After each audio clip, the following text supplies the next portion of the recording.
the dying millennia of Terra's long night, the Age of Strife slowly receded into the shadows of history. The galaxy's worst era of anarchy, famine, and soul-shattering horror had begun to loosen its grip.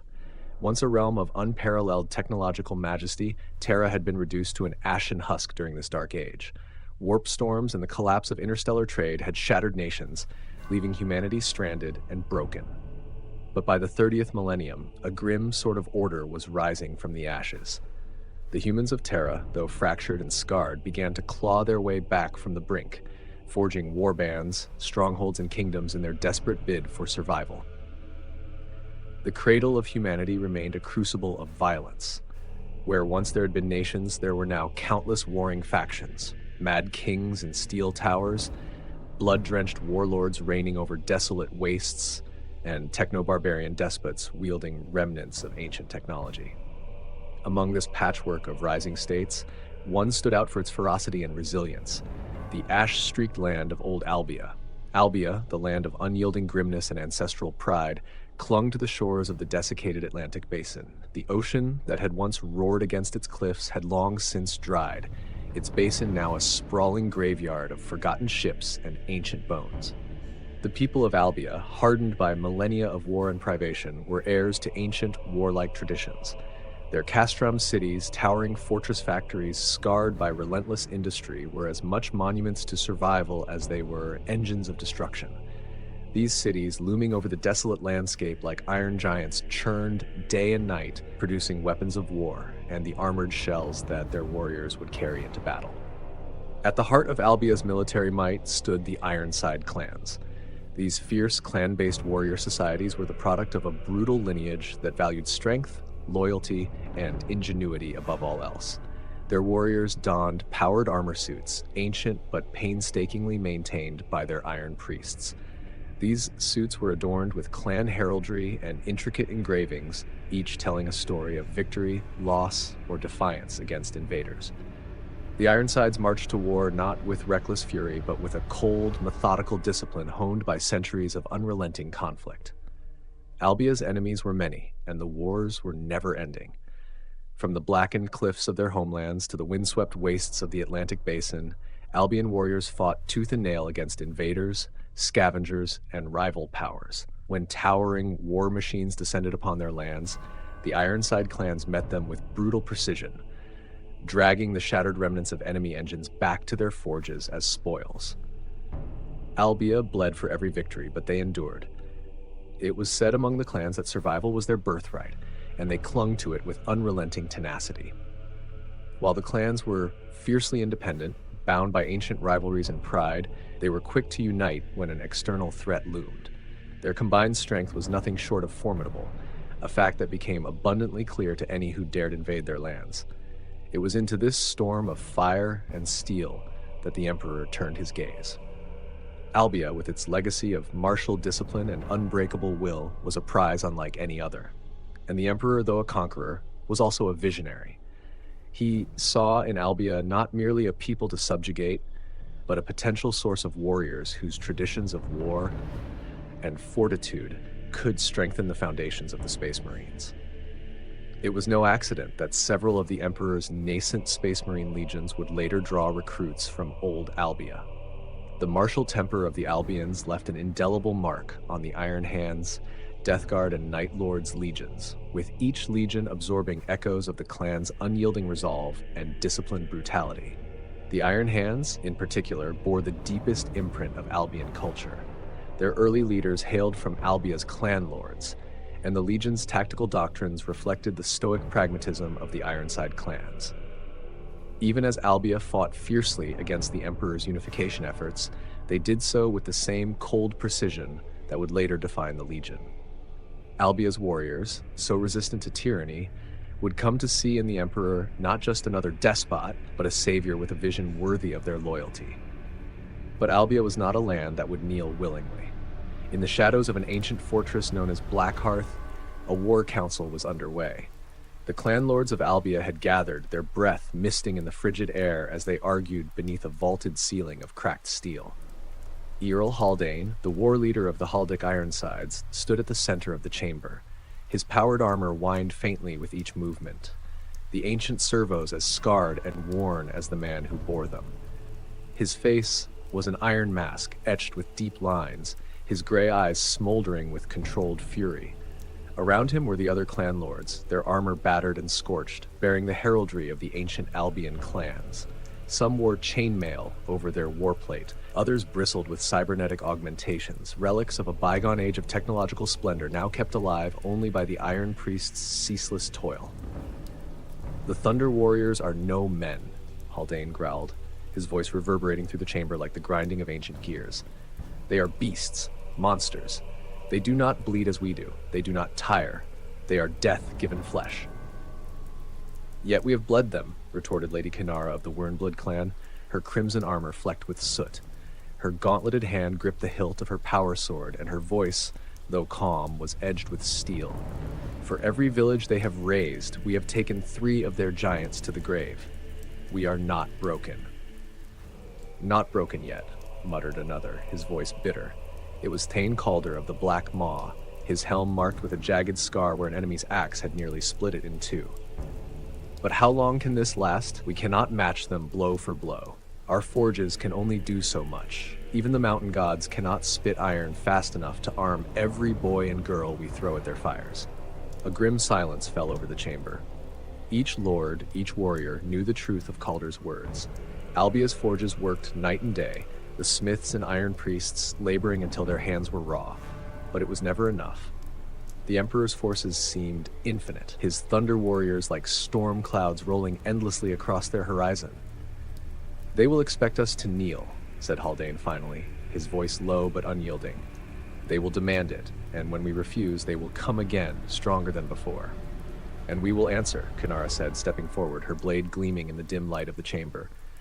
"We have always answered. For Albia, for our people, for our blood." Her words stirred something in the council. Though none would admit it aloud, fear had crept into their hearts like a thief in the dark. Yet defiance remained stronger. For Albia was no stranger to war. It was no stranger to loss. But it would never bend the knee to a tyrant. From the far side of the chamber, a scout entered, his armor battered and streaked with mud. He knelt before the council, his voice trembling with exhaustion. "The Thunder Warriors are marching again. A full cohort. They cross the Iron Crags." Haldane clenched his fists, the servos in his gauntlets hissing as his grip tightened. He turned to his fellow clan lords, his voice a roar that carried the weight of centuries of defiance. "Then let us show them what it means to set foot on Albion's soil." The chamber erupted into motion. Warlords barked orders to their lieutenants. Weapons were hefted, oaths sworn. The clans of Albia, battered but unbroken, prepared to meet the Emperor's forces once more. For their land, for their honor, for Albia. The acid rain hissed as it fell, pooling in the craters and jagged crevices of the Albian hills. The Iron Crags, as the locals called them, were no towering mountains, but a labyrinth of ridges and hills carved by centuries of erosion and bombardment. Blackened rock jutted from the earth like broken teeth, forming a narrow, winding valley, a perfect place to make a stand. Earl Haldane stood atop a rise, his armor streaked with lines of acidic runoff. He scanned the valley below, where jagged outcroppings and loose boulders made an already treacherous pass even more dangerous. His warriors crouched in the muck, hidden behind rock formations and crude fortifications, their weapons ready. "The demolitions are in place?" Haldane asked, not turning his gaze from the valley. "Aye, Lord," rasped the Iron Priest beside him. His voice filtered through a mask that shielded him from the burning rain. "The charges are buried. When they move into the kill zone, the valley will collapse." "And if it doesn't?" The priest hesitated, his cybernetic eye glowing faintly in the dim light. "Then we fight, as always." Haldane grunted, tightening his grip on the haft of his axe. He looked to the horizon where shadows loomed through the acidic haze. They were coming.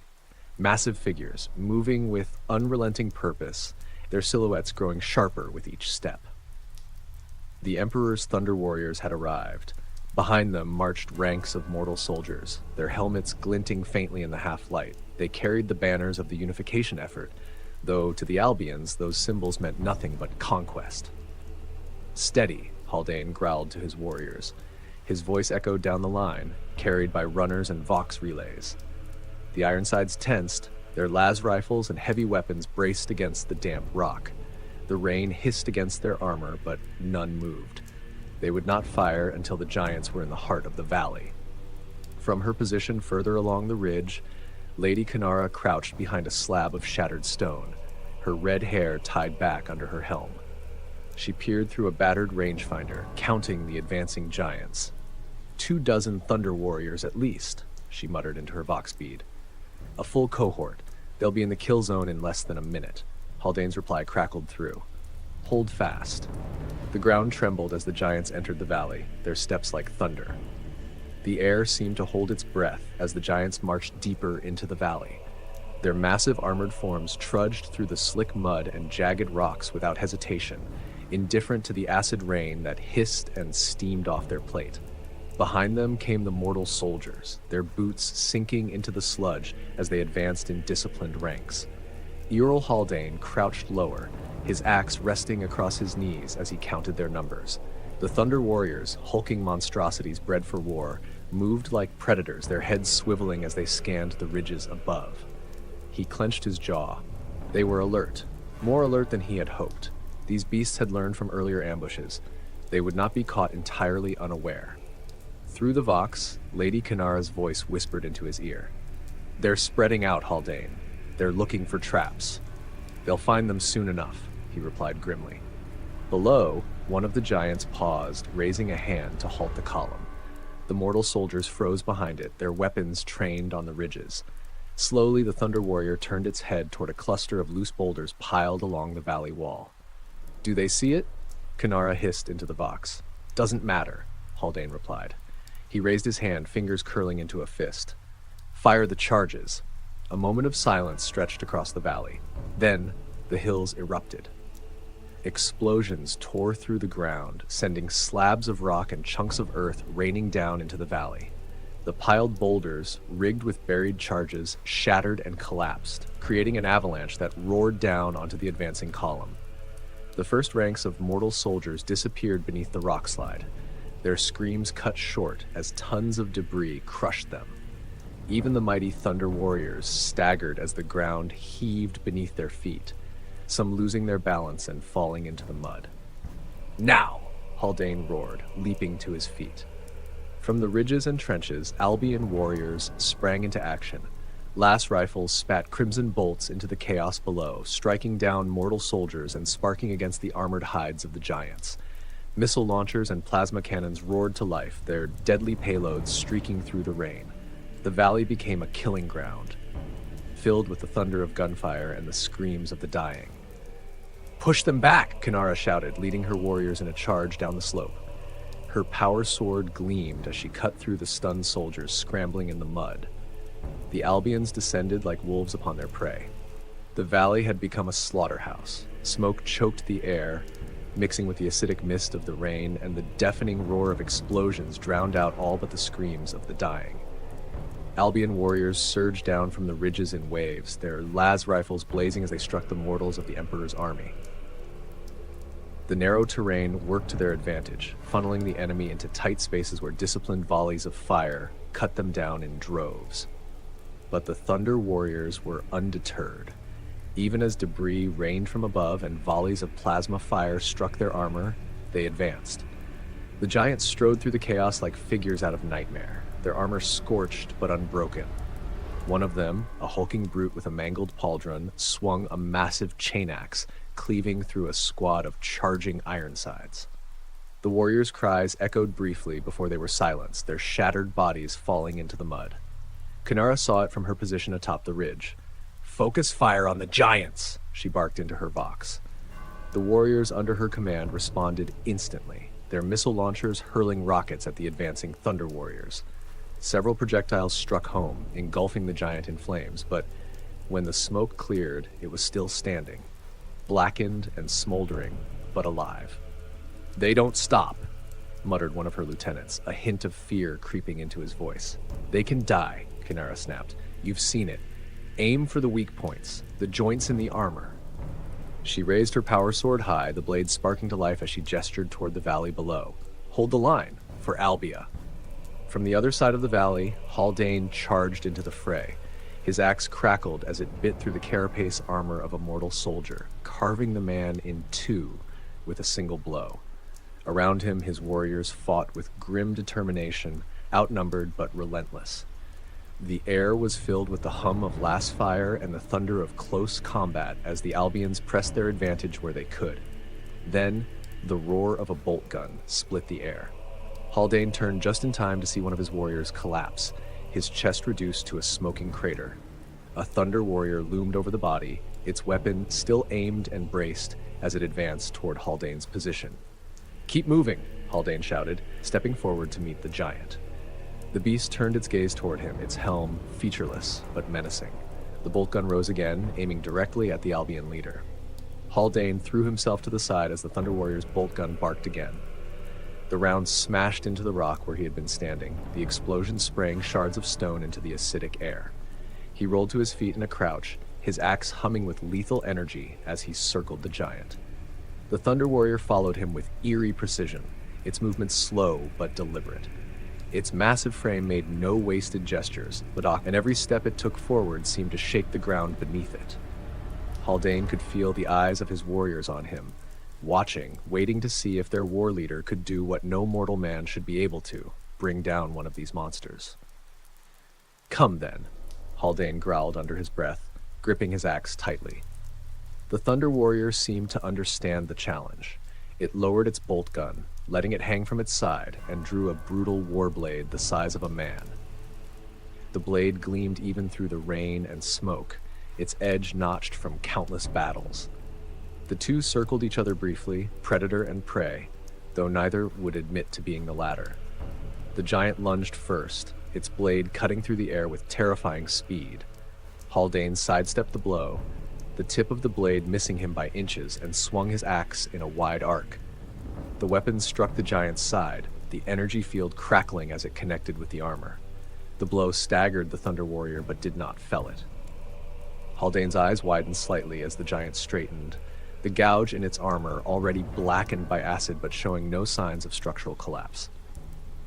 The Thunder Warrior roared and swung again, forcing Haldane to dive backward into the mud.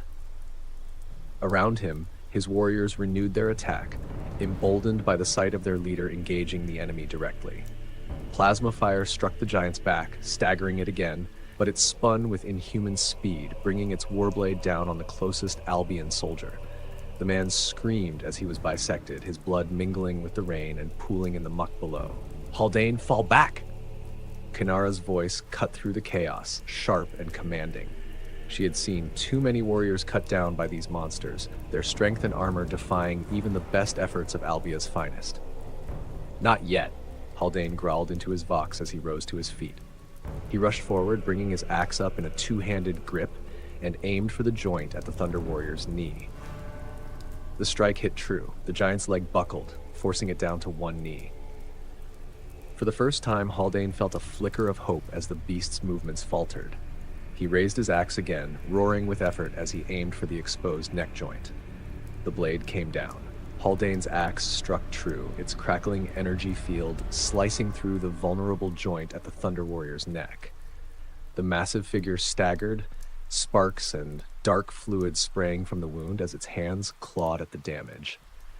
For a moment, it seemed the giant might rise again, but with a groan of metal and a shuddering collapse, it fell forward into the mud. The earth quaked as the massive warrior hit the ground, its bulk sending acidic water splashing across the battlefield. Haldane stood over the fallen foe, gripping his axe tightly as he planted a boot on the armored body and tore the weapon free. Turning toward his warriors, he raised the bloodied blade high into the air. "For Albia!" His voice roared above the din of the battle. A cry of fury and triumph erupted from the Albion warriors. The sight of their leader felling one of the Emperor's giants sent a ripple of renewed defiance through their ranks. Across the trenches and ridges, las bolts blazed in a crimson tide, slamming into the advancing enemy with a ferocity born of desperation. Albion warriors charged from their cover, engaging the remaining mortal soldiers and forcing them back through the chaos of mud and acidic rain. But the Thunder Warriors were unrelenting. The fall of one of their own only seemed to embolden the others. Two giants pushed forward, their armor blackened but intact, their massive weapons cleaving through everything in their path. One swung a colossal maul, shattering rock formations and scattering Ironside warriors who dared to stand against it.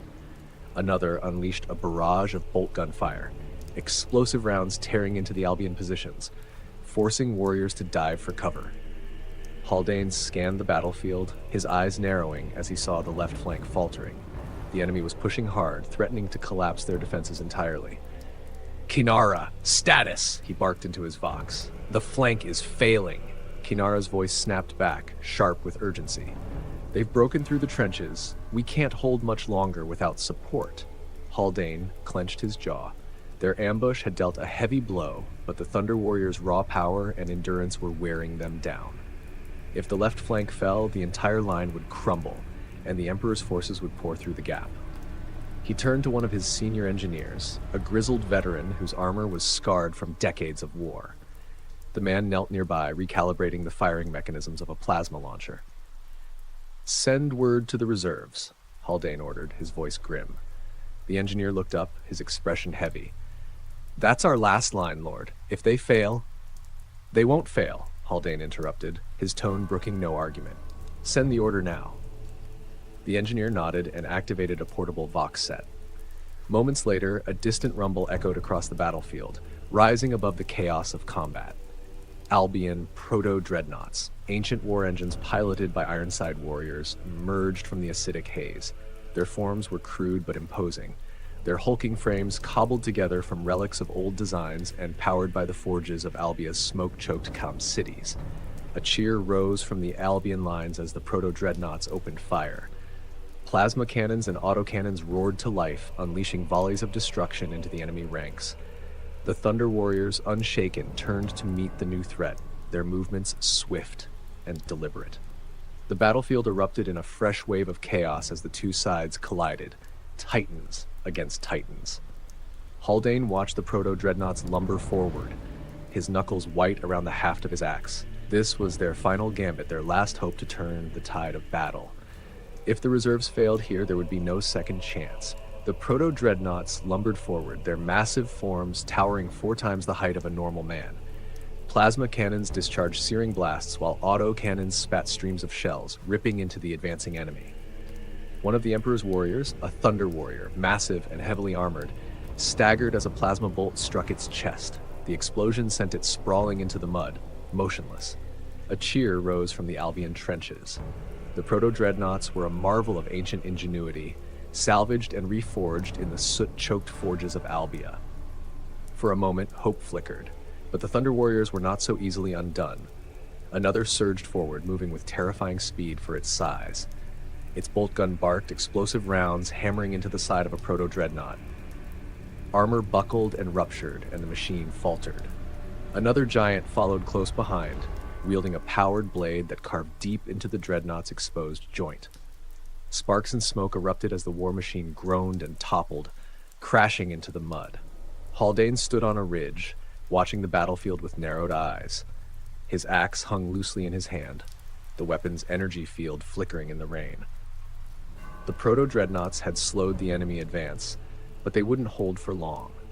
The Thunder Warriors, taller and far stronger than any mortal man, weren't just brutes. They were precise, relentless, and learning from every mistake. "Kainara, report," he barked into his vox. "The left flank is holding," her reply came, sharp and tense.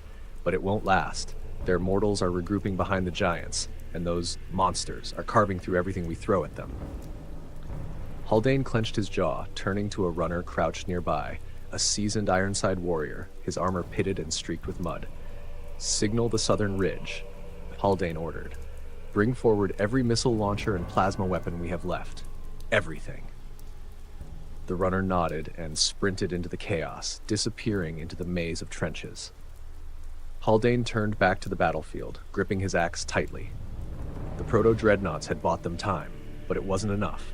Every moment stretched their forces thinner, pushing Albia closer to the edge.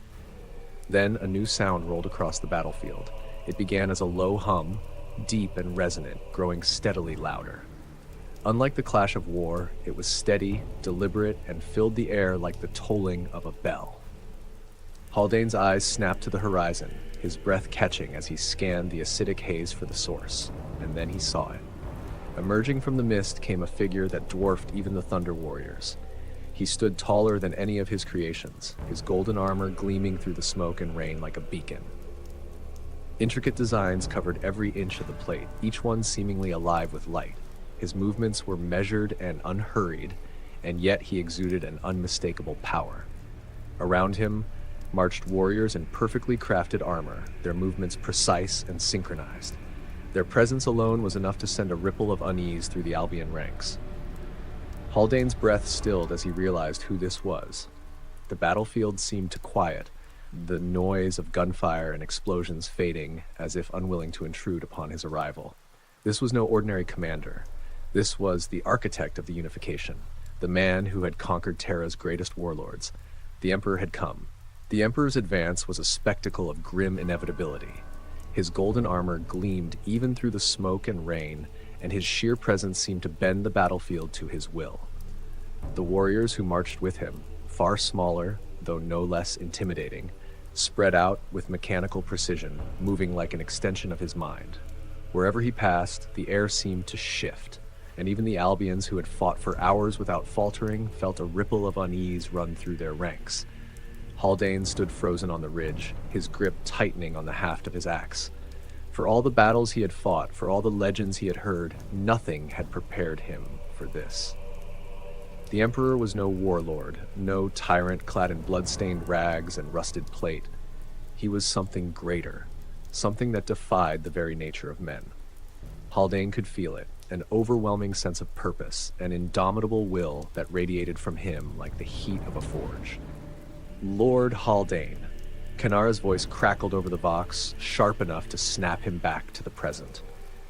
They're pushing again. One of the dreadnoughts is down. We're losing the left flank. Haldane tore his eyes away from the Emperor's figure and turned to the battlefield below. The Thunder Warriors were advancing once more, their bulk cutting through the mud and fire like walking siege engines.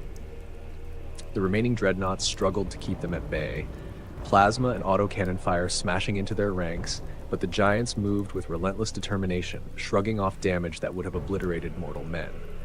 Behind them, mortal soldiers reformed their lines, covering their advance with last fire and grenades. Kanara, pull your warriors back to the secondary trench. Haldane barked into his vox. Understood, came her clipped reply, though her tone betrayed the mounting pressure she was under. Haldane turned to the southern ridge just as the runner he had sent returned, sliding into the trench and saluting sharply. The heavy weapons are on their way, Lord, the man shouted over the din of battle. Good, Haldane replied, though his gaze lingered on the figures now striding through the battlefield. The Emperor's warriors had joined the fray, their ornate armor flashing as they engaged Albion lines. Unlike the Thunder Warriors, these soldiers moved with elegance, every strike efficient, every maneuver exact. They were terrifying in their precision, and worse, they seemed untouchable, their formations seamless even amidst the chaos. The Albion warriors who stood against them fought valiantly, but Haldane could see it. Their discipline was faltering. The relentless march of the Emperor's forces combined with the sheer aura of the man at their center was pushing them to the brink. The Emperor himself remained at a distance, watching the battle unfold. He did not need to give orders. His presence alone was enough to guide his forces, and it was clear they were executing his will with ruthless efficiency. Signal all units, Haldane said to his Vox operator, his voice steady despite the churn of emotions inside him. We hold the line here. No retreats beyond the ridge. If we break here, we lose everything. The Vox operator nodded and began relaying the orders. Haldane took one last look at the golden figure in the distance before hefting his axe. Let them come, he muttered to himself, stepping down from the ridge and into the trench below. The Albions would not break. The ridge trembled under the weight of battle. Explosions rippled across the trenches as Albion heavy weapons opened fire, their missile launchers and plasma cannons unleashing their deadly payloads into the advancing enemy. The acidic rain hissed against battered armor and cratered ground, mingling with the smoke and fire that choked the air. Yet the Emperor's forces continued their advance, relentless and coordinated. Haldane strode through the trenches, his presence steadying the warriors around him. Ironsides crouched behind makeshift barricades, their armor battered and their hands shaking, but steady on their weapons. They spared only brief glances at their war leader before returning to their positions, unleashing volleys of last fire at the approaching tide. "Hold fast!" Haldane bellowed, his voice cutting through the chaos like steel. "The ridge does not fall today." A nearby explosion sent dirt and shards of rock raining down into the trenches, but the Albians held their ground. Missile teams stationed at fortified emplacements fired round after round, their projectiles streaking through the rain toward the advancing giants. One missile struck true, hitting a Thunder Warrior square in the chest and detonating on impact. The towering figure faltered, its armor cracked before it fell into the mud with a thunderous crash. A brief cheer rose from the Albion line, but it was quickly silenced. Another Thunder Warrior stepped forward, moving with mechanical precision.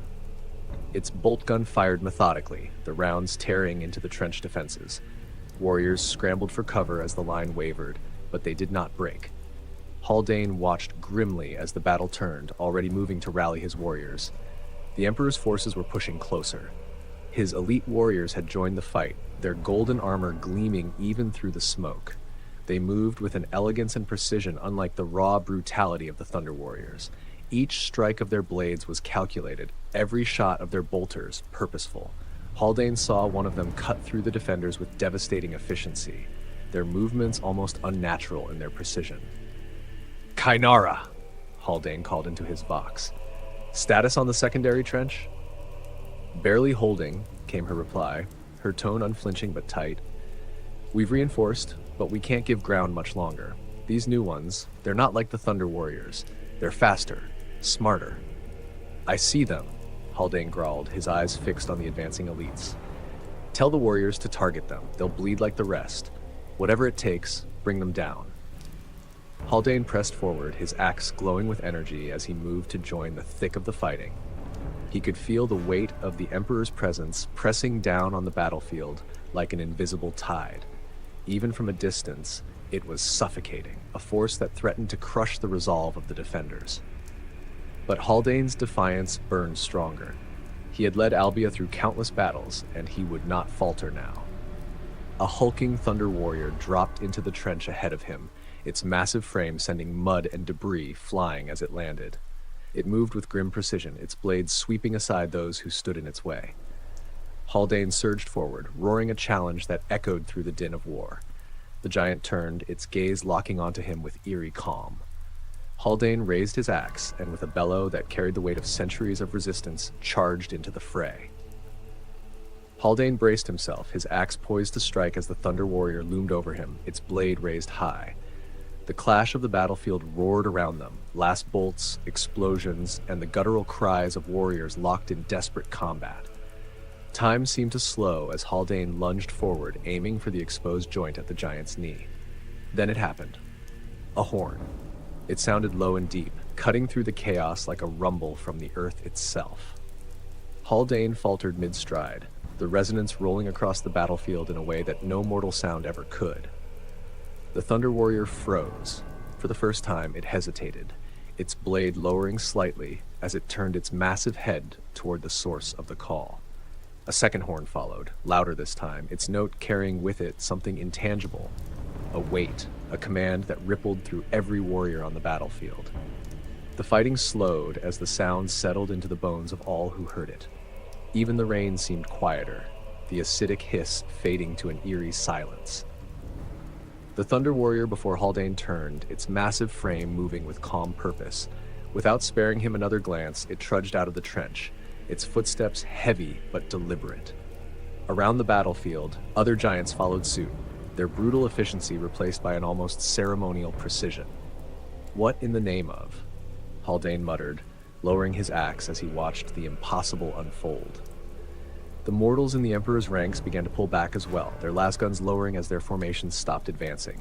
The air shifted again, tension bleeding away as the sound of gunfire fell into silence. The Albians, battered and bloodied, stood frozen in their trenches, unsure whether to cheer, retreat, or prepare for another attack. "Hold fire!" Haldane barked into his vox, his voice cutting through the stunned quiet. "Something's happening. Do not engage. Repeat. Hold fire." He climbed out of the trench, his boots slipping in the mud as he made for the command post on the ridge. The acidic rains stung his skin, but he barely noticed. His mind raced, trying to make sense of what he was seeing. By the time he reached the crest of the hill, his heart was pounding, but not from exertion. There, across the battlefield, the Emperor walked. Haldane froze, his breath catching in his throat. The golden armor that had marked him moments before was gone. Now he wore flowing robes of pristine white, their edges faintly trimmed in crimson. He was unarmed, no weapon at his side, no shield raised in defense. And yet, his stride was that of a man who had nothing to fear. He moved alone. The Thunder Warriors stood motionless in the distance, their monstrous frames watching like silent sentinels. The Emperor's honor guard remained behind him, their weapons lowered as he crossed the battlefield unaccompanied, his robes billowing faintly in the wind. Haldane had fought countless warlords, faced down every manner of tyrant and despot, but this was no warlord. This was something else, something greater. The air seemed heavier now, though it was not oppressive. It was commanding. The Emperor's very presence radiated authority, not the kind that came from power or violence, but something deeper. Haldane could feel it in his chest, in his bones, as if the land itself bent to the will of this figure. It wasn't fear that rooted him in place. It wasn't awe. It was something far more profound, something impossible to describe. It was as if the weight of every moment, every choice that had brought Albia to this day, now rested entirely in the hands of this one man. Haldane tore his gaze away from the figure and grabbed his vox. "Ceasefire," he said, his voice steadier than he expected. "The enemy has called a ceasefire." He hesitated, his eyes locking once again on the lone figure striding toward him. The Emperor? He's coming. Alone. Unarmed. Kainara, get to my position. Bring the others. We're going to negotiate. There was a pause on the other end of the vox, then Kainara's voice crackled back, sharp but laced with disbelief. "Negotiate? Are you mad? What makes you think?" "Just get here," Haldane interrupted, his tone brooking no argument. "You need to see this for yourself." He lowered the vox and turned his full attention back to the battlefield. The Emperor was still walking, his steps unhurried, as if he were crossing a quiet courtyard rather than the blood-soaked ground of war. Around him, the world seemed to hold its breath. Haldane tightened his grip on the haft of his axe, though he had no intention of raising it. He stood rooted to the spot, waiting. For the first time in years, perhaps decades, he felt something he couldn't quite name. It wasn't hope. Not yet. But it wasn't despair either. Haldane stood at the edge of the ridge, his breath heavy, his axe still gripped in one hand. Below the battlefield lay silent. The acidic rain fell in a steady hiss, running down shattered barricades and pooling in craters of mud and ash. The warriors of Albia stood frozen in the trenches, their weapons lowered but not forgotten, as if the slightest sound might break the fragile stillness. And there he was. The Emperor walked through the silence, his white robes untouched by the rain, his golden eyes fixed on Haldane. Alone and unarmed, he strode with the calm of a man who had already decided the outcome of this war. The air around him felt heavier now, charged with something Haldane couldn't name, something that pressed against his chest and made it harder to breathe. Behind Haldane, Kainara climbed the ridge, her armor streaked with soot and mud. She glanced at him, her expression a mixture of disbelief and unease. "That's him," she said, her voice low but carrying an edge of awe. "He's alone." "I know," Haldane muttered, his eyes never leaving the approaching figure. "Stay close. I don't trust this." They waited as the Emperor crossed the battlefield, his measured steps unhurried. When he finally stopped, he stood only a dozen paces from Haldane and Kainara, his presence radiating outward like heat from a forge. The white robes billowed faintly in the wind, and his eyes, golden, unyielding, pierced through the tension like blades. "Haldane of Albia," the Emperor said, his voice deep and resonant. It wasn't loud, but it carried effortlessly across the ridge, reaching the ears of every warrior who dared to listen. "You have fought well. Few have resisted me as fiercely as you have." Haldane straightened, his jaw tightening. "We don't kneel to tyrants." "I am no tyrant," the Emperor replied calmly, his tone unwavering. "If I were, I would not be standing here unarmed before you." Kainara's eyes narrowed. You've brought this war to us, burned our cities, spilled the blood of our people, and now you say you're no tyrant? The Emperor's gaze shifted to her, and for a moment Kainara felt as though the very ground beneath her feet had vanished. There was no anger in his eyes, no malice, only certainty.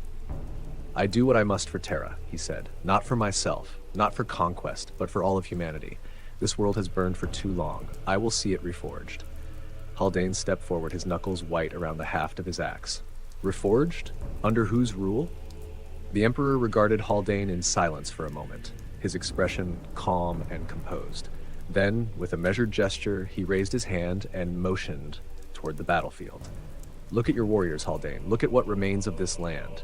How many more lives must be spent proving what you already know? Haldane didn't turn. He didn't need to. He could hear it, the low murmur of exhausted voices, the unsteady breaths of warriors too proud to show weakness. These were men and women who had fought with everything they had, and yet they stood on the brink. He tightened his grip on his axe, his pride refusing to yield even as his mind began to waver. We don't surrender, he said through gritted teeth. We are Albia. We endure. The Emperor stepped forward, his movements slow and deliberate. The moment he did, the air seemed to shift, as if his presence alone could still the chaos of the world. Rain slid off his robes, pooling at his feet, yet he stood as though untouched by the storm. When he spoke again, his voice carried not as a command, but as truth. Endurance is not survival. A blade that endures the hammer without being tempered shatters when struck again. Albia's strength is undeniable, but strength without purpose is wasted. He paused, his golden gaze piercing through Haldane's defiance. I do not come to end Albia. I come to give it purpose beyond this soil, this war. A purpose that will outlive you, your warriors, even this world. The words struck like hammer blows, not in their volume, but in their unshakable certainty. Haldane's jaw clenched as he fought to hold on to his pride.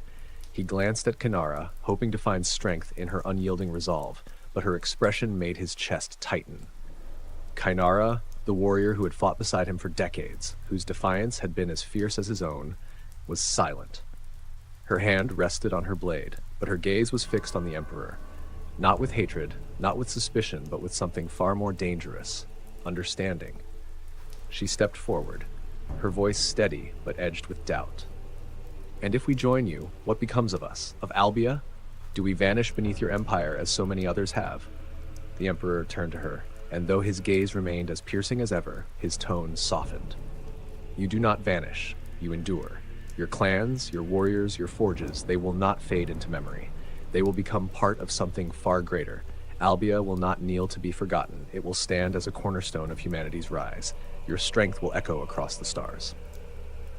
Kainara hesitated, her lips parting as if to respond, but no words came.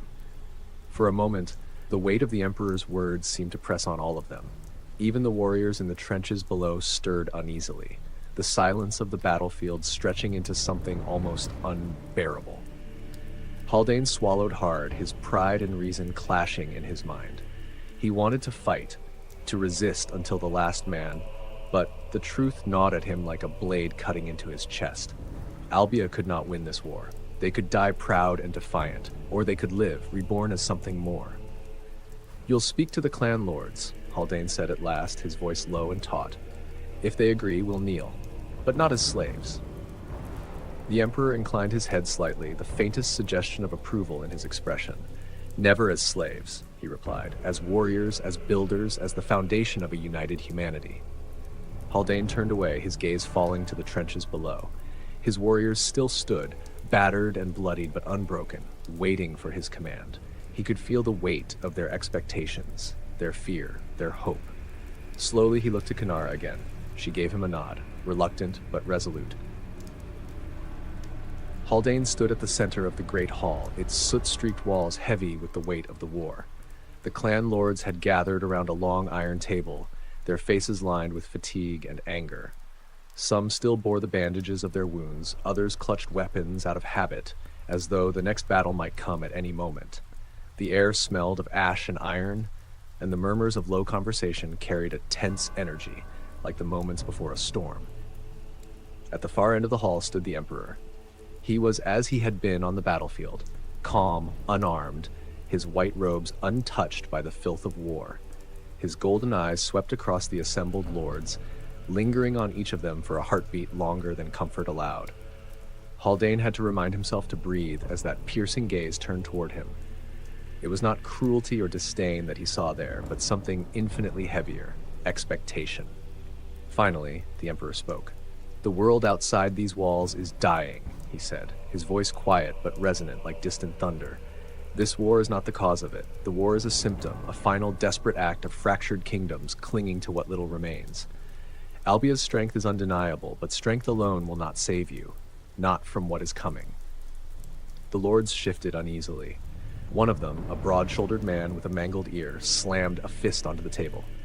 "What's coming? More of your armies? More of your giants?" His voice was sharp, a man at the edge of his patience. "Speak plainly if you mean to threaten us." The Emperor's gaze turned to him, steady and unwavering. "I do not threaten," he said.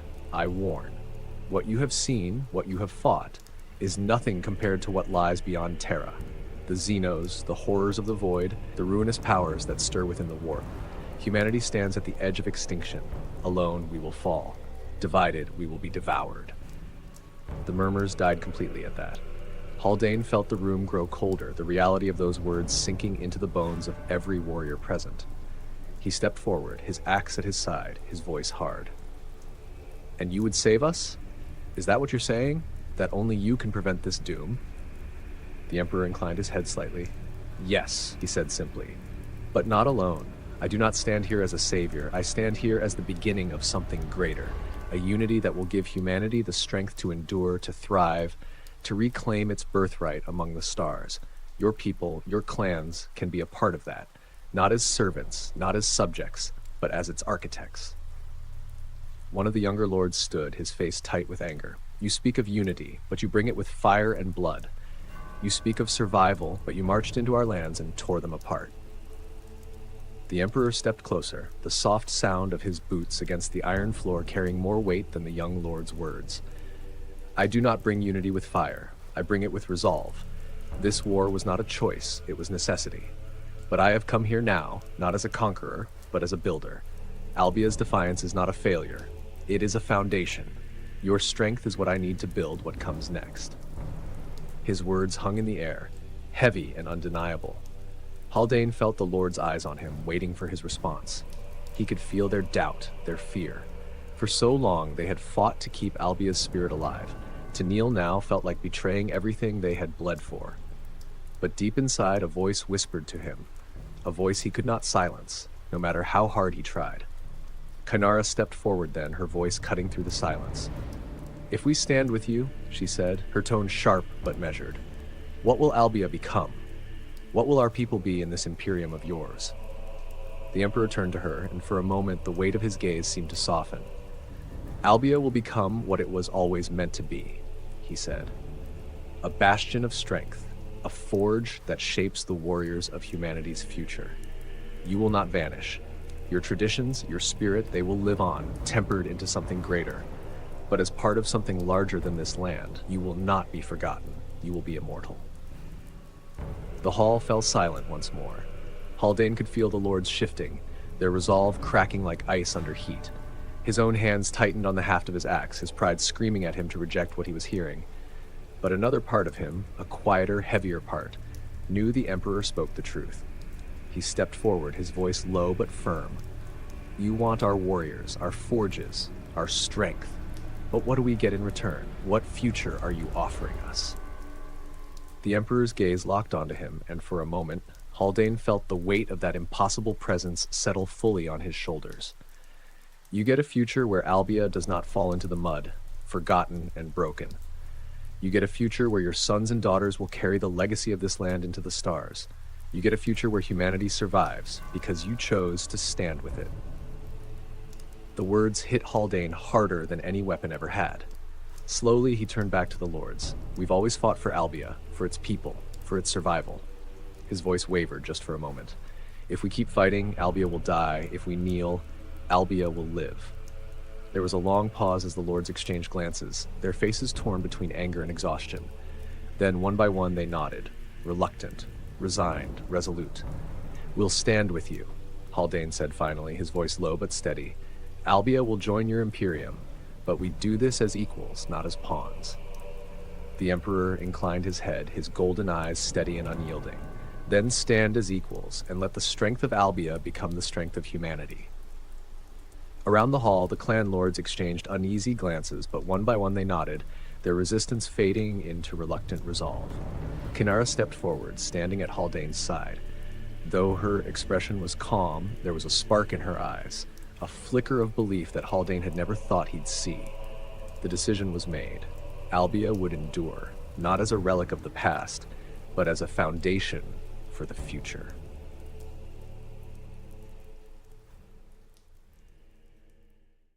In the forgotten depths of Terra's history, before the Emperor's visions stitched the world into a single banner, there was Merica, a land where steel and blood wove an unending tapestry of war.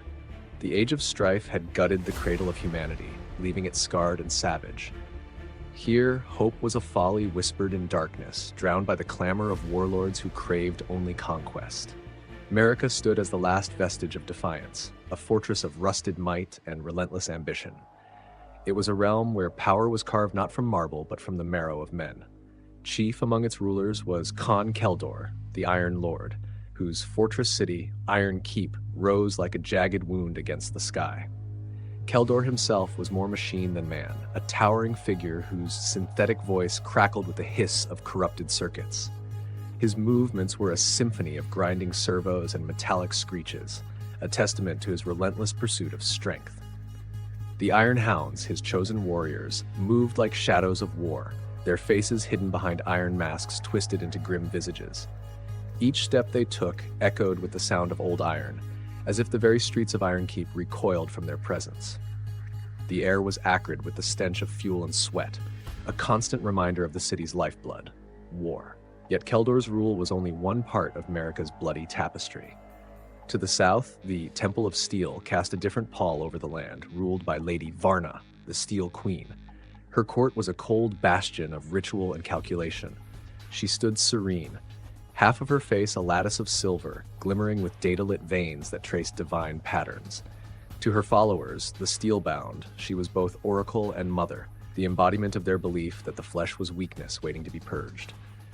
Their prayers were whispered in the hum of circuits, their faith palpable in the incense-laced air charged with static.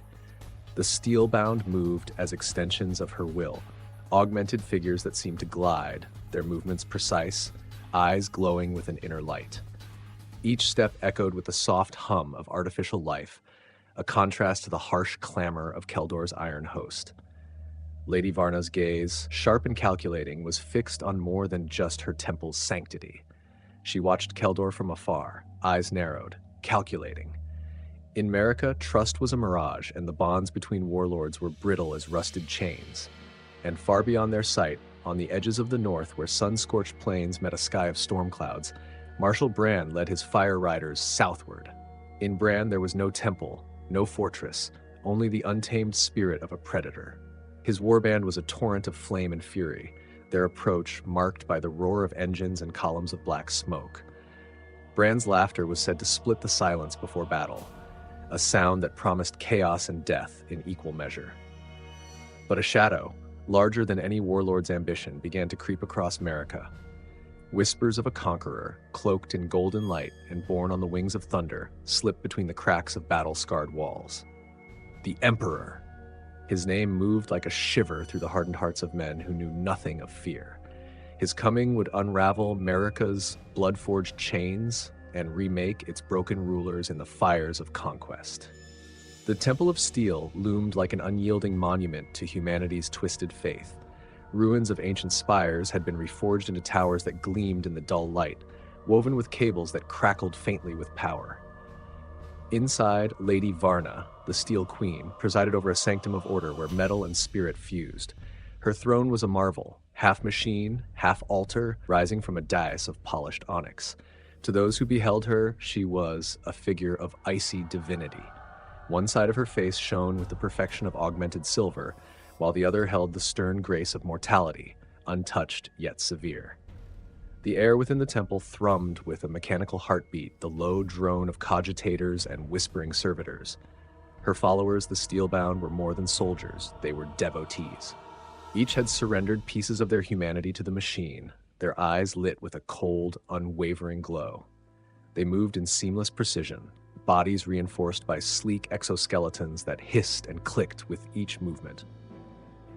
Varna's gaze swept the vast hall, catching the shimmering movements of data servitors as they recorded sacred decrees onto metallic scrolls. She listened not only to the chants of her priests, but to the song of the circuits, a language that only she and a select few could understand. Her connection to the machine spirits was absolute, and her followers believed that through her they would ascend beyond the frailties of flesh. But outside the temple's walls, Merica seethed. The uneasy pacts that tethered warlord to warlord were straining, splintering under the weight of ambition. Keldor's conquest-hungry gaze had turned southward, and while the Iron Keep's drums of war beat ever louder, Varna knew that his machines and merciless infantry would soon seek to breach her temple's sanctified boundaries. Even so, Lady Varna did not fear Keldor's iron might. She felt a deeper, more insidious tremor in the whispers that reached her scouts. The Emperor, a name that carried with it echoes of an ancient power, a name that had begun to slip into the hymns and murmurs of her own people. This shadow on the horizon was something no warlord had faced. Far beyond the calculated rigidity of the Temple of Steel and the oppressive clangor of the Iron Keep, the northern wastes writhed beneath the rule of Marshal Bran. Here the earth was blackened and cracked, scarred from years of conflict and the passage of Bran's fire riders. They were a tribe as wild and relentless as the flames they worshipped, their approach heralded by columns of smoke that rose to choke the sky. Bran himself was a formidable sight, a man of corded muscle and eyes that glinted with feral cunning. His armor, once a dull iron, had been stained dark by soot and war paint, its jagged edges adorned with trophies of bone and metal. To his followers, he was more than a leader. He was the embodiment of their creed, victory through unrestrained fury. Unlike the structured warriors of Keldor or Varna's faithful, the Fire Riders thrived on chaos, charging into battle with the guttural war cries of those who lived for the slaughter. Their war machines, cobbled together from the remnants of forgotten technology, roared across the plains on wheels wrapped in rusted chains and armor scorched black. Each warrior wielded weapons modified to spray fire or hurl jagged projectiles, designed less for precision and more for devastation. Villages left in their wake were consumed by red ruin, smoldering husks that screamed a warning to any who might stand in their path. Bran's ambition was not tempered by alliances or territory. Where Keldor fortified and Varna schemed, Bran's purpose was as simple as it was fierce, to burn a path through the heart of Merica, etching his legend into the very bones of the earth. Yet even Bran, who scoffed at the whispers of fear that passed through lesser men, paused when the scouts returned, faces pale beneath their war masks. They spoke of figures clad in golden light, warriors unlike any Bran had faced. They moved with the silence of death and struck with the force of storms. One name trembled on their lips, a word foreign yet laced with undeniable dread: the Emperor. Bran felt a thrill of excitement coil beneath his skin, for if the stories were true, the greatest battle of his life was yet to come. The winds of Merica carried whispers that moved faster than any army, slipping through cracks in iron walls and past sentries who stood watch with eyes hardened by years of conflict. Even in the dark depths of Iron Keep, where Khan Keldor brooded on a throne built from welded weapons and rusted steel, the rumors reached his ears. At first, he dismissed them as the mutterings of fearful men. But the stories persisted, growing louder with each retelling. Golden giants, warriors who moved as if lightning coursed through their veins, commanded by a figure whose presence alone could still the hearts of the fiercest warlords. Keldor rose, the sound of grinding metal accompanying his motion. His augmented frame caught the light of flickering braziers, casting monstrous shadows on the cracked stone walls. The warlord's crimson eyes, artificially enhanced and devoid of warmth, narrowed as he considered the threat. The Iron Hounds would need more than brute strength to face an enemy that seemed to defy description. A low, resonant growl escaped him as he summoned his lieutenants, each as scarred and machine-bound as their master. Preparations for war would begin at once. Meanwhile, within the halls of the Temple of Steel, Lady Varna heard the same whispers. Her expression remained composed, yet the data-laced side of her face flashed rapid streams of information, processing reports brought in by her scouts. Tales of warriors in shimmering plate, their eyes cold with the fire of absolute loyalty, set her mind racing. Who were these soldiers who defied classification? These harbingers led by the so-called emperor? The steel beneath her skin hummed with subtle power, as if sensing her unease. The steelbound would need to be tested. Marshal Bran, however, had no such quiet deliberations. He stood amid a ring of his warriors, the scent of smoke clinging to their armor and hair. "So," he roared, eyes gleaming with a savage light, "this emperor comes to take what's mine?" His warriors answered with a guttural shout, fists thundering against their breastplates. To the Fire Riders, war was their birthright, and this new enemy promised a clash unlike any before. Bran felt the call of battle burn through his veins. He welcomed it. Merica was poised on the edge of a knife, the old rivalry simmering, yet held in check by something deeper. A shared anticipation, a tremor of awe and fear. The storm was gathering, and when it broke, it would sweep across the war-scarred land like a tide of fire and fury. Night in Merica was a living thing, shifting under the shadows of fortress towers and the jagged remnants of dead cities. The cold bite of the wind carried the scent of oil and blood, whispering through the battle-scarred plains. The warlords sensed the change, though none could see the figures moving in the dark, silent shapes clad in armor that seemed to shimmer like molten gold under starlight. They were scouts, outriders of a force that did not march with the grinding cacophony of Merica's armies, but with a disciplined silence that spoke of unwavering purpose. In Iron Keep, Con Keldor stood at the highest parapet, his gaze fixed on the dark horizon. The distant sounds of the night, howls of feral creatures, the hiss of wind across rusted metal, were drowned out by the drumbeat of his thoughts. His augmented eyes, embedded with ancient sensors, scanned the distance for signs of movement. Even with all his enhancements, he could not see them. But he felt something. A prickle at the edge of his synthetic awareness, an instinct owned by decades of conquest and bloodshed. He clenched his ironclad fist until it creaked. In the Temple of Steel, Lady Varna sat in her inner sanctum, surrounded by the low hum of cogitators and the rhythmic chanting of her priests. The data streams fed her whispers of a shadow passing through the lands of the lesser warlords, strongholds falling without even a warning shout. She closed her eyes, feeling the pulse of her enhanced heart, the rhythm matching the faint energy currents that wove through the temple like an invisible net. If the Emperor's forces reached her gates, they would face a defense born not only of steel and fire, but of devout, unyielding faith. Marshal Bran, encamped with his fire riders in a circle of battered siege engines, listened as scouts recounted their tales. Eyes gleaming under firelight, his mouth curved into a feral grin. "They move like ghosts," one warrior said, voice low, almost reverent. Bran spat into the dirt. "Then we'll remind them what it means to bleed." His warriors erupted in cheers, slapping their flame-scarred armor, eager for the hunt. But even as the warlords prepared for the storm, the Emperor's gaze was already upon them, watching with eyes as ancient as the stars. The first step had been taken. Soon, Merica would know the might of the Imperium. Merica braced for the coming tide, its warlords prepared with the grim certainty that only decades of ceaseless war could forge. In Iron Keep, Con Keldor assembled his generals beneath the great iron dome, the air choked with the heat of smelters and the acrid tang of molten metal. The iron-throated roar of furnaces below spoke of the weapons being forged in haste, blades, cannons, and mechanized suits built from the remnants of the Dark Age. Keldor's voice, a rasping grind, cut through the noise. "The stories may be cloaked in fear, but steel answers all doubts. We will greet this Emperor's arrival with the taste of iron." His lieutenants nodded, scarred and half-metal themselves, their loyalty as rigid as the war-forged plates on their bodies. Keldor knew no other way. Submission was a concept alien to him. He had not clawed his way to power only to bow to an unseen warlord, no matter the myths surrounding him. Far to the south, Lady Varna prepared in her own way. The steelbound moved through the temple corridors in perfect harmony, the whirring of their implants echoing off steel and marble. Her high priests adorned her in ceremonial robes laced with circuitry, each line pulsing with pale light as she invoked the blessings of the machine spirits. The energy in the air was palpable, a sacred charge before battle.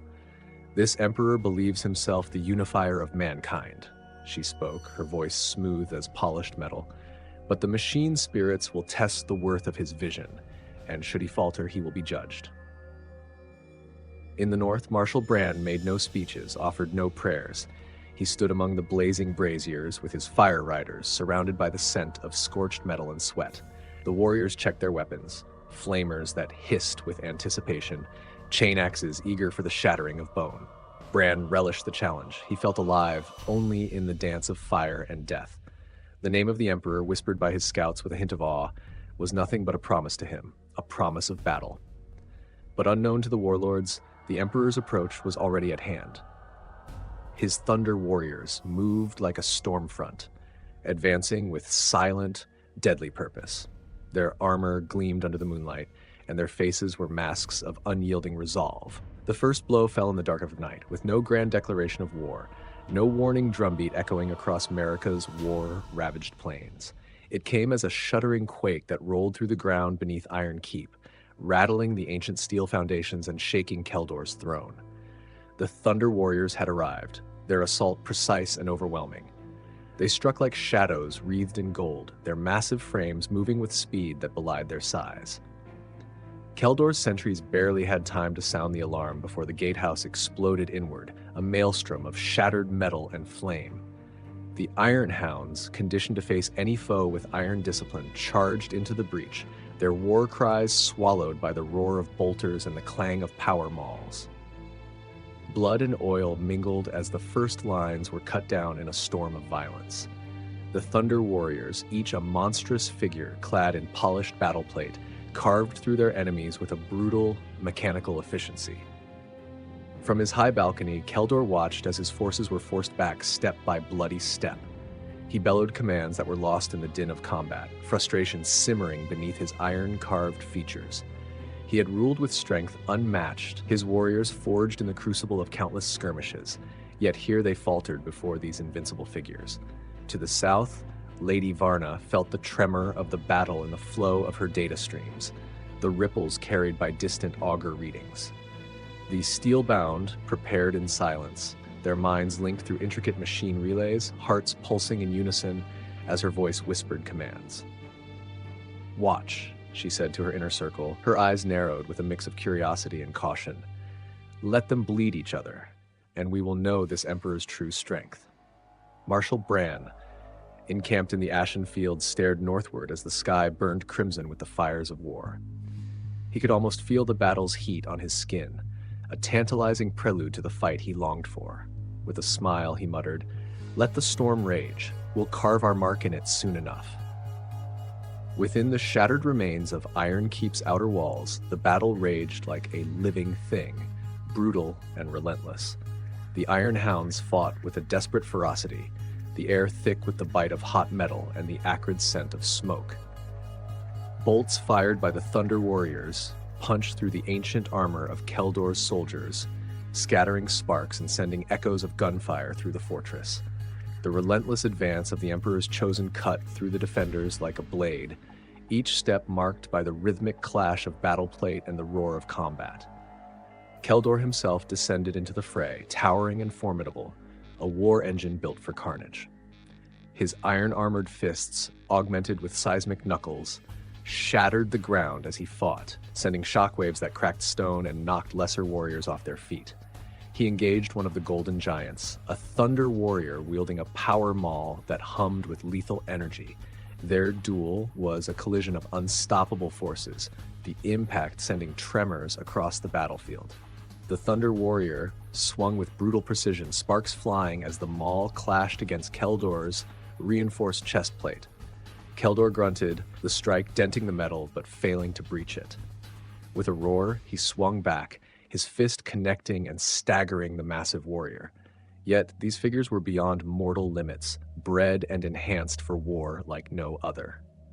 The Thunder Warrior recovered with eerie swiftness, the fight resuming in a dance of raw power and honed skill.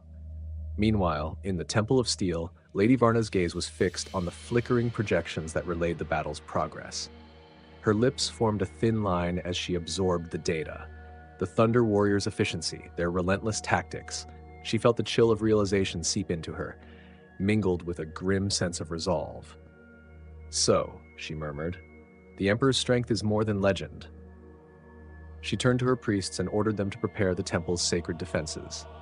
Marshal Bran, pacing among his gathered warriors, listened to the distant thrum of war carried by the wind.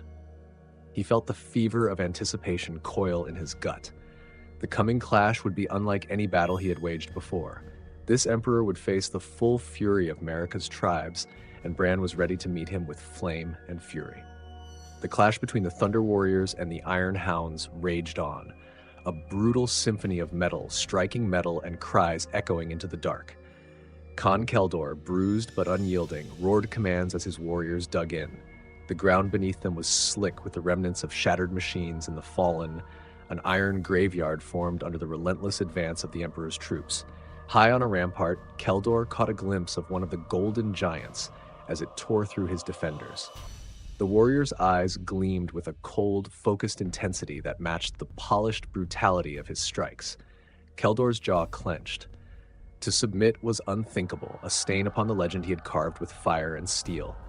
He hefted a war axe embedded with disruption fields, its surface crackling as he prepared to throw himself back into the melee. To the south, the battle in Iron Keep echoed through the chambers of the Temple of Steel. Lady Varna stood amidst her priests, watching data streams flicker and dance on holographic displays. The Steelbound were silent, their movements controlled, eyes reflecting the cold glow of machine lights. "The time comes, my children," Varna intoned, the silver side of her face flickering with internal luminescence. "We must be the unbreakable anvil upon which this emperor's might is tested." The temple's inner sanctum pulsed with preparation. A chorus of engineers and priests worked in seamless synchrony, sacred litanies blending with the whir of machines. The Steelbound were readied, their exoskeletons hissing as power cells surged to life. In the heart of the temple, relics from the Dark Age stirred, waking at the touch of hands that knew their secrets. On the distant plains, Marshal Bran and his fire riders awaited their turn in this unfolding storm. He stood beneath the red sky, the scent of scorched earth and fuel thick around him. His eyes never wavered as he stared toward the horizon where the embers of Iron Keep's battle glowed. "Let the giants taste victory," he spat, his grin fierce. "They'll find the fire that follows is worse." The Emperor's forces pressed on, each step taking them closer to the heart of Merica. The warlords prepared for what would come next. War not just against each other, but against a force that promised to challenge everything they had ever known. As dawn's pale light crept over the charred battlements of Iron Keep, the fortress stood, defiant but broken. The relentless assault of the Thunder Warriors had left deep scars across its walls, now marked by gaping wounds of shattered stone and twisted iron. Khan Keldor, battered and bloodied, stood among the remnants of his fallen warriors, eyes blazing with fury. The fight had sapped even his augmented strength, and yet defeat was an affront he refused to accept. He drew breath through the acrid, smoke-filled air, readying himself for the next wave. But the Thunder Warriors had paused. They stood like sentinels, their armor gleaming in the dawn as if impervious to the grime of battle. At their head, a figure unlike any other strode forward.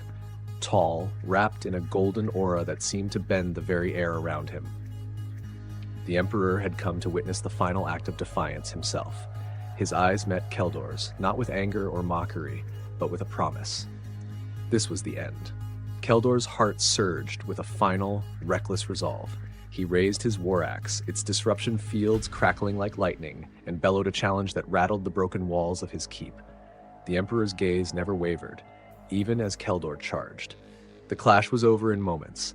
Where the Iron Lord fought with the fury of desperation, the Emperor moved with calculated grace, every step an unassailable truth. The sound of Keldor's defeat reverberated across the battlefield, leaving a silence deeper than any the keep had known.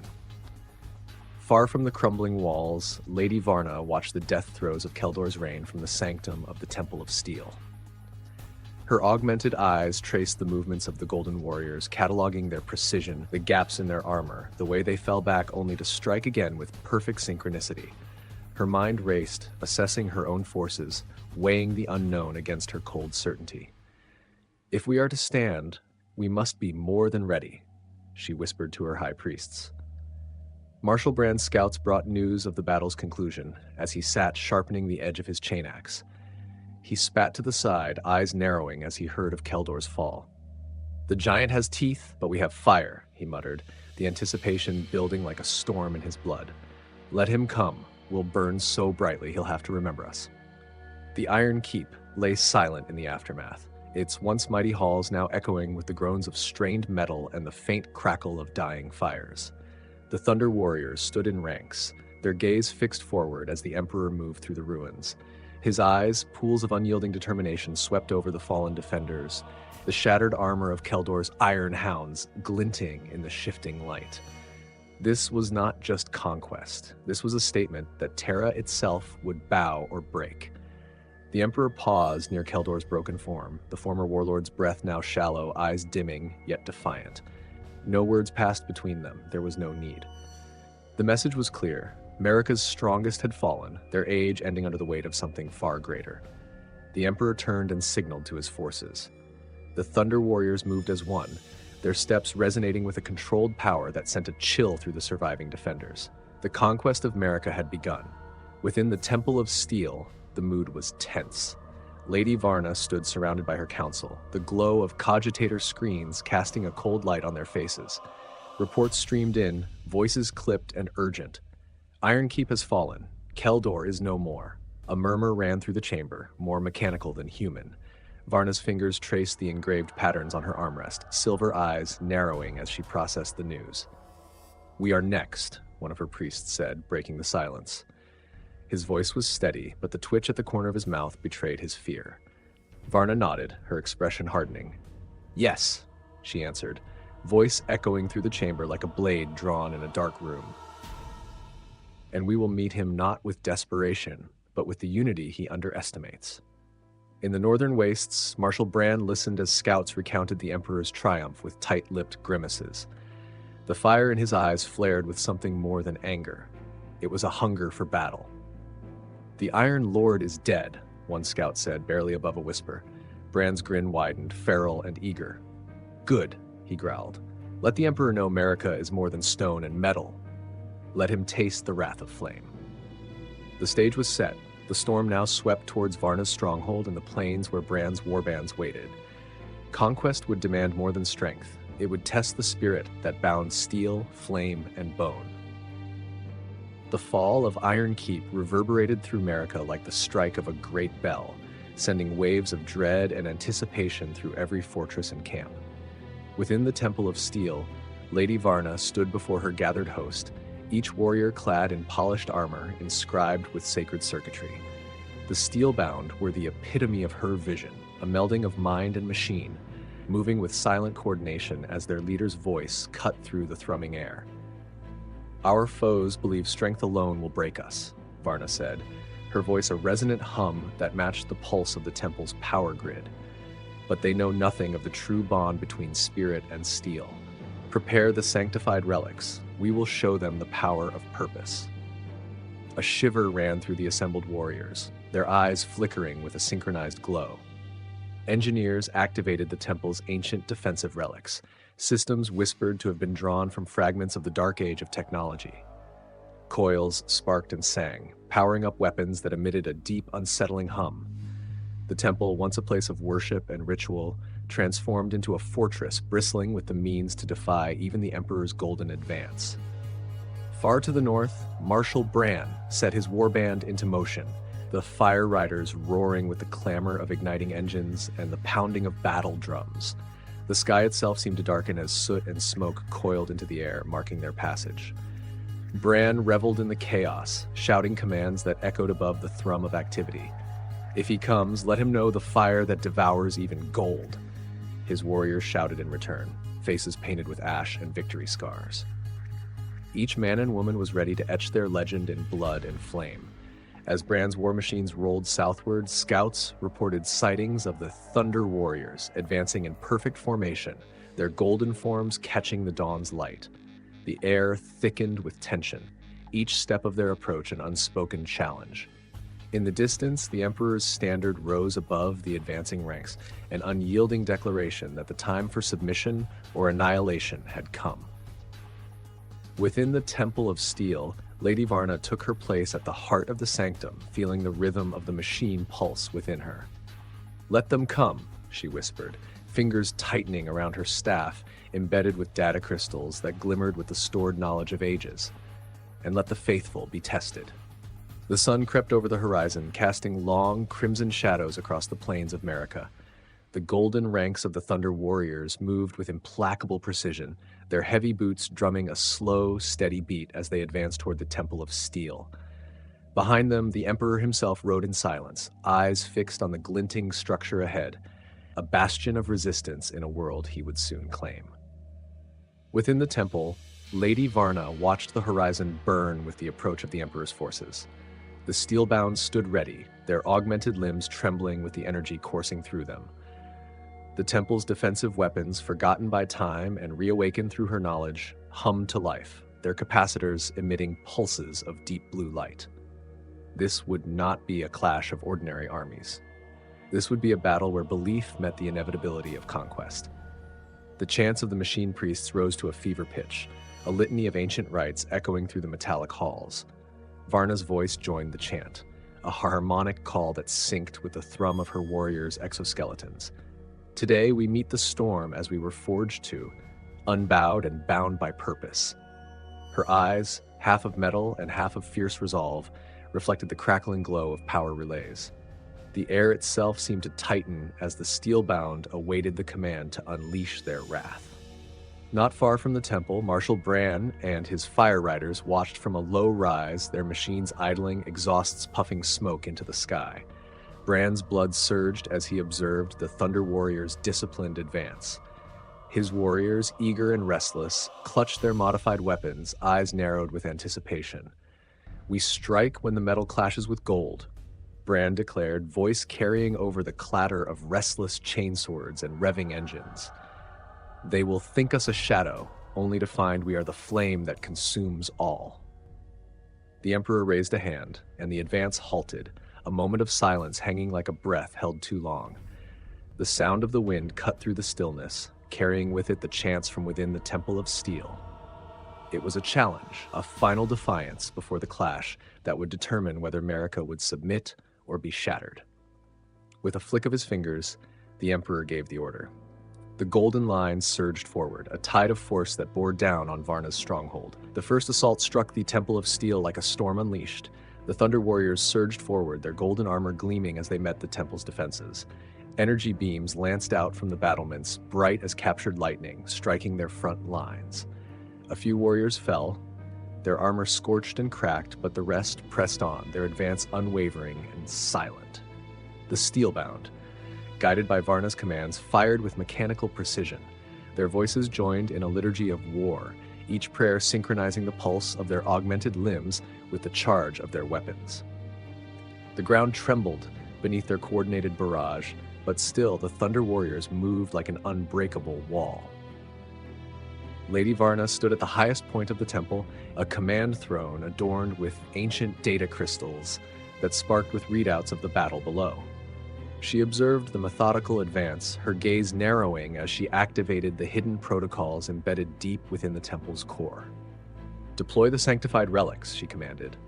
Priests moved swiftly, activating pylons that emerged from the ground, releasing fields of disruptive energy. The Thunder Warriors felt the disruption slow their approach, their armor vibrating as the energy fields tried to gnaw at the power sources within their warplate. For a heartbeat, the assault paused, the defenders finding hope in the slight recoil of their attackers. But the Emperor's champions adjusted, powering through the interference with sheer strength, their advance never faltering for long. Beyond the chaos, Marshal Bran watched from his perch, eyes alight with the heat of battle. The clash between steel and gold roared through the morning air, and he knew it was time. "Fire Riders, with me!" he shouted, the thunder of his voice cutting through the noise. Engines roared to life, and the warband surged down the slope, a torrent of fire and metal aimed to crash into the golden tide. The Emperor himself remained distant, eyes assessing every detail with a strategist's precision. He had not come this far to be denied by metal and zeal. As the Fire Riders approached, a spark of recognition glimmered in his gaze. This was the true heart of Merica's defiance, and it would be met with all the might of the future Imperium. The Fire Riders swept into the fray, a wave of roaring engines and fire-belching exhausts, their sudden attack breaking against the flank of the Thunder Warriors. Marshal Bran was at the front, his chain axe revving as he led his warriors into the storm. The ground shuddered with the impact of metal meeting metal, sparks flying as the riders clashed with the disciplined Golden Line. For a moment, the battlefield was a cacophony of roaring engines, gunfire, and the clash of weapons, a maelstrom of chaos that sent tremors across the plains. The Thunder Warriors turned with lethal efficiency, their movements precise and unyielding. Each strike was measured, calculated to break bones and shatter armor. Bran parried a blow with a snarl, feeling the impact reverberate through his body as he pushed back, his eyes wide with the thrill of battle. The flame decals on his armor glimmered, catching the glint of morning light as he swung, each strike met with a counter from the Golden Warriors who surrounded him. In the heart of the Temple of Steel, Lady Varna's voice rang out, issuing commands to bolster their defenses and shift fire toward the incoming chaos. The Steelbound adapted, their precision fire catching the edges of Bran's charge. The temple's relic weapons, powered by the rites of ancient knowledge, emitted deep pulses of energy that crackled through the air and struck at the Emperor's warriors. Yet the Emperor himself had not yet moved. He observed from a distance, a figure shrouded in a golden aura that seemed untouched by the carnage. His eyes followed the battle as if it were a game of strategy, noting the moment when Bran's force began to waver under the combined weight of the Thunder Warriors and Varna's focused barrage. Marshal Bran felt the shift, saw his warriors struggling against an enemy that did not tire. The Fire Riders, built for sudden raids and ferocity, found themselves in a contest of endurance. But surrender was a foreign concept. "Push forward," he roared, igniting the fuel lines on his weapon to send a burst of flame into the closest Thunder Warrior. The warrior staggered, but then regained balance, eyes glowing behind the mask as it advanced once more. The battle raged, a symphony of resistance, power, and sacrifice, with the fate of Merica poised in the hands of its defenders and the unyielding will of the Emperor. The battle reached a fever pitch as the Fire Riders met the relentless discipline of the Thunder Warriors. Marshal Bran pushed deeper into the melee, eyes wide with the savage joy of combat. He could feel his warbands straining against the unyielding line of gold and iron, their roars mixing with the screech of clashing metal. Around him, warriors fell, their armor shattered by the sheer might of their opponents. Bran's chain axe whirred through the air, connecting with a resounding crack against a Thunder Warrior's shoulder, only for the behemoth to counter with a punch that nearly drove Bran to his knees. From her vantage, Lady Varna observed with sharp eyes. The battlefield unfolded before her as data streamed in quick pulses across her visual overlays. She whispered a command, and the Steelbound adjusted their fire, targeting strategic points in the enemy's formation. Energy bolts streaked through the morning haze, lighting up the conflict with flashes of blue and white. For a brief moment, it seemed the combined effort of the Steelbound and the Fire Riders might shift the tide. But then, the Thunder Warriors surged with renewed purpose, as if emboldened by an unseen signal. The discipline in their ranks was absolute, their every move synchronized by a greater design. Bran's grin faltered as he realized they were pushing him and his warriors back toward the temple's fortified line. Amidst the chaos, the Emperor finally moved. His presence was like a beacon, a pulse of gold that turned the tide of battle with its sheer command. He walked into the heart of the struggle, untouched by stray shots or the clamor of violence. His gaze locked onto Varna's stronghold, reading its defenses, assessing the defiance that radiated from its steel walls. Varna's augmented eyes fixed on him, feeling the weight of that gaze even across the distance. She whispered a silent prayer to the machine spirits, fingers tightening around her staff. This was not just a test of might, it was a test of conviction. The Emperor's forces advanced, the unbreakable will behind them now unmistakable. The Emperor's advance sent ripples through the battle, an undeniable signal that changed the course of the fight. The Thunder Warriors, emboldened by their master's presence, surged with even greater intensity, their formation tightening as they pushed back the exhausted Fire Riders. Each movement was deliberate, the clash of their armor echoing through the ravaged plain. Marshal Brand struggled against the unrelenting force. His muscles ached, and his chain axe felt heavy in his grip, but he refused to give ground.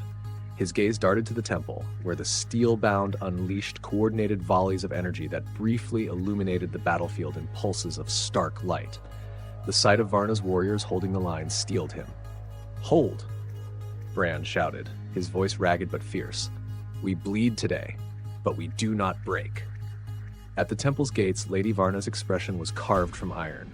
She had not blinked since the Emperor's golden form had entered the fray, his every step measured, every gesture deliberate.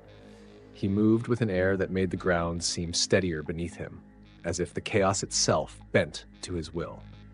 Varna raised her staff, the embedded data crystals glowing brighter as she commanded the temple's final layers of defense to activate. The deep, resonant hum of ancient machines filled the halls, making the walls vibrate as weapons locked and fired. The Thunder Warriors pressed forward, deflecting bolts with their gauntlets or absorbing them with armor thick enough to withstand ancient siege engines. Yet, even they faltered when faced with the sudden surge of power unleashed from the temple's innermost sanctum. A barrage of energy surged forth, casting a dazzling wave of light that cut into the enemy's ranks. The line buckled, and for the first time the advance slowed. The Emperor observed this with narrowed eyes. His own forces, bred and tempered for moments such as this, held their ground, waiting for his silent command. And then, with a subtle nod, he gestured forward. The Thunder Warriors resumed their advance, stepping over fallen comrades and shattered steel.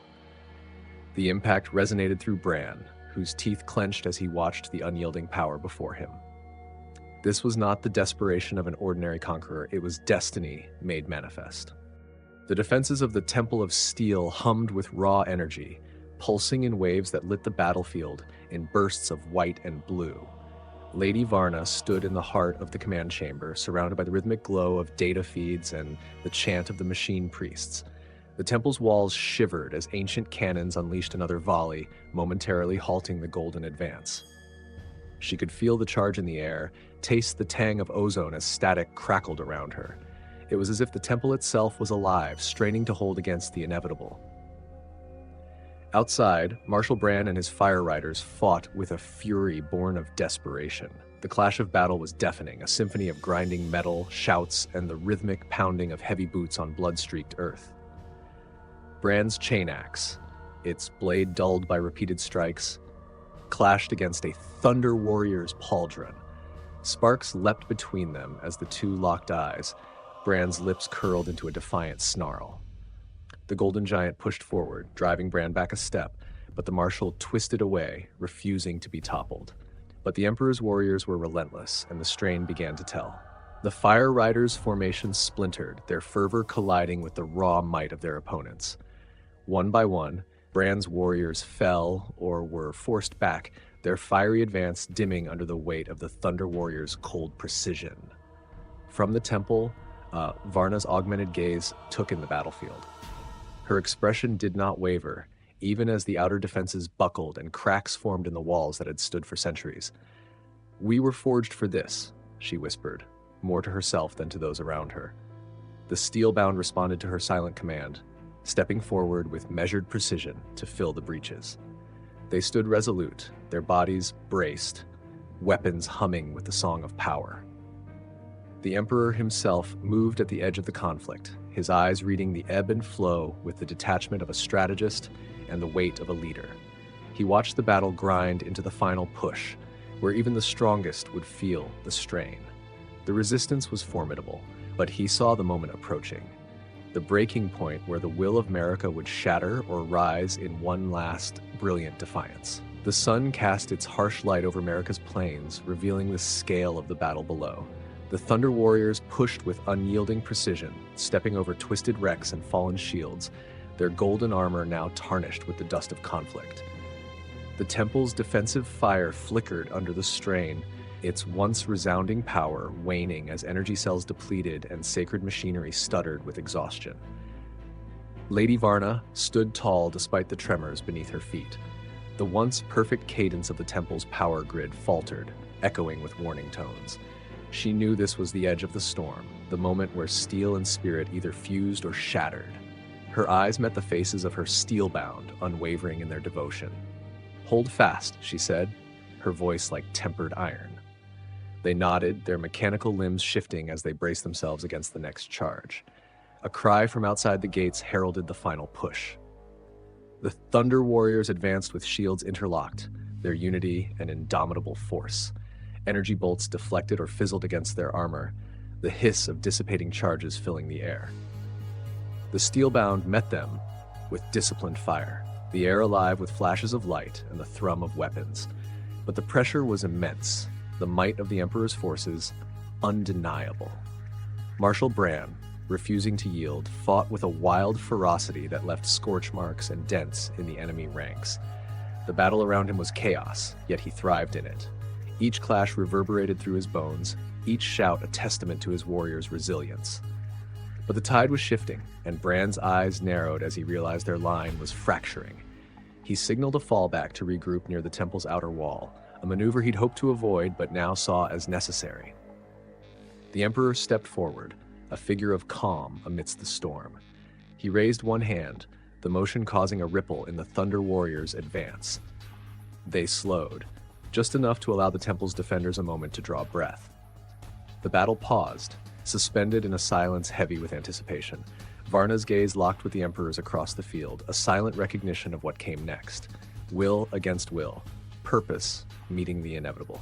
Lady Varna stood at the highest tier of the Temple of Steel, feeling the pulse of her ancient sanctuary struggle against the relentless assault. The pause that had fallen across the battlefield was deceptive, a brief calm before the storm's final surge. The Emperor's presence, commanding and inscrutable, seemed to press against her mind with an almost palpable weight. For a brief, defiant moment, Varna allowed herself an unthinkable thought. Could even the great hive city of New York, with its countless defenses and labyrinthine depths, withstand such a force? She pushed the doubt away, steel-hard resolve reclaiming her mind. "Prepare the sanctum," she ordered, voice sharp as the crack of a bolter. Her priests and engineers scrambled to respond, their faces set with the same intensity that defined the Steelbound. The temple's last reserves of power were redirected to defensive arrays, and the ancient weaponry that hummed with stored energy, relics passed down and maintained for centuries of defiance. The Emperor's gaze shifted from Varna to the field, calculating, reading the battlefield as one might a complex equation. His golden-clad warriors shifted formation, readying for the final push that would end this stand. Around him, the air seemed to tighten, as if Terra itself held its breath for the conclusion. He gave the slightest nod, and the Thunder Warriors surged forward again, their shields catching the sun in blinding flashes. Marshal Bran, his breathing ragged, rallied his warriors as they fell back toward the temple's defenses. His chain axe, scarred from countless blows, hung at his side, still sparking as he pushed forward. "This isn't over," he growled, eyes darting from the relentless advance to the dwindling strength of his warriors. They met the oncoming force with a renewed resolve, the fire of Merica burning in them, even as the odds shifted against their favor. The steel-bound opened fire in disciplined unison, their augmented limbs moving with practiced precision. The impact rattled the air, but the Golden Warriors pressed on, their shields absorbing the punishment with relentless determination. Varna watched with a mixture of awe and cold calculation as the golden tide met the defenders at the threshold. The time had come. Merica's fate would be decided in this final stand. The clash at the Temple of Steel reached its crescendo, each heartbeat pounding in the chests of the defenders as if echoing the dying rhythm of their fortress. The Thunder Warriors pressed forward with the unyielding strength of a rising tide, their steps reverberating against the temple's strained walls. Their advance was no longer just a battle, it was the turning of an age, a test of the Emperor's unrelenting vision.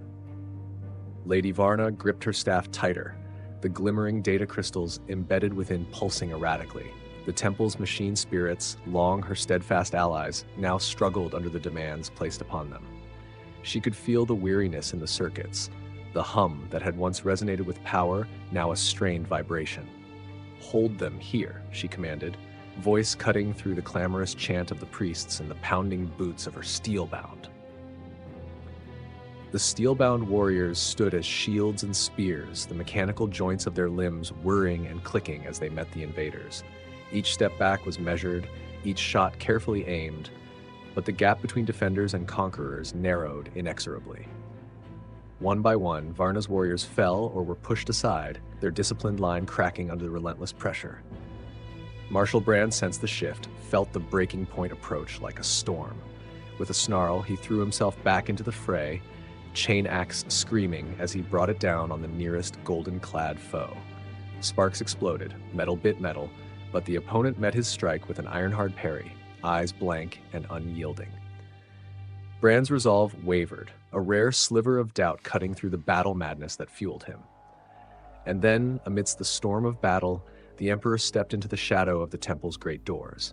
His golden armor glowed with an otherworldly light, undimmed by smoke or blood. The air itself seemed to still, and for a heartbeat, the chaos paused. His voice, clear and commanding, cut through the cacophony. Enough. The Thunder Warriors halted mid-strike, their obedience instantaneous. The temple defenders faltered, their exhaustion meeting a sudden, suffocating silence. Varna met the Emperor's gaze, the silver circuits in her face reflecting his golden light. In that moment, she saw not just a conqueror, but an embodiment of purpose that transcended all she knew. Her knees trembled, not from fatigue, but from the weight of realization. She understood that resistance was futile. The age of the warlords was over. The silence that followed the Emperor's command was as profound as any battle cry. The Thunder Warriors stood like statues, their weapons lowered but ready, their faces concealed behind helms that bore the cold, mechanical imprint of their creation. The air hung heavy with the acrid scent of burnt metal and the whispers of wounded defenders. Lady Varna exhaled slowly, her breath carrying the weight of hard choices. The flickering light from the temple's failing power grid reflected in her eyes as she straightened, lifting her staff in a gesture that commanded attention. Her voice, when it came, was steady despite the tumult inside her. "Stand down," she called out, the words slicing through the uncertainty that had seized her steel-bound warriors. The chant of the machine priests faded, replaced by the tense, electric hum of machinery winding down. The temple defenders exchanged looks of disbelief, but they obeyed. Weapons were lowered, and the last of the defensive energy arrays powered off with a series of clicks and hisses. A wave of exhaustion washed over them, both physical and emotional, as the weight of surrender settled into their bones. The Emperor took a step forward, his eyes scanning the war-weary faces of Varna's soldiers, reading the resignation in their postures. There was no gloating in his expression, no triumph. Only the solemn understanding of what this moment meant for Merica and the future that now stretched before it. His gaze finally met Varna's, acknowledging her as a leader who had chosen to protect what remained rather than lose it to annihilation. Marshal Brand, still catching his breath, stared at the scene in disbelief. The fire in his eyes flickered uncertainly. Surrender was not in his nature. The very idea burned like a wound. But he saw the silent understanding pass between Varna and the Emperor, and in that moment he knew that brute defiance would mean nothing now. Yet a part of him wondered what would come next. The Emperor turned slightly, eyes sharp as a blade's edge, and spoke, his voice low but carrying the force of command. "This is but the first step. Terra must be united or it will fall. From the ashes of war, we forge a future." The battle-scarred plains of Merica fell into a tense stillness. The fires at the Temple of Steel casting long shadows over the battered remnants of the once mighty stronghold. Smoke twisted into the morning sky, carrying the scent of charred iron and broken ambition. The Emperor stood among the remains, his golden armor gleaming beneath the soot-streaked light, eyes already looking beyond this victory to the next conquest. His vision was not bound by this battlefield, but spanned all of Terra. And on the horizon, a new target beckoned, a place that pulsed like a living heart in the southeast. New York, the hive city. New York was unlike the stark bastions ruled by warlords or the temples devoted to machine spirits. It was a labyrinth, a vertical world teeming with life and industry, where the smoke of manufactorums mingled with the cries of its inhabitants. Towers reached high into the poisoned sky, their spires punctuated by the glint of augur arrays and cannon turrets. Below, layers of habitation, stacked like a fortress of filth and steel, where millions lived, fought, and bartered in the constant churn of hive existence. The city was ruled not by a single warlord, but by a council of syndicates, each vying for dominance, each with secrets that kept the city alive through blood, coin, and power. These syndicates had watched the fall of the Iron Keep and the surrender of the Temple of Steel with wary eyes, knowing the Emperor's path of conquest was not a force that could be ignored. In one of New York's spire chambers, High Arbiter Trazin, a man wrapped in layers of dark robes and surrounded by augmetic advisors, stood before a viewport overlooking the hive. His eyes, sharp and calculating, scanned the cityscape as murmurs of concern hummed through the chamber. Reports streamed in from the scouts, bearing grim news of the Emperor's triumphs to the north and the growing march of his forces. "This cannot be allowed," Trazin spoke, his voice smooth but edged with urgency. His fingers drummed a rhythm against the data slate in his hands. "If we fall, the heart of Merica falls. We must prepare to meet this unifier with every resource we possess." In the deep shafts of New York, where the light of day was a myth and power was measured in breaths spared, word of the Emperor's coming seeped like poison. Gangers whispered, the forges roared, and the syndicates sharpened their blades. New York, the hive that had never bent, felt the chill of an unspoken fear. New York was a city of layers, each a world unto itself. In the upper spires, where the powerful held court amid gleaming augur arrays and blackened gun emplacements, there was a wary silence. Below, in the mid-levels where smoke billowed through iron-choked corridors and commerce thrived under flickering lumen strips, whispers raced like sparks through dry tinder.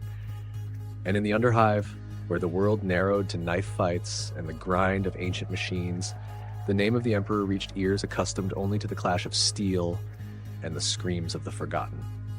The High Arbiter Trazin turned from the viewport, the lines of his face etched deeper by the weight of his thoughts. His council room was alive with the muted hum of cogitators and the soft whir of servo skulls recording every word. Around him stood the representatives of New York's most powerful syndicates, each more ruthless than the next. They wore sigils of iron and bone, marks of their allegiance to the industries or criminal empires they controlled. "Every victory north of here has been swift," Trazin said, his voice sharp as the edge of a blade. "The warlords fell, not just because they underestimated the Emperor, but because they believed their walls would hold. New York must be different. We must use the city itself, twist its depths into a weapon." A woman stepped forward, her gaze steely under a fringe of black hair streaked with gray. Syndic Halen, the iron hand behind the city's largest manufactorum guild, spoke with the confident bite of one who'd never known defeat. "Then we call the banners, the gangers, the underhive clans. They live for this. Offer them a chance to fight not for coin, but for the soul of New York, and they will come." The chamber buzzed with agreement, the shadows cast by dim lumen orbs flickering across the walls. The plan was set into motion. Messages flashed through hidden networks, hands exchanged tokens and whispers, and the city shifted as if waking from a long sleep. The great hammers of the forges struck harder, a deep thrum that vibrated through the bones of New York's populace. Meanwhile, in the deepest levels where rust and ruin were kings, Roth the Red, leader of the largest underhive gang, sat on a throne of scrap. His blood-red eyes glinted as the messengers from above brought word of war. A grin split his scarred face. "The Emperor himself, they say? Let him come. We've held this pit with knives and grit. We'll show him how New York greets kings." And so, as the Emperor's banners moved southward, New York readied itself. The hive city would not be caught unprepared. It would meet the storm with every soul, blade, and bolted door it possessed. New York rumbled with an energy that crackled through its iron bones. The hammers of the manufactorums roared, and the deep, rhythmic thud of power generators vibrated through the stacked levels. The city's readiness was a testament to centuries of hardened survival. Where the northern warlords had faltered, New York vowed to endure. In the upper spires, High Arbiter Trazin paced within the heart of the command chamber, eyes flitting over tactical displays projected by flickering hollow units. Schematics of New York's labyrinthine depths unfolded in blue light, showing the interconnected chambers and kill zones meticulously designed for internal defense. His voice was tight as he addressed his gathered syndics. The Emperor may have conquered warlords, but New York is more than warriors. It is a fortress, a machine of millions. The council members nodded, their resolve steeled by the roar of distant forges and the rumble of armored transports mobilizing in the streets below. Servitors moved like clockwork creatures, carrying ammunition, bolting down barricades, and repairing turrets under the supervision of tech priests clad in robes etched with machine blessings. From balconies and platforms, gangers and militia checked their weapons, eyes narrowing at the horizon that promised the storm of war. Meanwhile, deep in the Underhive, Roth the Red rallied his legion of outcasts. His gang, the Rusted Sons, prepared with a mix of enthusiasm and grim determination. They were clad in armor pieced together from scavenged plates, the paint faded but marked with defiance. Roth's voice boomed over the cacophony of barked orders and the grind of old engines. They say the Emperor brings gods in gold and giants made for war. But here, in New York, we bleed iron and spit fire. Let him try us. The Underhive roared with approval, a sound that surged through tunnels and out into the labyrinth of dark alleys and fortified choke points. It was a declaration that New York, from its gleaming spires to its shadowed depths, would fight with everything it had, old grudges and fierce pride igniting into a collective will to resist. On the horizon, banners of black and gold began to appear, first as dark specks against the sky and then as a sea of disciplined warriors. The Emperor's forces, having pressed south with methodical precision, paused at the sight of the Hive city rising like a jagged titan, crowned in smoke and defiance. The Thunder Warriors, clad in their iconic armor, stood ready, eyes fixed on their prize.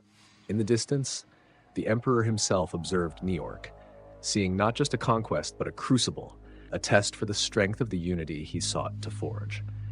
As New York braced itself, a deep silence swept through its districts, broken only by the low hum of power conduits and the whisper of wind carrying the distant rumble of the approaching army. The city of New York stood like a fortress carved from iron and smoke, its silhouette bristling with gun emplacements, towers crowned with augur arrays, and narrow walkways fortified for battle. A tense silence gripped the Hive as the Emperor's forces approached, their formation perfect, a marching storm that heralded the end for those who dared resist. From the spires, High Arbiter Trazin watched through a magnocular, the edges of his jaw tight with strain. His advisors murmured among themselves, exchanging updates as cogitators hummed and the glow of data feeds danced across the chamber's steel walls. "They'll test us first," Trazin muttered, lowering the magnocular. "Let them learn the taste of New York's bite." Moments later, the horizon lit up with the distant glimmer of the Thunder Warriors' initial salvo. Artillery thundered, launching shells that arced through the sky and burst against New York's outer defenses. The impact was immediate, a flash of heat, shrapnel whistling through the air, and the ground shivering underfoot. But the city stood fast, its walls reinforced by layers of plasteel and rockcrete, held against the opening barrage. "Return fire," Trazin ordered, his voice resonant with authority. Along the battlements, militia operators activated long-range cannons and heavy stubbers. The whine of charging weapons filled the air before they spat projectiles back at the approaching tide. From hidden alcoves, missile batteries unleashed volleys that arced with red flares, seeking the ranks of golden warriors below. Roth the Red felt the tremors even in the depths of the Underhive, where every shudder was magnified by the tight, metal-clad confines. He grinned, eyes glinting with excitement as the echoes of battle reached his ears. "It begins," he said, flexing his hands, their knuckles scarred from countless fights. Around him, the Rusted Sons waited, tension vibrating through their ranks like a coiled spring. On the field, the Thunder Warriors advanced through the retaliatory fire, their towering forms shrugging off impacts that would have crippled lesser men. The disciplined line never faltered, their strides steady, even as explosions bloomed around them. The first of them reached the foot of New York, glancing up at the metal bastion that loomed over them like a challenge made flesh. The Emperor watched from a rise, eyes reflecting the light of the battle. His mind, calculating and unyielding, absorbed the scene. New York's defenders were fierce, their preparations thorough, but he knew this was only the beginning.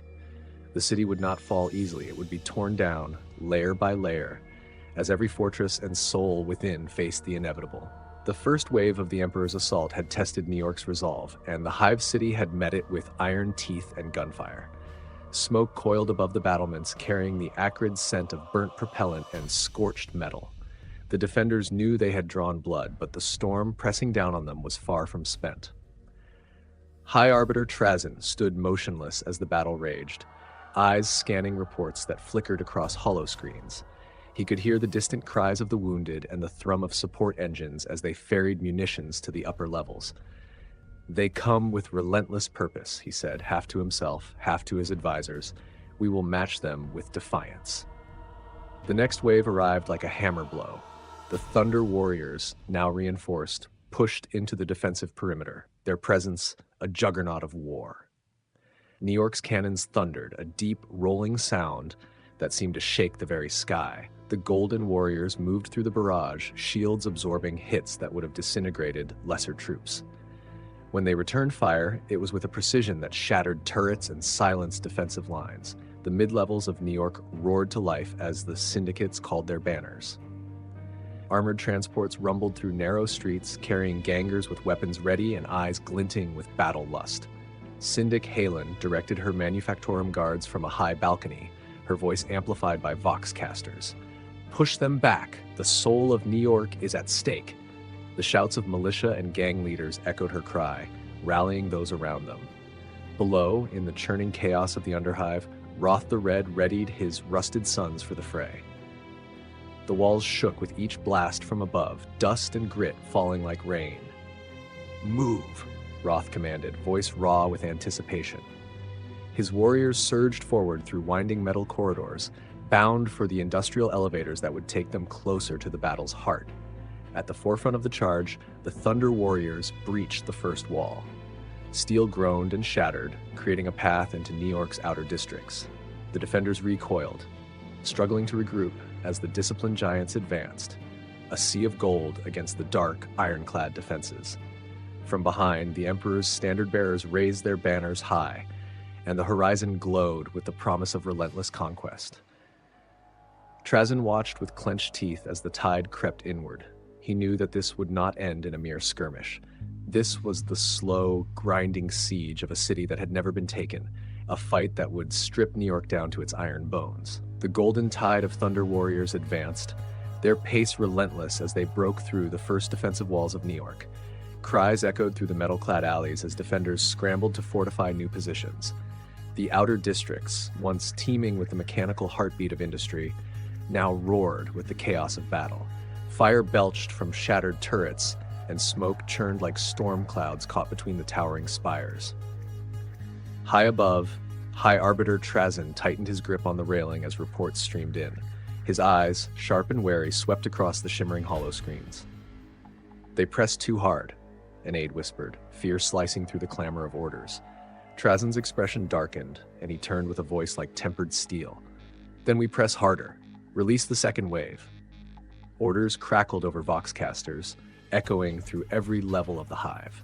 Last rifles flashed from defensive emplacements, their beams searing through the smoke and finding gaps in the Thunder Warriors' formation. The sound of gunfire mixed with the deeper, resonant boom of autocannons as New York's defenders doubled their efforts. Sparks erupted from impact points, and golden armor that had weathered dozens of assaults now bore the marks of this relentless resistance. Far below, in the labyrinthine guts of New York, Roth the Red led his rusted sons through darkened tunnels. The sound of battle above thrummed through the walls, a siren call urging them forward. They emerged in a crisscross of metal walkways, where militia groups struggled to hold a vital choke point. Roth's red eyes caught the glint of golden armor pressing forward. He raised a hand, signaling his warriors. "Up, now! Let's show them why New York never falls." The rusted sons charged, their makeshift armor clanging as they stormed up maintenance ladders and burst onto the streets, adding their fury to the defenders' ranks. They crashed into the flanks of the advancing Thunder Warriors, catching the giants in a sudden crossfire that forced them to slow. The defenders' cries became a chorus of hope, driven by the sight of the Underhive's most feared gang fighting for their city. But The Emperor's forces were unyielding. Though they adjusted, pivoting to meet this new threat, their line held, and with each crushing step, they moved deeper into New York's heart. Trazyn watched the map flicker, red lines blinking where positions were lost and reclaimed. The hive shook as if alive, its defenders locked in a desperate struggle that resonated from the highest spire to the lowest sump. The battle raged through the labyrinthine streets of New York, an eruption of sound and fury that reverberated from its spires to its deepest tunnels. The Thunder Warriors pressed into the heart of the city, their massive forms moving with a mechanical grace that defied their size. Each step was a declaration of conquest, each swing of their weapons a promise kept to the Emperor's vision. High Arbiter Trazyn felt the walls of the command chamber shudder as distant explosions echoed up from the lower levels. His counselors relayed frantic updates, their voices mixing with the static of voxcasters. "They've taken the northern sector," one shouted, sweat beading on his brow. Trazyn's jaw clenched, the taste of copper in his mouth from where he had bitten down too hard. "Initiate the Iron Roar." The command passed through New York's defensive networks like an electric current. Hidden caches sprang open, and the ground shook as massive autoloaders activated, dragging ancient artillery pieces into position. These were relics of forgotten wars, seldom used and always feared. The defenders looked up, wide-eyed, as the Iron Roar awoke with a groan that resonated through the metal skin of the city. The Thunder Warriors paused momentarily as the roar unleashed itself. A wave of concussive blasts and whistling shrapnel battered their lines, knocking even the largest of them off balance.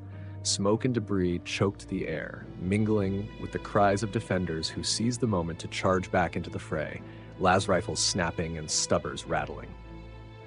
Roth the Red led a flanking push, his rusted sons surging with renewed energy. He swung his chain axe into the side of a towering warrior, sparks flying as the blade found a seam. The moment of impact was fleeting but significant, enough to disrupt the advance and create a window for the defenders to regroup.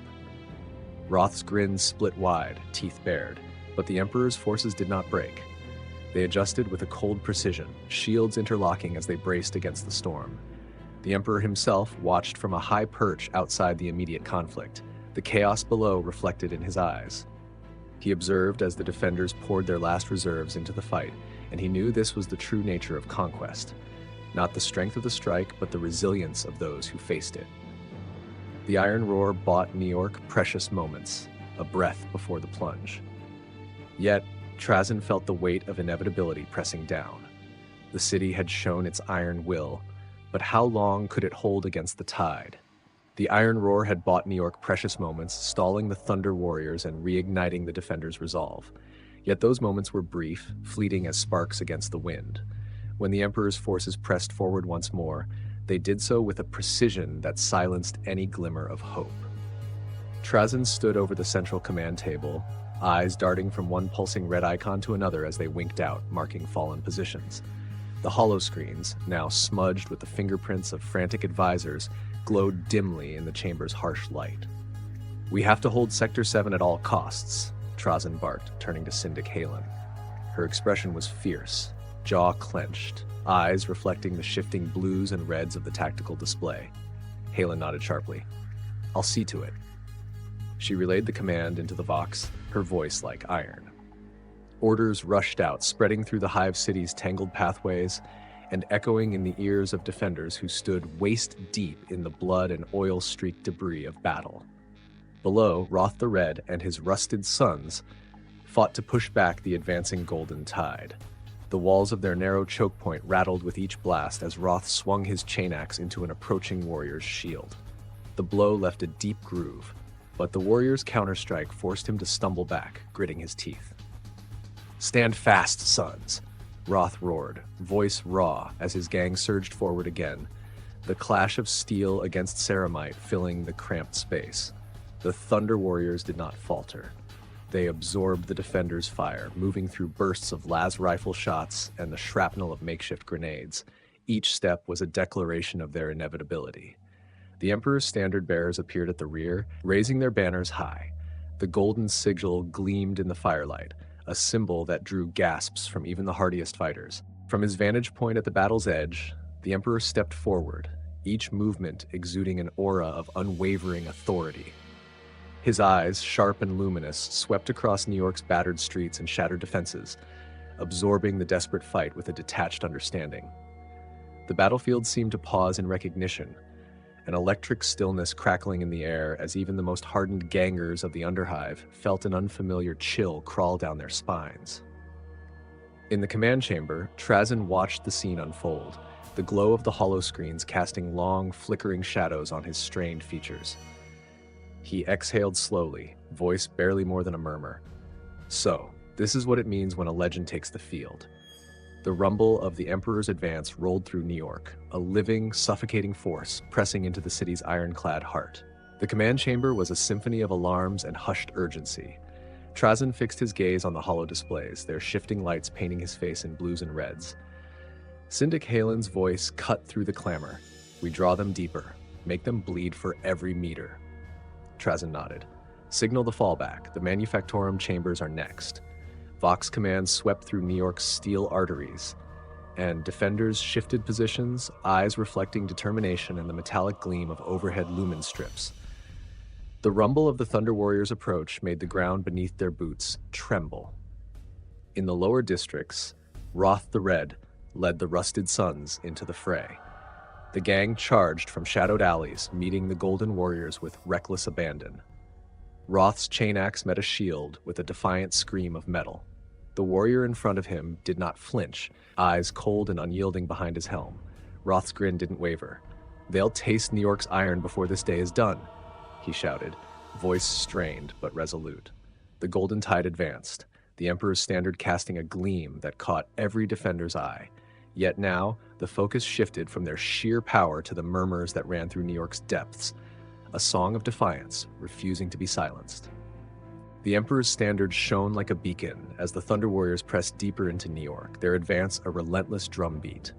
The air was thick with the tang of smoke and scorched metal, mingled with the echoes of clashing blades and distant shouts. The defenders fought on, shifting their defense to the Manufactorum chambers, where towering machinery ground on, oblivious to the carnage. Trazyn stood at a balcony overlooking one of the massive industrial chambers. Below him, workers in grime-streaked coveralls bolted makeshift barricades in place, while tech priests chanted benedictions to keep the machines obedient. The hiss and rumble of cogitators combined with the rhythmic pound of New York's giant presses created a backdrop of defiance. This was the city's pulse, the iron heart that had never ceased beating. Seal the gates and activate the incendiaries, Trazyn commanded, voice steady even as the chamber shook under the concussive thump of artillery from above. The workers scurried to obey, fear in their eyes but hands steady. This was not the first time New York had stood on the brink, but it was the first time its enemy was a force like this. Above in the mid-level streets, Roth the Red saw the flicker of movement as the Thunder Warriors approached. Their golden armor caught the reflection of the fires, making them seem like titans walking through flames. Roth's laugh, hoarse and defiant, rose above the din. Let them come. They'll find New York's blood runs hotter than their gold. His words spurred the Rusted Sons forward, their makeshift weapons clanging and flashing as they met the oncoming warriors. The defenders lunged from behind machinery and iron pillars, striking where they could, pulling back before the thunderous counterattacks could find them. The Golden Warriors advanced, slower now, impeded by the maze of industrial corridors and the ferocity of New York's defenders. The Emperor watched from a distance, eyes fixed on the glowing interior of the Manufactorum. His expression was unreadable, a study of intent and judgment. The city's spirit had not yet broken, its heart still pulsed with stubborn life. But the Emperor's gaze held the weight of certainty. It was only a matter of time. The Thunder Warriors pushed into the Manufactorum chambers, their advance marked by the rhythmic clash of metal and the deep, unyielding hum of New York's colossal machines. The defenders wove between gears taller than men, pipes hissing steam that coiled through the industrial gloom like phantoms. Every corridor was a gauntlet, every step a test of endurance met with las rifle beams, stubber fire, and the defiant shouts of New York's defenders. Trazyn observed from above, his fingers tapping a rapid, unconscious beat on the railing. The chamber was a tempest of noise. Roaring engines, the boom of heavy guns, and the shouts of orders passed from level to level. "Flood the secondary chambers," he called, voice hard as iron. Beneath him, workers threw switches and valves groaned as boiling steam surged through conduits, spraying out in sudden jets that seared golden armor and forced the Thunder Warriors to slow their march. From within the chaos, Roth the Red and his rusted sons struck. Their charge was a whirlwind of jagged metal and raw defiance, attacking from shadows cast by towering presses and conveyor belts slick with oil. Roth's chain axe met the shoulder of a warrior, sparks erupting as he shouted, "New York will not fall to gold alone." The Thunder Warrior turned, shoving him back with a force that rattled his bones, but Roth landed with a grin that spoke of undying defiance.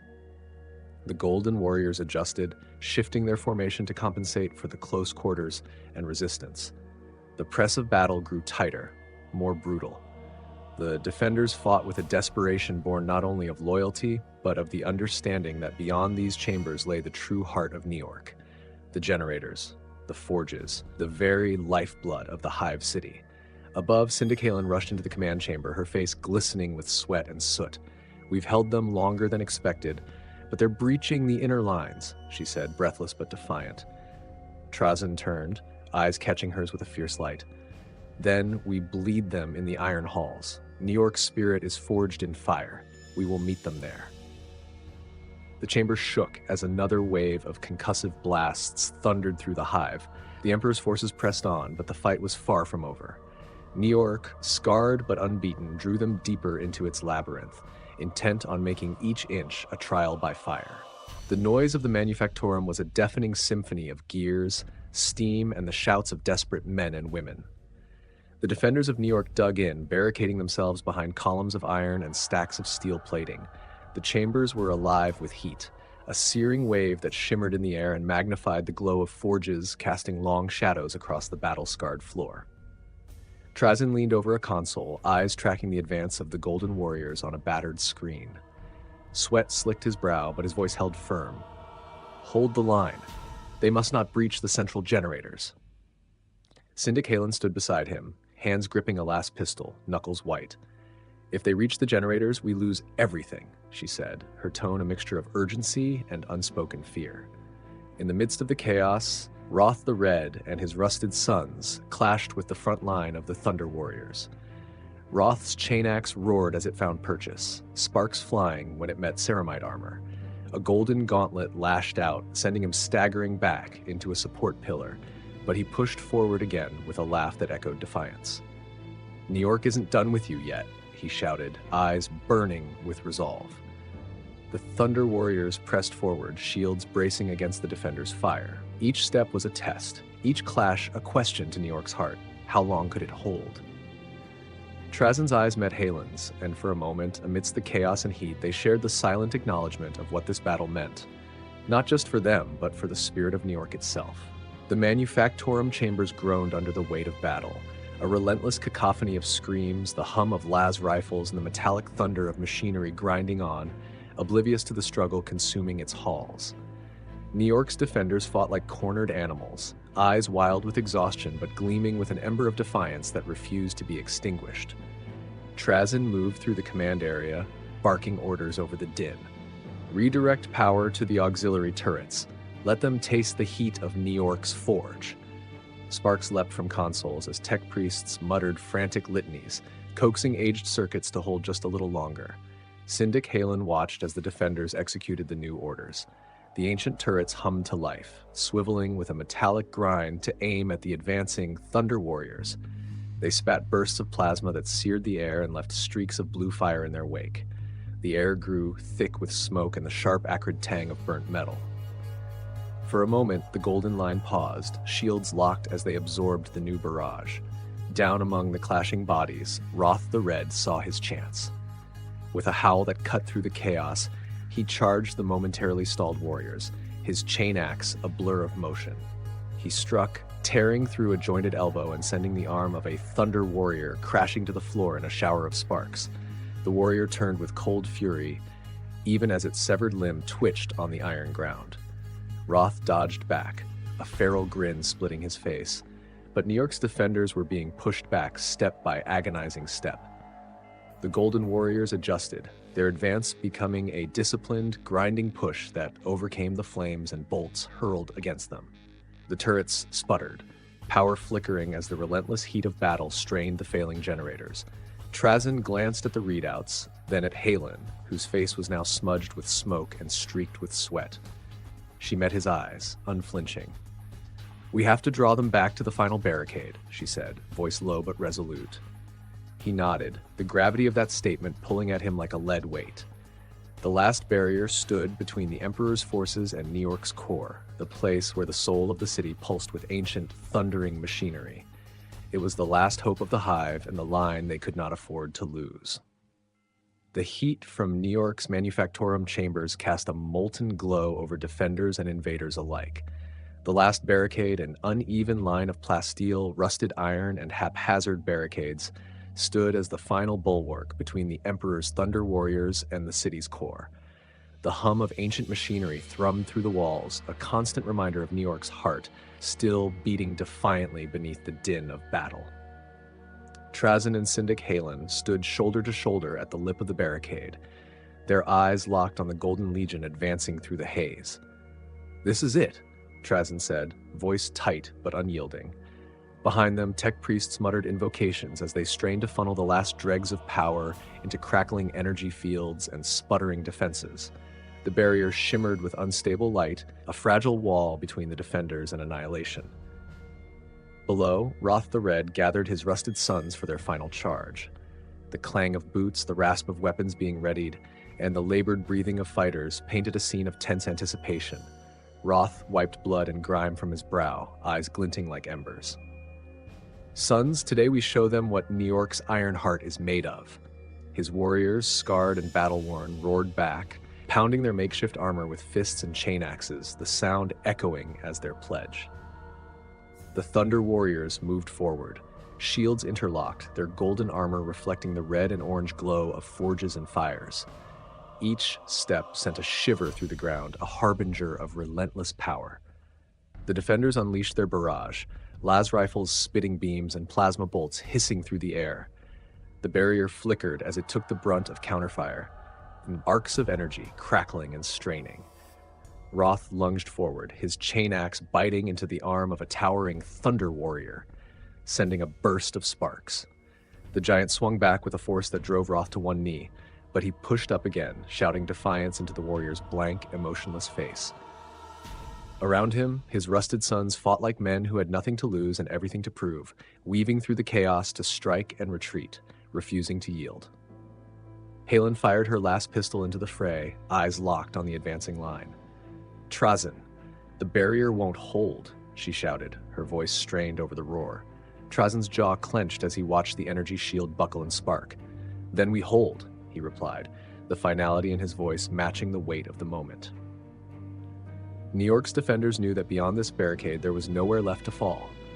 They were the last pulse of the city, and they would stand until that heartbeat was silenced or rose, impossibly, in triumph. The Thunder Warriors advanced, their shields like a gleaming wall that absorbed the brunt of New York's furious last stand. The energy barrier crackled under the relentless assault, bright flashes searing the smoke-filled air.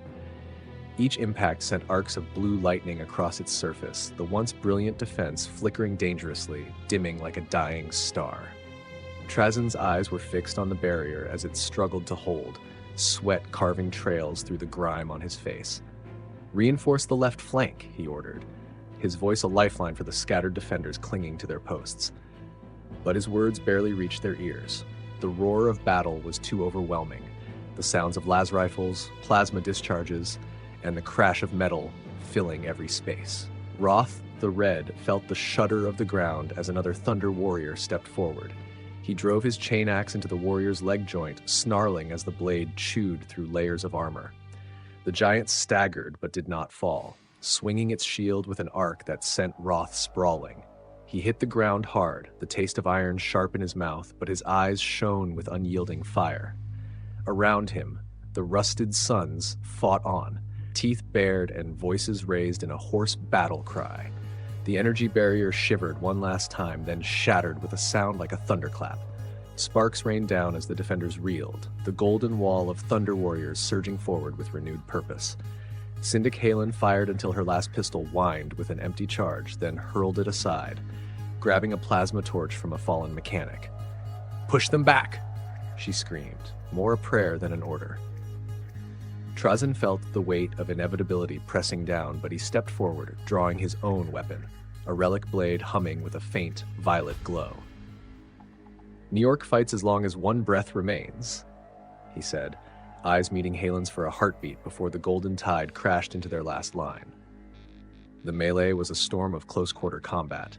Blades flashing, fists striking with brutal efficiency, screams drowned out by the pounding of the Manufactorum's machinery. The defenders fought with every ounce of strength, each movement a defiant answer to the Emperor's will. Yet the Golden Warriors pressed on, their discipline and raw might eroding New York's resolve inch by inch. Above the chaos, the Emperor watched, eyes calculating and unwavering. He observed the defenders' fierce resistance, the iron will that drove them even as the line began to break. He knew that this was the spirit he would harness, not just crush. This battle was more than conquest. It was the crucible that would forge Terra's unity. The final line of New York's defenders buckled under the relentless push of the Thunder Warriors, their shields and armor grinding forward with unstoppable precision. Trazyn's relic blade flashed as he met an advancing warrior, sparks dancing where the blade bit into ceramite. The warrior struck back, forcing Trazyn to retreat, feet sliding over the blood-slick floor as the echoes of battle filled the iron-walled chamber. Syndic Halen, now wielding the plasma torch, pressed against the encroaching line with a defiant cry.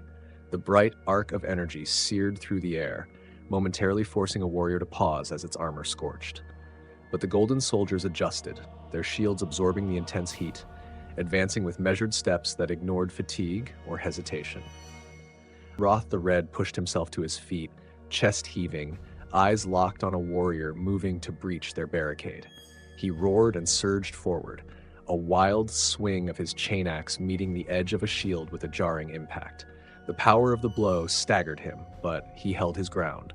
Around him, the rusted sons fought in brutal unison, their loyalty bound to the very foundations of the city they defended. A roar signaled the final breach.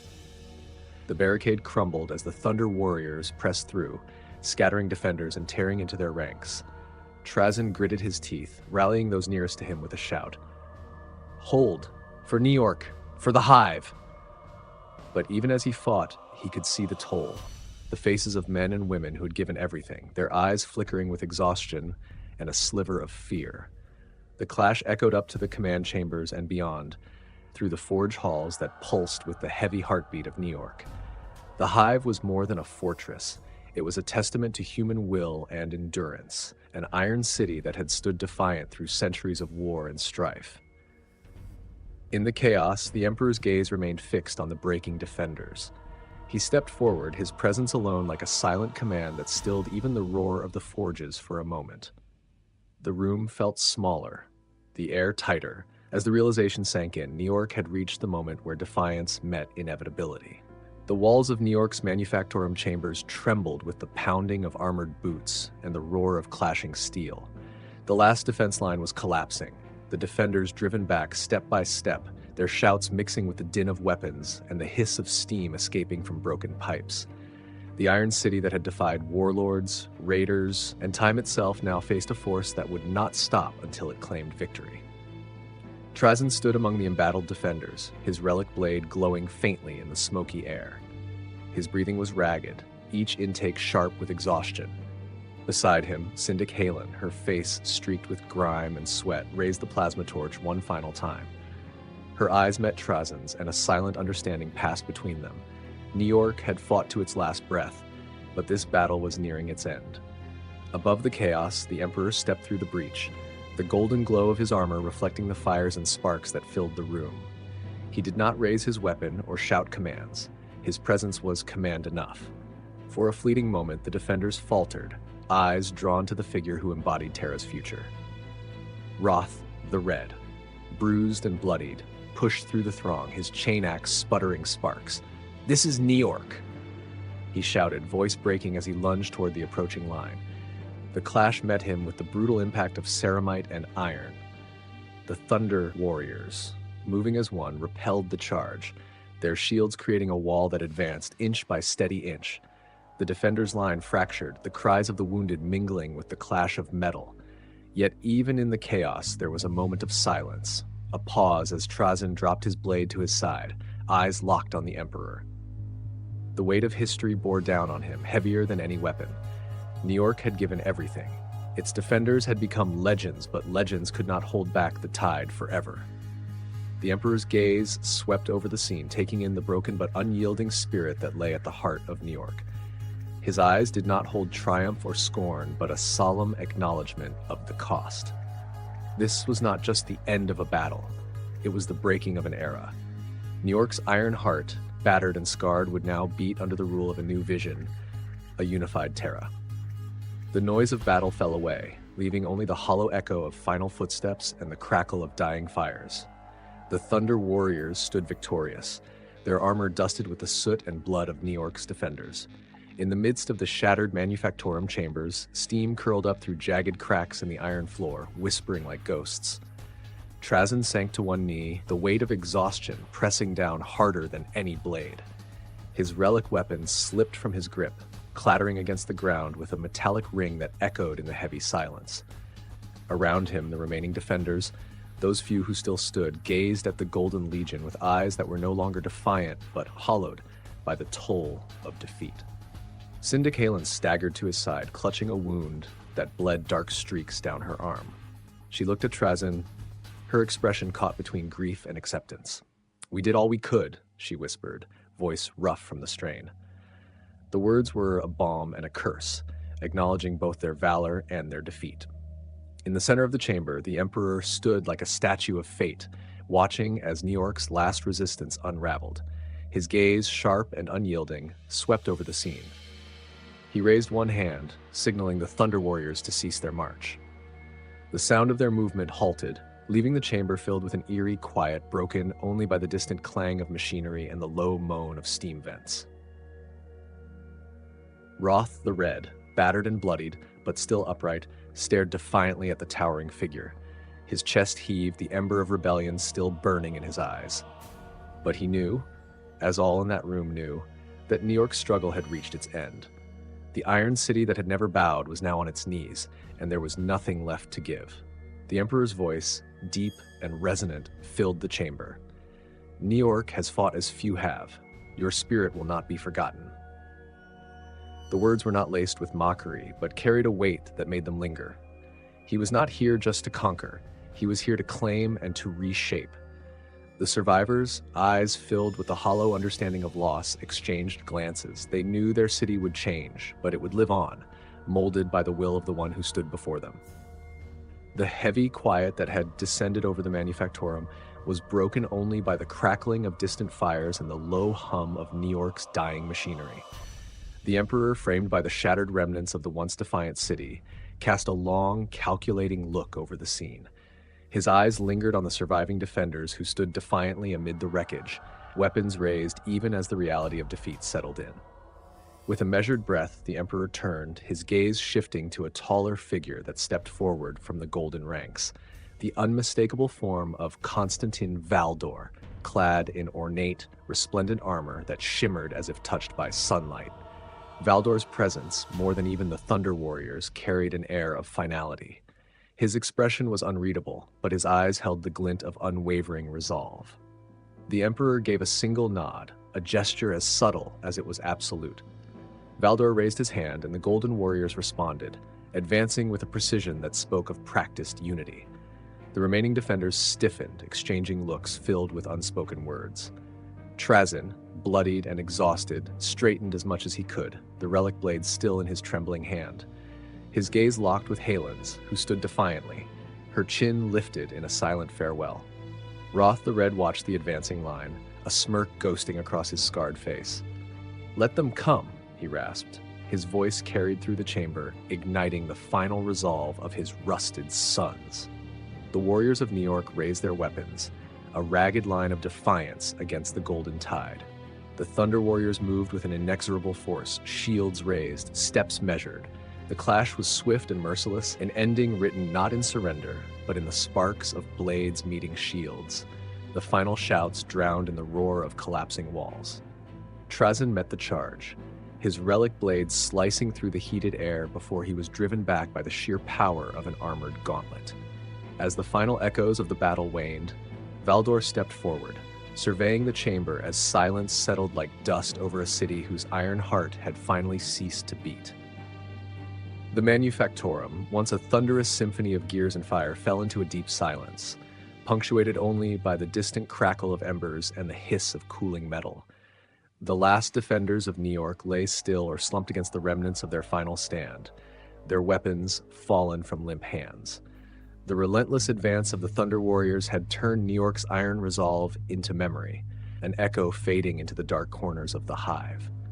Constantin Valdor stood among the Golden Warriors, his eyes scanning the wreckage with a detached scrutiny. His ornate armor bore the scorches and scratches of battle but shone unyieldingly under the flickering light. Behind him, the Thunder Warriors stood, their shields and weapons lowered as the clangor of combat gave way to the hum of victory. Trazyn, leaning against a shattered console, felt the weight of the room pressing down on him. His vision blurred, but he forced his gaze to meet Valdor's. It was not a plea, nor defiance, just an acknowledgement, an unspoken testament to the fight they had waged. Syndic Halen, bloodied and silent, knelt beside him, one hand still clenched around a last pistol, though there were no more shots left to fire. Roth the Red, battered and breathing in shallow gasps, managed to stand with his back pressed to a broken pillar. His eyes, though shadowed by exhaustion, flickered with the last embers of New York's defiance. Valdor's gaze rested on him for a heartbeat, the silence between them carrying more weight than any spoken word. Roth lifted his head, teeth gritted, and whispered, "New York won't be forgotten." Valdor's expression remained unchanged as he turned away, giving the briefest nod to his warriors. The Thunder Warriors began their final sweep, their steps echoing across the metal floor, ensuring that New York's story ended not with surrender, but with the fierce loyalty of its people preserved in their last silent acts of defiance. The Emperor, watching from the breach, took in the scene with a look of solemn acceptance. New York's defiance had shown the spirit he sought to shape into the bedrock of his vision for Terra, a spirit that would one day forge an imperium built on unyielding loyalty and strength. As he turned to lead his forces beyond the fallen city, the smoke that rose from New York mingled with the sky, carrying with it the final testament of a city that refused to bow. As the fires settled into smoldering embers, New York lay transformed from a hive of defiant energy into a landscape of twisted metal and scorched iron. The city's towering structures, once vibrant with the hum of industry and life, now stood as hollow sentinels, their surfaces pockmarked and jagged. The air was thick with smoke, the scent of oil and scorched steel saturating every breath. Constantin Valdor stepped through the chamber with a measured pace, eyes sweeping over the fallen and the ruins. His presence, formidable even in silence, commanded the room. The Thunder Warriors moved with mechanical precision, checking each shadowed alcove and scorched corridor. They were not just warriors, they were the sentinels of victory, ensuring the end was absolute. Trazyn's breathing was shallow as he pressed himself up from the ground. Around him, those who had survived the last stand stood with the weight of defeat carved into their expressions. Syndic Halen's voice, though weak, rose in the quiet. What now? It was a question not meant for Valdor or the Thunder Warriors, but for the city itself. An echo seeking answers in a place where echoes now died. Valdor's gaze lingered on the defiant faces of New York's last defenders. He did not speak, but there was an acknowledgement in the tilt of his head, a brief flicker that hinted at respect before it vanished behind the stoic mask of duty. Roth the Red's eyes caught Valdor's, and for a moment the battered ganger allowed a smirk. The spirit of New York would not leave with them. It was embedded in the iron and dust, a story forged in struggle. The Emperor, watching from a rise, turned away from the conquered hive. His golden form shimmered as he moved, followed by his warriors.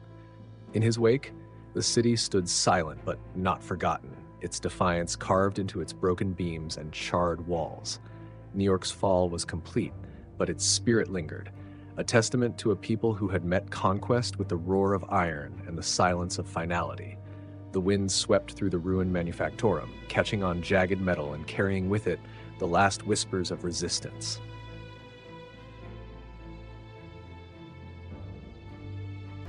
The age of unending night gripped Terra, shrouding its scarred landscapes in tales of ruin and resistance.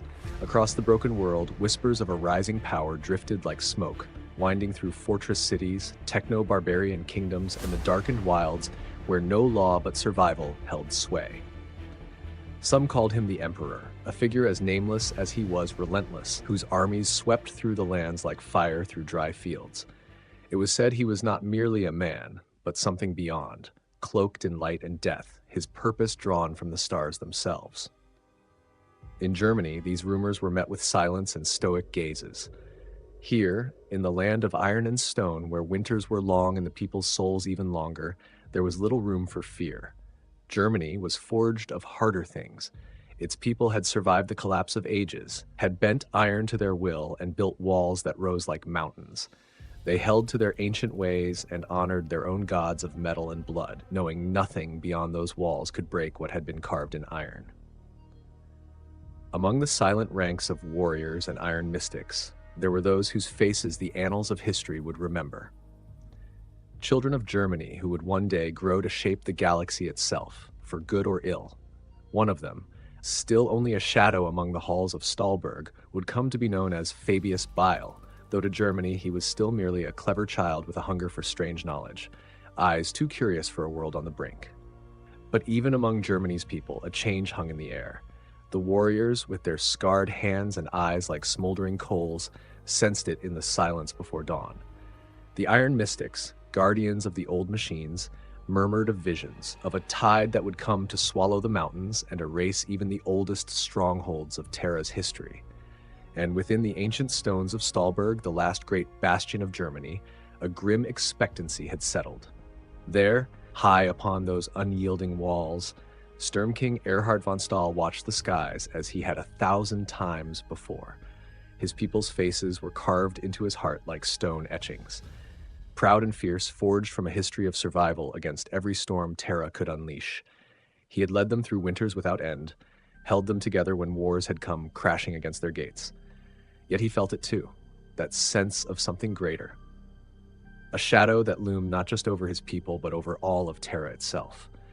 They said the Emperor brought unity. They said he came to end the old night and bring forth a golden dawn.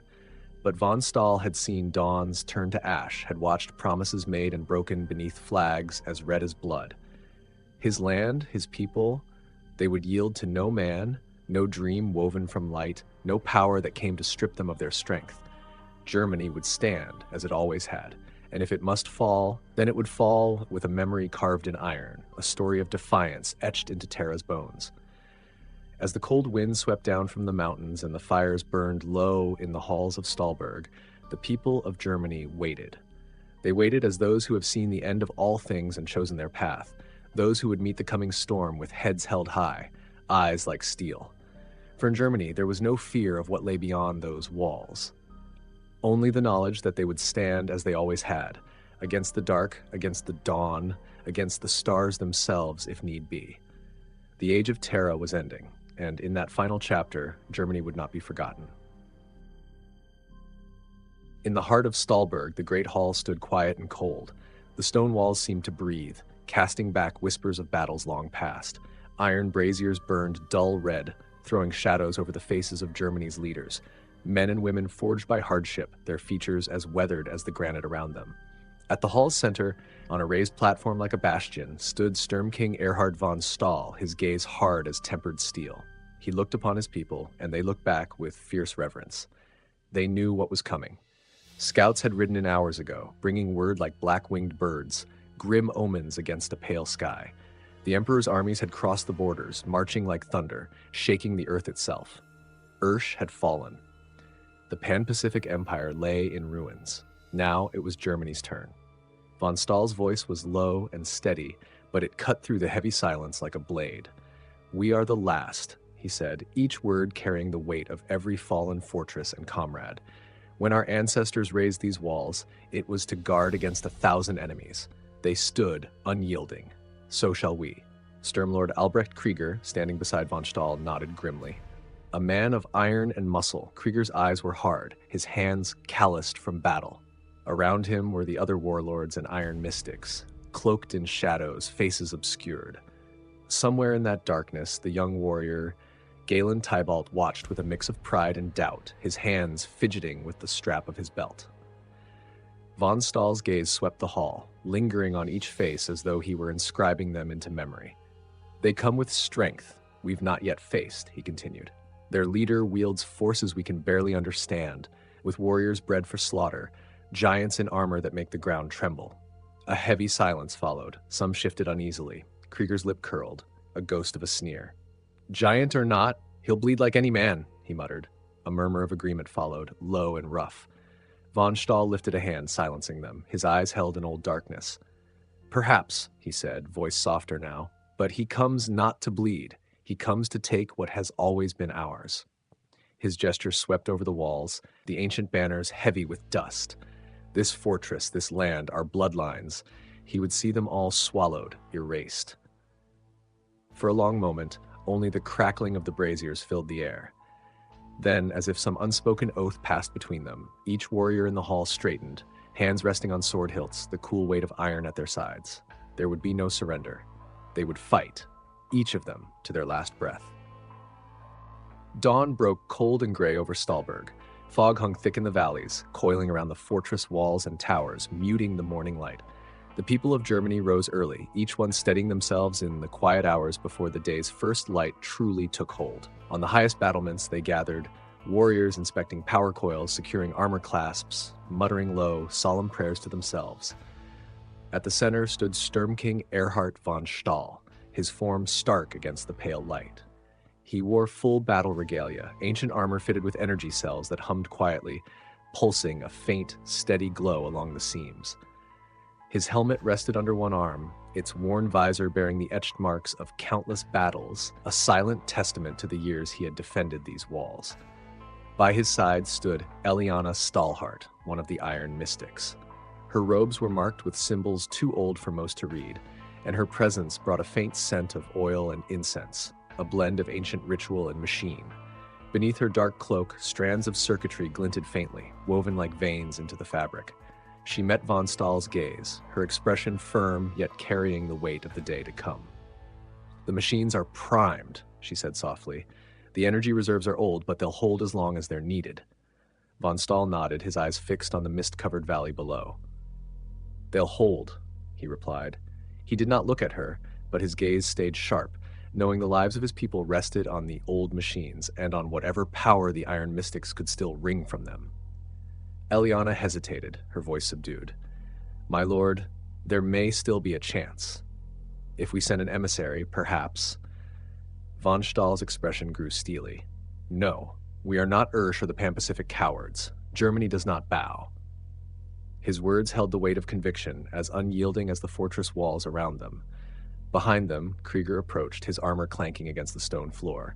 He inclined his head respectfully before speaking. The men are ready. Every warrior is at their post.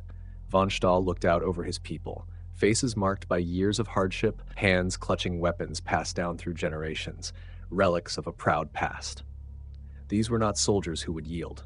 Each one was bound to this place by oath, by memory, and by the knowledge that retreat would mean the end of all they had defended.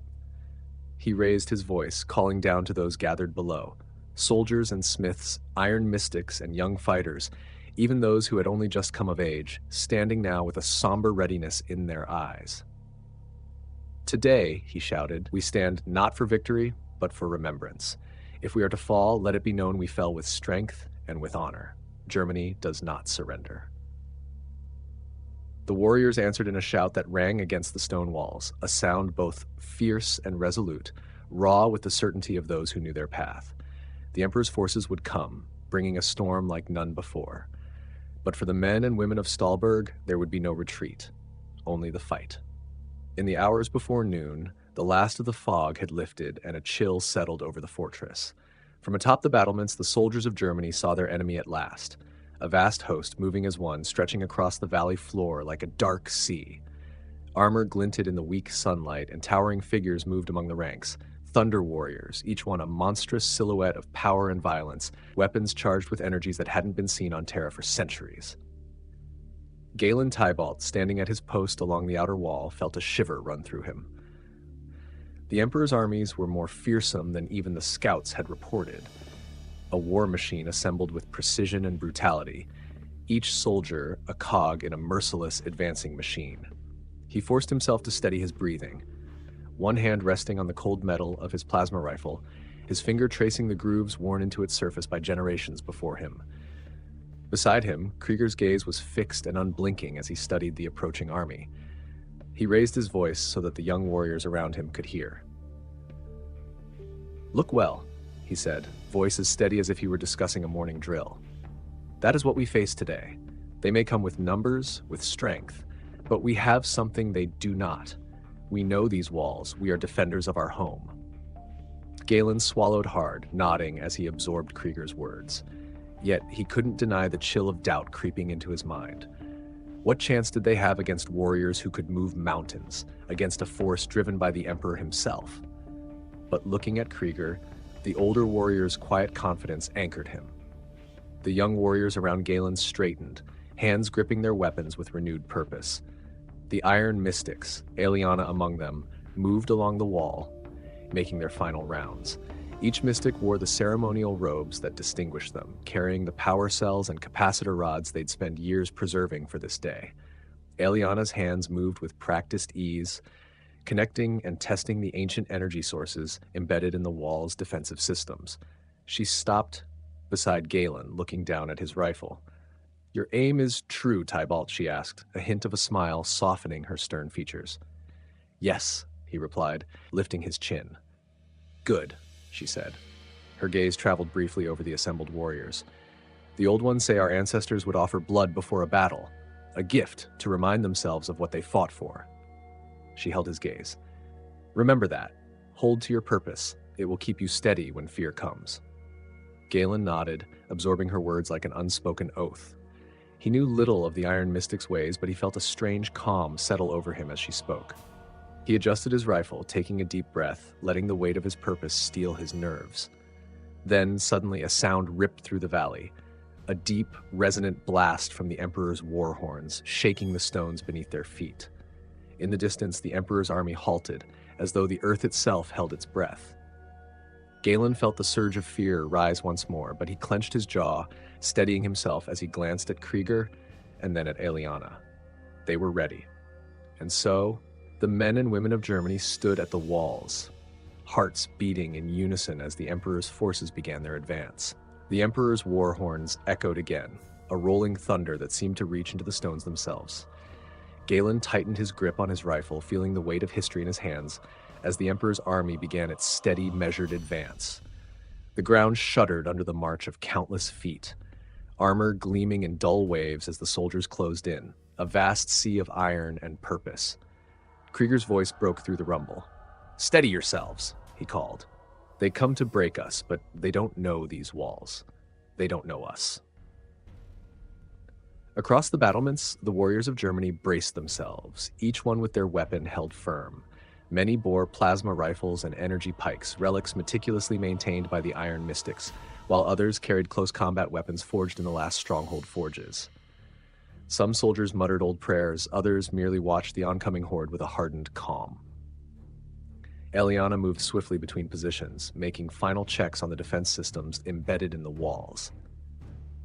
Each ancient mechanism thrummed to life under her hands, a glow of pale energy radiating from the power cells. She glanced up at the approaching army, a flicker of something unreadable in her gaze before she focused back on her work, making sure each piece was charged, each connection secure. From his position, Galen could see the first lines of the Emperor's Thunder Warriors, massive figures armored head to toe, each step of theirs shaking the earth. They moved with precision, unstoppable and relentless. He took a deep breath, feeling his pulse quicken, then forced himself to remember Aliana's words. "Hold to your purpose.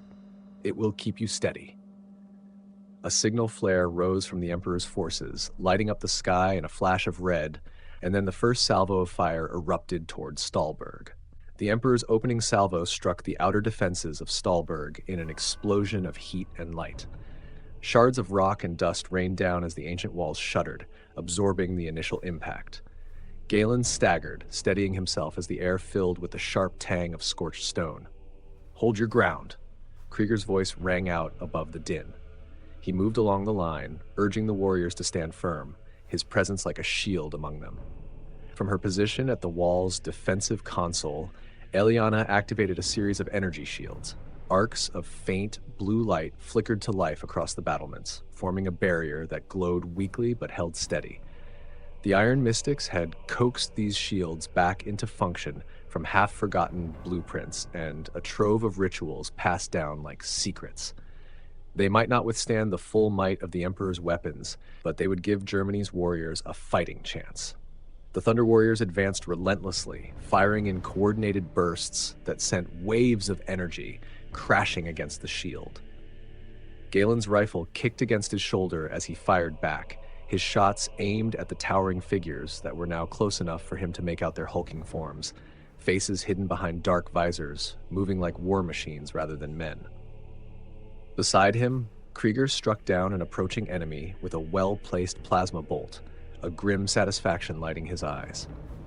"They're not invincible," he muttered, reloading with practiced speed. "Remember that." The soldiers around him shouted in defiance, rallying under the barrage. Plasma and lasfire filled the air, casting strange shadows over the battlements as Germany's defenders held their line. The shield barriers flickered as the Emperor's forces intensified their assault, each hit dimming the protective light until only a faint glow remained. Eliana's fingers flew over the console, recalibrating the power cells to stretch the shield's capacity, her face a mask of concentration. She could feel the strain in the ancient circuitry, the way the old machinery groaned under demands it was never built to sustain. Another blast struck the wall, tearing into the stone just below the battlements. Galen ducked as chunks of rock flew overhead, dust stinging his eyes. He forced himself back up, aiming his rifle at the advancing Thunder Warriors. One of his shots landed on a warrior's armor joint, and the giant staggered, its armored bulk crashing into the soldier behind it. Galen's pulse quickened with a flicker of hope. But they were coming faster now, moving over the fallen without hesitation. There was no break in their formation, no pause, only the steady rhythm of war, a mechanical, unyielding march. Krieger barked orders, directing soldiers to weaker points along the wall. He spotted Galen and gave him a nod. "Keep your fire sharp. Aim where it matters." "Yes, Sturmlord," Galen replied, the words giving him a steadiness he clung to. He lined up another shot, squeezing the trigger and watching as another advancing warrior jolted under his fire. Below, von Stahl watched the unfolding battle with grim intensity. His gaze traveled over his warriors, each one a testament to Germany's strength, each one fighting to preserve the memory of their homeland. As another barrage struck the wall, he murmured under his breath, a vow as ancient as the stones beneath his feet. Germany would not fall quietly. The shield barriers flickered as the Emperor's forces intensified their assault, each hit dimming the protective light until only a faint glow remained. Eliana's fingers flew over the console, recalibrating the power cells to stretch the shield's capacity, her face a mask of concentration. She could feel the strain in the ancient circuitry, the way the old machinery groaned under demands it was never built to sustain. Another blast struck the wall, tearing into the stone just below the battlements. Galen ducked as chunks of rock flew overhead, dust stinging his eyes. He forced himself back up, aiming his rifle at the advancing Thunder Warriors. One of his shots landed on a warrior's armor joint, and the giant staggered, its armored bulk crashing into the soldier behind it. Galen's pulse quickened with a flicker of hope. But they were coming faster now, moving over the fallen without hesitation. There was no break in their formation, no pause, only the steady rhythm of war, a mechanical, unyielding march. Krieger barked orders, directing soldiers to weaker points along the wall. He spotted Galen and gave him a nod. "Keep your fire sharp. Aim where it matters." "Yes, Sturmlord," Galen replied, the words giving him a steadiness he clung to. He lined up another shot, squeezing the trigger and watching as another advancing warrior jolted under his fire. Below, von Stahl watched the unfolding battle with grim intensity. His gaze traveled over his warriors, each one a testament to Germany's strength, each one fighting to preserve the memory of their homeland. As another barrage struck the wall, he murmured under his breath, a vow as ancient as the stones beneath his feet. Germany would not fall quietly. Another wave surged toward the walls, unbroken by the fall of their kin. The Thunder Warriors advanced without hesitation, stepping over the bodies of the fallen as if they were nothing more than debris. For every one brought down, two more took its place, each a relentless, armored colossus bearing the Emperor's will. Galen steadied his breathing, letting the rhythm of battle settle over him, his hands moving almost instinctively as he reloaded his rifle. He could hear Eliana's voice nearby, issuing orders to the Iron Mystics as they worked to stabilize the shield barriers.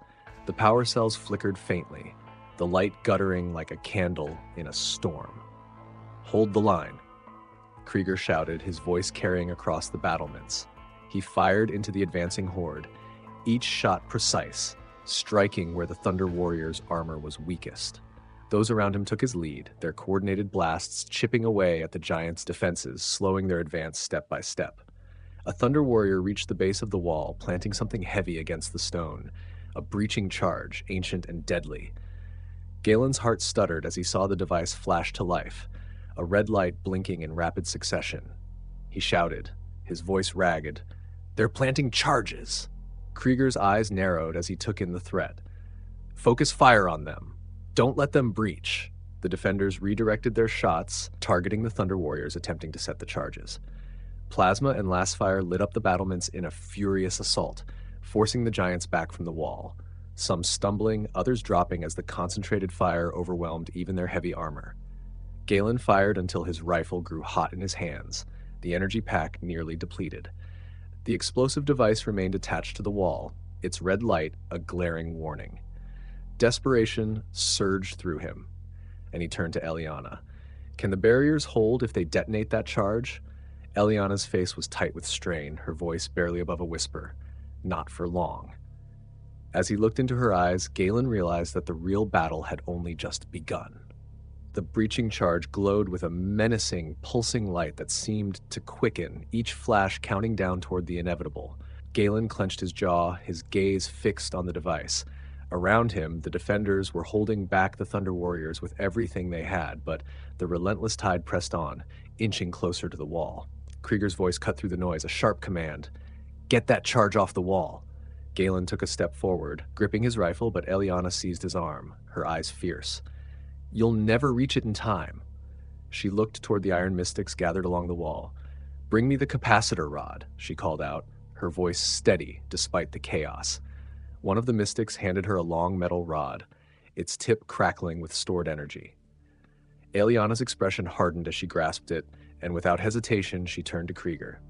"Cover me." Krieger nodded, motioning for the soldiers around him to form a protective barrier, their fire intensifying as they focused on keeping the Thunder Warriors back from the wall. With a deep breath, Eliana sprinted toward the breaching charge, the capacitor rod held firmly in her hands. Galen watched, his heart pounding as she reached the device. Eliana jammed the rod directly against the charge, releasing a surge of energy that crackled and hissed. The capacitor's power clashed with the charge, forcing the device's circuitry into overload. For a tense moment, the light on the charge flickered, and then, with a sputter, it faded, the device shorting out and going dark. A cheer rose from the defenders, a brief spark of victory amidst the onslaught. But the Thunder Warriors continued their advance, undeterred by the failure of their explosives. They pressed forward, the next line already nearing the wall. Eliana stumbled back, the spent capacitor rod falling from her hand. Galen rushed forward to support her, relief and admiration mixing in his gaze. She met his eyes, a weary smile tugging at her lips. "This isn't over, Tybalt. Stay vigilant." Together, they turned to face the next wave, their resolve unbroken, even as the shadows of the Emperor's war machine closed in around them. The Thunder Warriors regrouped, and their assault came with renewed fury. More breaching charges appeared in their hands, heavy and ominous. Behind them, a new line of soldiers advanced, standard troops clad in armor that, while not as imposing as the Thunder Warriors, was still formidable. They moved in perfect coordination, like cogs in a relentless grinding machine. Krieger shouted fresh orders, his voice hoarse but unyielding. "Focus fire on the charges. Don't let them reach the walls." The defenders took aim, their weapons flaring with plasma and last fire, striking down any enemy who came too close. But the Thunder Warriors adapted, shields raised, absorbing much of the fire as they pushed forward, step by brutal step. Each blow against them seemed only to harden their resolve. One of the breaching charges struck close, fastening to the lower wall with a magnetic lock, and there was no time to defuse it. The red light blinked furiously as a surge of energy burst from it in a concussive blast, shaking the fortress to its core. Galen stumbled as the shockwave sent a ripple through the walls, stone splintering and cracking. A breach opened in the wall, smoke and dust billowing out. Thunder Warriors surged toward it, their hulking forms taking advantage of the newly created gap. Krieger's voice rang out again, pulling the defenders together with a single word: "Hold!" Galen saw the breach and knew what it meant. Without hesitation, he sprinted to the fractured edge, his rifle aimed steady. "They're coming through," he shouted, his voice swallowed by the roar of battle. He fired into the oncoming mass, each shot aimed to slow them, to buy Jermani precious seconds. Warriors rushed to his side, taking up defensive positions to plug the gap. The clash was brutal. Close quarters now, plasma blades meeting metal, the air thick with smoke and sparks. Krieger joined them, wielding his power axe with practiced precision, cutting down any Thunder Warrior who dared approach. His presence was like a wall in itself, fierce and unyielding. "Stand together," he shouted. "This is where we make our stand." With Krieger at their side, Galen and the others pushed back, fighting with a desperation born of loyalty and pride. They fought for every inch of ground, the wall itself a testament to their courage and resolve. The breach filled with smoke and blood, a narrow, brutal battlefield where the warriors of Jermani met the Emperor's forces in a desperate struggle. The confined space became a crucible. Each inch of ground gained or lost paid for with lives. Plasma blades and axes clashed in flashes of searing light, illuminating the hardened faces of defenders and the implacable visors of the Thunder Warriors. Galen fought shoulder to shoulder with Krieger, the older warriors' movements a whirlwind of practiced, deadly precision. Together, they cut down the first wave of Thunder Warriors pushing through the breach, but more surged forward, a tide that seemed endless. Galen's muscles burned, but he forced himself onward, each strike and shot driven by the simple truth that there was nowhere to retreat to, no home left if they faltered. Beside him, Aeliana rejoined the fray, her robes scorched and dirt-streaked, her gaze fierce. She wielded a charged staff, an ancient relic from the Iron Mystic's vaults, each strike emitting a pulse of energy that repelled even the heavy armor-clad giants. She moved with a calm purpose, deflecting blows and taking down warriors with a precision that seemed almost otherworldly. Krieger cast a quick glance at her, nodding in approval. "You're a force today, Aeliana." Her eyes didn't leave the enemy. For Jermani, there is no other way. Another Thunder Warrior surged through, raising a weapon charged with energy. Galen saw it too late. The warrior swung, and the blast struck the battlements just inches from him, the explosion throwing him backward. He hit the stone floor, dazed, his ears ringing, the world a blur. Through the haze, he saw Krieger reaching down, hauling him back to his feet. "Stay with us, Tybalt.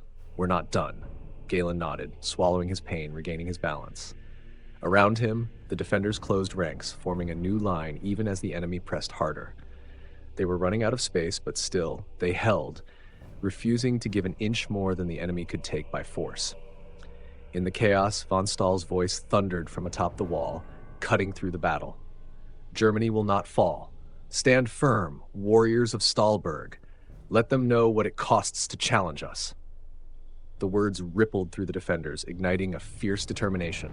They locked shields and aimed weapons, drawing strength from each other from the very walls around them, and pushed back with everything they had left. The defenders' renewed strength held the line, a stubborn wall of iron and resolve against the Emperor's relentless tide. Blood and smoke mingled in the air, the acrid stench of battle thick as stone dust filled the breach, coating the skin of every warrior in grime. Still, the soldiers of Jermani stood, each one a pillar against the coming storm, their faces hard with defiance. Krieger swung his power axe in wide, lethal arcs, cutting down any Thunder Warrior who dared step through the breach. His breaths were labored, his movements slowing, but his focus was unbroken. The man fought as if every blow could hold back the end itself. Galen matched his stance beside him, his rifle trained on the figures charging toward them, each shot carefully placed to weaken the enemy's advance. From her position along the wall, Eliana struggled to stabilize the defenses, her hands shaking with exhaustion as she adjusted power coils and sealed energy leaks. She could feel the strain in the fortress systems, the very mechanisms themselves beginning to fracture under the relentless onslaught. It wouldn't be long before the energy reserves gave out completely, and when they did, the barriers would collapse, leaving Stalberg entirely exposed. Another blast from the Emperor's forces struck the upper wall, sending chunks of stone raining down on the defenders. Galen ducked instinctively, shielding his face as dust clouded the air. When he looked up, he saw a new wave approaching. Standard troops mixed with Thunder Warriors, advancing in tight formations, shields locked in a phalanx. "They're closing in," Galen shouted to Krieger. Krieger only grinned, the glint of battle madness in his eyes. "Then we hold until they break. Or we do." He raised his axe, preparing to meet the advancing force head-on. Eliana moved to Galen's side, her staff glowing faintly, the last of its charge nearly depleted. "We're almost out of time," she said, her voice steady despite the urgency in her eyes. "When the barriers fall, they'll push us from all sides." Galen felt the weight of her words, the finality of them settling in his chest like a stone. He took a breath, steadying himself. "Then we make sure they remember us," he said, his gaze fierce.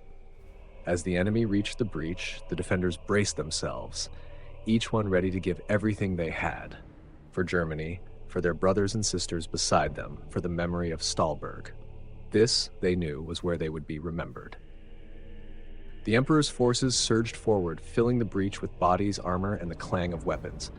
Plasma bolts and energy blasts flared in bursts of blue and red, searing through the thick haze of dust. The walls of Stalberg shook under the strain, stone crumbling underfoot as the battle intensified, the fortress itself seeming to groan beneath the weight of the clash. Galen fired into the mass, his rifle's energy pack running low, each shot carrying the weight of desperation. He fought like a man possessed, feeling his arms burn as he reloaded and fired again, refusing to relent. A figure beside him staggered, a young warrior barely out of training, his armor splintered from a Thunder Warrior's blow. Galen grabbed his arm, pulling him back into the ranks, nodding reassurance before turning to face the next threat. Von Stahl's voice echoed down from the battlements, strong and unwavering. "For every step they take, make them bleed twice over. Let no foe pass unchallenged." The defenders took up the cry, a fierce, ragged chant rising from their throats as they held their line, refusing to falter. Krieger fought at the forefront, his power axe slicing through enemy after enemy, his face a mask of grim determination. The men around him found courage in his presence, rallying to his side as they repelled wave after wave, their shields and bodies blocking the relentless advance. But then, a low hum filled the air, a new sound cutting through the chaos. Galen glanced over his shoulder, his blood running cold. The Emperor's army had brought siege engines forward, massive war machines that loomed in the distance, their silhouettes emerging from the smoke. These were unlike anything Germany had ever faced. Machines of metal and fire, their weapon ports glowing with lethal energy, ready to rain destruction upon the fortress. Eliana's eyes widened as she saw the siege engines. She whispered, almost to herself, "Those walls won't hold against that kind of firepower." Krieger's face hardened as he caught sight of the approaching engines. "Then we hold them here," he said, his voice low, fierce. "If this is our end, we'll make it one they'll never forget." The war machines loomed closer, their hulking forms casting shadows across the battlefield, their weapons trained on Stalberg's ancient walls. The ground shook beneath their weight, each step a promise of annihilation. The Emperor's siege engines, massive constructs of iron and energy, bristled with heavy weaponry, cannons designed to tear through fortresses, and missile batteries primed to unleash devastation. Galen felt the vibrations through his boots as the machines took position, their weapon ports glowing ominously. He clenched his teeth, glancing at Krieger and Eliana, their expressions mirrors of his own. Fierce, unyielding, but tinged with the heavy knowledge of what was to come. Eliana's voice was tense but steady as she addressed the warriors nearby. If their fire hits the inner wall, it'll collapse. We won't have anything left to defend. She looked at Krieger, her gaze resolute. We need to disable those engines. Krieger nodded, determination hardening his features. Then we take them out before they get close enough. Without another word, he called for a handful of soldiers to join him, volunteers who understood the grim nature of their mission. Galen stepped forward without hesitation, meeting Krieger's gaze. I'll go with you. Krieger nodded, a brief look of pride flickering in his eyes. Stay close, Tybalt. We only get one chance at this. With a few quick words to Eliana, the small group gathered their remaining explosive charges, salvaging what power they could from the fortress's reserves. They would need to get in close, right under the looming siege engines, to have any hope of damaging their armored hulls. As the group descended from the wall, Eliana's hand caught Galen's arm, stopping him. She pressed a small power cell into his hand, her fingers lingering briefly over his. For your rifle, she said, voice low, make every shot count. He nodded, feeling the weight of her unspoken words. We'll return, he promised, though he wasn't sure if he believed it himself. Together, Krieger, Galen, and the small band of warriors broke from the safety of the walls, moving low and fast across the rubble-strewn battlefield toward the looming forms of the siege engines. Each step took them further from the safety of the fortress, closer to the enemy's heart. And still, Stahlberg stood behind them, a silent witness to their courage as they ran into the shadow of the Emperor's war machines. The small band of warriors moved swiftly across the battered ground, the rumble of the siege engines drowning out the clash of the larger battle behind them. Each step brought them closer to the hulking machines that loomed above, massive and unfeeling, their weapon mounts swiveling toward Stahlberg with mechanical precision. The air was thick with the scent of oil and scorched metal, the heat from the engines radiating like an open furnace. Krieger motioned for them to halt, crouching low behind a jagged fragment of wall. He scanned the terrain, his eyes sharp and calculating. Our charges won't penetrate their outer armor directly, he murmured, keeping his voice low. We'll need to target their weapon joints and power coils. If we're close enough, the blast might cripple their firing mechanisms. Galen glanced at the nearest siege engine, its immense bulk blocking out the sky. The exposed coils along its flank hummed with raw energy, casting an eerie light over the ground. It was a weak point, but reaching it would require them to move through open ground under heavy guard. 3 engines, 3 teams, Krieger continued. We set the charges, then pull back to the fortress. Do not linger. He fixed his gaze on Galen, his voice firm. No heroics, Tybalt. Get in, get out. Understood? Galen nodded, tightening his grip on the rifle, the weight of the power cell Eliana had given him, grounding him. Understood, Sturmlord. Without another word, Krieger signaled for the teams to split. Galen followed his group, moving silently across the open ground, every step in sync with his heartbeat. As they neared the first siege engine, he could make out the hulking shapes of its defenders, Emperor's soldiers, armored and vigilant, guarding the machine's vulnerable points. The group took cover, watching the patrols. One soldier raised his rifle, aiming at the nearest guard. Krieger shook his head, holding up a hand. Quietly, he whispered, "We don't bring the rest of them down on us until we have to." They waited for a gap, a breath of vulnerability in the patrol's rhythm. Then, like shadows, they advanced, creeping along the base of the machine. Galen's heart thundered in his chest, each step bringing him closer to the humming coils. He reached the power joint, his fingers quickly fastening the charge, securing it against the armor with a focused precision. But then a voice shouted from above, sharp and urgent. Galen looked up, meeting the gaze of an enemy soldier who had spotted them. There was no more time for stealth. The shout cut through the air, followed by the blare of an alarm. In an instant, the Emperor's soldiers turned toward them, weapons raised, and the brief silence shattered into chaos. Galen pressed down the activator on the charge, feeling it hum to life against the hull of the siege engine. Beside him, Krieger barked orders, his voice steady despite the growing threat. "Charge is set! Fall back to the fortress!" Krieger shouted, swinging his power axe in a wide arc to keep the advancing soldiers at bay. The defenders moved with lethal precision, covering each other as they tried to block Jermani's warriors from reaching their targets. Galen fired into the approaching troops, his shots landing true, but more enemies moved in to take their place, closing the gap. The charge was armed, but they'd need a clean escape to detonate it. "Go! I'll cover you!" Galen yelled to the nearest warrior, who nodded, retreating back toward the fortress wall. Krieger's hand gripped Galen's shoulder briefly, pulling him back. "You're not staying here alone, Tybalt. Move." Together, they fought their way toward cover, weaving between the hulls of the siege engines. The defenders pressed in from all sides, bolts of plasma and last fire filling the air as the teams retreated, each step a hard-won victory. Behind them, one of the charges detonated, a blast that shook the ground, lighting up the battlefield in a flare of heat and fire. The explosion tore through the closest siege engine, splitting metal and rupturing the power coils in a fiery burst. The war machine groaned as it faltered, its firing mechanisms grinding to a halt.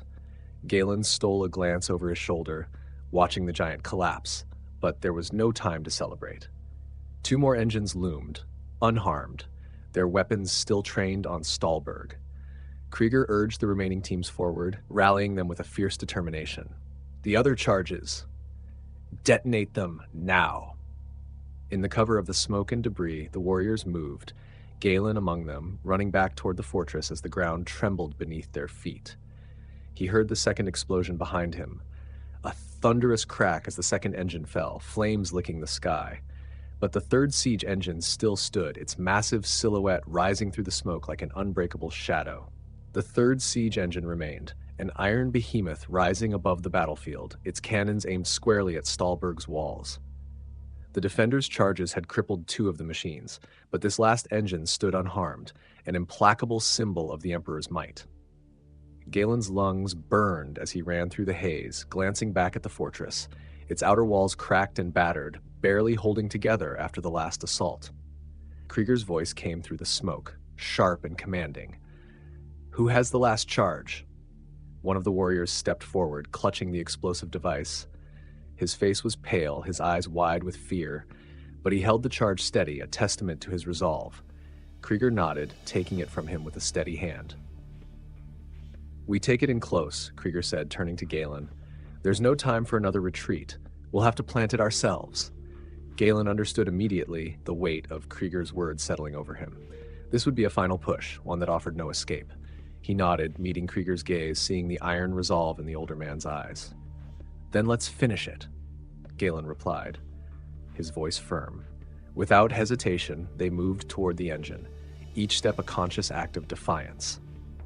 The remaining Emperor's soldiers fired as they advanced, and Galen and Krieger weaved through the onslaught, their every move focused and deliberate.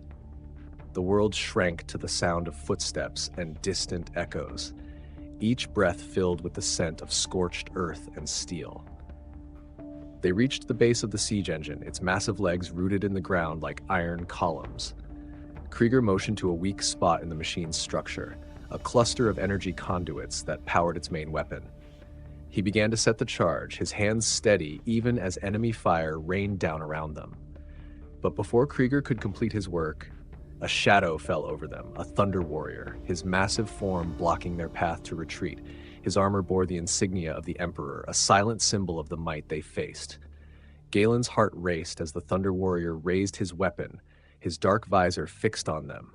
This was their last moment, their final stand. Without a word, Krieger turned to Galen, his face set in grim determination. "Detonate the charge when I give the signal, and don't look back." Krieger lunged forward, drawing the Thunder Warrior's attention, giving Galen the only chance he needed. Krieger charged at the Thunder Warrior, his power axe swinging in a deadly arc. Sparks flew as it struck armor, carving a jagged line across the massive soldier's plating. The Thunder Warrior staggered but recovered swiftly, turning with an almost mechanical precision, striking Krieger with a blow that sent him reeling. Krieger stumbled, blood trickling down his face, yet he did not fall. His eyes burned with defiance as he struck again, each swing a testament to the years he had dedicated to defending Germany. For a moment, it seemed as if his sheer will alone could match the strength of the towering giant before him. "Go," he shouted to Galen, his voice raw. "Complete the mission. Don't look back." Galen's heart pounded as he pressed down on the charge, feeling the device hum to life beneath his hands. Every instinct urged him to stay, to help, but he knew what Krieger's command meant. They had come here to end this, to cripple the siege engine, even if it meant Krieger's life. With one last look, Galen turned and ran, his fingers trembling as he tightened his grip on the detonator. Behind him, Krieger's voice rang out over the clash of metal, a defiant cry that filled the air like the final roar of a storm. For Germany! Galen pressed the detonator. The explosion tore through the siege engine, ripping its structure apart in a blinding burst of light and heat. The Thunder Warrior and Krieger were lost in the blast as the machine collapsed, sending smoke and debris into the sky.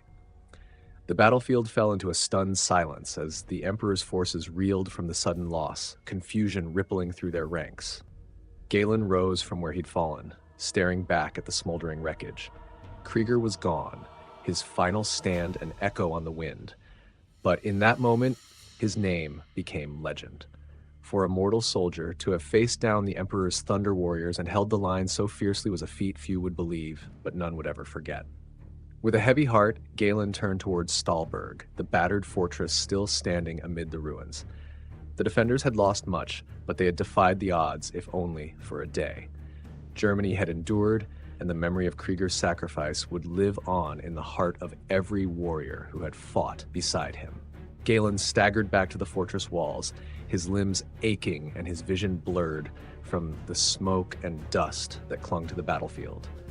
Around him, the defenders of Stahlberg were regrouping, voices quiet as they processed the loss, yet their eyes remained fierce. They had seen Krieger's sacrifice, the cost he had paid to cripple the enemy's siege engines, and it filled them with a defiant pride.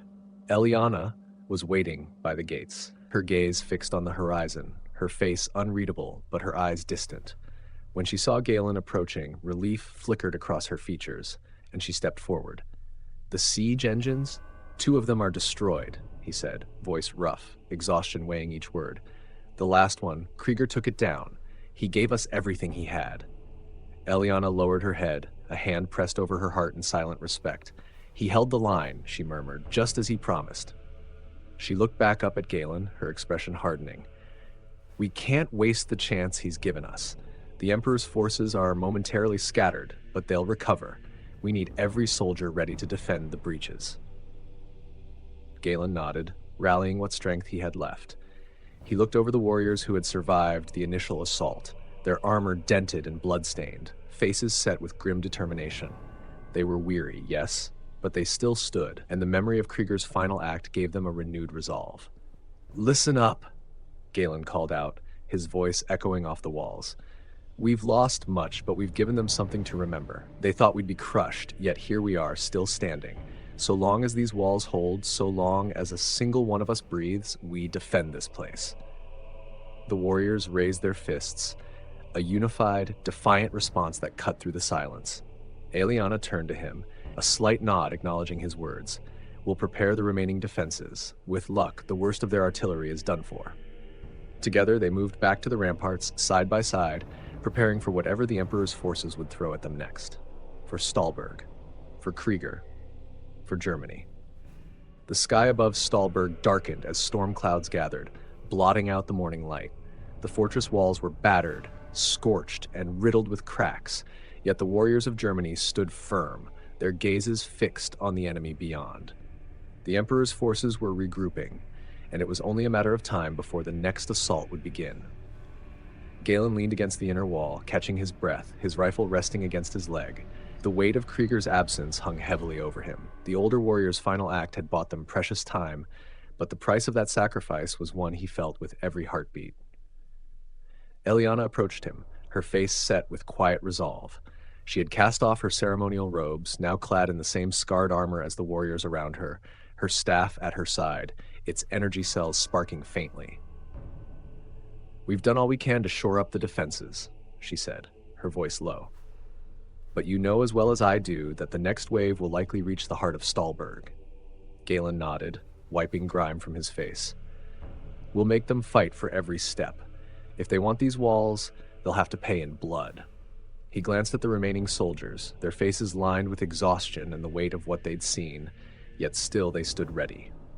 Eliana's gaze softened, a hint of sadness in her eyes. Galen We've lost too many. Even our strongest defenses are barely holding. This fortress won't survive another full-scale attack." Galen clenched his jaw, feeling the sting of her words, though he knew she spoke the truth. Still, the thought of surrender left a bitter taste in his mouth. "Germany doesn't surrender, Eliana. We fight to the end. That's what Krieger would have wanted." She nodded slowly, understanding but not entirely agreeing. "Then we'll need to use everything we have left." She gestured to the Iron Mystics gathered nearby, who were working in tense silence, adjusting power coils, rerouting energy, and drawing symbols across the inner walls with chalk and oil. Eliana met Galen's gaze, a glint of finality in her eyes. "There are older devices, forbidden technologies. They're volatile, but they may give us the strength we need."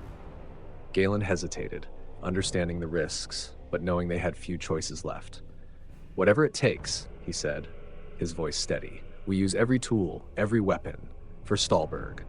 Together, they turned toward the fortress's heart, where Germany's last line of defense would be prepared. Inside Stahlberg's inner sanctum, a hidden chamber lay beneath layers of stone and iron, a place rarely entered even by the Iron Mystics. It was filled with relics from a forgotten age, devices encased in dust and shadows, each one a fragment of a time when Terra had been a place of innovation and light.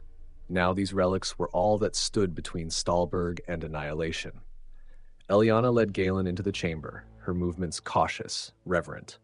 The Iron Mystics had guarded these devices for centuries, forbidden by ancient decrees from tampering with them, devices that had once been seen as sacred, yet dangerously unpredictable. She stopped before a large cylindrical object, its surface etched with runes and sigils worn down by time. Its core thrummed faintly, as though even dormant, it was aware of their presence.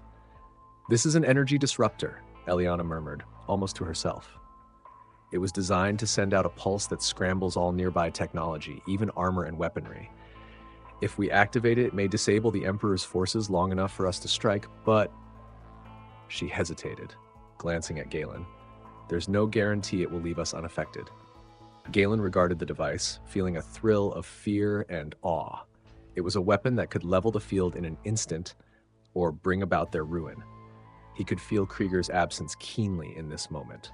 His old mentor's steady resolve would have been a comfort in a decision like this, but he had seen what they were up against. He had seen the strength and relentlessness of the Thunder Warriors, the war engines, and the Emperor's soldiers. If Stahlberg had any hope left, it was here, within these walls and these ancient machines. "We use it," he said, his voice firm. "Whatever happens, we owe it to those who fell defending these walls." Eliana nodded, though her expression was conflicted. "I'll need time to power it up and adjust the output. If it overloads, it could detonate everything within the inner walls." "Do it," Galen replied, a fierce determination in his eyes. "Krieger gave his life so we could stand here now. If we're to join him, we do it fighting." Eliana placed her hands on the disruptor, her fingers moving over the controls, coaxing the device to life. Its core pulsed brighter, casting an eerie glow across the chamber, a light both beautiful and ominous. "Prepare the warriors," Eliana said, her voice calm but edged with urgency. "When this activates, it will only be a matter of moments before the Emperor's forces regroup." Galen nodded, turning to leave the chamber, his heart pounding with purpose. Outside, the defenders were gathering, readying their weapons, waiting for his word. He took a deep breath, knowing that this would be their final stand. "Warriors of Stahlberg," he called out, his voice carrying through the stone corridors. "Today we fight with the strength of our ancestors, with the fury of those who have fallen. We are the last line, the last hope. Let our stand here echo through the ages, so they know that Germany did not fall quietly." A roar rose up from the assembled warriors, a sound that reverberated through the ancient walls, filling every stone and shadow. The roar of the warriors faded into a tense silence as they took their positions, each one bracing for the inevitable onslaught. The air was thick with anticipation, every soldier gripping their weapon, eyes locked on the outer walls where the Emperor's forces gathered in formation. An unyielding line of armored bodies and siege equipment ready to breach Stahlberg's last defenses. Galen returned to the inner wall, standing shoulder to shoulder with those who had survived the earlier attacks. The exhaustion was visible in their eyes, but so was something stronger, a fierce, unbroken will. These were warriors who had seen their comrades fall, who had fought through blood and fire, and who stood now with nothing left to lose. He looked across the battlements and caught Eliana's eye, her face lit by the eerie glow of the energy disruptor she had coaxed back to life. The device pulsed steadily, casting a cold light across the defenders and filling the air with a low hum. She gave him a slight nod, signaling that everything was ready. All that remained was the signal. Then, with a suddenness that made Galen's blood freeze, the Emperor's forces began their advance. The ground trembled under the weight of the Thunder Warriors and their armored battalions, a relentless wave of iron and fire. Lasfire and plasma bolts arced toward the walls, lighting up the stone in bursts of color and heat. The defenders fired back, their shots picking off the smaller troops, even as the Thunder Warriors pressed forward, their massive forms indifferent to the hail of gunfire.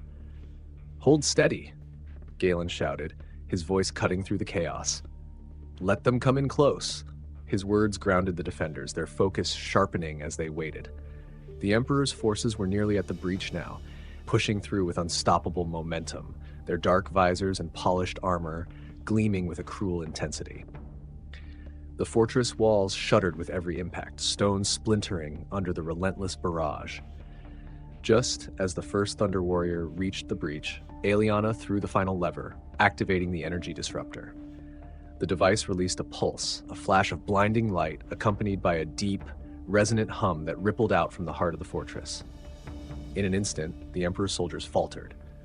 Weapons flickered, armor systems stuttered, and the relentless march of the Thunder Warriors slowed as the pulse washed over them, scrambling their circuits and shorting out their power sources. "Now!" Galen roared, and the defenders surged forward, striking at the stunned soldiers, their weapons aimed at vulnerable joints and weakened armor. The tide of battle shifted as Germany's warriors pressed their advantage, each blow fueled by desperation and fury, a final act of defiance. For a brief, shining moment, it seemed as though Stahlberg could withstand the Emperor's wrath. The defenders surged, striking hard and fast, their weapons finding weak spots in the stuttering armor of the Emperor's forces. Thunder Warriors, momentarily paralyzed by the disruptor pulse, staggered as they attempted to reactivate their systems, their towering forms now vulnerable. The air filled with the clash of metal, the crack of lasfire, and the shouts of warriors seizing their fleeting chance. Galen moved among the defenders, his rifle blazing as he aimed for the exposed joints of a Thunder Warrior's armor. Each shot landed with deadly precision, his hands steady as he took down one of the giants that had terrorized them for so long. Around him, soldiers shouted in defiant triumph, rallying as they struck at the disoriented invaders. It was a sight none of them had thought they'd live to see, the mighty Thunder Warriors stumbling, struggling as Germany's defenders struck back. But the disruptor's effect was short-lived. Just as the defenders began to push the Emperor's troops back, the power in the pulse weakened. The faint glow around the disruptor flickered, its hum stuttering, signaling that its charge was nearly spent. Galen glanced at Eliana, who was frantically adjusting the controls, her face tight with concentration. She met his gaze, and in her eyes he saw a grim acknowledgement of the inevitable. "It's running out," she called, her voice barely audible above the sounds of battle. "The power cells can't hold it any longer." The Emperor's soldiers began to recover, their systems reactivating, the hum of their war machines growing louder as they regained control. Thunder Warriors rose to their full height, their movements smoother and more assured with each passing second. One by one, they reoriented, their visors locking onto the defenders with renewed malice. The brief moment of advantage slipped through Galen's fingers like sand. He shouted to his warriors, "Fall back to the inner walls. Regroup. We're not finished yet." The defenders scrambled, their brief surge turning into a desperate retreat as the Emperor's soldiers advanced with renewed strength. The disruptor's final hum died out, leaving only silence in its wake, a silence soon filled with the heavy footfalls of Thunder Warriors and the rumble of siege engines powering up once more. Galen and the others fell back, regrouping behind the battered inner wall, a last line of defense that now bore the scars of every assault. He raised his rifle, his gaze steady, his heart pounding, but his spirit unbroken. They would hold here, in this final line, for as long as they could. The defenders took their positions behind the inner wall, shoulders pressed against the cold stone, each of them breathing heavily, but unwilling to show the fear simmering beneath their battle-hardened exteriors. The Emperor's forces had regrouped, their lines reformed, and the rumble of siege engines was growing louder, inching closer, like the slow turning of a blade toward the heart of Stalberg. Galen glanced around him, meeting the eyes of his fellow warriors. Their faces were smeared with blood and dust, exhaustion etched into every line, yet each pair of eyes glinted with the same fierce resolve. They all knew what this last stand meant. There was no need for words. For Jermani, for each other, they would hold. Eliana joined him at the front, her once pristine armor battered, the faint glow of the disruptor's final burst fading from her robes. She cast a quick look at Galen, her face set in a mask of calm, though he could see the weight of the battle pressing down on her. "There's nothing left to give," she said, her voice low. "Every power cell is drained, every last reserve has been used." Galen nodded, tightening his grip on his rifle. "Then we fight with what we have." He lifted his voice to address the warriors along the line. "We stand here, for each other, for our fallen. Every inch they take will cost them." As the Emperor's forces drew near, a deafening roar split the air, a signal from the Emperor's own war horns. The final assault had begun. Thunder Warriors led the charge, their massive forms striding through the rubble, weapons raised and gleaming in the dim light. Behind them, rank upon rank of the Emperor's soldiers marched with unbreakable unity, a wave of iron and fury aimed at the fortress's last line. The defenders met the charge with a hail of gunfire. Plasma bolts streaked through the air, last fire cracked against armor, and even the ancient cannons mounted on the walls fired until their barrels glowed red with heat. The first lines of the Emperor's troops staggered as the defenders' fire found its mark, but the assault did not falter. Thunder Warriors took the lead, absorbing the brunt of the damage, their armor scarred but unbroken. One of the giants reached the wall, and with a single brutal strike, it splintered a section of the stone. Galen fired, his shot striking the warrior in the exposed neck joint. The Thunder Warrior reeled but did not fall, swinging back with lethal force. The air filled with smoke and the screams of the wounded as the assault grew closer, each second more desperate than the last. Eliana was beside him, her staff raised, deflecting strikes with practiced skill. "We will give them a memory to haunt them," she whispered, voice fierce, her gaze unwavering. The defenders pressed on, each knowing that this was the end, but determined that if they were to fall, they would make Stalberg's last stand a legend. The clash at the inner wall intensified as the Emperor's forces pressed forward, a relentless tide that refused to break. The defenders of Stalberg fought with everything they had, their weapons flashing in arcs of light against the darkened stone. Each blast of last fire, each swing of an axe, was driven by the shared understanding that this was their last stand. There would be no retreat, no fallback plan. Only the line they held and the memory they would leave behind. Galen fired until his rifle ran hot, his every movement fueled by a fierce determination to honor Krieger's sacrifice.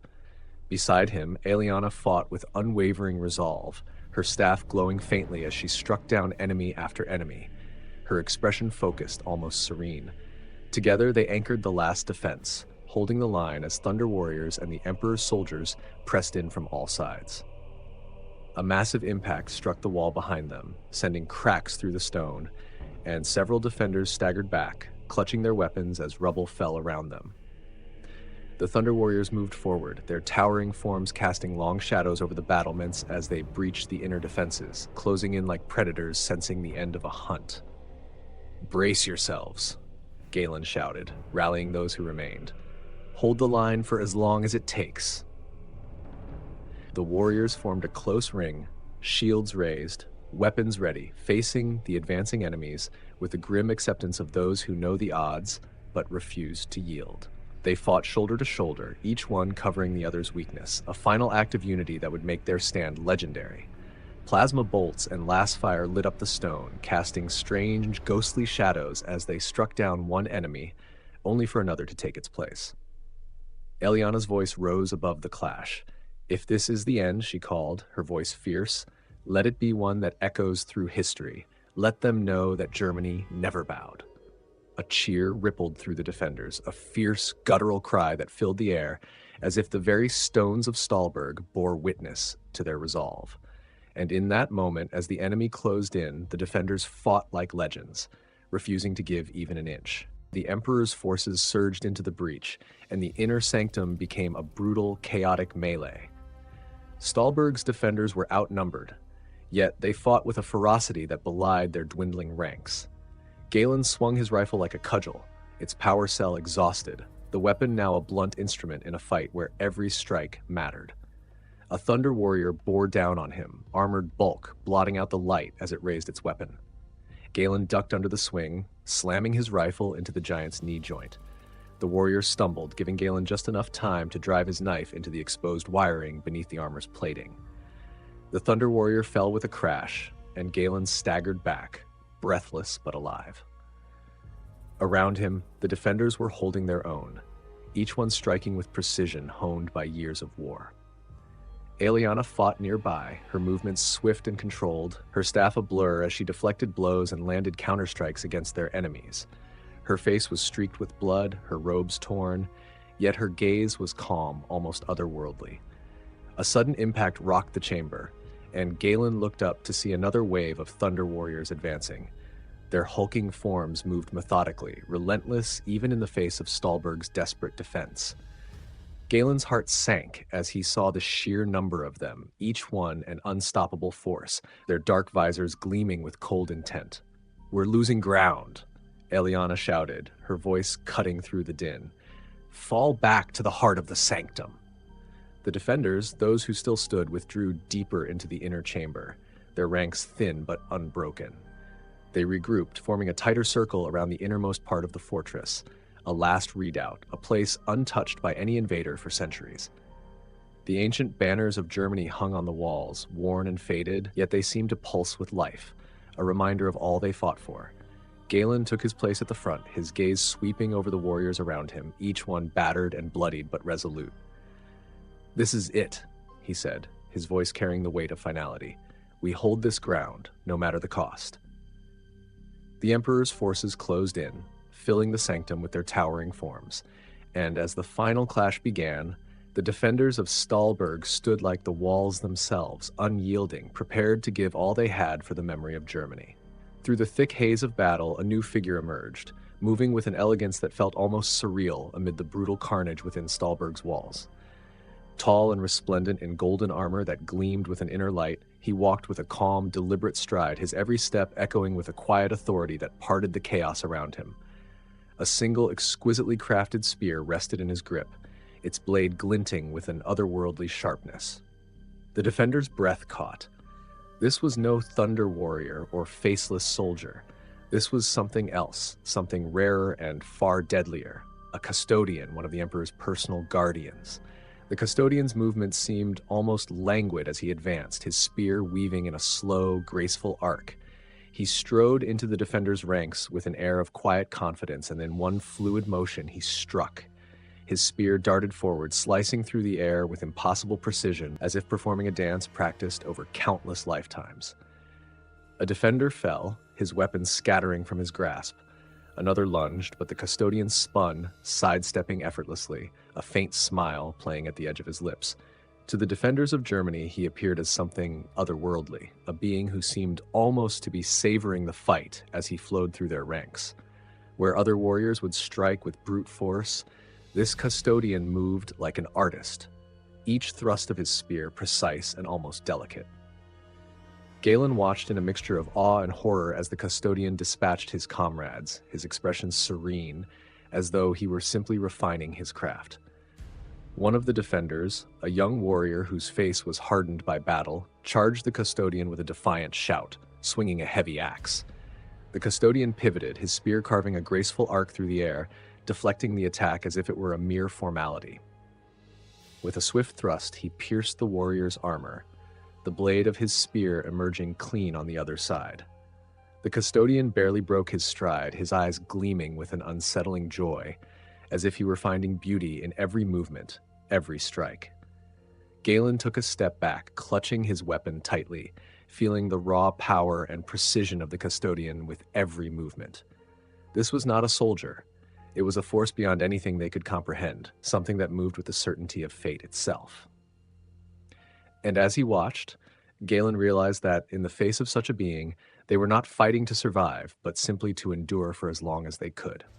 The Golden Warrior moved through the ranks with an elegance that defied the brutality of the battle around him. Adorned in armor that gleamed like molten light, he wielded his spear with a skill that was almost hypnotic. He was not like the Thunder Warriors nor any soldier they had faced. He was something else entirely, something far more refined and terrifying. The defenders stared, transfixed by the sight of this lone figure cutting through their ranks. His spear wove through the air with an otherworldly precision, each strike placed perfectly, each movement smooth and unhurried. For him, the fight seemed more like an art, a practiced form of expression rather than a brutal act of war. Galen could only watch as the Golden Warrior struck down his comrades with an almost playful grace, his spear leaving arcs of light in its wake. What is he? One of the defenders murmured, eyes wide with horror and awe. They had no name for this being, only the unsettling feeling that he was something far beyond them, a creature from myth, a force sent to cleanse. Eliana stood beside Galen, her staff raised, her face set in grim determination as she whispered, "We were never meant to face something like this." Galen tightened his grip on his weapon. Whatever he is will give him something to remember. For Stalberg. For Jermani. Together, they gathered the last few defenders, forming a tight circle around the inner sanctum. The Golden Warrior paused, his head tilted slightly as he observed them, as though amused by the gathering storm of defiance. Then, with a fluid shift of his stance, he moved in, his spear poised, his golden armor a beacon amid the shadows. Galen raised his weapon, meeting the warrior's gaze with unflinching resolve. They would not survive, but they would leave a mark that even this creature would remember. And with that, the final stand began. The custodian struck with an elegance that bordered on the surreal, his spear a blur as it moved from one defender to the next, each motion efficient, each strike measured. The defenders fell in silence, their resistance meeting the unwavering force of an opponent who seemed as much a force of nature as a warrior. Yet with each step he took, they held their ground, each defender buying precious moments for those who remained. Galen braced himself as the custodian turned to him, spear poised.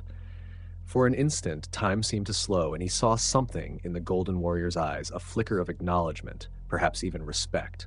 Then the custodian moved, his spear finding its mark with the same perfect precision that had felled all the others. As Galen fell, the last of Stalberg's defenders stood their ground, refusing to yield until the very end. When the silence finally settled, the Golden Warrior strode through the aftermath, his steps calm and unhurried. The fortress lay quiet, its defenders' last stand etched into the stone and shadows, a testament to their fierce resolve. His gaze swept the chamber until he noticed movement at the edge of the sanctum. From the darkness, a group of civilians emerged. Women, children, and the elderly who had hidden in fear. They looked upon the custodian with awe and dread, their faces pale, unsure of whether to flee or bow. The custodian regarded them for a moment, his expression unreadable. He spoke, his voice steady and absolute. "People of Jermani," he announced, each word carrying the weight of imperial decree, "your leadership has been removed by order of the Emperor.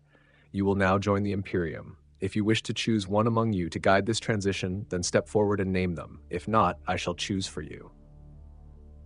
The civilians exchanged hesitant glances, fear and uncertainty filling their faces. Then, with a steadying breath, an elder stepped forward.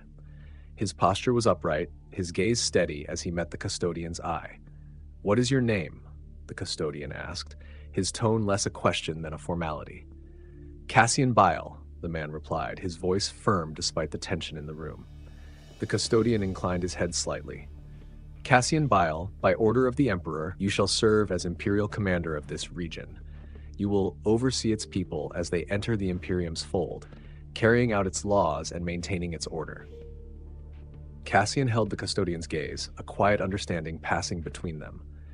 "I accept this duty," he replied, his tone resolute. The custodian nodded, his golden form retreating from the hall, his mission complete. And as the people of Jermani gathered around their new leader, the legacy of Stalberg's final defenders lingered, not as defiance, but as an enduring spirit that would shape their future within the Imperium.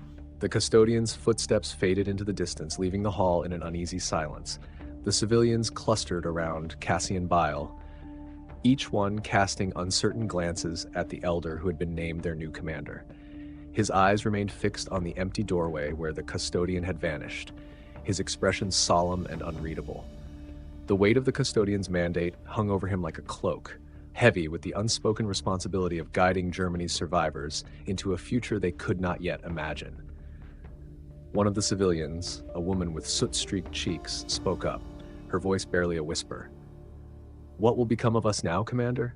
Cassian turned to face them, the title feeling strange, almost foreign.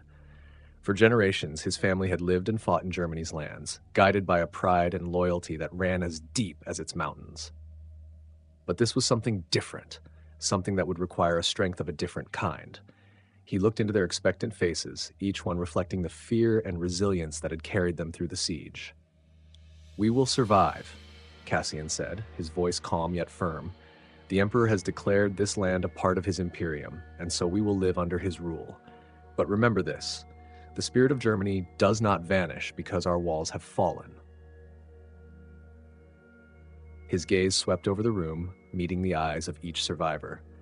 "We carry it with us, here," he said, pressing a hand to his heart. "So long as we remember those who fell, we remain true to what we were." The survivors nodded, some straightening, finding a new purpose in his words. They knew they could never rebuild Stalberg as it had been, nor erase the memory of the golden warrior who had walked through their defenses like a wraith. But Cassian's words kindled something within them, a sense that they could honor what they had lost, even as they began anew. As dawn broke over the ruined walls of Stalberg, the people of Germany gathered in the shadow of what remained of their fortress. Under Cassian's guidance, they began the arduous task of preparing for the future, the memory of their fallen defenders, and the final stand they had made woven into the foundation of what would come next. And in the quiet hours of that morning, they laid to rest the weapons of their fallen, a silent tribute to those who had given everything. In that moment, Germany was reborn, not as a fortress, but as a memory, an indomitable spirit that would endure, carried forward by those who survived. Under Cassian Bile's leadership, the survivors of Germany gathered their strength, preparing for the new life that awaited them within the Imperium's fold. In the days that followed, they took to the old rituals one last time, marking the stones of Stalberg with the symbols of their heritage before abandoning the ruins. Cassian led them away, carrying with him the weight of Germany's legacy, a torch passed down from the defenders who had held the line. As the people journeyed toward a future shaped by the Emperor's rule, word spread of what had happened at Stalberg. Stories emerged, a golden warrior who fought with an elegance beyond mortal means, the fierce defiance of Germany's last stand, and the spirit of a people who refused to yield, even in the face of the impossible. Whispers traveled far and wide, reaching the ears of those who might one day be Germany's allies or enemies. And on the eastern horizon, another power was stirring. The Empire of Ursh, the largest and fiercest of Terra's factions, watched the Emperor's expansion with wary eyes. Their warlords were powerful and cunning, ruling over a land of conquest and domination. If Germany had fallen, then Ursh knew its own fate would not be far behind. The Emperor's vision was growing clearer, and the world would soon realize that his dream of unity would come at a price that only the strongest could pay. If you want to see how Ursh, Terra's largest and most feared empire, will respond to the Emperor's march, stay tuned for the next chapter. Subscribe and join us as we delve into the battles, intrigues, and power struggles that await in the heart of Ursh's war-torn lands. The sky over the steppes of Ursh churned with ash and smoke, the remnants of 1,000 burning pyres. The air reeked of scorched flesh, ozone, and the metallic tang of unending war. Here, in this desolate expanse of Central Asia, where the bones of countless civilizations lay shattered beneath a pall of radioactive dust, the age of strife clung tenaciously to its dying embers. The land was unforgiving, the people even more so. They called it the Caucus Wastes now, though it had once been a cradle of humanity. Now it was a furnace of conquest, where despots ruled with iron fists, and ambition often drowned in blood before it could blossom into legacy. Ursh, the great and terrible empire that spanned these cursed lands, was the largest of the techno-barbarian states. Its borders stretched across the Siberian tundra, down through the shattered remnants of old Russia and into the blackened skeletons of long-dead cities. At its heart stood Caligan, Lord of Ursh, a man who had risen above the anarchic ruin of old night to forge a kingdom out of madness and chaos. To his followers, he was a living god, adorned in the armor of pearl, his visage terrible to behold. To his enemies, he was a tyrant, a sorcerer, and a monster, an unholy vessel for the powers that whispered in the warp. Ursh's armies were a nightmare given form. Billions of soldiers, armed with the detritus of a forgotten age, marched beneath a forest of black banners and gilded standards. Psychers, their minds burned raw by their connection to the Imperium, unleashed cyclopean storms of unearthly power that left entire armies writhing in blood and horror. And then there were the machines. Half-forgotten horrors dredged from the ruins of the dark age of technology, ancient automata whose unfeeling claws and plasma-ridden maws obliterated all that stood before them. The ground trembled when the legions of Ursh marched, a sound like the heartbeat of the world itself. But for all its might, Ursh was not unassailable. The Emperor had come.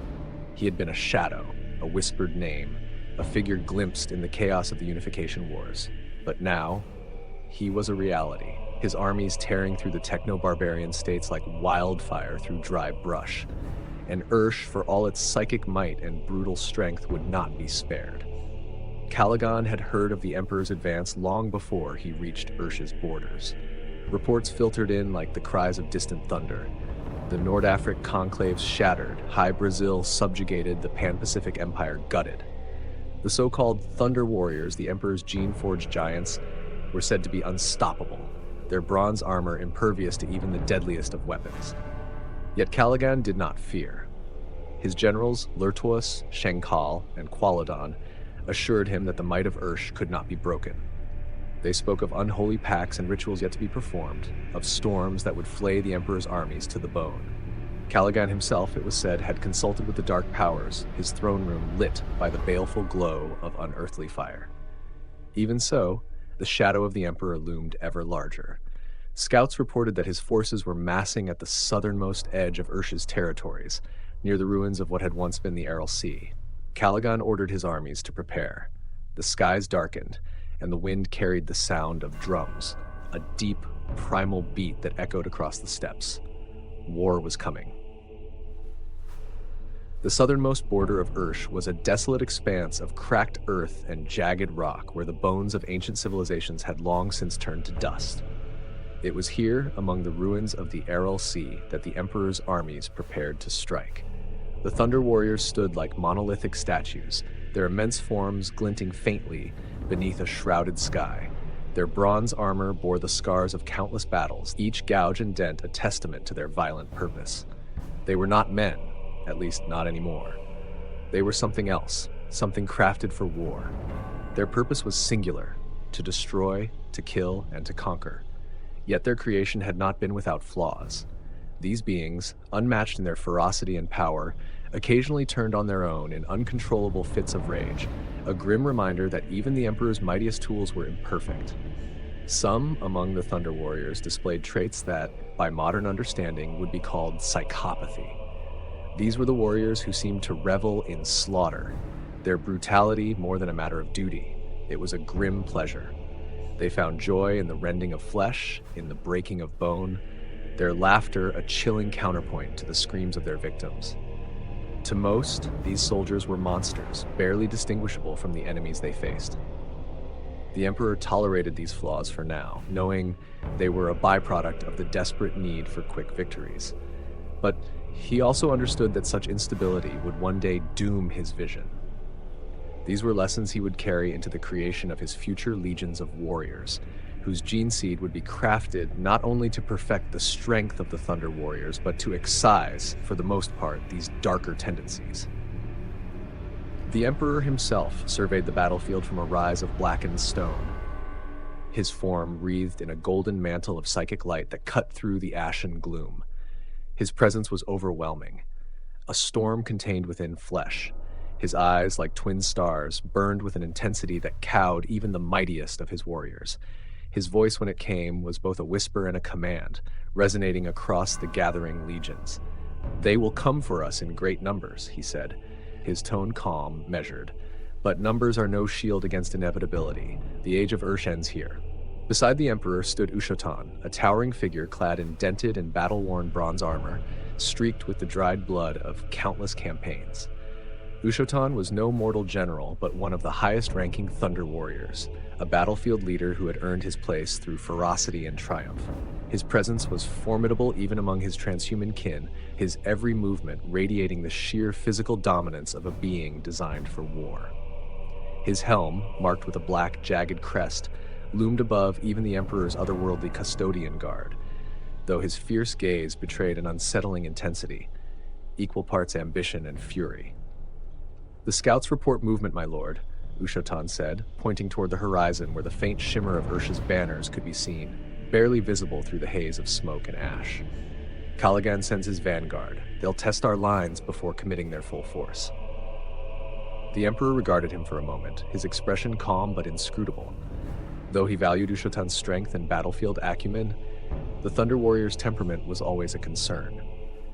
Like many of his kind, Ushotan was both an unstoppable force and a flawed creation, unpredictable, volatile, and far too dangerous to have a place in the Emperor's long-term plans. For now, however, such tools were necessary. "Let them come," the Emperor said simply, his tone measured and unwavering. "They will find only death." Below the rise, the rest of the army prepared for battle. The mortal auxiliaries, conscripts pulled from conquered states, formed a trembling line, their scavenged weapons and makeshift armor pitiful beside the hulking forms of the Thunder Warriors. Behind them stood ancient war engines, colossal constructs of steel and forgotten technology, their origins stretching back to the shattered remnants of the Dark Age of technology. Their sheer size and destructive power gave them an air of dominance, and the grinding of their treads across the battlefield was a promise of annihilation. The Thunder Warriors, for their part, moved with a grim focus. Among their number, there were murmurs, low, distorted voices echoing from helm to helm, but no hesitation. For all their flaws, for all the stories of berserk rages and bloodlust, the Thunder Warriors were unmatched in their terrible purpose. When the moment came, they would break Ursh as they had broken every other empire. As the sun dipped lower, the horizon became a shifting, roiling mass of movement. Ursh's vanguard emerged from the haze like a tide of blackened steel and flesh. The banners of a million standards whipped in the wind, adorned with jagged runes and sigils of long-forgotten meaning. The soldiers of Ursh marched in perfect unison, their discipline born not of training but of fear. Fear of the man who ruled them, fear of the sorcery that bound their wills to his own. Among them strode the Psykers, their forms twisted and warped by the powers they wielded. They chanted as they walked, their voices a discordant cacophony that seemed to make the very air writhe. Ushotan's gauntleted hand gripped the hilt of his massive blade, a weapon etched with crude but deadly efficiency. "It begins," he said. The Emperor raised a hand, and silence fell over his forces. The Thunder Warriors shifted, their heavy boots grinding against the stone, their weapons raised and ready. The air was thick with anticipation, the kind of silence that only existed in the moments before slaughter. And then the Emperor spoke a single word. "Advance." The vanguard of Ursh surged forward, a black tide of steel and flesh that consumed the landscape. Their banners whipped and cracked in the atomic winds, emblazoned with jagged runes that seemed to pulse with unnatural energy. The soldiers moved as one, a mindless machine driven by terror and domination. Each soldier bore the marks of a techno-barbarian's life. Scarred faces, augmented limbs, and ancient weapons, crude but devastatingly effective. Behind them, their Psykers raised their hands, threads of sickly green and black light twisting from their fingers into the sky, their incantations fueling the terrible momentum of the charge. But as the forces of Ursh neared the Emperor's line, the Psykers faltered. Their chanting stuttered, then cracked, as if some invisible force had stifled the breath in their lungs. The air itself seemed to push back against them, thickening with an oppressive, invisible weight. Where their sorcery had once flowed freely, It now withered and dissipated. One psyker, a gaunt figure with hollow eyes, collapsed, his strength and connection to the warp severed. It was then that the warriors of Ursh saw him. The Emperor stepped forward. Bathed in a light that burned away the pall of the battlefield, he descended the rise where he had stood. Every step carried with it the presence of inevitability, as though the world itself bent around him. In his hand, he carried a sword, no mere weapon, but a blade wreathed in psychic fire. Its flames licked the air with unnatural life, radiating a fierce golden light. This was no ordinary steel. It was an extension of his will, a manifestation of his mastery over the warp. Even the Thunder Warriors paused for a fraction of a second as their creator moved to the front. They knew he would lead. A wave of psychic might rolled out from the Emperor, unseen but deeply felt. The psykers of Ursh staggered, clutching their heads as the weight of his power bore down upon them. The soldiers behind them hesitated, their once cohesive charge faltering as fear spread through their ranks like a contagion. Their commanders shouted for them to press on, but the spell of terror had already begun to take hold. Now, the Emperor said, his voice as calm as a whisper but carrying the weight of thunder. The Thunder Warriors charged. They moved like an avalanche, bronze-clad titans descending the battlefield with unrelenting fury. Their massive strides devoured the distance between the two armies in moments, their strength crushing all in their path. The warriors of Ursh braced for the impact, but their courage, born of fear and tyranny, cracked like glass beneath the weight of the Thunder Warriors' onslaught. The clash was catastrophic. The first rank of Ursh's vanguard broke apart as the Thunder Warriors smashed into them, their weapons cleaving through lines of soldiers. Shields splintered, and formations collapsed under the sheer force of the assault. Ushotan himself was at the forefront, his blade cutting a brutal path through the chaos. Each swing of his weapon tore through the enemy's defenses, driving deeper into the heart of their formation. The Custodian Guard followed in the wake of the Thunder Warriors, their golden armor gleaming like distant stars in the haze of battle. Where the Thunder Warriors were a storm, raw and unchecked, the Custodians were precision incarnate. They moved with the grace of artisans, each strike perfectly measured, their guardian spears finding their marks with lethal efficiency. To witness them fight was to see mastery honed to perfection. But the battle was far from over. From the rear of the Ursh formation came a great roar, and with it, their war machines appeared. Hulking constructs of rusted iron and scavenged technologies bellowing black smoke and unleashing devastation. Cannons roared, shredding the air with projectiles that detonated in blinding flashes of light and fire. The advance of the Emperor's forces slowed as the war engines unleashed their payloads, sending arcs of plasma and explosives into the charging Thunder Warriors. Still, they did not stop.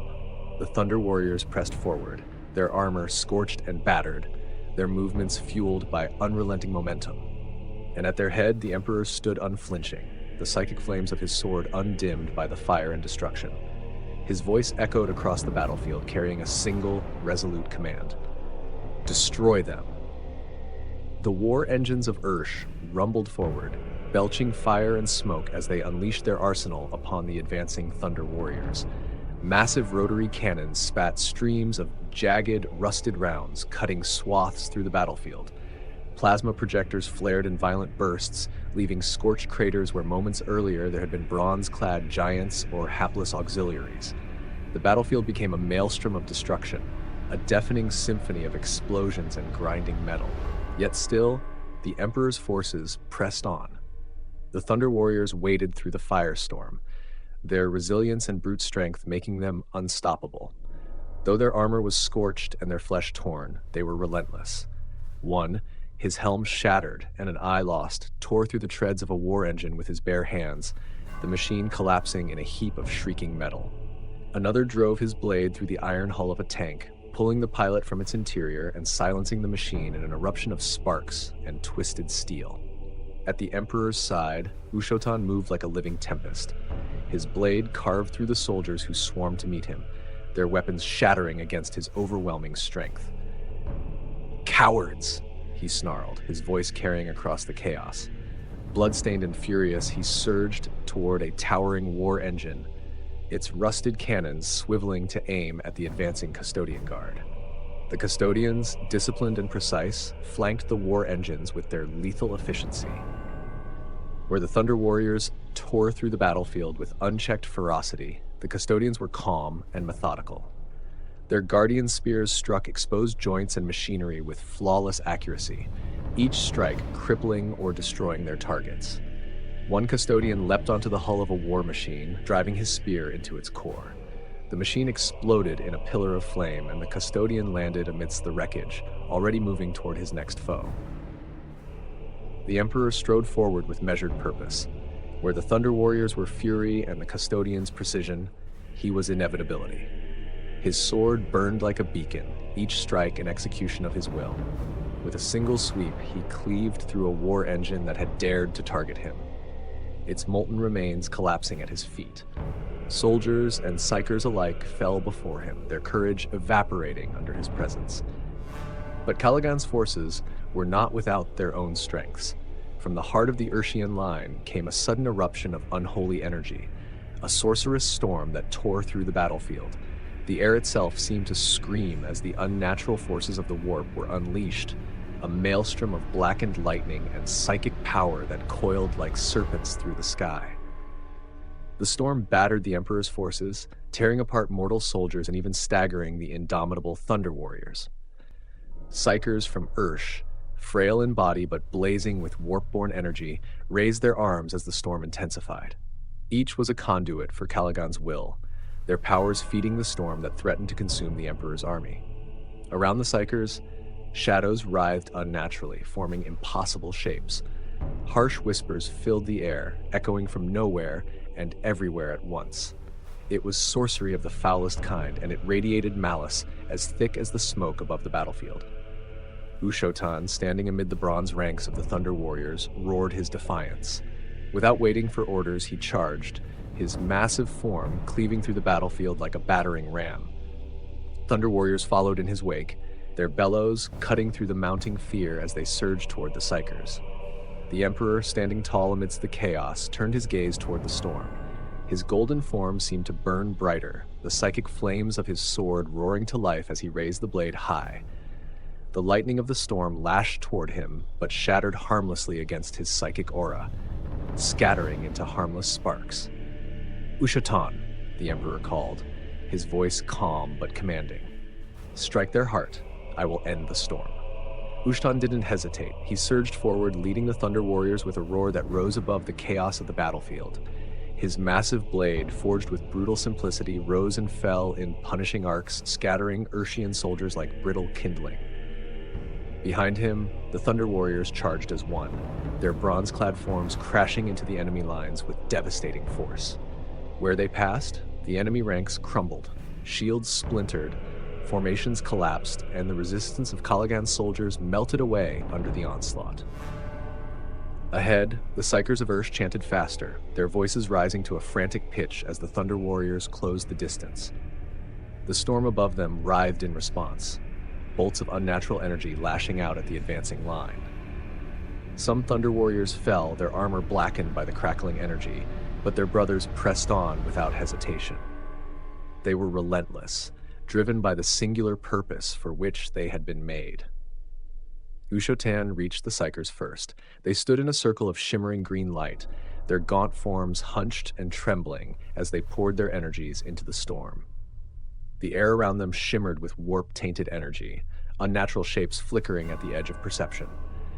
One of the Psychers turned, his face twisted with fury, and unleashed a surge of psychic fire toward Ushotan. The flames struck him full in the chest, but the massive warrior advanced through the inferno, his armor scorched but unyielding. With a fierce swing, his blade struck the Psycher down, the sorcerer's death unraveling the tendrils of energy that had tethered the storm. The other Psychers faltered, their chanting breaking into cries of panic as Ushotan and the Thunder Warriors tore into their circle.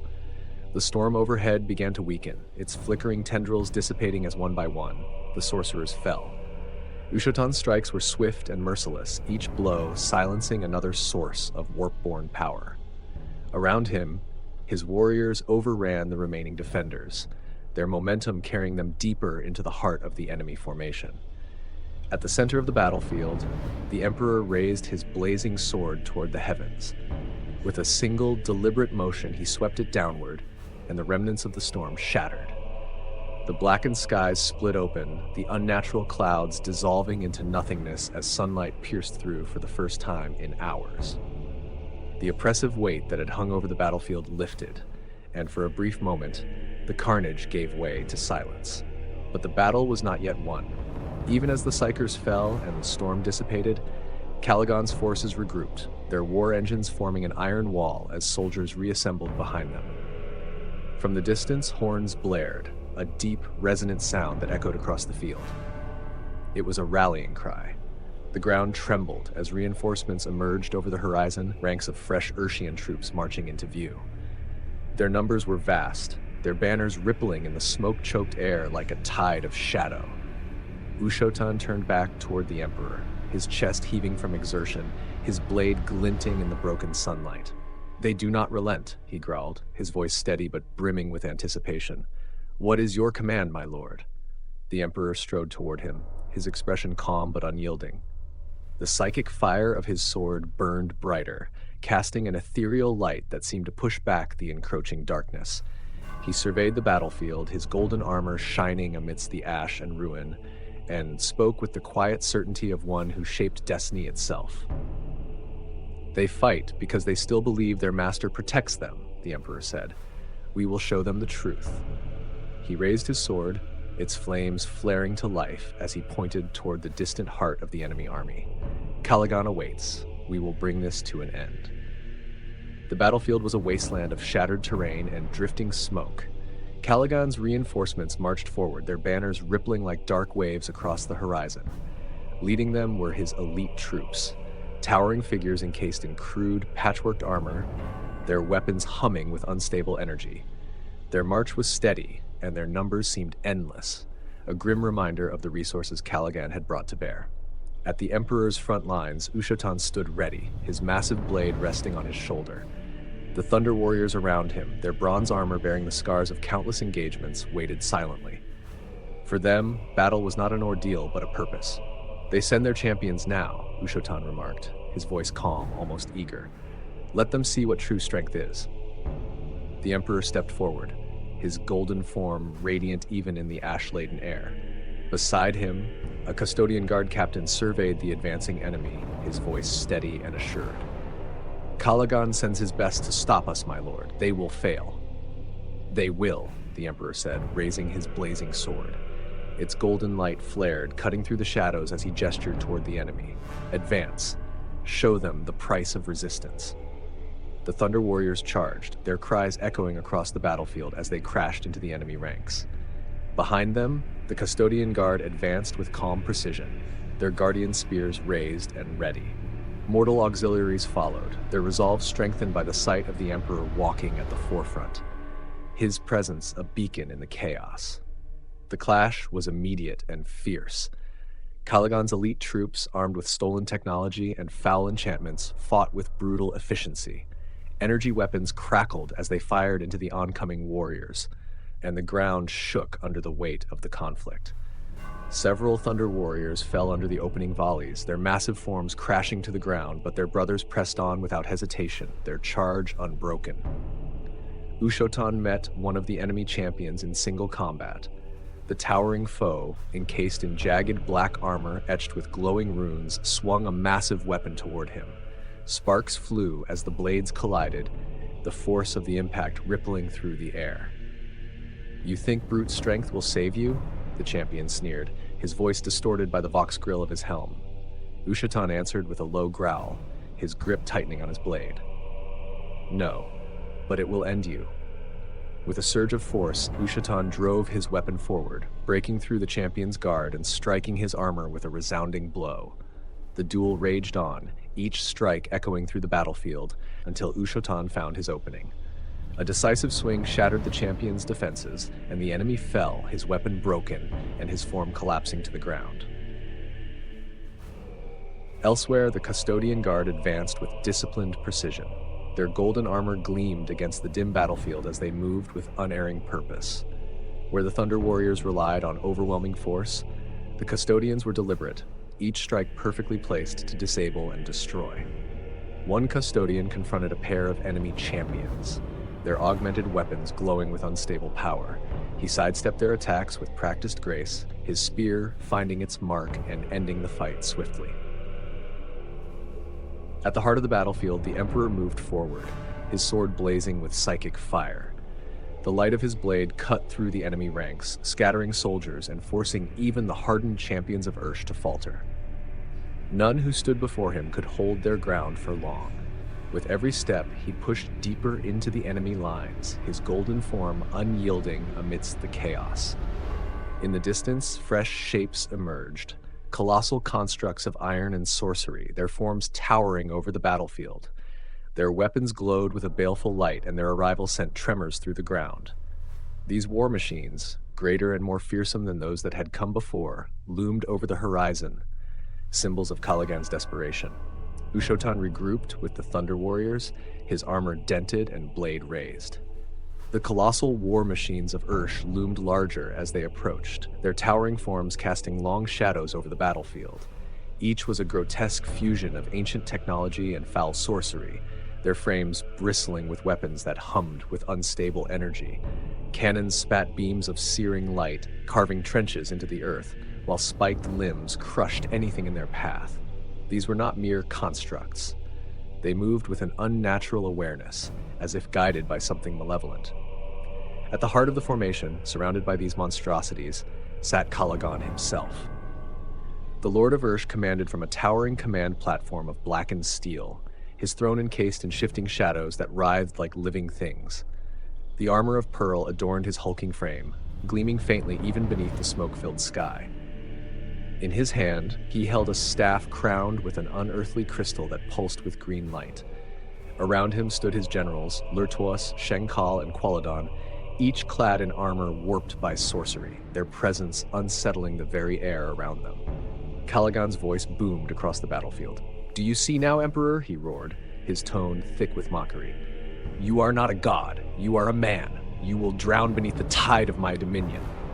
The Emperor stood amidst the chaos, his blazing sword casting steady light in the gloom. His golden armor was streaked with ash and blood, yet his expression was unreadable, unshaken. Around him, the Thunder Warriors regrouped, their bronze forms battered but unyielding, while the Custodian Guard formed a disciplined cordon, their spears gleaming as they awaited his command. Ushotan approached, his armor dented and blade resting on his shoulder. "Caligan hides behind machines and magic," he growled. "Let me cut through them. I will drag him from his throne." The Emperor's gaze did not shift. His voice was low, calm, yet absolute. "No." Ushotan scowled, his hand tightening on his blade. "Why not? He is nothing without his sorcery." The Emperor turned toward him, his words measured, precise. "He is not a man. He is a conduit, and what flows through him will not let go easily." Ushotan exhaled sharply but stepped back. He turned to the Thunder Warriors and raised his blade. "Form up. We take the line." The Emperor raised his sword high, its psychic flames flaring brighter. He pointed toward the heart of the enemy formation. "The machines, break them." At his command, the Thunder Warriors charged. They struck the enemy like a bronze tide, crashing into Caligan's forces with raw, unrelenting fury. Their massive weapons struck against the towering war machines, sparks flying as steel met iron. The constructs retaliated, beams of light and jagged limbs striking out. Yet for every Thunder Warrior who fell, another drove forward, hacking and tearing at the machines with grim resolve. The Custodian Guard moved behind them, their advance precise and disciplined. While the Thunder Warriors attacked with brute force, the Custodians targeted weak points with flawless accuracy. One Custodian leapt onto a war machine, his spear piercing a vital joint, and the construct collapsed under its own weight. Around him, others dismantled the enemy with the same methodical precision, their golden armor glinting amid the wreckage. Above the fray, Caligan watched, his expression twisted with satisfaction. "Is this all you have, Emperor?" he called, his voice carrying across the battlefield. "Your tools are crude, your warriors are flawed, you are already defeated." The Emperor stepped forward, his blazing sword cleaving through a war machine that turned its weapons on him. The construct crumbled, collapsing into a heap of molten slag, and the ground trembled beneath its fall. The Emperor lowered his sword, standing amid the destruction, his voice calm, devoid of emotion. Calagan. The Lord of Ursh rose from his throne, shadows coiling around him as the crystal atop his staff pulsed with warp energy. The air thickened as the power of the Imperium seeped into the battlefield. His generals stepped forward, their weapons glowing with sorcery, their forms twisting and warping in unnatural ways. "This is only the beginning," Calagan said, his tone dripping with malice. He spread his arms as if inviting the Emperor forward. "Come, Emperor, come and see the gods you cannot defy." The Emperor said nothing. His blazing sword flared once more, and he strode toward the rising storm. The battlefield trembled as Calagan's generals descended from the blackened platform, their hulking forms radiating power that warped the air around them. Lurtois, clad in jagged, crimson-etched armor, advanced with terrifying speed, his serrated claws carving the air. Shenkal followed, wielding a double-headed glaive that crackled with green energy, each sweep leaving faint distortions in its wake. Behind them strode Qualadon, a grotesque figure fused with machinery, his clawed hands glowing with volatile warp fire that made the air twist unnaturally. The three generals fanned out, each marching toward a different section of the battlefield as Calagan watched from above. "My generals will do what your tools cannot, Emperor," Calagan called, his voice sharp and mocking. "They are death-given form." The Emperor did not answer. His sword flared brighter as he raised it, signaling the advance. The Custodian Guard moved first, splitting into smaller units and converging on the generals. Each step was deliberate, their spears raised and ready, their movements in perfect synchronization. Thunder Warriors roared as they surged forward, Ushotan leading the charge toward the lumbering war machines that continued to stalk across the battlefield. The Emperor's forces pressed inward like a blade, cutting into the heart of Calagan's defenses. Lurtois met his challengers with terrifying speed, his armored bulk moving far faster than seemed possible. His claws tore through the earth and sent warriors sprawling with each strike. A custodian lunged at him, the blade of his spear aimed at the glowing sigils carved into the general's chest. Lurtois twisted aside, his clawed gauntlet slamming into the warrior's armor and sending him flying. Another custodian attacked from the flank, but Lurtois spun, catching the spear mid-thrust and snapping it in two before raking his claws across the warrior's helm. The remaining custodians adjusted their formation, circling him with practiced efficiency. Their strikes came in unison, their spears flashing in the dim light as they targeted the weak points in Lurtois' armor. One spear found its mark, driving into the sigils on his chest. Lurtois bellowed as cracks spread across his armor, the glowing runes fading. The custodians pressed their attack, their coordinated precision overwhelming even his monstrous speed and strength. On the opposite flank, Shenkal waded into the ranks of the Thunder Warriors, his glaive carving arcs of green energy that disintegrated anything it touched. Each sweep of the weapon left broken bodies and scorched earth in its wake. Ushotan roared as he charged toward the general, his massive blade raised high. Shenkal turned to face him, his expression unreadable beneath his twisted helm. "Come then," he said, his voice a low, unnatural growl. "Show me what strength is." The two giants clashed, Ushotan's massive blade meeting the crackling glaive in an explosion of sparks and energy. The ground split beneath their feet as they traded blow after blow, neither yielding. Shenkal's weapon was faster, its green fire burning through the air with every swing, but Ushotan's relentless strength forced him to step back with each strike. "You are nothing but brute force," Shenkal sneered, his glaive catching Ushotan's blade and throwing it aside. "And force alone is not enough." Ushotan snarled and slammed his shoulder into the general, driving him off balance. With a roar, he swung his blade in a wide arc, its edge finding Shenkal's arm. The glaive tumbled from the general's grasp as his arm twisted unnaturally, green light spilling from the wound like molten fire. Shenkal roared, his confidence faltering as Ushotan pressed the attack, his blade forcing him back step by step. Near the center of the battlefield, Qualadon strode toward the Emperor, his clawed hands trailing tendrils of warp energy that lashed out at anything near. Mortal soldiers caught in his path screamed as the energy consumed them, their forms collapsing into ash. Even the Thunder Warriors hesitated, their usual ferocity tempered by the oppressive aura radiating from the general. The Emperor stepped forward alone, his blazing sword held low at his side. Qualadon paused, tilting his head as though studying him. "You cannot stop what is coming," the general hissed, his voice echoing with strange, otherworldly tones. "The gods have willed it. You are but a fleeting spark before the inferno." The Emperor said nothing. He advanced with measured steps, his presence calm and implacable. Qualadon snarled and unleashed a torrent of warp fire, the searing energy tearing through the air toward him. The Emperor raised his sword and cut through the flames with a single motion, the psychic fire of his blade parting the attack as though it were smoke. Qualadon recoiled, his confidence visibly shaken. He gathered more energy, the warp around him boiling with raw power. But the Emperor did not stop. With each step, his golden light burned brighter, his sword humming with unleashed fury. Qualadon lashed out again and again, but the Emperor was relentless. When he reached the general, he struck once.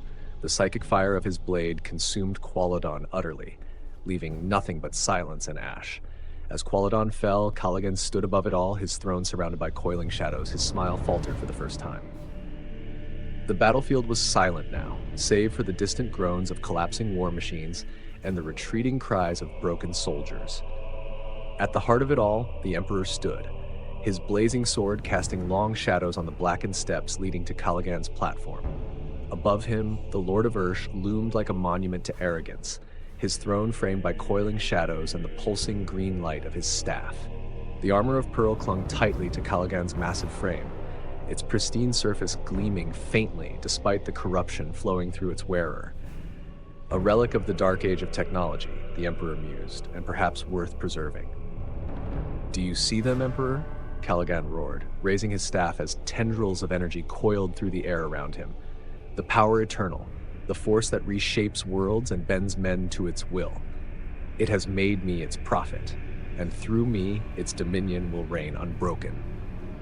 His voice was a jagged crescendo of triumph and madness, amplified by the warp-tainted power coursing through him. The Emperor began to ascend the steps, his golden armor streaked with ash but gleaming with an inner light. His sword hung low at his side, its psychic fire subdued but ready. Caligan's ranting echoed around him, but the Emperor's thoughts were elsewhere. He could have destroyed this man in an instant. Caligan's power was not his own, merely borrowed corruption from the warp, and the Emperor was its master. A flicker of his will would have been enough to extinguish it.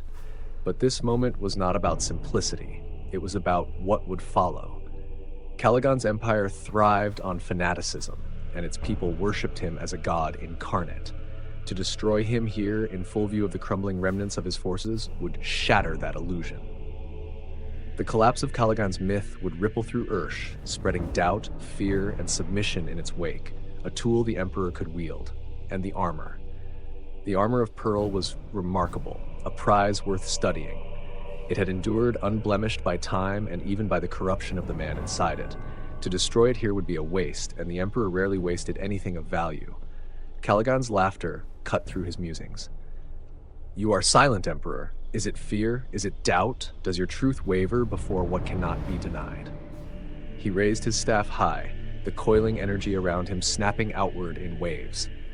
The air cracked and trembled as tendrils of the warp lashed out, splitting the stone beneath the Emperor's feet. The Emperor reached the top of the steps and stopped. He studied Caligan for a moment, his expression unreadable. The shadows coiled tighter, the air thick with the stink of corruption, but the Emperor did not falter. "You are a puppet," the Emperor said at last, his voice calm and cutting, "and now your strings are cut." Caligan bellowed in fury, raising his staff to unleash a torrent of energy. A wave of green and black power surged toward the Emperor, its force bending the air and shrieking as it tore through reality itself. The Emperor moved with effortless precision, raising his free hand. The warp-born energy stopped midair, writhing like a trapped animal, and with a flick of his will, it collapsed into nothing. Golden light erupted from the Emperor, rolling outward in a wave of psychic power. The shadows around Caligan dissolved instantly, the coiling tendrils of energy unraveling like threads. The staff in Caligan's hand splintered, the crystal at its tip shattering in a burst of sparks. Caligan staggered, his towering presence crumbling under the weight of the Emperor's unrelenting will. Caligan's defiance turned to terror. He stumbled back, his body writhing within the armor as the corruption sustaining him turned inward. The taint that had empowered him now consumed him, burning him from within. His screams rose above the battlefield, desperate and inhuman, as the Emperor's psychic fire seared away all that remained of his strength. The armor of pearl, untouched by the fire, gleamed faintly as Caligan's body withered to dust within it. When his screams ceased, silence fell. Below, the battlefield stilled. The war machines ground to a halt, their controllers broken. Caligan's remaining forces, their supposed prophet destroyed, scattered in disarray. The sky, once choked with ash and the taint of the warp, began to clear as sunlight broke through. The Emperor lowered his sword, its flames dimming. He stepped forward and placed a hand on the armor of pearl, its smooth surface cool beneath his gauntlet. For a moment, he studied it, then turned away as Ushotan approached. The Thunder Warrior's battered form bore the marks of relentless combat, his blade streaked with blood and ash. He glanced from the lifeless armor to the Emperor. The battlefield remained quiet, the echoes of war fading into the distance as Ursh's armies fled in scattered disarray. The sunlight breaking through the soot-choked sky cast the ruins in a harsh, pale light, illuminating the wreckage of war machines and the broken banners of Caligan's empire. The Emperor stood at the foot of the blackened platform, his golden form still and commanding amidst the devastation. He turned his gaze toward Ushotan, who waited nearby, his armor battered and streaked with grime, but his posture steady, unshaken, even after the ferocity of the battle. Without looking at the lifeless remains of Caligan, the Emperor gestured toward the armor of pearl, which still gleamed atop the platform. "Have the armor collected," the Emperor said, his voice calm but absolute. "It is to be sent to Malkador immediately. He will know what to do with it." Ushotan inclined his head slightly, his heavy blade resting on one bloodied pauldron. "And the men?" he asked, glancing across the battlefield at the survivors. The Thunder Warriors who remained standing, their bronze forms bent under the weight of their own violence, and the mortal soldiers who clustered in loose, ragged groups, clutching their weapons like talismans against the horrors they had witnessed. The Emperor regarded them for a moment, his gaze sweeping over the remnants of his army. "The Thunder Warriors and the auxiliaries are to prepare camps. Let them rest and recover what strength they can tonight. At first light, we begin sweeping the hive cities for holdouts, corrupted relics, and anything that rebellion might use to survive." Ushotan nodded, already moving toward the Thunder Warriors. He barked orders with a commanding voice that carried across the battlefield, directing soldiers to form work parties and begin clearing wreckage. Mortal soldiers, pale and shaken, fell into line as the battered giants of the Thunder Legion strode among them, their presence as terrifying to their allies as to their foes. Above it all, the Emperor remained motionless for a time, his gaze lingering on the distant horizon where Ursh's fleeing armies vanished into the haze. It was not triumph that filled his expression, nor satisfaction. There was only purpose, the unyielding drive that pushed him forward. One tyrant had fallen, but the world was still fractured, its people clinging to old hatreds, old lies, old chains. His work had only begun. The morning brought no respite to the battered lands of Ursh. The skies remained clouded with ash, the air carrying the acrid tang of scorched metal and blood. Yet the battlefield was no longer a place of chaos. It had become one of methodical purpose. The Emperor's forces moved with cold precision, sweeping through the ruins of hive cities that sprawled like ancient carcasses across the blackened terrain. The Thunder Warriors, their massive forms imposing even in the dim light, cleared streets and subjugated whatever remained of Ursh's resistance. Mortals followed behind, cataloging relics, disarming traps, and rooting out the few fanatics still clinging to Caligan's shattered legacy. The Emperor walked among them, his golden armor glinting faintly in the smog-filled dawn. He said little, but his presence drove the work forward with an almost unnatural efficiency. The mortals averted their eyes as he passed, not out of fear, but reverence. The Thunder Warriors, despite their crude demeanor, offered him respectful salutes when he drew near. Even Ushotan, towering and bloodied from the previous day's battle, stood a little straighter when the Emperor approached. The ruins of the hive cities were a labyrinth of collapsed towers, ash-clogged streets, and shadowy depths where survivors might still linger. The Emperor's army pushed methodically through these ruins, rooting out enemies and sweeping for hidden dangers. The Thunder Warriors led the charge, their bronze forms moving with brutal efficiency as they destroyed barricades and cut down the last futile pockets of resistance. Behind them, mortal auxiliaries advanced carefully, dragging scavenged relics and materials from the wreckage. But as they pressed deeper into the heart of the hive, the Emperor began to feel it.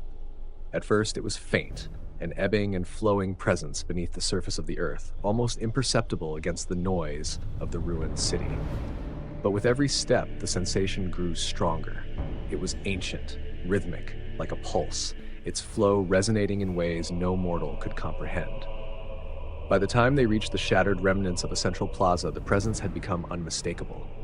The Emperor halted abruptly, his blazing eyes scanning the ruined expanse around him.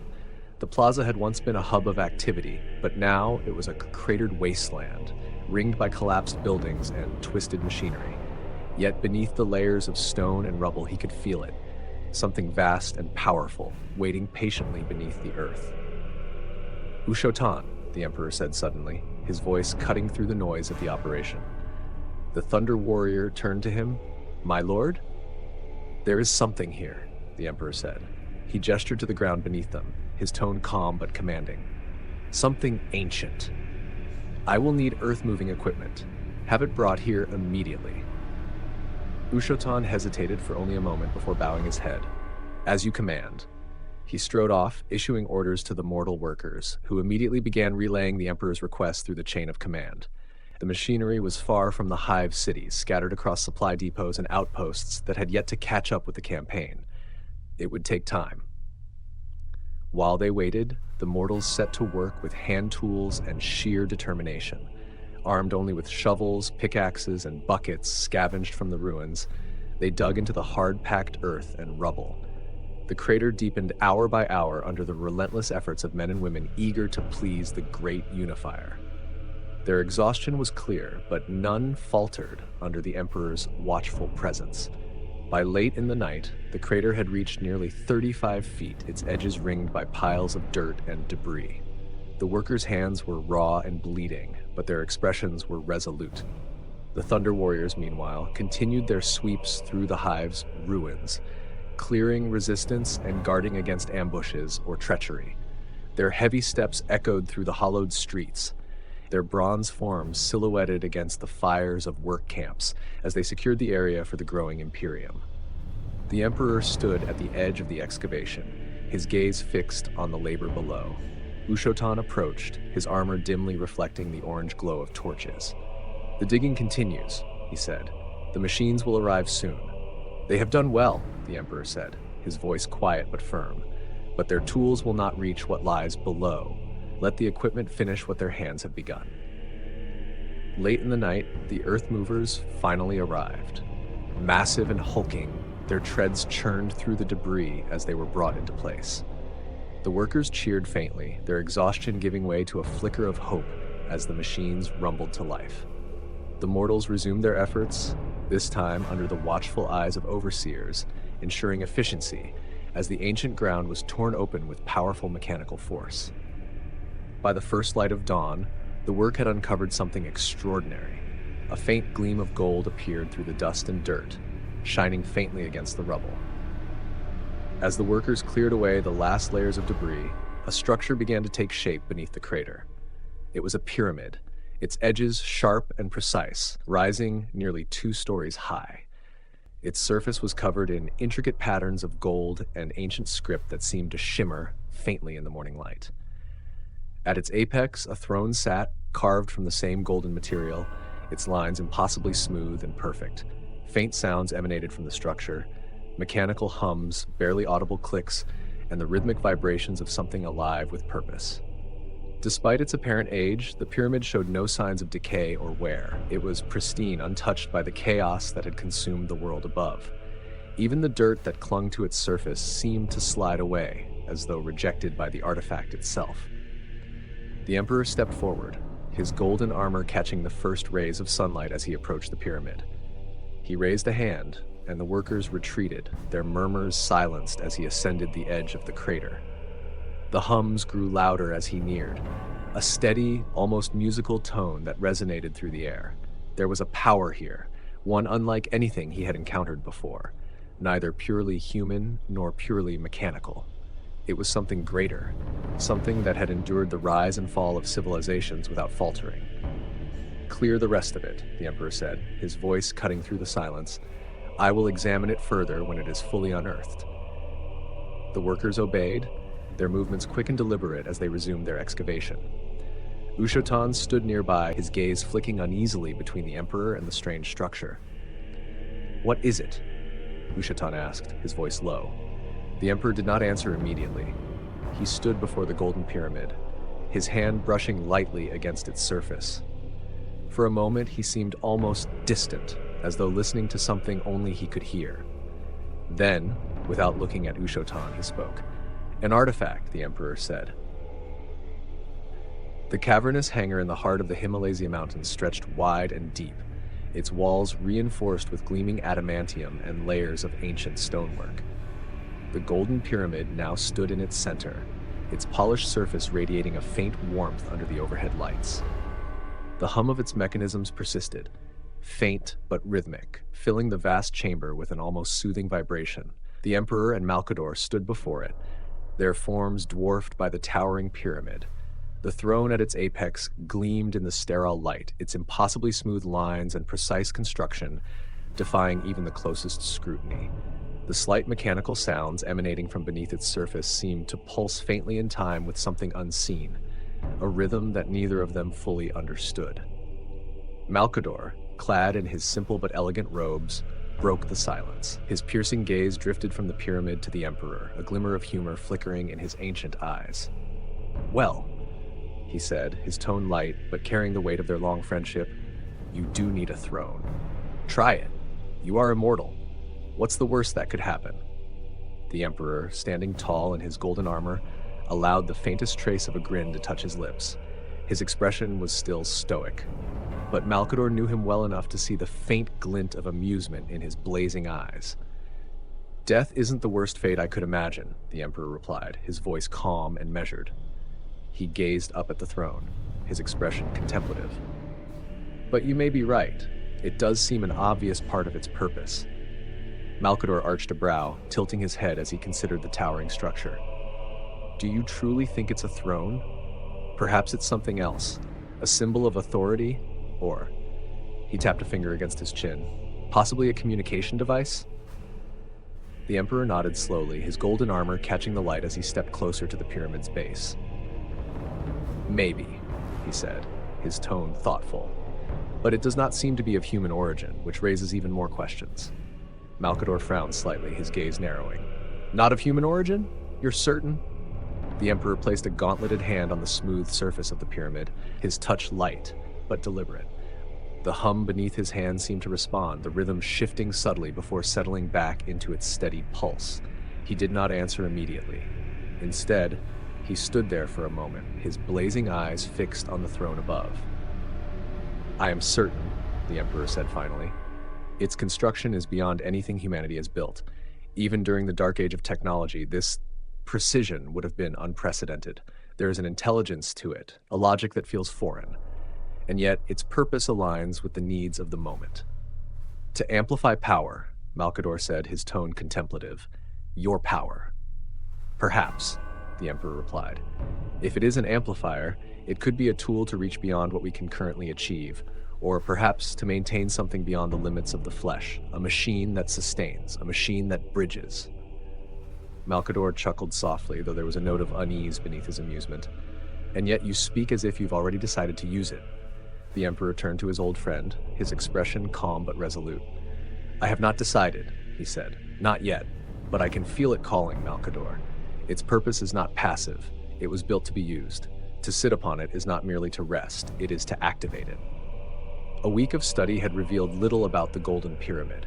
Its surface resisted every attempt to understand its composition, the intricate gold patterns and alien script yielding no secrets. Malcador had spent hours examining the artifact alongside the Emperor, yet even his sharp mind could discern only vague guesses. The Emperor had spent much of that time in silent contemplation, his blazing eyes fixed on the throne, as though waiting for it to reveal its purpose. Yet, deep within, he already suspected what it was meant to do. "It is no ordinary relic," the Emperor said at last, his voice cutting through the quiet hum of the chamber. He stood at the base of the pyramid, his hand resting on its smooth surface. "This pulse. It is not just a machine, Malcador. It resonates with the immaterium." Malcador stood nearby, his robes brushing the stone floor. "If it interacts with the warp, my lord, then it must be approached with caution. Its creators, whoever they were, may not have intended it as a gift." The Emperor inclined his head slightly. "Perhaps not, but it is no crude device of sorcery. This is precision, purpose. It is not tainted, it is something else entirely." Malcador frowned, but did not press further. He knew better than to doubt the Emperor's instincts. Instead, he gestured toward the throne atop the pyramid. "And what of its seat? You have said it is meant to be activated, but how?" "By sitting upon it," the Emperor said plainly, ascending the first steps of the pyramid. His golden armor caught the chamber's light, his every step calm and deliberate. "It is designed to interface with something. Perhaps a mind, perhaps more." Malcador crossed his arms, watching as his old friend climbed higher. "You mean to test it, then?" "Yes," the Emperor replied, his tone leaving no room for debate. "If this device holds the potential I suspect, it will be instrumental in our efforts to unify humanity. Perhaps it is even key to something greater." Reaching the apex, the Emperor paused. The golden throne loomed before him, its smooth surface gleaming, its intricate design mesmerizing in its perfection. For a moment he studied it, his mind brushing against the hum of power that emanated from it. It pulsed faintly like a heartbeat, its rhythm steady and unyielding. Without hesitation, he lowered himself onto the throne. The moment the Emperor's form settled into the seat, the chamber seemed to shift. The hum of the pyramid rose in pitch, growing louder and deeper until it filled the vast space with a resonant vibration. Malcador stumbled back slightly, steadying himself against the wall, as the air thickened with psychic energy. Golden light erupted from the throne, flooding the chamber in a brilliant radiance that burned away shadows and danced across the walls. The Emperor sat motionless, his hands resting on the throne's arms, his eyes blazing with light that rivaled the sun. The golden pyramid began to pulse, each wave of light synchronized with the Emperor's psychic aura, amplifying it, magnifying it. And then, in an instant, the Emperor's mind was no longer in the chamber. He found himself in a vast expanse of shifting light and energy, a web of impossible complexity stretching across an infinite void. The strands of the web shimmered with colors beyond human comprehension, each thread a pathway, each intersection a gateway. He understood immediately what he was seeing. This was no ordinary vision. It was the webway, a labyrinthine network of paths and portals that spanned the galaxy. The Emperor moved through the webway, not with his body, but with his will. The threads responded to his presence, their light bending and flowing around him like a river parting for a stone. He sensed their purpose, their ancient design, and the minds that had created them. They were not human minds. They were older, colder, and incomprehensible. But the Emperor's power pressed through their remnants like a knife cutting through cloth. Here, in this place, he felt something he had not known in centuries: wonder. The webway was a construct of pure mastery, a tool that could unite the stars without ever touching the dangers of the warp. With this, humanity could break free of its reliance on the immaterium. No more would ships travel blind through the tides of chaos, at the mercy of daemons and storm-racked currents. The webway offered safety, speed, and control. But the longer he lingered, the more he noticed something else. The edges of the webway flickered, their light dimming in places, like a fire struggling to hold against an encroaching darkness. At these edges, he saw the warp clawing against the structure, its chaotic tendrils seeking purchase. The webway was ancient, but it was not indestructible. The Emperor extended his will, testing the pathways. To his amazement, they responded. Where the warp pressed hardest, he focused his power, stabilizing the flickering strands. The energy of the throne amplified his psychic strength, making what would have been impossible into something attainable. He could see it now. This device was more than an amplifier. It was a gateway, a control system. With it, he could master the webway. The chamber returned in a rush. The Emperor rose from the throne, his movements deliberate. His golden armor gleamed as he descended the steps, his expression unreadable. When he spoke, his voice was calm but heavy with certainty. "It is the webway, Malcador," he said. "The device is a gateway and a tool to control it." Malcador's brows knit together. "The webway? The Eldar's labyrinth?" The Emperor nodded. "Yes, but it is fractured. It decays under the pressure of the warp. With this, we could repair it, stabilize it, perhaps even claim it." Malcador was silent for a moment, his sharp mind already calculating the implications. A system of pathways throughout the galaxy, stable, controlled, if it could be done. "It must be done," the Emperor said. "This is no longer a question of potential. This device will be the foundation for a new future, a future where humanity is free from the warp." The Emperor stood in silence at the base of the Golden Pyramid, his gaze distant. The echoes of his brief journey into the webway lingered in his mind, a lattice of light and energy, ancient and immense, teetering on the edge of ruin yet brimming with untapped potential. It was a construct meant for something far greater than the fractured galaxy of Old Night, and now it was his to claim, to repurpose, to wield. Malcador, ever watchful, stepped beside him. "This endeavor, my lord," he said carefully, "will require everything: resources, strength, and above all, faith from those who follow you." The Emperor inclined his head slightly, his expression unreadable. "Faith is not required, old friend. Humanity needs only direction, purpose, and unity. With this," he gestured toward the pyramid, "we will achieve what the warp seeks to deny us, an empire that does not bend to chaos." Malcador nodded, though a shadow of unease crossed his features. "And if the warp fights back, this device may stabilize the webway, but it will not silence the immaterium. The darker forces will not yield so easily."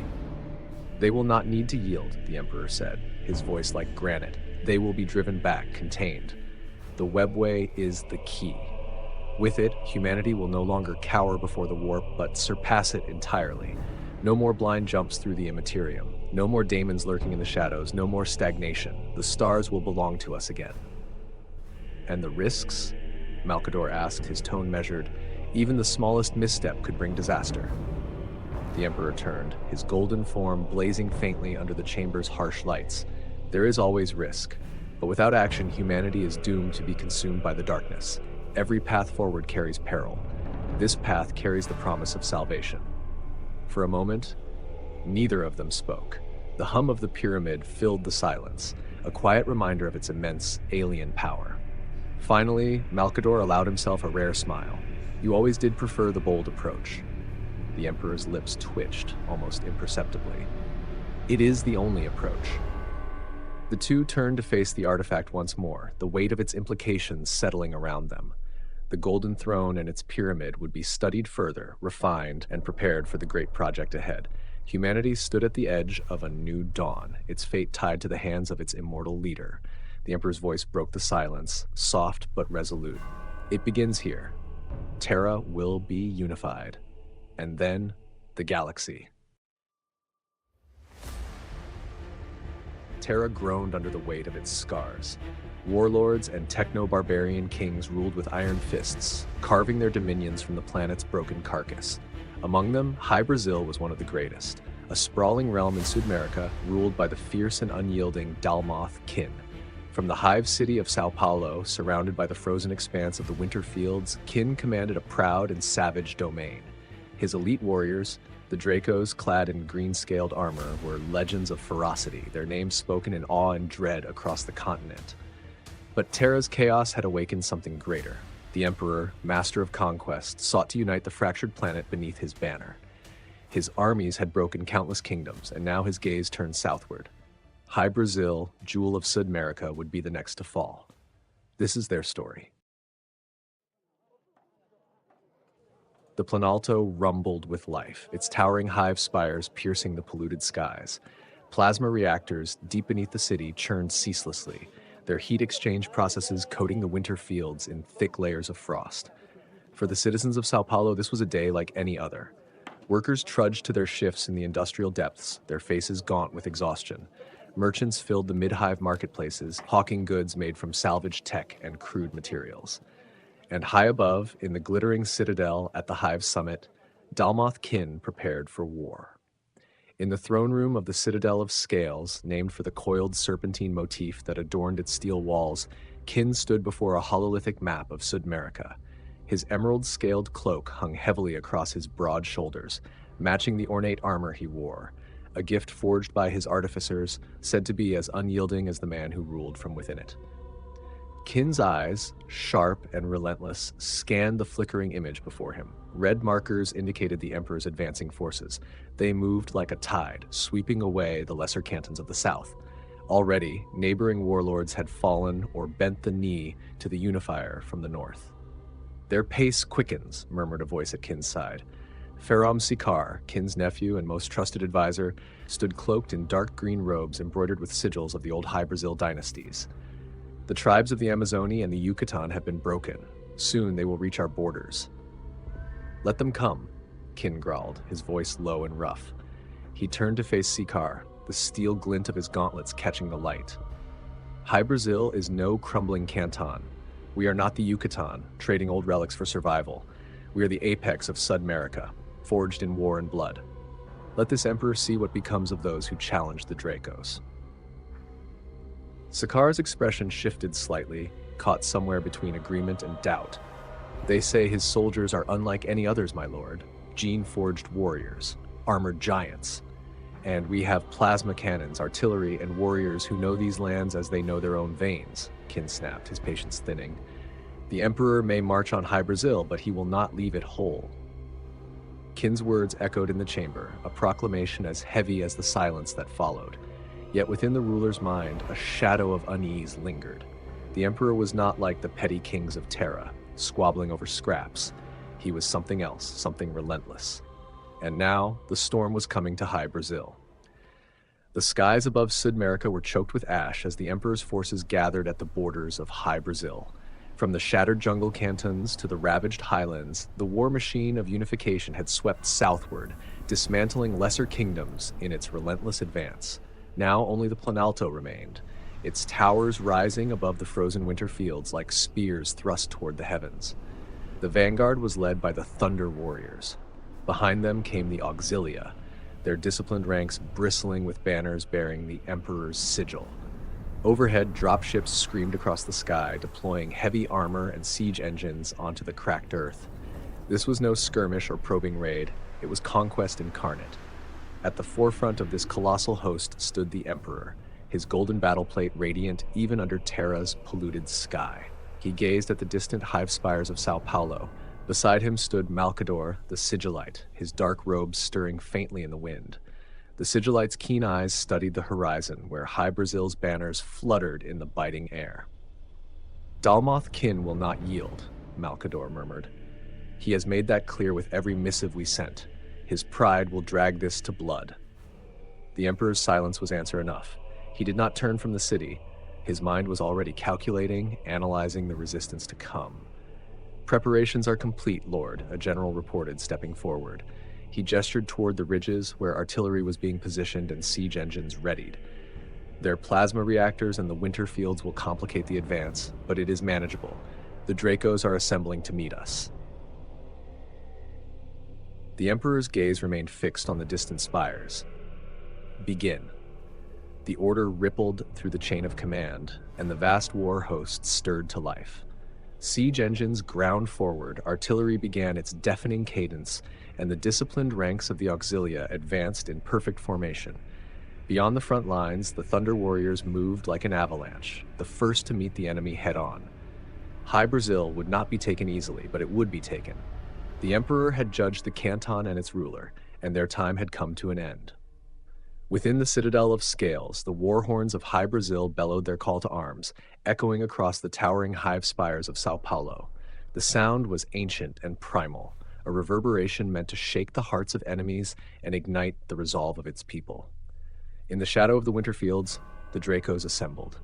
The warriors of Hy Brasil were a sight to behold, a blend of savagery and discipline honed by centuries of survival in Terra's most unforgiving age. They marched in serried ranks, their green-scaled armor catching the dim light as if forged from the hide of some ancient predator. Their helmets, styled like reptilian skulls, hid faces hardened by endless war. Plasma rifles, chain blades, and exotic weaponry scavenged from the ruins of the dark age of technology were in their hands, each soldier a testament to the brutal ingenuity of the realm they served. At their head stood Dalmoth Kin himself, a titan of a man, clad in his signature emerald battle plate, its surface engraved with glyphs of Hy Brasil's ancient dynasties. His scaled cloak draped over one shoulder, his ornate plasma halberd resting easily in his grasp. Kin's presence alone seemed to radiate an indomitable will, a force that demanded loyalty from those who followed him. "To your positions," Kin bellowed, his voice amplified by Vox speakers mounted across the battlegrounds. The Dracos moved swiftly, deploying along the icy expanse of the winter fields and the elevated ridges surrounding the hive cluster. Siege cannons were locked into place, their barrels aimed at the advancing tide of the Emperor's forces. Plasma turrets hummed to life, their charged cores glowing ominously in the frostbitten air. Faram Sikar approached from the rear lines, his dark green cloak trailing behind him. Unlike Kin, Sikar had a leaner build, more suited to the cunning of politics and strategy than the raw brutality of war. Yet, he was no less devoted to the defense of Hy Brasil. He spoke quickly, his tone sharp. "The Emperor's artillery is already in position. They've begun to shell the ridges, my lord. Their forward line is advancing in lockstep, Thunder Warriors at the vanguard." Kin grunted, his eyes narrowing. "They'll try to break our lines through sheer force, the way they've done to every canton before us. But Hy Brasil is not like the others. They'll pay for every meter they take. We must not underestimate them," Sikar pressed, lowering his voice. "This is no warlord's rabble. This is a machine. Precision, strategy, strength beyond human limits. If we make a mistake—" "There will be no mistakes," Kin interrupted, his tone final. "Hy Brasil stands. The Emperor may have his Thunder Warriors, but we are the Dracos, forged in fire and steel. He will learn that we do not break." Sikar hesitated, then nodded, retreating to oversee the artillery crews. As the final preparations were made, Kin took his place at the front of the line, his halberd gleaming in the frost-laden air. Before him stretched the frozen expanse of the winter fields, the horizon marked by the distant movement of the Emperor's forces, a tide of gold, bronze, and steel, rolling forward with relentless purpose. The first shots of the siege rang out, and the ground trembled as the battle for Hy Brasil began. The frozen expanse of the winter fields erupted in chaos as the Emperor's forces began their assault. The distant rumble of siege artillery shook the air, and shells streaked overhead, slamming into the ridges where the Dracos had fortified their defenses. Explosions sent geysers of ice and shattered stone into the sky. But the warriors of Hy Brasil stood firm, their green-scaled armor glinting amidst the frost and smoke. The first wave of the Emperor's auxilia advanced in perfect formation, their movements methodical, their lines unwavering. They carried shields and las rifles, a wall of disciplined soldiers surging forward under the cover of their own artillery. Among them strode the towering forms of the Thunder Warriors, armored behemoths whose every step churned the frozen ground into mud. From the ridges, the Dracos unleashed their response. Plasma cannons hummed and spat their glowing payloads into the advancing lines, carving through ranks of auxilia with devastating precision. Volley after volley of rifle fire rained down from the defenders, while siege guns roared, targeting the lumbering forms of the Thunder Warriors. Several of the gene-forged giants fell, their armor split by concentrated plasma fire, but still they pressed on, unrelenting in their march. Dalmoth Kin stood at the heart of the Draco lines, his plasma halberd at his side as he watched the battle unfold from a command post carved into the icy ridges. Around him, Vox operators scrambled to relay orders, their voices drowned out by the barrage of artillery fire that shook the earth. His green-scaled cloak billowed in the bitter wind, but Kin remained motionless, his gaze locked on the battlefield below. "They're pressing harder," Faram Sikar said as he approached, his voice clipped. He gestured to the hololithic display nearby, where red markers surged against the defensive positions of the Dracos.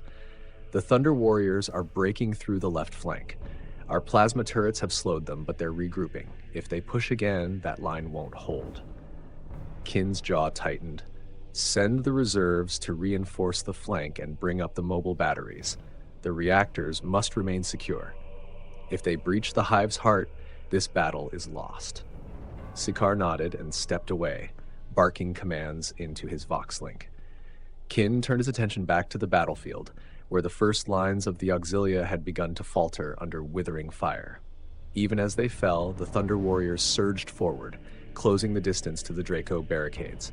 The monstrous warriors slammed into the defenders like a hammer, tearing through scaled armor and steel with terrifying efficiency. Kin did not move from his position. He was no reckless warlord to throw himself into the fray for glory or bloodlust. He was the ruler of Hy Brasil, and his role was not to fight but to ensure the Dracos fought as one. Yet even he felt the weight of the Emperor's forces bearing down upon them. Through the smoke and chaos, Kin caught a glimpse of the enemy leader, an immense figure clad in gold, standing far from the front lines. The Emperor. Kin had read the reports, heard the whispers. He knew this was no ordinary conqueror, no mere man. But seeing him now, even at a distance, Kin felt the enormity of the force that had come to destroy his kingdom. The battle raged on, the frozen field turning red with blood and fire as the Emperor's forces pressed ever closer. The Dracos held their ground, but Kin knew the tide was shifting. The war for Hy Brasil had truly begun, and it would be decided in the crucible of the hive itself. Smoke hung thick over the winter fields, mingling with the frozen air as the Emperor's siege ground forward.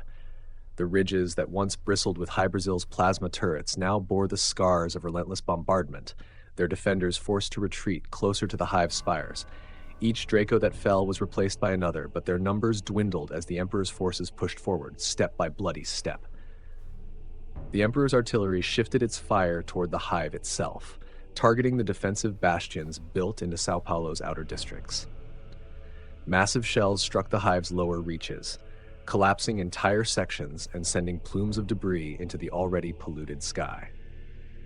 The Emperor's forces advanced behind this relentless barrage, their formations closing in around the hive like a tightening noose. At a command center deep within Sao Paulo, Dalmoth Kin paced before a hololithic map of the city.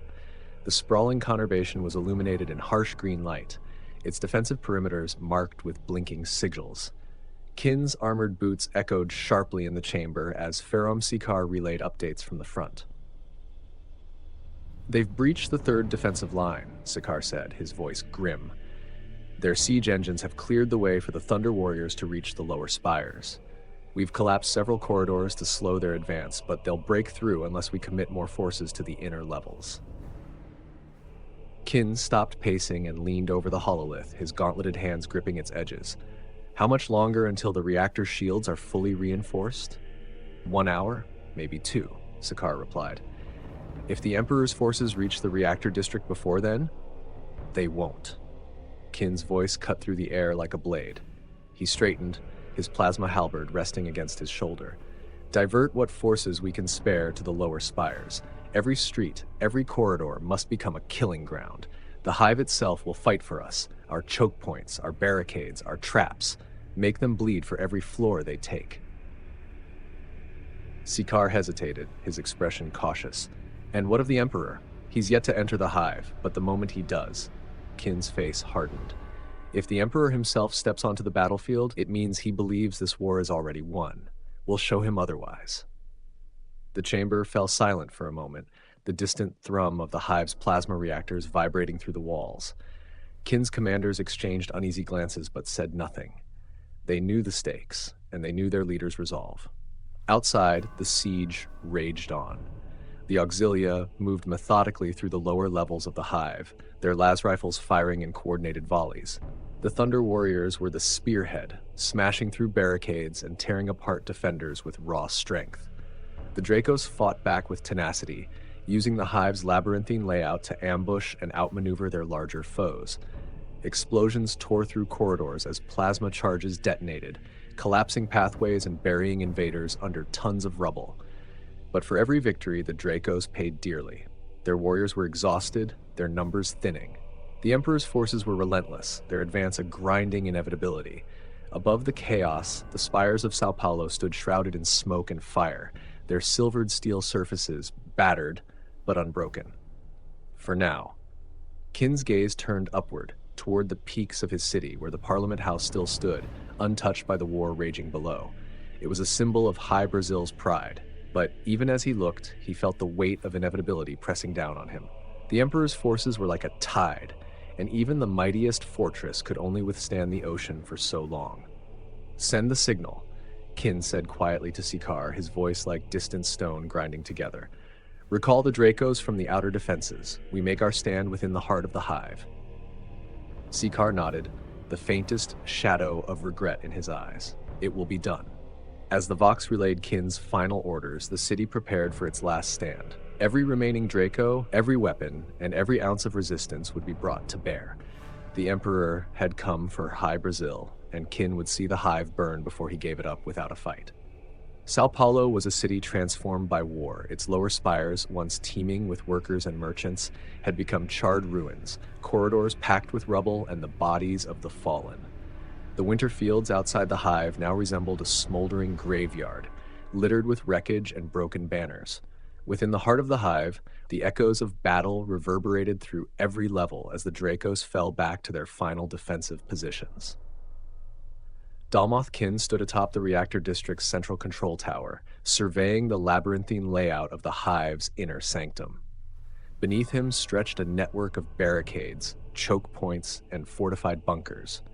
Every street and corridor leading to this point had been turned into a killing ground. The Dracos, those still able to fight, were entrenched here, their scaled cloaks flaring as they moved between positions. Faram Sikar approached, his expression etched with fatigue. The outer levels have fallen, he reported. The Auxilia are advancing through the lower sectors, and the Thunder Warriors are with them. We've delayed them, but their pace is accelerating. The Parliament House and the upper spires are secure, for now, but they've breached the reactor district's outer perimeter. Kin nodded, his face carved from stone. He had expected this. The Emperor's forces were a machine, grinding forward no matter the cost. The reactors are our lifeblood. If they take this district, the hive will fall, and so will Hy Brasil. We hold here, Sikar. Whatever it takes, we hold. Sikar hesitated for a moment before speaking. And if they breach this level, if the Emperor himself enters the fray? Kin's gaze darkened as he turned to face his nephew. Then we make him regret it. Below, the first wave of the Emperor's forces reached the barricades. Auxilia squads advanced cautiously, their las rifles sweeping the area as they moved. The Dracos, hidden among the frost-caked structures of the reactor district, opened fire. Plasma bolts streaked through the gloom, tearing into the tightly packed ranks of the Auxilia. Explosions erupted as concealed charges detonated, collapsing walkways and crushing soldiers beneath tons of debris. But the Thunder Warriors were there, their towering forms unfazed by the chaos around them. They charged forward with terrifying speed, their immense bulk smashing through barricades and scattering defenders like leaves in a gale. The Dracos fought back with everything they had, plasma rifles, flamers, and grenades. But for every Thunder Warrior that fell, two more pressed forward. Kin watched the carnage from the tower, his plasma halberd in hand. His commanders relayed updates from the front, each report more dire than the last. Still, he did not move. He was a ruler, not a soldier, and his place was here, directing the defense. But as the Thunder Warriors broke through another barricade, cutting down a squad of Dracos with horrifying ease, Kin felt the weight of the battle pressing down on him. Their momentum is unstoppable, Sikar said grimly, his voice barely audible over the roar of combat. We're running out of fighters. The traps are buying time, but time is all they're buying. Kin exhaled slowly, his eyes fixed on the advancing enemy. Then we give them nothing. Not an inch of this hive. Not a single reactor. If they want this city, they will have to bury us with it. As the Emperor's forces pressed deeper into the hive, the last defenders of Hy Brasil prepared for the final confrontation. The once mighty city, Jewel of Sud Merica, was now a battlefield, a labyrinth of fire, ice, and steel. And at its heart, Dalmoth Kin stood unyielding, ready to face whatever came next. Far above, the golden figure of the Emperor moved through the ranks of his soldiers, silent and deliberate. The time was coming, and soon the fate of Hy Brasil would be decided. The reactor district was a furnace of destruction. The hive trembled with every explosion, every salvo of plasma fire that scorched the air. The Dracos had drawn their lines deep within the maze of towering reactor stacks and frost-covered conduits, turning the labyrinth into a killing ground. But the Emperor's forces advanced all the same, relentless and methodical, their losses mounting, but their formation unbroken. The Auxilia moved in squads, las rifles lighting the gloom as they probed the Dracos' defensive lines. Each advance was met with ambushes, plasma fire from hidden emplacements, explosives triggered by concealed tripwires, even improvised barricades collapsing to crush entire platoons. The Dracos, fighting with the desperation of the doomed, exploited every inch of terrain to slow the invaders.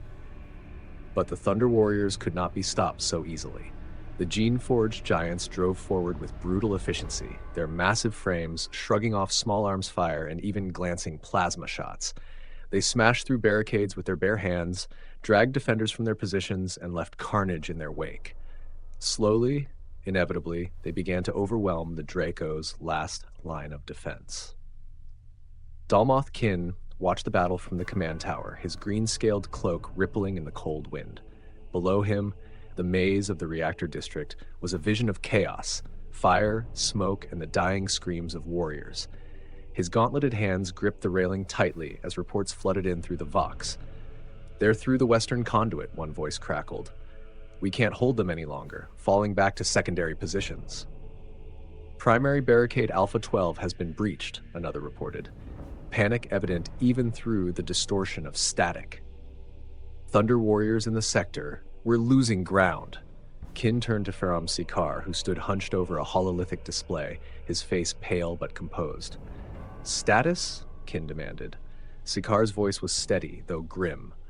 "The reactors are still shielded, but the Thunder Warriors are closing in on the control nodes. Once they secure them, it's only a matter of time before they disable the containment fields. If that happens," Kin's eyes narrowed, "we know what happens." For a moment, the room was silent, save for the distant roar of explosions. The tension was palpable. Then, Kin straightened, his voice cold and measured. "Pull back all surviving Dracos to the central complex. Consolidate our forces. If we can hold the main reactor chambers, we still have a chance to drive them out." Sikar hesitated. "And if we fail?" Kin's gaze hardened. "Then Hy Brasil dies with us."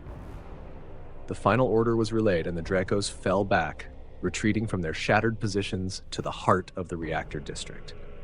There, in the shadow of the hive's colossal plasma cores, they made their stand. The towering generators loomed above them like ancient gods, their power thrumming through the air and filling the chamber with an eerie, otherworldly light. The Emperor's forces surged forward, their golden banners visible now even through the haze of smoke. Thunder Warriors led the charge, their massive frames illuminated by the pulsing glow of the reactors. Behind them came the Auxilia, moving with precise, mechanical discipline, their las rifles trained on every possible ambush point. Kin stood at the center of the defensive line, his plasma halberd finally drawn and humming with lethal energy. He did not plan to fight yet. His place was still with his commanders directing the flow of battle, but the weapon in his hands felt heavier than ever before. Around him, the last remnants of the Dracos assembled, their green-scaled armor battered and bloodied, but their resolve unbroken. "This is it," Kin said, his voice carrying across the chamber. "We fight here for Hy Brasil, for the Planalto, for the people who built this hive and kept it alive. If we fall, let it be as warriors, not as prey." The Dracos roared their agreement, raising their weapons in defiance. But even as they prepared for the final clash, the sound of footsteps echoed through the chamber, heavy, deliberate, and impossibly calm. Kin turned toward the source of the sound, his blood running cold as he saw the figure stepping into view. The Emperor had arrived. The sound of the Emperor's footsteps echoed sharply in the reactor chamber. Even with the clash of battle still raging beyond, the air felt weighted, the very space around him charged with an unnatural tension. He emerged from the smoke and shadows like a figure from myth, his golden armor reflecting the eerie glow of the plasma reactors.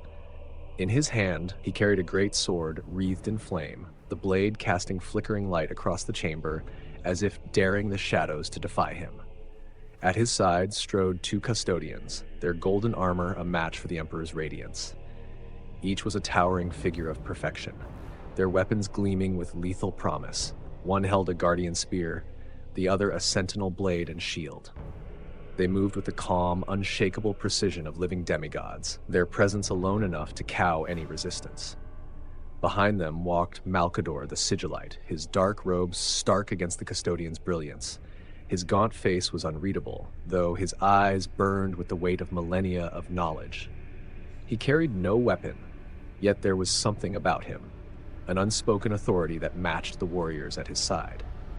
The contrast between him and the golden figures only emphasized the role he played, a voice of wisdom and subtle power amidst the storm of conquest. Dalmoth Kin stood atop the defensive line, plasma halberd in hand. He did not flinch, though his eyes narrowed as he studied the man who had brought Terra's most powerful rulers to ruin. This was no conqueror driven by greed or desperation. This was something more, something far beyond Kin's own ambitions. Behind him, the Dracos stood ready, their weapons held tightly. Even Faram Sikar, always composed, cast a wary glance toward the Emperor and his companions as they stepped closer. "This is the man who calls himself the savior of Terra," Kin said, his voice cutting across the silence. He didn't shout. He didn't need to. Every word carried weight, as if he spoke for his people, for the hive itself. The one who burns cities to the ground and calls it salvation. "What do you want, Emperor? To take this place and call it yours? To shatter what we've built and call it progress?" The Emperor came to a halt, his golden helm tilting slightly, as if weighing Kin's words. When he finally spoke, his voice was calm and steady, but it carried an undeniable authority that made the chamber itself seem smaller. "Hy Brasil is no common kingdom," the Emperor said, his tone neither cruel nor kind. "You are not the rabble I have swept aside on my path here. Among the ruins of Terra, your hive stands as a testament to what humanity can achieve, even in an age of chaos, a parliament, order, systems of governance that echo what once was." Kin's expression hardened, his fingers tightening on his halberd. The praise felt like poison. The Emperor continued, taking another step forward.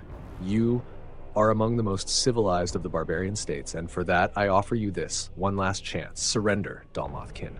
Accept unification. Your hive and its people will live, and they will become part of something greater than themselves. There is no need for more death."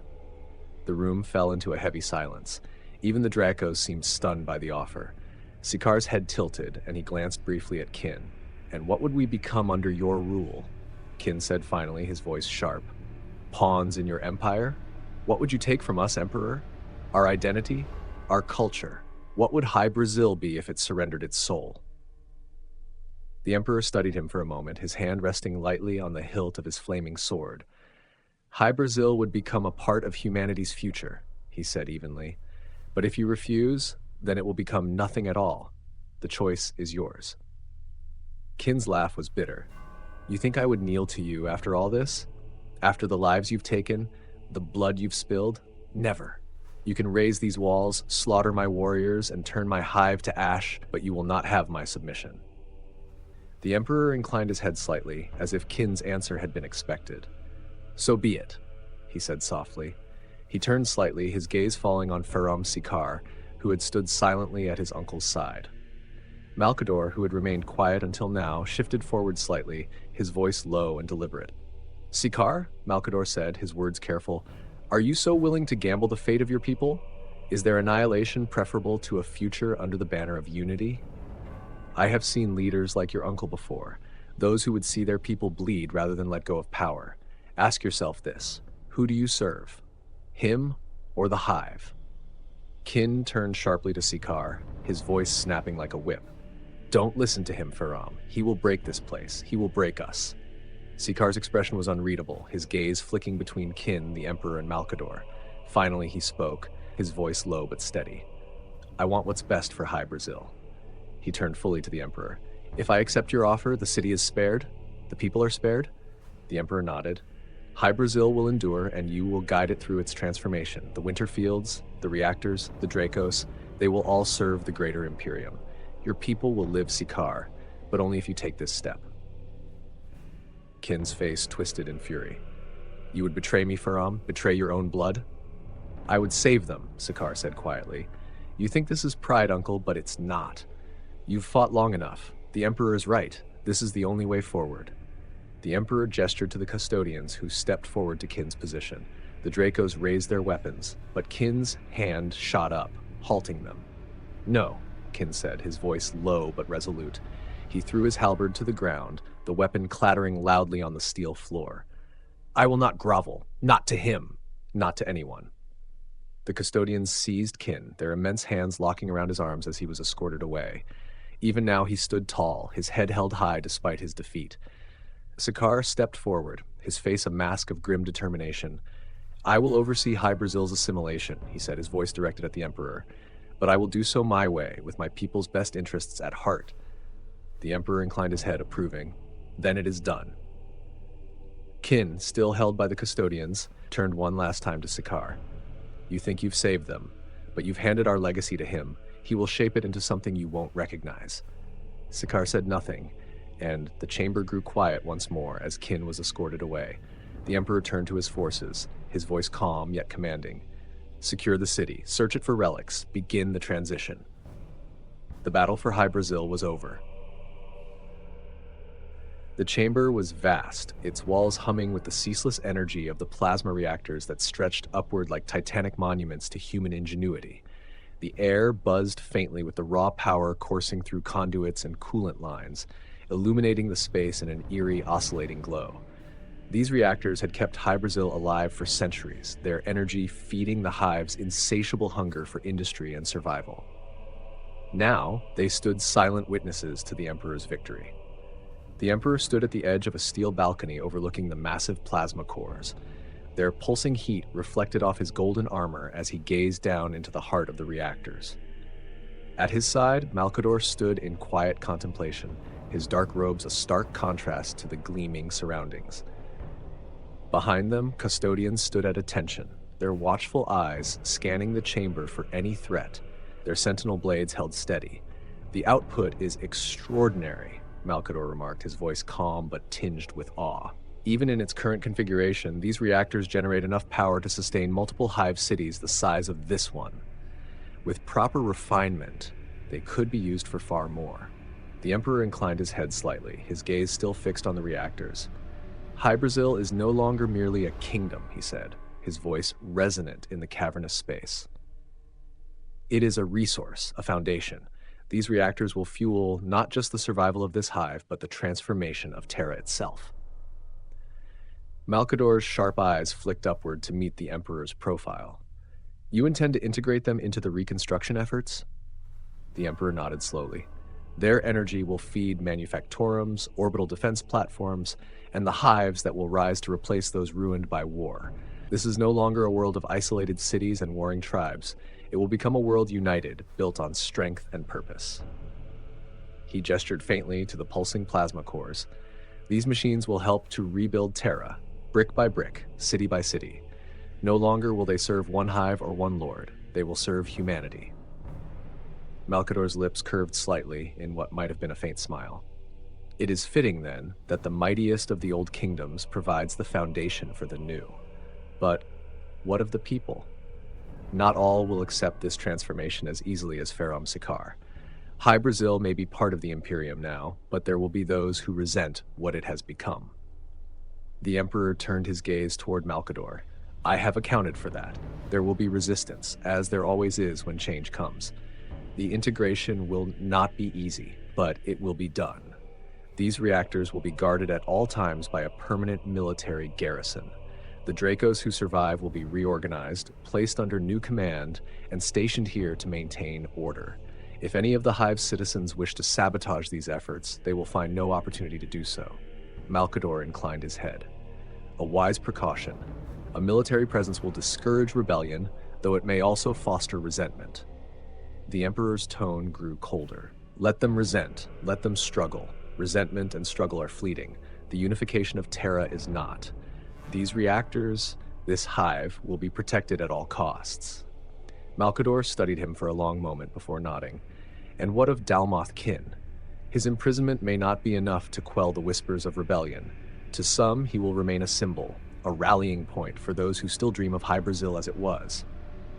"Kin is no longer their ruler," the Emperor said simply, his voice resolute. "He is a relic of the past, a remnant of an age that has ended. Let him remain alive. His presence is of greater use as a reminder of what happens to those who resist unity than as a martyr for their cause."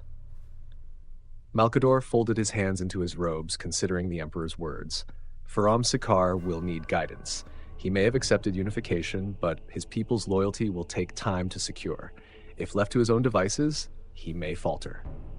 The Emperor turned back toward the reactors, the rhythmic pulses of energy reflecting in the polished surfaces of his armor. He will not falter. I will ensure he remains steadfast in his purpose. Sikaar is intelligent enough to understand that there is no path forward except the one I have laid before him. He will learn what it means to lead in the name of the Imperium. Malcador nodded, his gaze following the Emperor's back as the golden figure stepped closer to the edge of the balcony. Then Hy Brasil will not just endure, it will thrive, Malcador said, his tone carrying both certainty and the faintest hint of caution. The Emperor did not respond immediately, his eyes fixed on the immense plasma cores below. When he finally spoke, his voice was soft, yet it carried the full weight of his unyielding will. Hy Brasil's purpose has changed. It will no longer be a city of isolation and pride. It will become part of something greater than it ever could have been alone. The work begins now. Behind them, the custodians stood unmoving as the Imperium's future unfolded in the glow of the reactors. Faram Sikaar stood on the steps of the Parliament House, his green cloak catching the warm glow of Sao Paulo's battered skyline. The towering spires of the hive still stood, though they were scarred by the recent siege. Below, the city churned with activity. Labor crews directed by the Emperor's logisticians worked tirelessly to clear debris from the winter fields and rebuild the hive's shattered outer levels. Auxilia patrols moved through the streets in formation, their presence a reminder that the Imperium's authority now extended here. Hy Brasil had changed in ways Sikaar could scarcely process. Its people, though subdued by the Emperor's conquest, moved with a mixture of unease and hope, their expressions ranging from weary resignation to quiet determination. The hive no longer belonged to itself. It belonged to Terra, to the Imperium. Sikaar's thoughts were interrupted as the Emperor approached. Behind him, Malcador walked in silence, his dark robes trailing across the steps as two custodians followed at a respectful distance. Even here, in a city as vast as Sao Paulo, the Emperor's presence was overpowering. Workers stopped what they were doing to watch him ascend the steps, their gazes flicking nervously between their new ruler and Sikaar. The Emperor paused beside Sikaar, looking out over the bustling hive below. For a moment, neither man spoke. Then, the Emperor broke the silence. "The Parliament House will remain," he said, his voice calm yet resolute. "It will no longer serve the petty ambitions of lords and tyrants, but it will have its place in the new order. The people of Hy Brasil will learn to serve not themselves, but humanity as a whole." Sikaar looked out over the hive, his hands clasped behind his back. "You've left me to explain that to them," he said quietly, "to make them understand why their sacrifices matter, to convince them that everything they've lost was worth it." The Emperor turned to him, his expression impossible to read. "It was never a question of whether it was worth it, Sikaar. It was necessary. Unity always comes at a price. But now, your people have a future that extends beyond the walls of this hive, beyond the borders of Hy Brasil. They will see it in time." Sikaar's jaw tightened, but he nodded. "You've placed a heavy burden on me, my lord. I will carry it, as I promised, but not all will accept this new future so easily." "That is why you are here," the Emperor replied. "You know this hive better than anyone. You know its strengths and its weaknesses. Use that knowledge to guide it into the Imperium. And if the people resist, remind them that this was the only path." Behind them, Malcador stepped forward, his voice measured. "We've begun assembling the military garrison as you commanded. The surviving Dracos are being restructured and retrained under Auxilia command. Those who remain loyal will keep watch over the reactors and maintain order in the hive. Those who do not," he let the sentence hang, his meaning clear. Sikaar exhaled. "The Dracos were proud. Some will refuse to fight under the Imperium's banner." Malcador's gaze sharpened. Pride is a luxury they can no longer afford. If they refuse to adapt, they will become a threat, and threats must be dealt with. The Emperor inclined his head, his tone steady. "There will be no rebellion here, Sikaar. Not from the Dracos, not from the people. Make no mistake, Hy Brasil is now a part of something far greater than itself. If there are those who cannot accept that, then they will not be allowed to endanger what we are building." Sikaar said nothing for a long moment. The sounds of labor crews echoed below, the hum of plasma machinery blending with the shouts of foremen and the rhythmic march of Auxilia patrols. Finally, he spoke. "I will do what must be done," he said, "but the people of this hive will not be ruled through fear alone. They will need hope if they're to accept this new order. The Emperor regarded him for a moment before nodding. Hope will come, Sakaar, but not yet. For now, you will give them stability, order. The rest will follow. Sakaar turned back to the hive, his expression distant. He had won the Emperor's favor, had secured the survival of his people. But at what cost? The Parliament House loomed behind him, its steel and stone untouched by the battle, yet it felt hollow now, like an artifact of a world that no longer existed. The Emperor stepped past him, descending the steps toward the hive below. The custodians followed silently, their golden forms gleaming in the fading light. Malcador lingered for a moment, his sharp gaze fixed on Sakaar. "You have a rare opportunity, Ferrum Sakaar," Malcador said, his tone low but pointed. "Do not squander it." Sakaar didn't respond as Malcador turned and followed the Emperor down the steps. He remained where he stood, watching as the hive continued its transformation. Hy Brasil had survived, but it would never be the same. Thank you for joining me on this journey through the fall and transformation of Hy Brasil. Please like and subscribe if you haven't already. Until next time. The lands of Europa were bitterly cold, shrouded in permanent frost and guarded by warriors as fierce as the winter itself. Here lay the realm of Nordyc, one of the last and most resilient techno-barbarian states on Terra. Ruled by the enigmatic priest-king of Malin Sen, Nordyc was more than a loose alliance of tribes. It was a hardened confederation bound by genetic alteration, ancient rituals, and unshakable loyalty to the priest-king.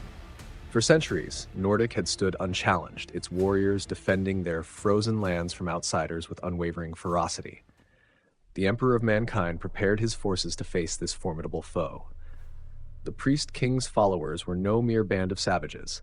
They were enhanced soldiers, their bodies twisted by genetic modifications that gave them strength, resilience, and endurance beyond normal human limits. Among them were witch-marked zealots, strange mystics who had sworn themselves to the dark powers that lingered in the cold, unforgiving lands. The people of Nordyc saw their priest-king as a divine figure, a prophet who communed with forces beyond mortal understanding. At the edges of Nordic's frozen borders, the Emperor gathered his forces. His army included a contingent of thunder warriors, massive, gene-forged soldiers of immense strength and fury designed specifically for the brutal task of unifying Terra. Alongside them stood 30 custodians, the Emperor's personal guard, clad in shining augment armor and bearing guardian spears that crackled with power. The Emperor himself would lead the campaign, recognizing that Nordyc required the full measure of his presence and authority. The air was cold and still as the Emperor addressed his warriors. His voice was steady, his gaze as piercing as the winds that swept across the icy plains. "The priest-king believes his land is untouchable," he said, his tone measured yet filled with resolve. "He has made himself a god in the eyes of his people, but that belief will not save him. We march north, and we do not stop until the land of Nordyc is brought into compliance." The Thunder Warriors, each a mountain of muscle and augmented flesh, stood in disciplined silence, their eyes reflecting the Emperor's unbreakable will. The custodians, golden and imposing, watched with calm determination. They understood the significance of this campaign. Nordyc was one of the last great strongholds of Terra's fractured past, and its fall would mark a turning point in the Emperor's quest to bring unity to humanity. As the sun dipped below the horizon, casting a pale light over the frozen landscape, the Emperor gave the order to advance. Wrapped in the biting cold, his army began its march into the heart of the Nordic lands, their footsteps echoing across the ice like the first rumblings of an oncoming storm. The march into Nordyc was brutal and relentless. The Emperor's forces advanced through icy winds and snowstorms that bit into exposed flesh and seeped through the seams of their armor. The land itself seemed to reject them, a barren expanse of jagged mountains, endless plains of snow, and twisted remnants of ancient infrastructure. Rusted towers, half buried in ice, loomed on the horizon like the bones of a forgotten civilization, remnants of a golden age long since fallen into decay. Broken roads stretched out in fractured lines, disappearing into the blizzard, and derelict machines lay scattered across the wasteland, silent witnesses to a time when Terra had known a different kind of power. As they pressed deeper, signs of Nordic resistance began to emerge.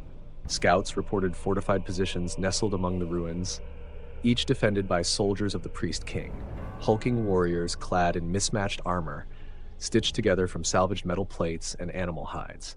The defenders had decorated the ruins with crude symbols carved into the walls of broken structures, ancient sigils and runes painted in blood and ash. These markings were more than mere warnings. They were signs of the dark, esoteric rituals that bound the people of Nordic to their priest king in absolute loyalty. The emperor ordered a halt as they approached the first of these fortifications. It was a crumbling tower, a relic from Terra's past, now repurposed as a Nordic stronghold. Trenches had been dug into the frozen ground around it, filled with warriors armed with a mix of primitive weapons and scavenged relics from the dark age of technology. Their faces were marked with war paint, their expressions fierce with the zeal of those who believed themselves chosen to defend sacred ground. The emperor's gaze was impassive as he observed the enemy's preparations. With a single, deliberate motion, he signaled the Thunder Warriors to advance. These massive warriors, genetically enhanced and bred for conquest, moved forward like an unstoppable wave. The defenders shouted war cries that echoed across the desolate landscape, but the Emperor's forces were relentless. Heavy bolters roared to life, sending bursts of explosive fire into the trenches, and power swords crackled as they tore through armor and flesh alike. From atop the hill, the Emperor watched as his Thunder Warriors dismantled the fortification. Though the Nordic soldiers fought with desperate ferocity, their crude weapons and scavenged armor were no match for the precision and power of the Emperor's legion. The clash was brief but bloody, and soon the crumbling tower lay in ruins, its defenders scattered across the snow. As the last echoes of battle faded, the Emperor turned to one of his custodians, who approached silently, his guardian spear held at the ready. The Emperor gestured toward the wreckage. "This is only the beginning," he said, his tone as cold as the wind that swept across the plains. "The priest king has much to answer for, and we will find him." The custodian nodded, understanding the weight of the task that lay ahead. This was but the first of many battles. The Nordic heartlands awaited, filled with soldiers who would fight to the death for their leader. Each ruin, each stronghold would have to be conquered one by one if they were to bring Nordic into compliance. Without further delay, the Emperor led his army onward, leaving the smoking ruin behind them. They moved deeper into the wastes, toward the heart of the Priest King's domain, where the true battle awaited. The Emperor's forces pressed on through the frozen wastelands, marching ever deeper into Nordic territory. The landscape was bleak, filled with shattered remnants of ancient machines and twisted metal structures half buried in snow, the silent relics of a bygone age. The ruins stood like broken monuments to humanity's lost grandeur, a reminder of the world that had once been and the world the Emperor sought to restore. As they advanced, resistance grew fiercer. Nordic warriors lay in ambush among the wreckage, emerging suddenly from behind rusted machinery or from hidden tunnels carved into the ice. These warriors were unlike any the Thunder Warriors had faced before, hulking, genetically modified men whose eyes gleamed with fanatical devotion. Their bodies bore signs of crude augmentation, their muscles grotesquely enhanced, and their skin marked with ritualistic scars. Some wielded primitive weapons made from salvaged metal, while others carried scavenged energy weapons, likely salvaged from the ruins that littered their homeland. The Emperor signaled his forces to split into smaller contingents, each led by a Thunder Warrior captain, to root out and destroy the Nordic ambushes scattered across the terrain. The custodians remained close to the Emperor, a ring of golden-clad protectors whose presence alone struck fear into the hearts of those they encountered. Thane, one of the Emperor's most trusted Thunder Warriors, led a squad of his brothers through the jagged remains of an ancient highway, a road that had once connected Terra's distant cities in the Golden Age. He moved with ruthless efficiency, dispatching Nordic warriors who lunged at them from the shadows. The Nordic soldiers fought with fanatical zeal, their war cries echoing through the ruins. But for all their fury, they were no match for the gene-forged might of the Thunder Warriors. At one point, Thane's squad stumbled upon a disturbing sight, a group of Nordic zealots, painted in strange symbols, kneeling in a circle around an altar crafted from the bones of their fallen enemies. As Thane and his squad approached, the zealots did not flee or fight. Instead, they continued chanting, their voices rising in a fevered pitch as if invoking some dark force. Thane, scowling in disgust, gave a quick gesture to his men, and within moments, the zealots were silenced, their ritual brought to a brutal end. Word of these strange rituals and the fanatical resistance reached the Emperor. He knew that the closer they drew to the heart of Nordic territory, the more deeply entrenched the priest king's influence would be. Nordic was not just a land of warriors. It was a cult, a twisted society bound by ancient oaths and dark rites. And each step deeper into this frozen wasteland meant facing a people who saw death in battle as the highest honor. The Emperor himself led the vanguard as they approached the next stronghold, an ancient complex built into the side of a mountain, its once sleek architecture now twisted and reinforced with scavenged metal and ice-encrusted barricades. This fortress, known to the Nordic people as Gjallhul, was one of the main bastions of the Priest King's confederacy. Here, the most loyal and fanatical of his warriors awaited, prepared to give their lives in defense of their ruler. The Emperor raised his hand, and his forces halted. He surveyed the fortress, his expression unreadable, calculating. This battle would not be won by brute strength alone. The fortress was heavily fortified, and its defenders were prepared to fight to the last. After a moment, he spoke, his voice quiet but filled with a weight that carried across the ranks. "Prepare the Thunder Legion. This will be a swift assault.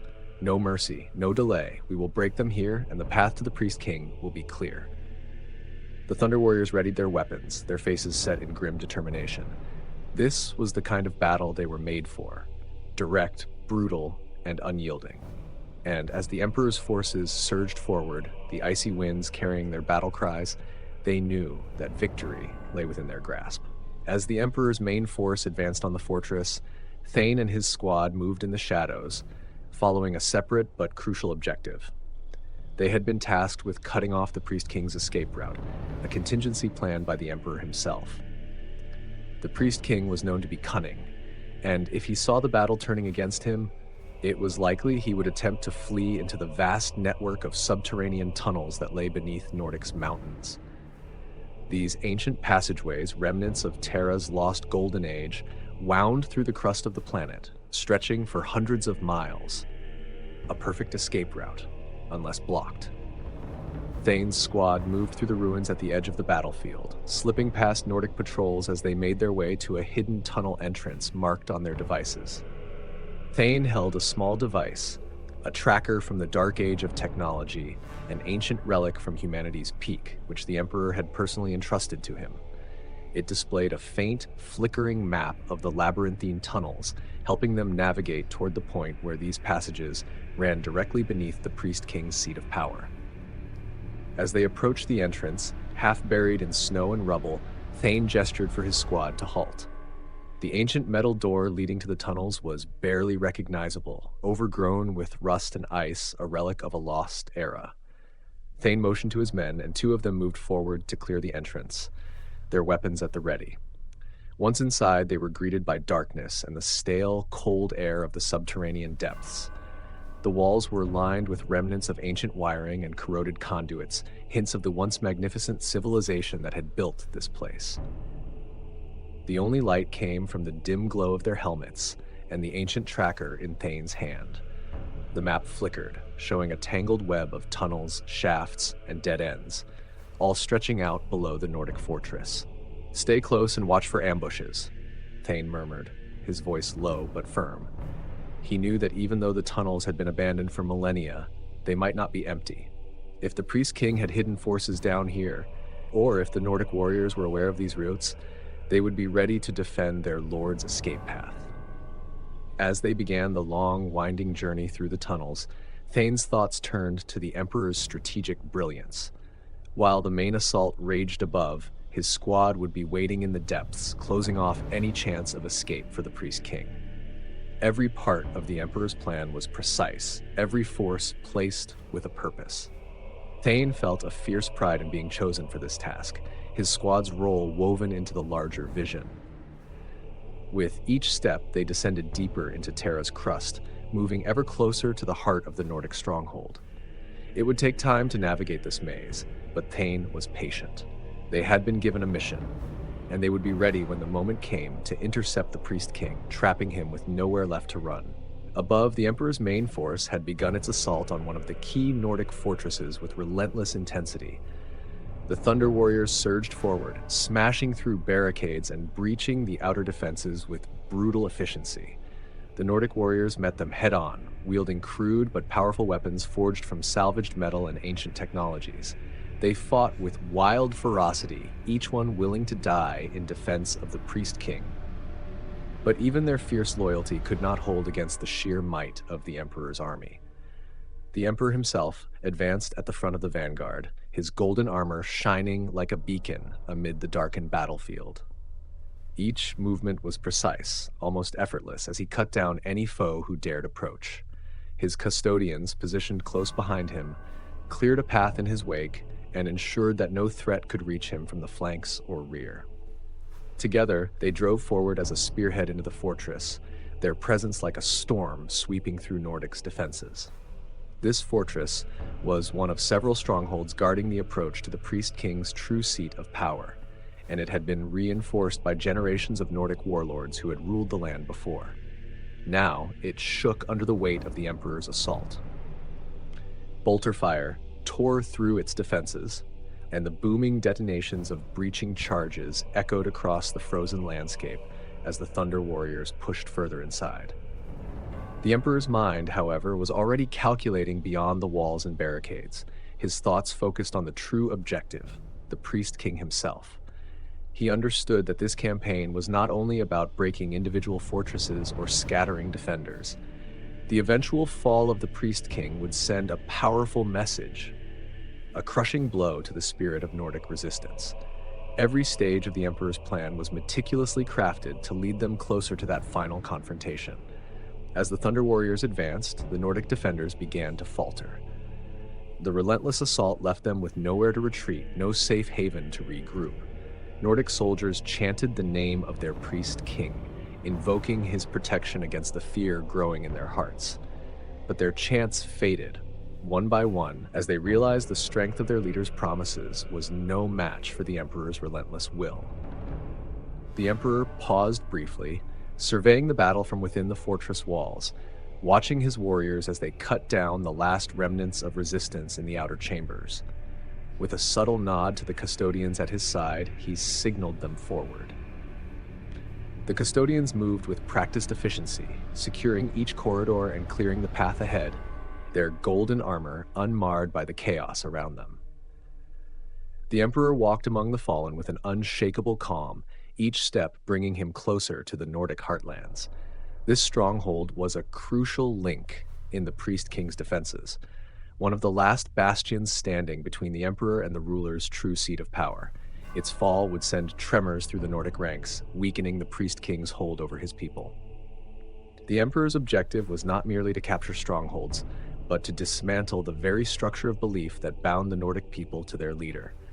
He continued forward, his presence filling the narrow halls of the fortress, his expression unreadable. He knew Thane's squad was making their way through the tunnels below, positioned to intercept any attempt at escape. There would be no retreat, no sanctuary for the Priest King when the final assault came. The assault on the fortress had been swift and brutal, but as the Thunder Warriors advanced deeper into its halls, they encountered a sudden resistance, different from the desperate fanaticism they'd faced up until now. A small band of Nordic warriors, no more than a dozen, blocked the passage forward, and these men fought with a precision and skill that none of the Emperor's forces had anticipated.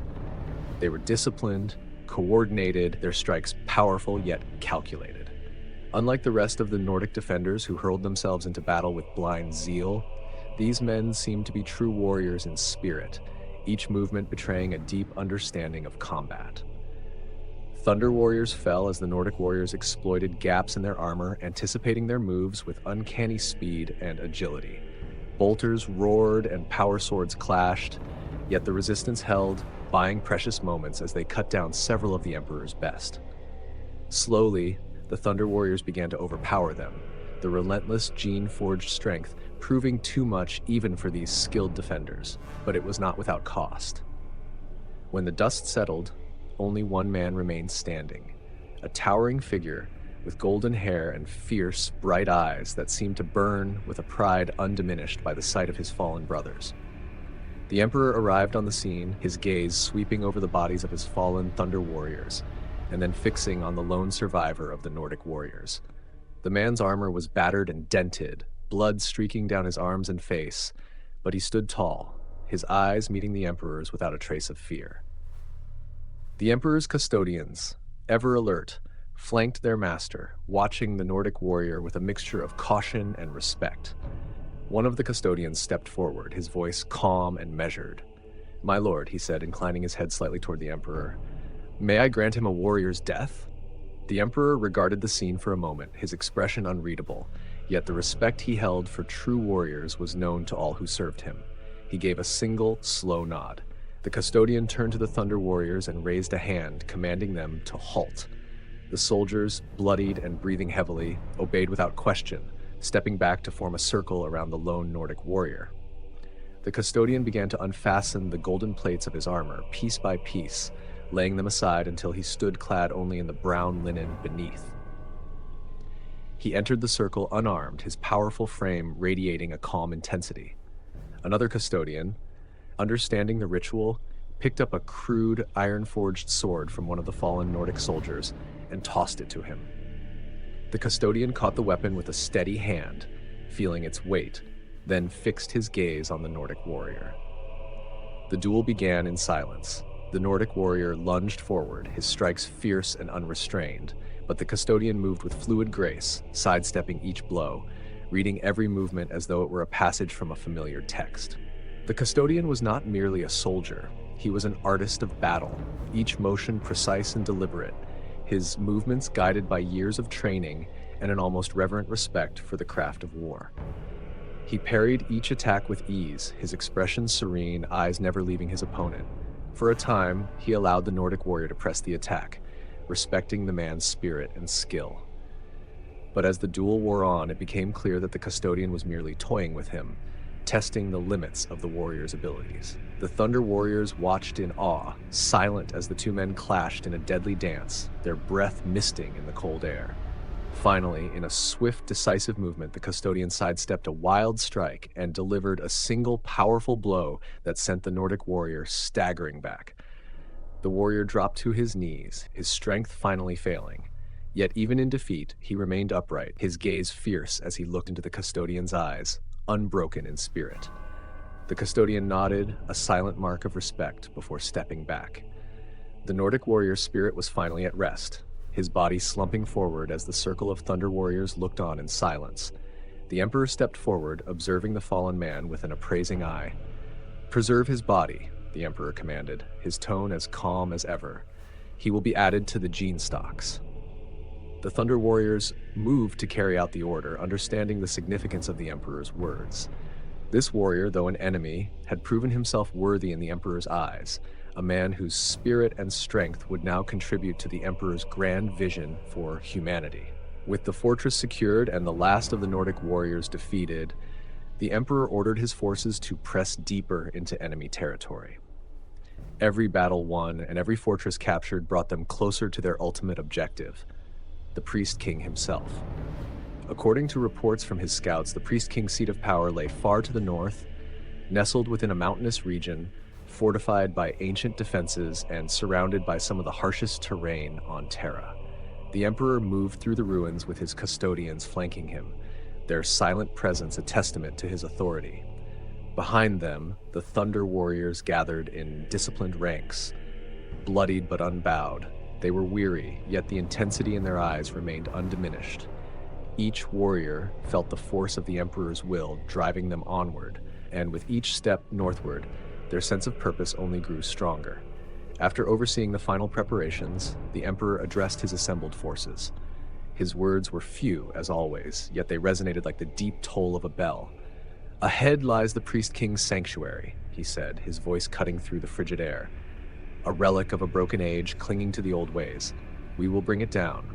When we are done, there will be no shadows left in this land." The Thunder Warriors responded with a roar, a battle cry that echoed through the ruins and seemed to shake the very ground. The custodians, ever disciplined, inclined their heads, their weapons ready, understanding the magnitude of the task before them.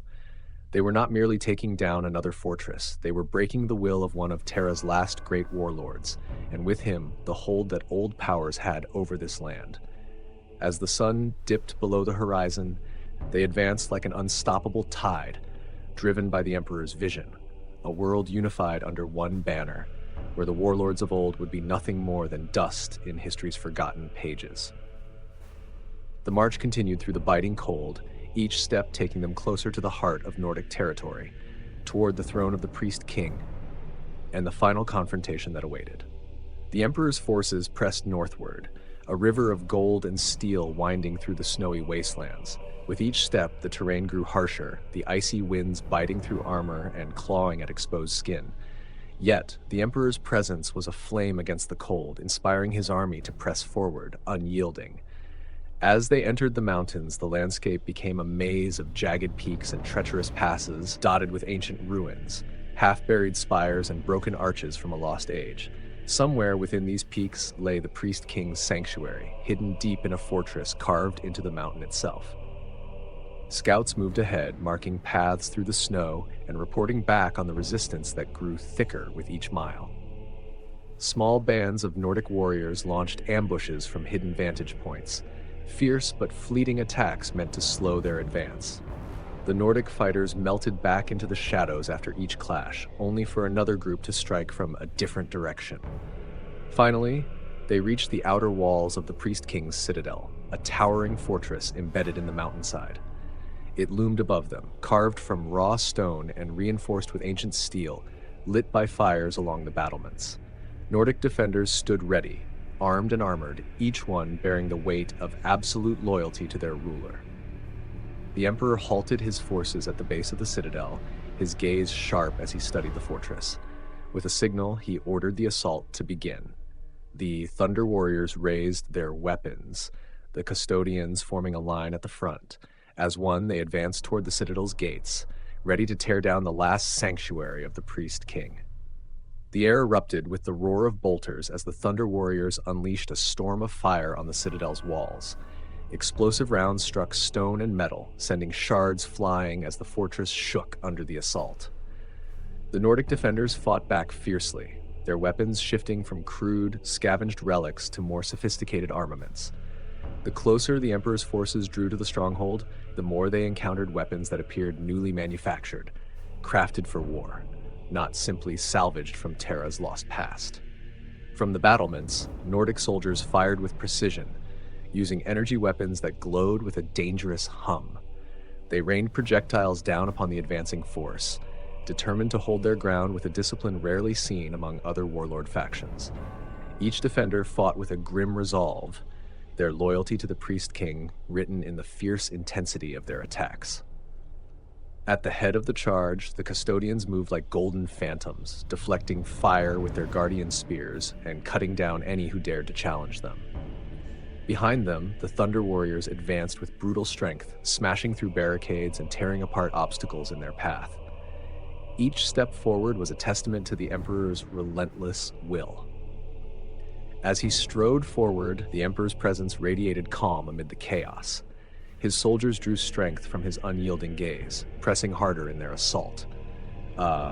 This was one more step in a grand campaign, another fortress to break, as they carved a path toward the heart of the Priest King's domain. With relentless pressure, the Emperor's forces pushed onward, and the ancient walls of the citadel began to tremble and crack under the unrelenting assault. As the walls of the citadel began to crumble under the relentless assault, a deep horn blast echoed from within the fortress, its low, resonant tone vibrating through stone and ice. The sound seemed to invigorate the Nordic defenders, who rallied with renewed ferocity. Emerging from side gates and hidden alcoves, more of the Priest King's elite warriors joined the battle, each one clad in newly forged armor that gleamed with cold efficiency. These were no mere fanatics. They were disciplined soldiers, drilled and prepared for this very moment. The Emperor's forces slowed, momentarily taken aback by the sheer intensity of the renewed defense. The Nordic warriors fought with a coordination that was rare among Terra's fractured warlords, holding formation and countering each Thunder Warrior's advance with skill and precision. They wielded weapons that hummed with unfamiliar energy, blades that crackled with power fields, and firearms that released streams of bright plasma. The air filled with the sounds of brutal, close combat, the clash of advanced weaponry against the raw might of the Emperor's army.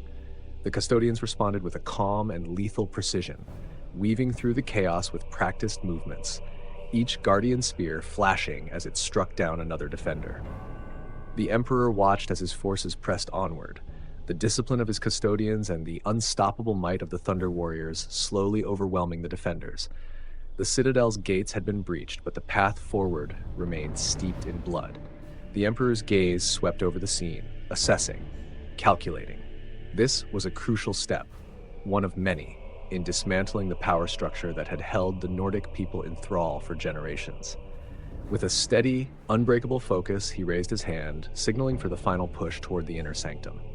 Deep within the tunnels beneath the mountain, Thane and his squad pressed forward, their path lit only by the dim glow of their helmets and the flickering display of their ancient mapping device.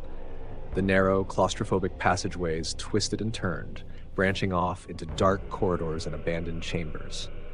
The weight of centuries hung heavy in the air, and the silence was broken only by the sound of the Thunder Warriors' heavy footsteps echoing through the stone. As they advanced, the sound of movement stirred ahead, a low murmur, the scrape of metal on stone. Thane raised his fist, signaling his squad to halt.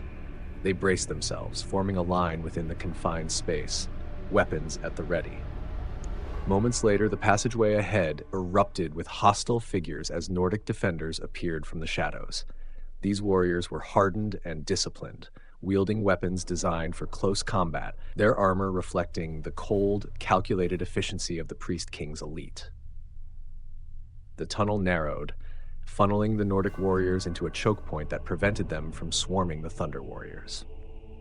Yet, this also meant that only a few Thunder Warriors could engage at once, forcing Thane's squad to rely on skill and precision rather than brute force. The Nordic defenders pressed forward with relentless determination, their bodies filling the passageway, their sheer numbers forming a seemingly impenetrable wall.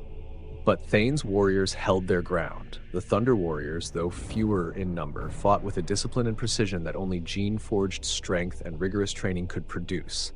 Each movement was calculated, each strike deliberate. Thane stood at the forefront, leading his squad with unyielding focus as they confronted each wave of Nordic defenders. The narrow tunnel worked in their favor, limiting how many opponents could engage them at once. The Thunder Warriors became an unbreakable wall, holding firm and steadily pushing forward. The Nordic defenders fought with desperation, but Thane's squad advanced with relentless control, their experience and training prevailing in the tight quarters. In the end, Thane's squad emerged victorious, their armor battered and their breathing heavy, but their resolve unbroken. Thane surveyed the scene for a moment before giving the signal to continue deeper into the tunnels. The path was clear, and their mission pressed onward. As Thane's squad pushed deeper into the tunnels, the atmosphere grew colder, the air thick with the weight of stone pressing down from above. Shadows clung to the walls, and the ancient twisting passageways seemed to close in around them. Every footstep echoed ominously, and even the hardened Thunder Warriors felt the silent intensity of the place, as if the mountain itself was watching them. Up above, the main assault continued to press toward the heart of the Priest King's fortress.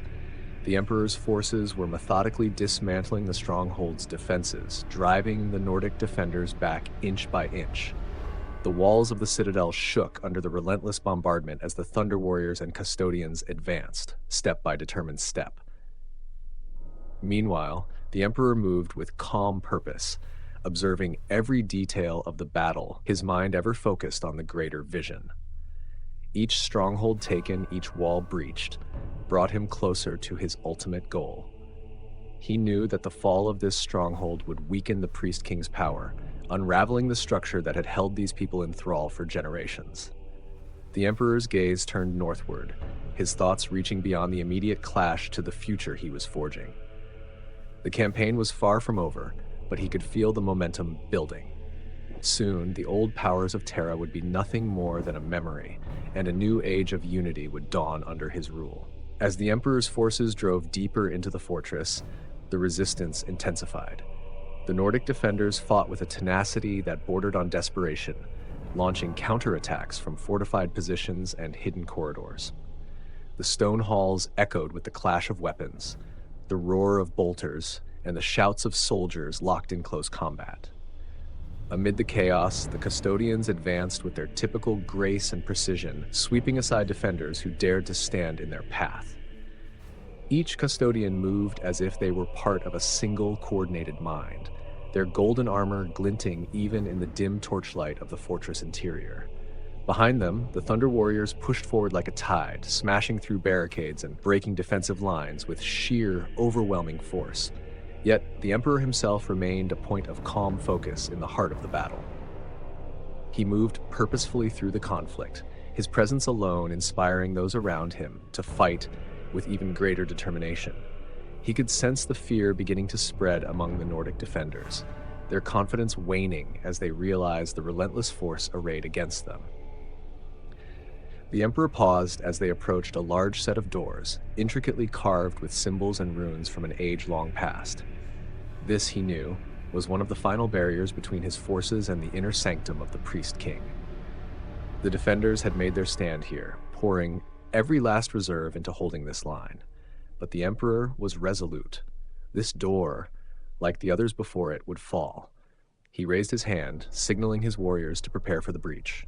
With a deafening explosion, the ancient doors burst inward, blasted apart by the Thunder Warriors' breaching charges. Shards of stone and metal flew in all directions, filling the air with dust and smoke. Without hesitation, the Emperor's forces advanced, stepping over the shattered remnants of the door and into the inner sanctum of the Priest King's fortress. The chamber beyond was vast and dimly lit, its vaulted ceilings adorned with strange, shifting symbols carved in a language from a forgotten age. Statues of old pagan gods lined the walls, their hollow eyes watching as if bearing witness to the final confrontation. At the far end of the room, surrounded by his most elite warriors, stood the Priest King of Malland, Sen. The Priest King was an imposing figure, draped in robes adorned with symbols of his ancient rule.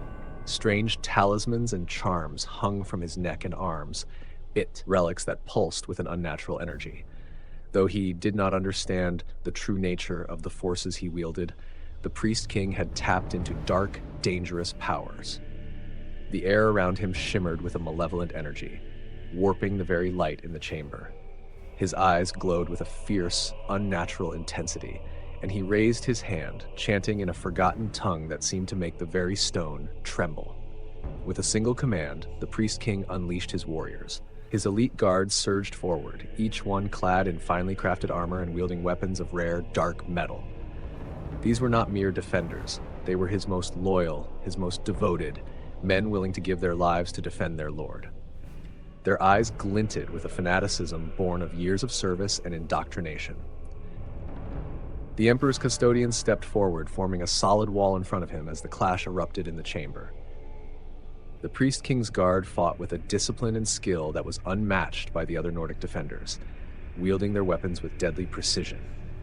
But the custodians, clad in their golden armor, met each attack with equal strength, their guardian spears flashing as they countered and struck down their foes. Behind the custodians, the Thunder Warriors added their own relentless force to the fray. Their brutal power crashed against the Priest King's guard, driving them back with sheer, overwhelming strength. The inner sanctum became a maelstrom of combat, filled with the roar of weapons, the clash of metal, and the shouts of warriors locked in battle.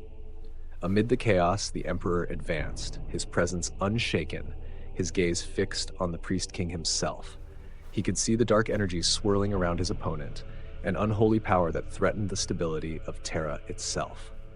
In this moment, the Emperor understood that this was more than just a battle for territory. It was a battle for the soul of Terra, to rid it of the warlords who wielded forces they did not comprehend. The Emperor's forces pressed forward, their discipline and unbreakable will slowly overwhelming the defenders. The final confrontation was at hand. The Emperor's forces surged forward, carving a path through the last of the Priest King's elite guard. The chamber was choked with the sounds of clashing metal and desperate cries as the Thunder Warriors and custodians pressed deeper into the inner sanctum, each step bringing them closer to the towering figure at the center. The priest king watched his warriors fall, yet he remained unmoved, his expression one of absolute defiance. Dark energies pulsed around him, crackling in the air like a gathering storm. Though he did not understand the true nature of the warp, he had stumbled upon its power, channeling it through ancient rituals and forbidden relics.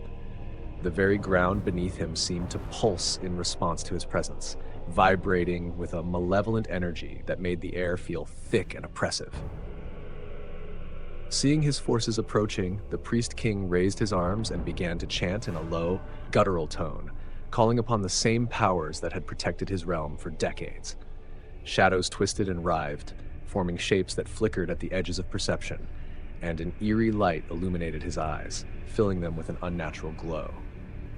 The Emperor halted, his gaze fixed on the priest king, fully aware of the danger that dark power posed, not only to his forces but to Terra itself.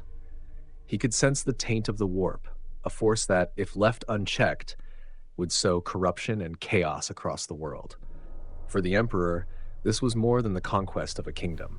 It was a step toward purging Terra of the unnatural, of the powers that threatened to drag humanity into darkness. With a calm, commanding gesture, the Emperor signaled his custodians to fall back. This was a task he intended to face personally. As the custodians and thunder warriors formed a perimeter, the Emperor stepped forward, his golden armor gleaming, his presence radiating authority and purpose. The priest king's chanting faltered, his eyes narrowing as he beheld the figure approaching him. An embodiment of power and control, a force of nature beyond anything the priest king had ever known. The room grew silent, the chaotic clash of battle fading into an almost reverent hush as the Emperor and the priest king faced each other. It was a duel of ideologies as much as strength, a confrontation between the twisted remnants of Terra's past and the unyielding vision of its future. The Emperor advanced, his steps steady and deliberate, his eyes locked on the priest king. Silence settled over the chamber as the two leaders faced each other, the weight of their opposing wills filling the room. Dark energies coiled around the priest king, crackling in the air like a gathering storm. Though he had little understanding of the warp's true nature, he had tapped into forbidden powers through rituals and relics, drawing on forces that twisted his body and mind. Beside the Emperor, Valdor, Captain General of the Custodians, moved into position, his golden armor gleaming in the torchlight. Valdor's eyes were sharp, taking in the layout of the chamber and the arrangement of the priest king's remaining guards. He knew that they were close to ending this battle, but capturing the priest king would require precision and coordination. The Emperor's mind, Valdor knew, was already several steps ahead, anticipating every move their opponent might make. The priest king, surrounded by his elite warriors, met the Emperor's gaze with a defiant snarl. His voice echoed through the chamber, a mixture of pride and desperation. "You think yourself master of Terra, Emperor, but you are nothing but a usurper. This world is not yours to take." The Emperor's expression remained calm, his gaze unyielding. He gestured to Valdor with a slight nod, and the Captain General understood immediately. They would advance together, pressuring the priest king from both sides, driving him into a corner. This was a tactic they had employed countless times during the Unification Wars, a method that left no path of escape for those who tried to resist. With a single command from the priest king, his elite guard surged forward, forming a defensive line to shield their ruler from the Emperor's advance. Valdor stepped in to meet them, his guardian spear flashing as he dispatched the defenders with swift, lethal efficiency. The custodians and thunder warriors pressed forward, closing in on the last of the Nordic warriors who still stood between the Emperor and his prey. The priest king took a step back, his confidence beginning to falter as he watched his guard cut down with ruthless precision. In a final, desperate attempt, he raised his hands, a surge of dark energy that filled the room with an unnatural chill. Shadows writhed around him, casting eerie shapes across the walls as he chanted in a language older than Terra's recorded history. But the Emperor and Valdor advanced steadily, undeterred. The Emperor raised his hand, meeting the warp-tainted energy with his own indomitable will, his presence cutting through the darkness like a blade. The priest king's face twisted with panic as he realized he was outmatched, his dark powers unable to halt the inevitable. With a final, frantic glance around the chamber, the priest king turned and fled, activating a hidden mechanism on the floor beneath him. A section of stone slid open, revealing a narrow passage into the depths of the mountain. Before the Emperor or Valdor could reach him, the trapdoor sealed itself, locking the priest king out of sight. Valdor turned to the Emperor, his expression one of controlled urgency. "Shall we pursue, my lord?" The Emperor's gaze was fixed on the closed passage, a faint glint of determination in his eyes. "We will not allow him to escape," he replied, his voice calm yet resolute. He signaled his custodians to begin preparing charges to breach the trapdoor. As the charges were set, the sounds of battle still raged around them. The defenders of Molensen continued to resist in the surrounding halls, desperately trying to hold off the Emperor's forces. But this fortress was already a lost cause. The Emperor knew that once the trapdoor was breached, he would follow the priest king himself into the darkness below, where Thane's squad lay in wait to close off any remaining routes of escape. The Emperor and Valdor stood together, each poised with a readiness honed through countless battles. Soon the passage would be open, and the final confrontation with the priest king would begin. The charges detonated with a controlled blast, sending a plume of dust and fragments into the air as the trapdoor blew open, revealing the dark passage below. Without a word, the Emperor strode forward, descending into the depths with Valdor and a squad of custodians close behind. The tunnel was narrow and dim, winding ever downward, carved from the ancient rock of the mountain itself. It was cold and silent, the air thick with the weight of centuries. As they descended, the distant sounds of battle above began to fade, leaving only the soft, rhythmic echoes of their footsteps. The Emperor's face remained impassive, but his mind was focused, keenly aware that the priest king's desperation would only make him more dangerous. This was no longer about reclaiming territory. It was about purging a threat that, if left unchecked, could fester and spread. The custodians moved with silent efficiency, their senses heightened as they scanned the darkness ahead. They knew that the priest king, armed with his twisted powers and driven by fear, could be lying in ambush anywhere within these tunnels. Valdor stayed close to the Emperor, his eyes sharp, his guardian spear ready. The passage twisted again, opening into a larger cavern lined with stalactites and remnants of ancient carvings. Here, the Emperor paused, sensing that they were drawing closer. The faint echo of footsteps came from further within, retreating deeper into the mountain's heart. The Emperor's expression hardened as he continued his pursuit, his steps unyielding. He knew that ahead lay Thane and his squad, positioned to cut off the priest king's escape and ensure there would be no way out. Deeper within the labyrinth of tunnels, Thane and his squad waited, weapons at the ready. They had advanced through the subterranean passages, following the flickering map on their tracking device until they reached a point where several tunnels converged, a natural choke point. Here, they could intercept anyone trying to escape the Emperor's forces above. The Thunder Warriors stood in tense silence, each of them fully aware of the importance of their position. The darkness around them was thick, almost oppressive, and the only sound was the distant rumble of the ongoing battle in the fortress above. Thane's grip on his weapon was steady, his gaze fixed on the shadows stretching out before them. He knew that the Emperor would drive the priest king down into the depths, leaving no path of escape. A faint noise echoed from the tunnel ahead, the scuff of hurried footsteps. Thane motioned for his squad to ready themselves. Moments later, the twisted figure of the priest king emerged from the darkness, his robes torn, his face marked by both fear and fury. He stumbled as he came into view, but his eyes still held that unnatural gleam, a trace of the dark energies he had summoned in his desperate last stand. The priest king stopped abruptly, his gaze sweeping over Thane and his warriors. For a brief moment, he seemed ready to turn and flee again, but there was nowhere left to run. His hands clenched as he looked upon the Thunder Warriors, a final wall of steel and muscle standing between him and freedom. Without hesitation, Thane stepped forward, his voice echoing through the cavern. "There's no escape for you here," he said, his tone steady and unyielding. "Your reign ends now." The priest king snarled, drawing on the last vestiges of his strength and power. With a furious cry, he surged forward, his form flickering as he called upon the forbidden energies that had sustained him. But the Thunder Warriors stood firm, their eyes cold and their weapons raised. The Emperor would arrive soon. The Priest King's eyes burned with a fierce, desperate intensity as he raised his hands, dark energies crackling around him. He gathered the warp-tainted power he had harnessed, the shadows around him twisting into forms that seemed alive. With a guttural cry, he unleashed a wave of energy that surged through the cavern, striking the Thunder Warriors with a force like a hammer. One of Thane's warriors was hit directly, the dark energy piercing his armor and searing his flesh beneath. The Thunder Warrior staggered back, his body convulsing as tendrils of warp energy pulsed through him, warping the metal around the impact and leaving smoking burns. Even with his gene-forged resilience, the warrior fell to one knee, gasping in pain, his armor scorched and twisted by the unnatural assault. Thane's face hardened as he took in the sight. This was no ordinary warlord. This was a creature who wielded a power that defied the natural order, a power that had no place on Terra. Without hesitation, Thane raised his fist and barked an order to his squad. "Heavy fire! Force him back!"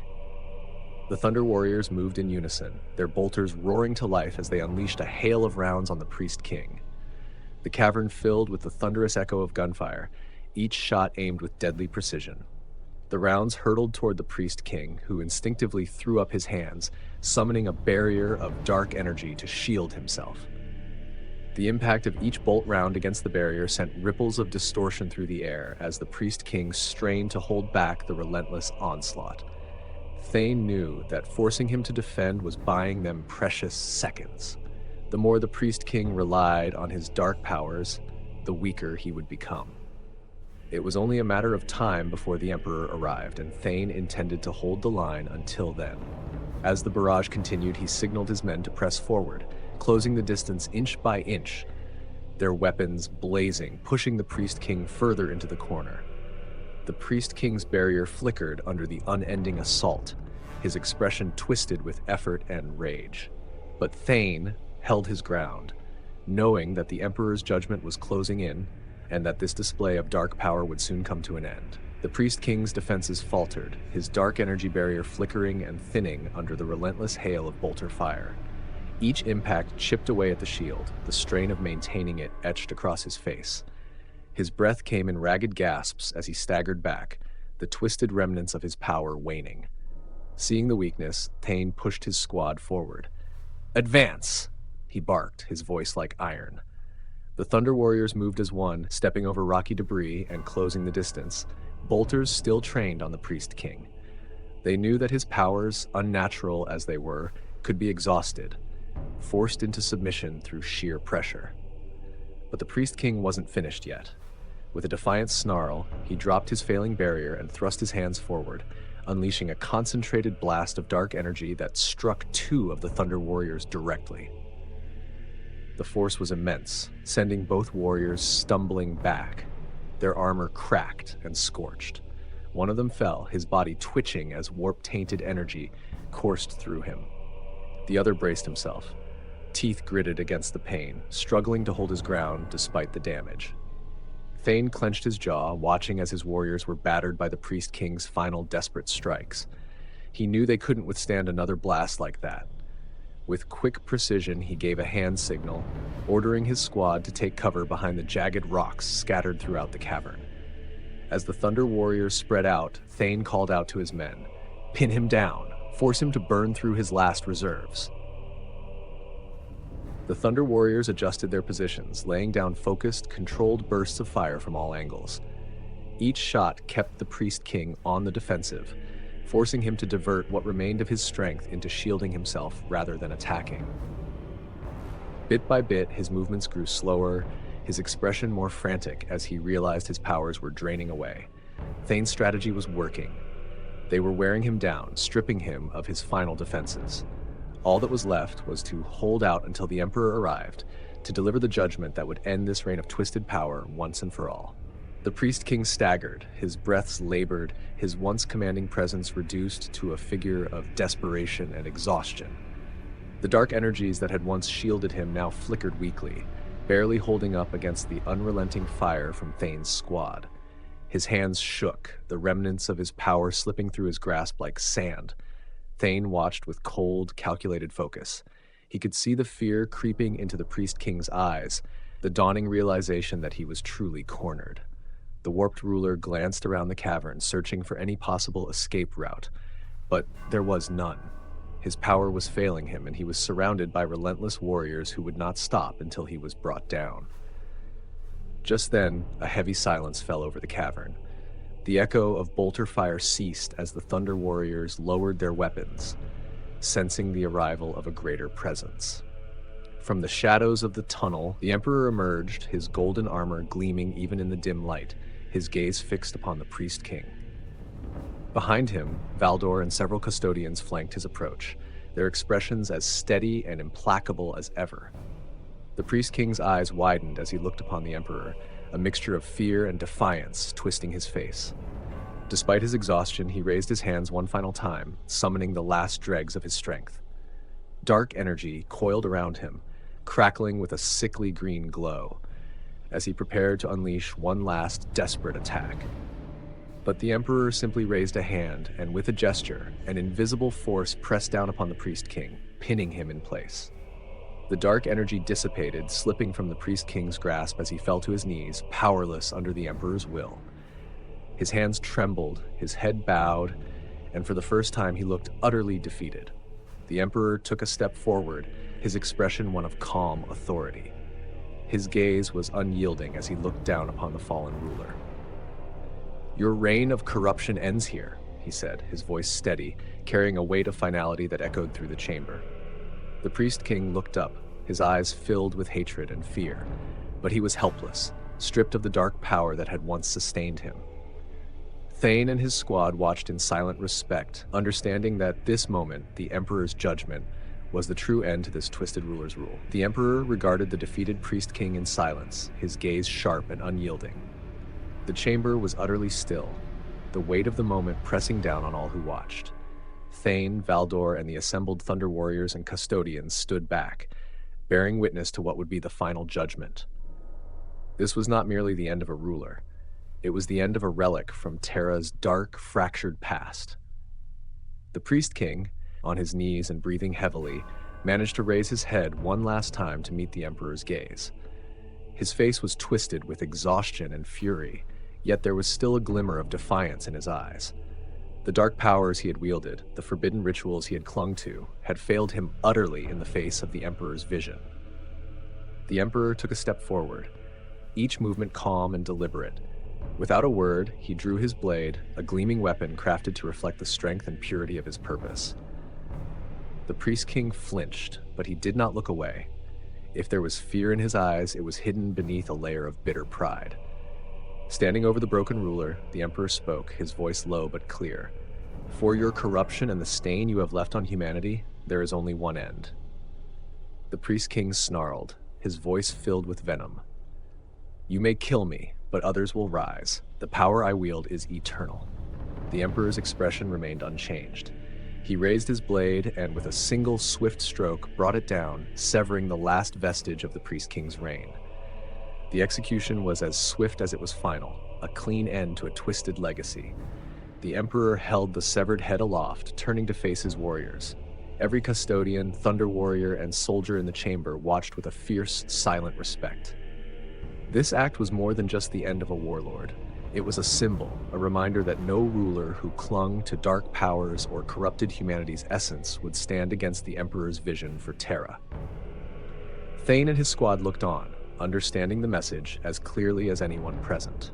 The fall of the Priest King was a warning to every other warlord and techno-barbarian on Terra. Defiance was futile. The Emperor lowered the head, his gaze settling on Thane and Valdor. "We move forward," he said, his voice carrying the weight of destiny. "Terra will be unified, no matter the cost." And with that, the Emperor turned, leading his forces back toward the light. The fall of Malin Sen had ended, but the Unification Wars would continue, and with each step, Terra would draw closer to a new unified future. Emerging from the depths of the mountain, the Emperor and his forces stepped into the cold, pale light of Terra's surface. The fortress of Malin Sen lay in ruins behind them, its last ruler struck down, his twisted powers extinguished. The message was clear: Terra's fractured kingdoms would fall, one by one, until only unity remained. The Emperor paused, his gaze sweeping across the snowy landscape. Beside him stood Valdor, Thane, and the Custodians, their armor marked with the scars of battle, but their resolve unshaken. This was only the beginning. The path to a united Terra, and ultimately to the stars, would be long and hard-fought. Yet with each victory, the Emperor's vision grew closer to reality. As he looked to the horizon, one could almost sense the future he envisioned, an Imperium of Man, forged on Terra and destined to span the stars. If you enjoyed this journey through the lore of Warhammer 40k, please consider leaving a like and subscribing for more explorations of the Emperor's conquests and the unification of Terra. Many battles remain, and the path to unity is far from over. The storm over the Caucasus Wastes was not born of nature. It howled like the cries of the damned, blackened clouds churning as though the earth itself rebelled against what lay beneath. Lightning forked and flickered across the jagged peaks, casting fleeting shadows over a land that had forgotten the sun. Below the mountains, beneath kilometers of bedrock and toxic soil, a nightmare festered. It was a kingdom of ash and fire, of machines too ancient to comprehend and men twisted beyond recognition. It was the domain of the Ethnarchy, and now the Emperor had come to claim it. For decades, the Ethnarchy had defied him. Its armies, mutant, gene-forged warriors, enslaved psychers, and machines of unholy provenance, had slaughtered every force sent against them. Thousands of Thunder Warriors had been reduced to mangled corpses in the labyrinthine mountains, and nearly 1 million human auxiliaries had perished alongside them. The Ethnarch's strongholds, carved into the bones of the earth itself, had repelled every siege. The devastation was so absolute that even the Emperor, in his wisdom, had chosen not to try again. Not yet. But patience was not surrender. Years had passed, and the armies of the Unification Wars had grown stronger. The Thunder Warriors were no more, replaced by the Astartes, true transhuman warriors forged from the Emperor's own design. The fledgling 18th Legion, its ranks freshly swollen, now marched under the banner of the Raptor Imperialis.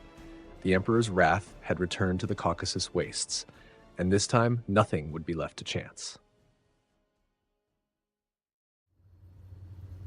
The air inside the lander reeked of machine oil and burning incense. Brother Sergeant Dren adjusted the seal of his power armor as the compartment shuddered under the strain of descent.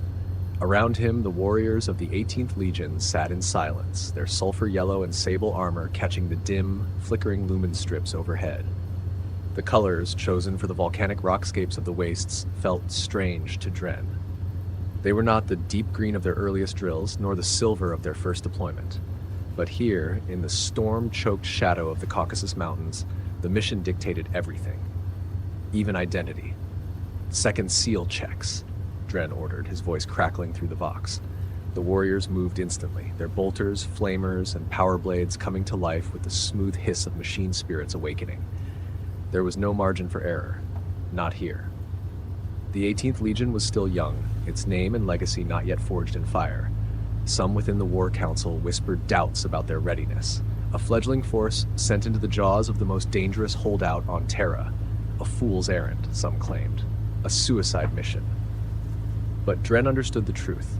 The Emperor did not make gambles, he made choices. And his choices were absolute. "They think we'll break," said Gannon, seated to Dren's left. His voice came through the vox, calm yet sharp. "The others, those who don't know us, they expect the wastes to chew us up like the Thunder Warriors." "Let them think it," Dren said, his tone iron. "We're not here to earn their approval." Gannon leaned back slightly, his helm catching the dim light as he adjusted the plasma coils of his flamer. "But do you think they're right? This place killed 1 million men before us. It killed the best the Emperor had. What makes us different?" Dren turned to him sharply. "Discipline," he said, "and the Emperor's will." The words hung heavy in the air, and Gannon said no more. 2 minutes to surface came the curt announcement of the custodian pilot over the vox. Dren rose, gripping the overhead rail, as the lander jolted again, descending rapidly through the toxic skies. "Weapons ready," he barked. Across the compartment, bolters hummed to life. Chainswords growled as they powered up, and melta-charges clicked into place on harnesses. The warriors of the 18th Legion moved as one, their training flawless, their precision absolute. The landers' ramp began to descend, and the storm outside howled in rage. Bitter winds, heavy with ash and the tang of ozone, roared into the cabin. The wastes sprawled before them like a vision of hell. The ground was a barren expanse of blackened rock and ash, split by glowing fissures that bled luminous green vapors into the air. Far ahead, jagged mountains loomed, their peaks crowned with swirling storm clouds and lances of green lightning. Between them, silhouetted against the poisoned sky, stood the Ethnarchy's towers, dark monoliths that pierced the horizon like spears. Dren descended first, boots sinking into the ashen soil. Behind him, the warriors of the 18th Legion disembarked in perfect silence, their movements a stark contrast to the chaos of the storm. His helmet's visor lit with radiation warnings, but he paid them no mind. They were not here to survive, they were here to kill. "Form up," Dren growled, his voice cold and steady. The warriors spread out in combat formation, bolters raised, their sulfur and black armor blending with the shadows of the wastes.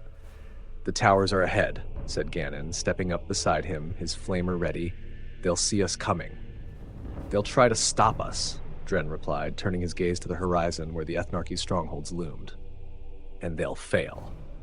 The storm roared again, but the warriors pressed forward, their figures swallowed by the poisoned air and the shadow of the mountains.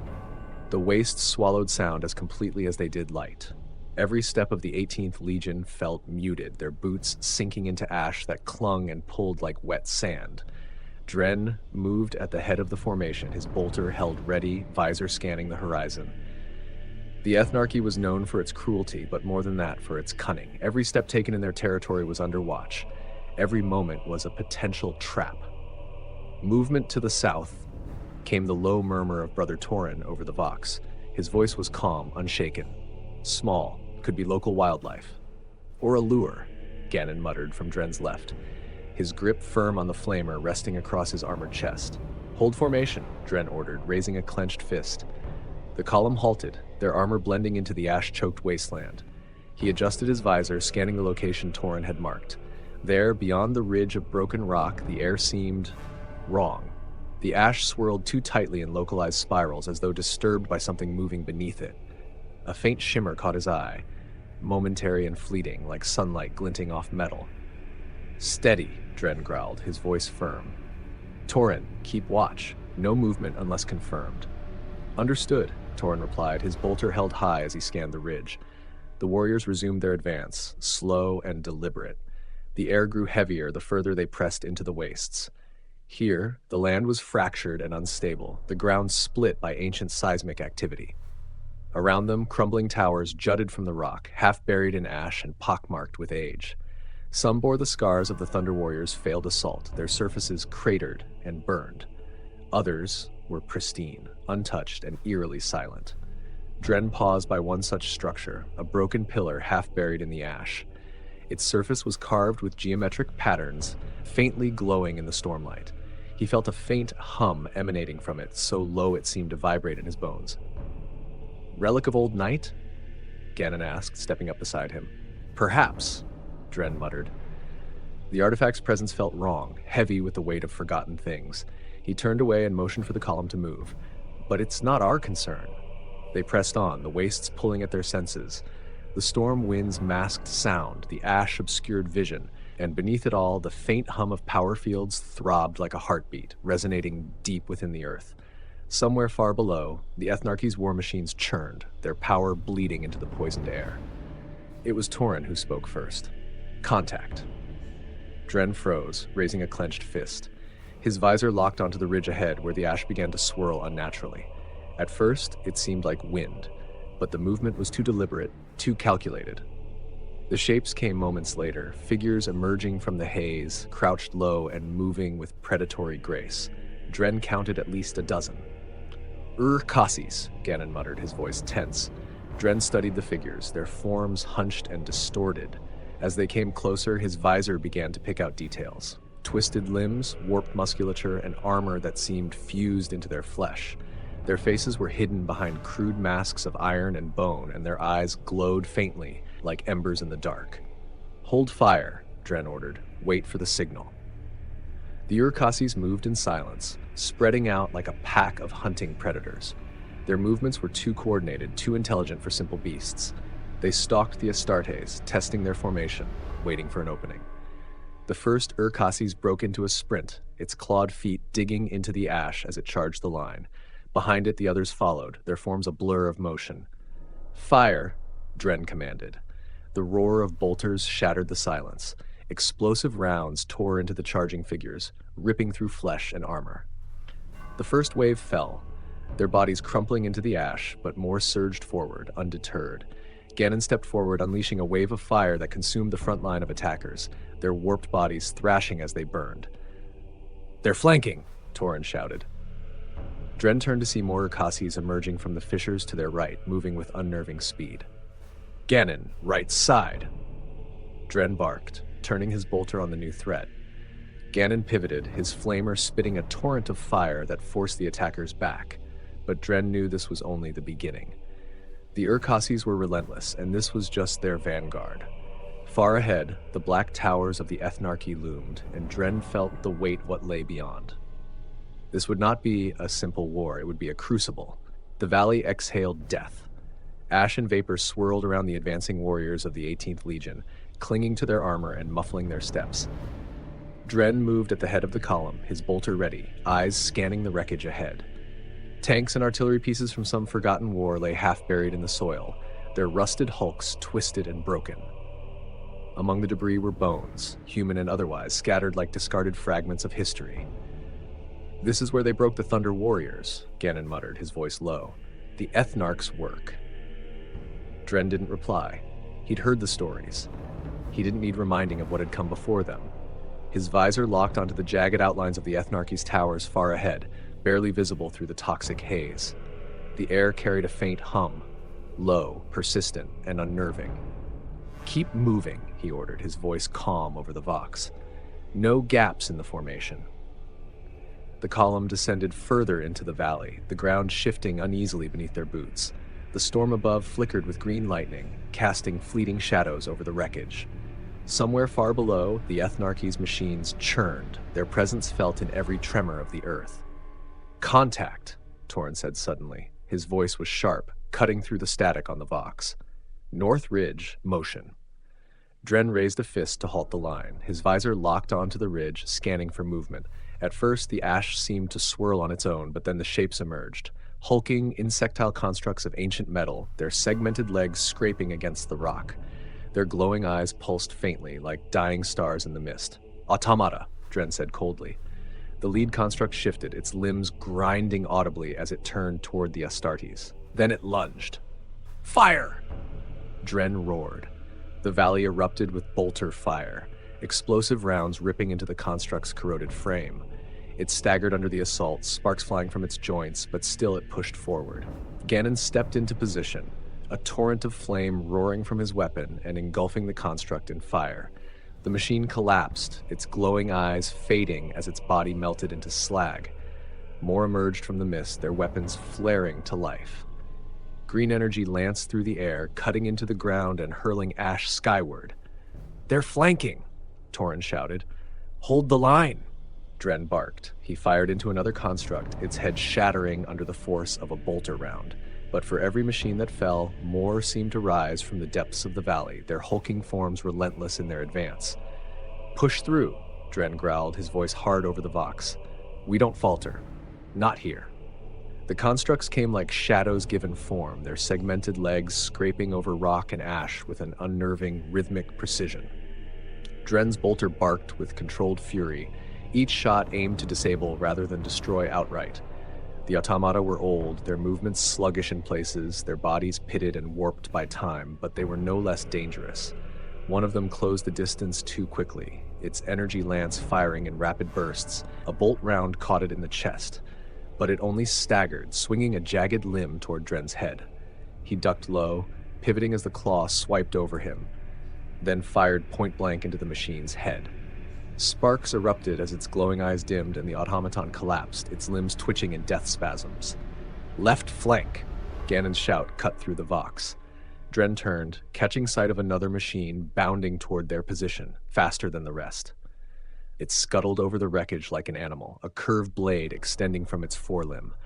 Before it could strike, Ganon's flamer roared to life, consuming it in a flood of searing fire.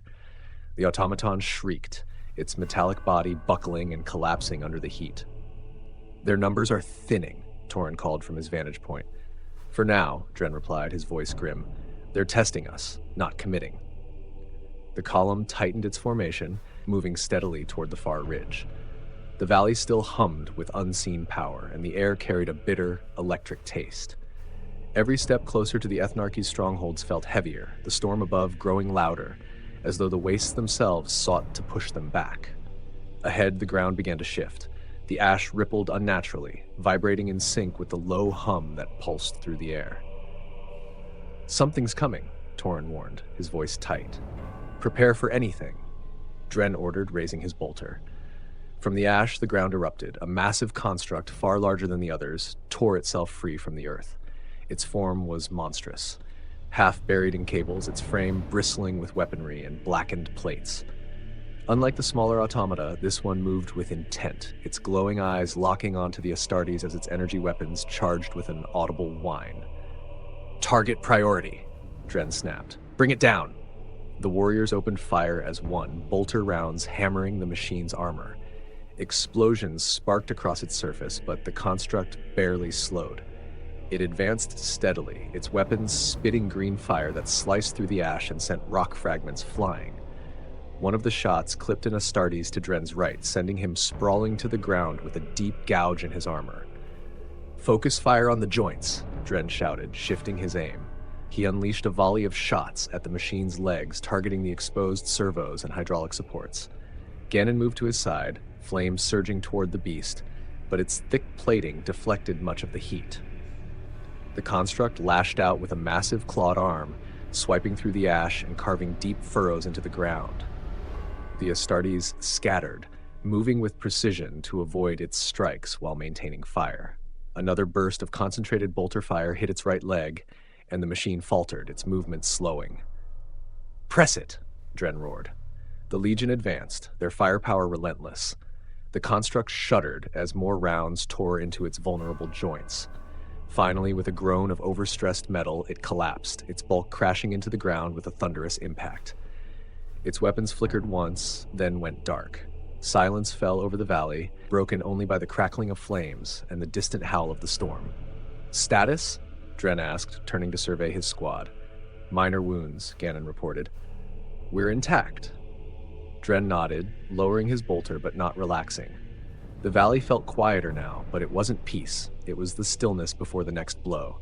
He stared ahead at the ridge where the path climbed higher toward the black towers of the Ethnarchy. "This was a warning," Dren muttered. "They wanted us to see what's waiting for us." "Then we keep going," Ganon said, his tone as steady as ever. "We've seen worse." Dren didn't reply, but his gaze lingered on the towers ahead. The Ethnarch was watching. Of that, he was certain. The climb toward the ridge was slow and methodical, each step stirring loose stone and ash that slid soundlessly into the void below. Dren kept his bolter raised, his eyes fixed on the sharp horizon. The stillness here was unnatural. The hum that had pressed against their senses in the valley was gone, replaced by a silence so complete it felt as though the world itself was holding its breath. "They're waiting," Torin said over the vox, his voice tight. "Feels like an ambush." "Everything here is," Dren replied. "Stay alert." The ridge loomed ahead, a jagged wall of black rock scored with ancient fractures. Beyond it, the faint silhouettes of the Ethnarchy's towers pierced the haze, their angular forms stark and menacing. The air felt heavier the closer they drew, like stepping into the gravitational pull of some unseen force. Dren could feel it thrumming faintly through his armor. A sensation, not a sound. "Summit in sight," Ganon reported, his flamer humming faintly as the cooling system cycled from the last engagement.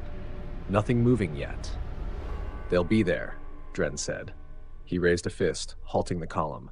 "Torin, scout ahead. Find our path." Torin moved quickly, his boots gripping the unstable ground as he ascended the last stretch of the ridge. He disappeared over the crest, his form blending into the rock and shadow, leaving the rest of the column to fan out below. The ash swirled less fiercely here, the air thinner at altitude, but the oppressive weight of the Ethnarchy's presence pressed down like a shadow. A moment later, Torin's voice came over the vox. "Summit clear, but structures ahead. Active. There's movement. Enemy forces? Dren asked. Humanoids, Torin replied, his voice measured. Not automata. Moving strangely. Controlled. Dren gestured for the column to follow. We'll see for ourselves. Advance. The warriors climbed steadily, their armor clinking softly against the loose rock as they scaled the ridge. At the summit, the landscape spread out before them, a plateau fractured by deep fissures and webbed with thin, spindly structures. The towers gleamed faintly in the stormlight, their sharp edges seeming to cut against the ash-choked horizon. Conduits, too perfect and angular to be of human design, snaked across the ground, their surfaces glowing with a faint green luminescence. "It's alive!" Ganon muttered. He gestured toward the towers, his voice tense. The ground, the machines, it's all one thing. Dren studied the scene, his visor tagging the energy signatures pulsing through the conduits. The faint tremors underfoot were rhythmic, synchronized with the lights traveling along the cables. The entire plateau seemed to be part of a single system, a breathing, functional relic from a past too old to understand. "They're not from this time," Dren said, his voice quiet. "The Ethnarchy didn't build this, they're using it." "Contact," Torin interrupted, marking a waypoint on the Astartes' HUDs. Dren followed the marker, his visor locking onto movement between the towers. Figures emerged, stepping awkwardly into the open. At first glance, they resembled the Urkhasis, twisted humanoid forms, their bodies warped by genetic manipulation. But something was wrong. Their movements were jerky, stuttering as though each step was commanded by something external. Their eyes burned with the same green light as the conduits, and their mouths hung slack as though stripped of all will. "They're being controlled," Ganon said, disgust creeping into his voice. "Not alive, not fully," Torin added. "They're puppets." Dren raised his bolter. "Take them out." The first volley cut through the figures with ease. Bolter fire punched into flesh and shattered bone, and the bodies collapsed like broken marionettes. There were no screams, no cries of pain, only the wet thud of meat hitting the ash. But for every one that fell, more emerged from the shadows of the towers, moving in uneven waves. "Delay tactics," Dren said as he fired another precise shot, dropping a puppet mid-step. "They're stalling us." "For what?" Ganon asked, his flamer spitting fire into another cluster of bodies. The green light in their eyes dimmed as they collapsed, ichor pooling at their feet. "The towers," Dren replied, his voice grim. He scanned the energy signatures again, tracking the pulses as they quickened. "They're feeding something. The Ethnarch's getting ready." The air on the plateau felt heavier with every step, pressing against the warriors of the 18th Legion like an invisible weight. Dren advanced cautiously, his bolter raised. Around him, the controlled figures continued to stumble forward in uneven waves, their glowing eyes dim and lifeless. Each fell quickly, their jerking movements no match for disciplined bolter fire. "They're sending more," Torin said, his voice steady over the vox. "Slow, scattered, no threat." "They're not supposed to be," Dren replied, stepping over the remains of one of the puppets. His gaze remained fixed on the tallest tower at the plateau's edge. "This isn't a fight, it's a signal." "Signal to what?" Ganon asked, sending a burst of flame into another group of advancing figures. They collapsed silently, their bodies burning to ash. Dren didn't answer immediately. The hum beneath the plateau was growing stronger, a low vibration he could feel in his armor. The conduits, pulsing with green light, twisted across the ground like veins feeding power to the towering structures above. Whatever the Ethnarch was preparing, it was already in motion. "Something's waking up," Dren said, "and we're walking into it." The column moved toward a central point where the conduits converged. The structure at the nexus was circular, its surface engraved with sharp alien patterns that glowed faintly. The ground around it trembled slightly, the air shimmering with distorted light. "Torin," Dren said, his voice cutting through the static. "Scan it. Look for weaknesses." Torin crouched by the nexus, his visor flickering as he ran diagnostics. "The power is unstable, building faster than it can vent. If it goes critical..." A deafening crack split the air, the ground shaking violently. From the base of the largest tower, something began to rise. "Hostiles!" Torin snapped. "Multiple signatures." A massive figure emerged from the shadows. Towering and grotesque, it was a hybrid of flesh and machinery, its body reinforced with thick plating bolted into warped muscle. Glowing green light radiated from its core, mirroring the conduits. It moved with deadly precision, unlike the shambling puppets that had come before. "Urkasis," Ganon muttered, tightening his grip on the flamer. More figures stepped into view, each one a monstrous, weaponized version of the Ethnarch's gene-forged warriors. Their movements were deliberate, coordinated. These were not drones or distractions. These were killers. "Form up," Dren barked. The Astartes shifted instantly into formation, their bolters aimed and ready. "Target the joints and expose systems. Do not let them close." The first Urkasis charged, its heavy footfalls shaking the ground. Bolter fire hammered into its armor, cracking and denting its plates, but it didn't slow. Dren aimed for its exposed spine, firing a burst that sent sparks flying. It staggered, just long enough for Ganon's flamer to wash over it, reducing it to a smoldering ruin. "They're protecting the Nexus," Dren growled as more of the warriors advanced, their energy weapons flaring with sickly green light. "We take it out now." Ganon reached for a melt-a-charge at his belt. "Blow it?" "Do it," Dren ordered, his voice hard as the ground shook again. "We end this here." The plateau erupted with motion. The three Urkasis advanced in unison, their heavy footfalls cracking the conduit-lined ground. They moved with a precision that set them apart from the mindless puppets, their hulking forms bristling with weaponized limbs and reinforced armor. Dren fired, his bolter rounds punching into one of the creature's shoulders. Sparks flew as the plating cracked, but the monster pressed forward, its glowing weapon arm beginning to charge with green light.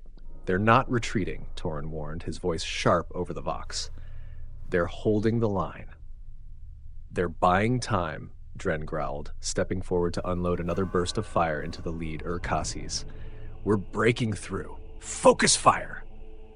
One of the creatures raised its lance-like weapon, unleashing a searing green beam that lanced through the ash-choked air. The blast struck the ground just short of the Astartes line, the resulting explosion sending chunks of rock and molten debris flying. Dren ducked low, shielded by his armor as the heat wave rippled past him. The distraction, however, gave another Urkasis the opening it needed. It charged, its clawed limb arcing toward Ganon, who stepped into the blow with calculated precision. His flamer roared, bathing the monster in fire. The creature staggered, its armor melting into bubbling slag, but it lashed out wildly, clipping Ganon's shoulder guard and sending him back a step. Tauren's bolter cracked sharply, 2 shots punching into the Urkasi's exposed neck cables. The creature let out a mechanical groan as it collapsed, green sparks sputtering from its wounds. "Advance," Dren barked. The Astartes surged forward, their bolters barking as the second Urkasis fell, its core ruptured by concentrated fire. The third was slower, its left leg crippled by Ganon's flamer, and it collapsed to its knees before Dren placed a clean shot through its glowing core. The ground beneath their boots shuddered violently. Dren turned toward the Nexus in time to see a massive surge of energy erupt from its center, a wave of blinding green light radiating outward. His visor flickered as static crackled in his ears and proximity warnings flared across his HUD. "Energy spike!" Tauren called out, his voice cutting through the interference. "The whole structure is destabilizing." Dren's eyes locked on the tallest tower, now glowing so brightly that it cast jagged shadows across the plateau. The tower was feeding the Nexus, conduits pouring raw power into the central structure. Whatever the Ethnarch was planning, it was happening now. If they didn't act, the entire plateau could erupt, and take them with it. "Set charges," Dren barked. "We're blowing it now!" Ganon was already moving toward the Nexus, his steps sure despite the unstable terrain. The conduits pulsed faster as he approached, the green light intensifying with every second. More movement stirred at the edges of Dren's vision. Shapes detached from the shadows of the towers, new figures smaller and faster than the Urkasis. They skittered over the rock on clawed limbs, moving with unnatural speed. "Tauren, suppressive fire!" Dren ordered, raising his bolter to target the oncoming swarm. "Ganon, make it quick!" Tauren shifted to higher ground, his bolter firing in disciplined bursts. The smaller creatures fell easily under the Astartes' fire, but their speed made them hard to track. Dren's shots slammed into one of the attackers, shattering its malformed head. 2 more darted past the line of fire, closing the gap between the swarm and Ganon. Dren didn't hesitate. He surged forward, firing point blank into the nearest skittering form. Its twisted body exploded under the impact, but another lunged at him from the side. He pivoted, raising his bolter just in time to fire into its center mass, sending it sprawling. "Charges set!" Ganon's voice cut through the chaos. "Detonator primed!" "Fall back!" Dren shouted, his bolter firing as he covered Ganon's retreat.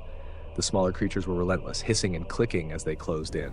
Tauren's fire cut a swath through the swarm, but more poured out from behind the towers, their numbers growing with every second. Ganon reached Dren's position, his flamer sweeping in wide arcs to hold back the tide. Dren slammed his fist against Ganon's pauldron, signaling the retreat. The Astartes began pulling back, their movements disciplined even as the plateau quaked violently beneath their boots. The Nexus pulsed again, its light now blinding, the air around it rippling with raw energy. "Detonate it!" Dren barked. Ganon didn't hesitate. The plateau lit up as the charges detonated, a massive explosion ripping through the Nexus. Conduits snapped and burst, sending streams of green light arcing into the air. The ground cracked and split beneath the shockwave, and the nearest tower collapsed, its structure crumbling into the churning ash. The smaller creatures screamed, a high-pitched, unnatural sound as they were caught in the blast, their forms disintegrating under the force. The Astartes regrouped on the ridge, watching as the destruction spread across the plateau. The Nexus collapsed in on itself, the green light fading into nothingness. For a brief moment, there was silence. Then the tallest tower flared to life, its peak glowing with an intensity that dwarfed the Nexus. The tremors beneath their feet grew stronger, and Dren felt a sharp, electric charge run through his armor. "This isn't over," he muttered, his voice grim. The storm above the plateau deepened, ash swirling into a thick, suffocating cloud as the tallest tower surged with violent energy. The green glow that had pulsed steadily moments before now flickered erratically, casting jagged shadows across the fractured terrain. Dren felt the vibrations intensify beneath his boots, sharper and more chaotic than before. This wasn't just instability, this was collapse. "Movement, upper levels," Tauren called out, his bolter snapping toward the tower. The squad's HUDs lit up with multiple targets. Figures began to emerge from the tower's surface, crawling along the black, angular spines like predators descending a carcass. Unlike the skittering creatures from before, these were sleek, spider-like constructs with segmented limbs that clung to the vertical surfaces effortlessly. Their glowing cores pulsed in sync with the tower's energy, their bodies humming with barely restrained power. "New pattern," Tauren muttered. "They're faster." "They're coming straight for us," Ganon said, his flamer already humming in anticipation. "Hold position," Dren barked. He raised his bolter, tracking the nearest construct as it leapt from the tower's surface, hurtling toward the squad with unnerving speed. His first shot caught it midair, the explosive round punching through its center. The creature exploded in a burst of green light, its fragments raining down like molten shards. Two more constructs darted forward, their jagged legs slicing through the ash as they charged. Tauren dropped one with a clean shot to its core, while the second lunged at Ganon, its limbs crackling with energy. Ganon stepped into the strike, flames roaring as he bathed the construct in fire. It shrieked, a high-pitched, mechanical scream before collapsing into a melted heap. "They're using the tower's energy to reinforce themselves," Dren said, his voice grim. His visor tracked the remaining constructs, which had begun to spread out, circling the squad like a pack of predators. "They're protecting something." His eyes flicked to the tower's peak. The glow had become blinding now, the green light stabbing into the storm clouds above. Energy arced across its surface in erratic bursts, and the air around it shimmered with distortion. Something was building within it, something far greater than the Nexus they had destroyed. "This tower is the key," Dren muttered. "Tauren, I want targeting data on that peak. Ganon, keep those things off us." "Copy," Tauren replied, his visor flickering as he scanned the structure. Ganon pivoted, unleashing another wave of fire as two more constructs rushed their position. One fell, its body crumpling in the flames, but the other dodged with unnatural speed, leaping toward Dren. The creature's clawed limb raked across his pauldron, sparks flying as it tore a shallow gouge in the armor. Dren retaliated instantly, his bolter firing point-blank into its core. The shot blew the construct apart, its fragments scattering across the cracked ground. "They're adapting," Tauren said, firing into another that had begun to climb the ridge. "Faster movement, tighter attack patterns. They're not just defending, they're trying to drive us back. They're failing. Dren growled. He stepped forward, raising his bolter to fire into the legs of a construct attempting to flank their position. Its limbs shattered under the impact, and it collapsed, twitching. Torn's voice cut in sharply. Got it. The tower's energy is concentrated at the apex. Whatever's inside, it's not stable. If we hit it hard enough, it'll cascade through the entire structure. Good, Dren said. What about the base? Can we collapse it? Torn hesitated, his visor flashing with calculations. Possible, but not guaranteed. The apex is the safer target. Safer isn't in our orders, Dren replied. He turned toward Ganon, who was already pulling a melt-a-charge from his belt. We take the base. The ground beneath them shuddered violently, almost throwing Dren off balance. A deafening roar echoed from the tower as another surge of energy erupted from its core, green lightning arcing outward in jagged streaks. One bolt struck the ground near the squad, hurling ash and molten rock into the air. Static screamed through their vox channels, and for a brief moment, Dren's visor flickered with interference. Move now, he shouted, gesturing for Ganon to break toward the tower. The Astartes moved as one, bolters firing in overlapping bursts as the remaining constructs swarmed to intercept them. Ganon reached the base first, his movements swift and deliberate as he set the melt-a-charge against one of the tower's massive supports. The structure groaned, its surface rippling with energy as the charge locked into place. 30 seconds, Ganon called out, retreating toward the squad. The constructs, sensing the threat, surged forward in a desperate assault. Dren stepped into their path, firing controlled bursts that shattered limbs and ruptured glowing cores. Torn covered their flank, his bolter precise as ever, but the swarm was relentless. One of the constructs leapt past their line, its claws extended toward Ganon. Dren intercepted it with a burst of fire, the explosive rounds ripping through its midsection. The construct crumpled, but another replaced it almost immediately, its limbs striking like scythes. This time, Ganon met it with his flamer, the creature's body engulfed in fire as it collapsed. Fall back, Dren ordered, his voice cutting through the chaos. The squad pulled away from the tower, their movements swift and disciplined, even as the ground beneath them fractured further. The tower groaned again, its structure trembling under the strain of its own energy. 10 seconds! Ganon shouted, his voice steady despite the rising intensity of the battle. The squad cleared the immediate area just as the melt-a-charge detonated. The explosion ripped through the tower's support, molten debris spraying in all directions. The entire structure swayed, its upper levels cracking and collapsing in slow, agonizing motion. The green light at its apex flared one final time before winking out, the tower crumbling into the ash below. Silence descended, broken only by the distant rumble of the storm. Dren stared at the ruins, his visor scanning for any remaining energy signatures. The tremors beneath their feet had stopped, but the ash still hung heavy in the air. He turned to Tauren. "Report," he said. Tauren scanned the rubble, his voice grim. No movement, for now. Dren nodded, his gaze turning to the horizon.